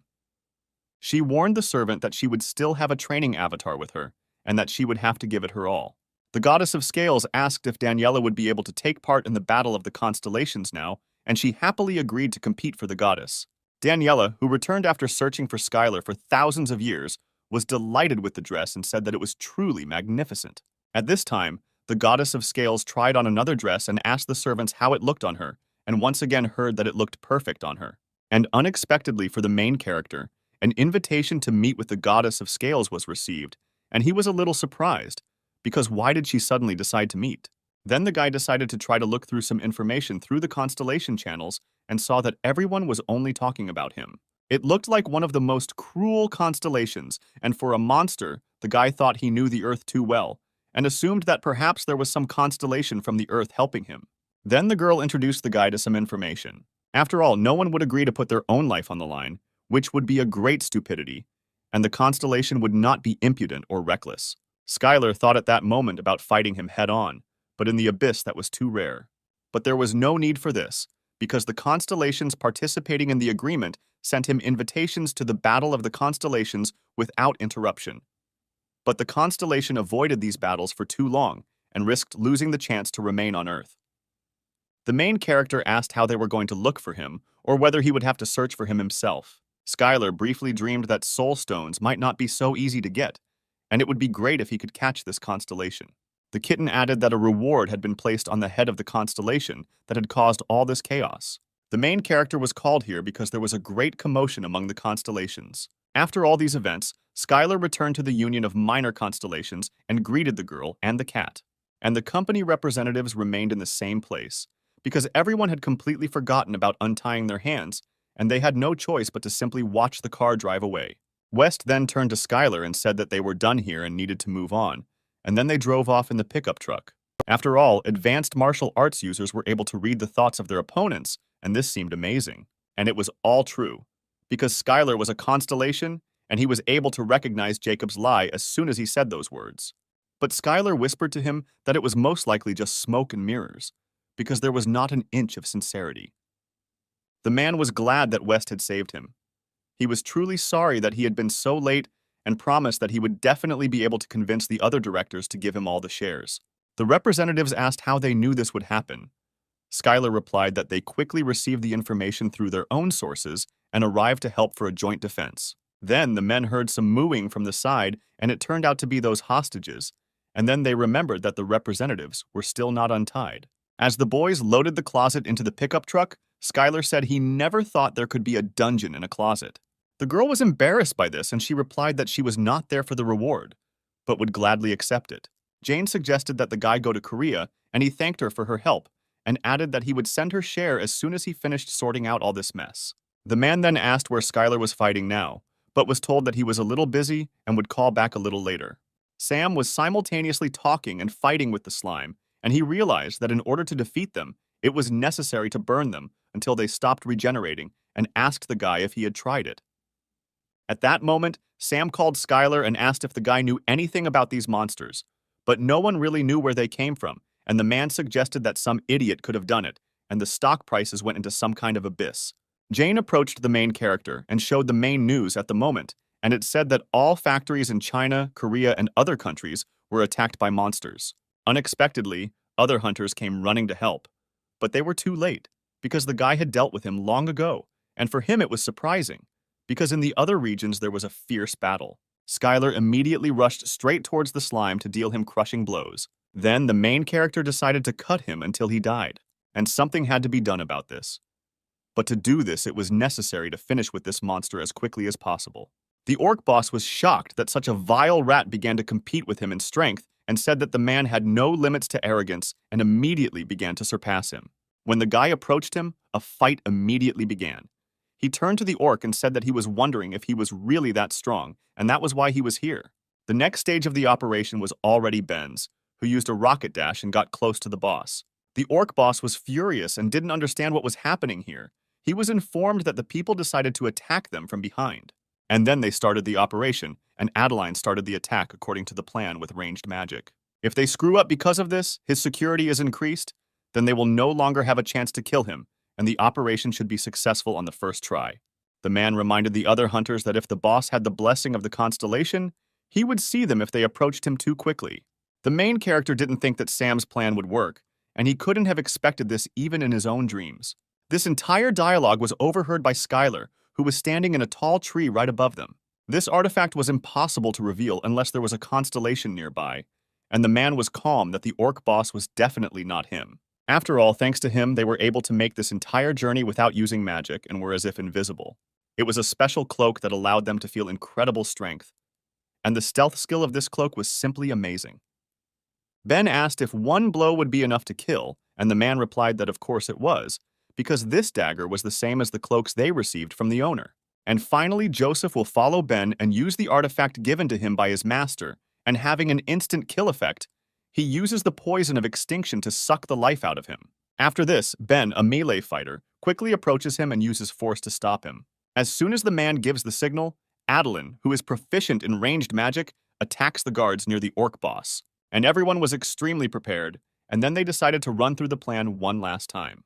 The man asked the hunters from France, Adeline, and Germany, Ben, if they were ready to attack. At this time, Joseph was watching all this and saw how the orcs relaxed, just as one person had said. The constellation waited impatiently for the common people to be completely and accurately defeated.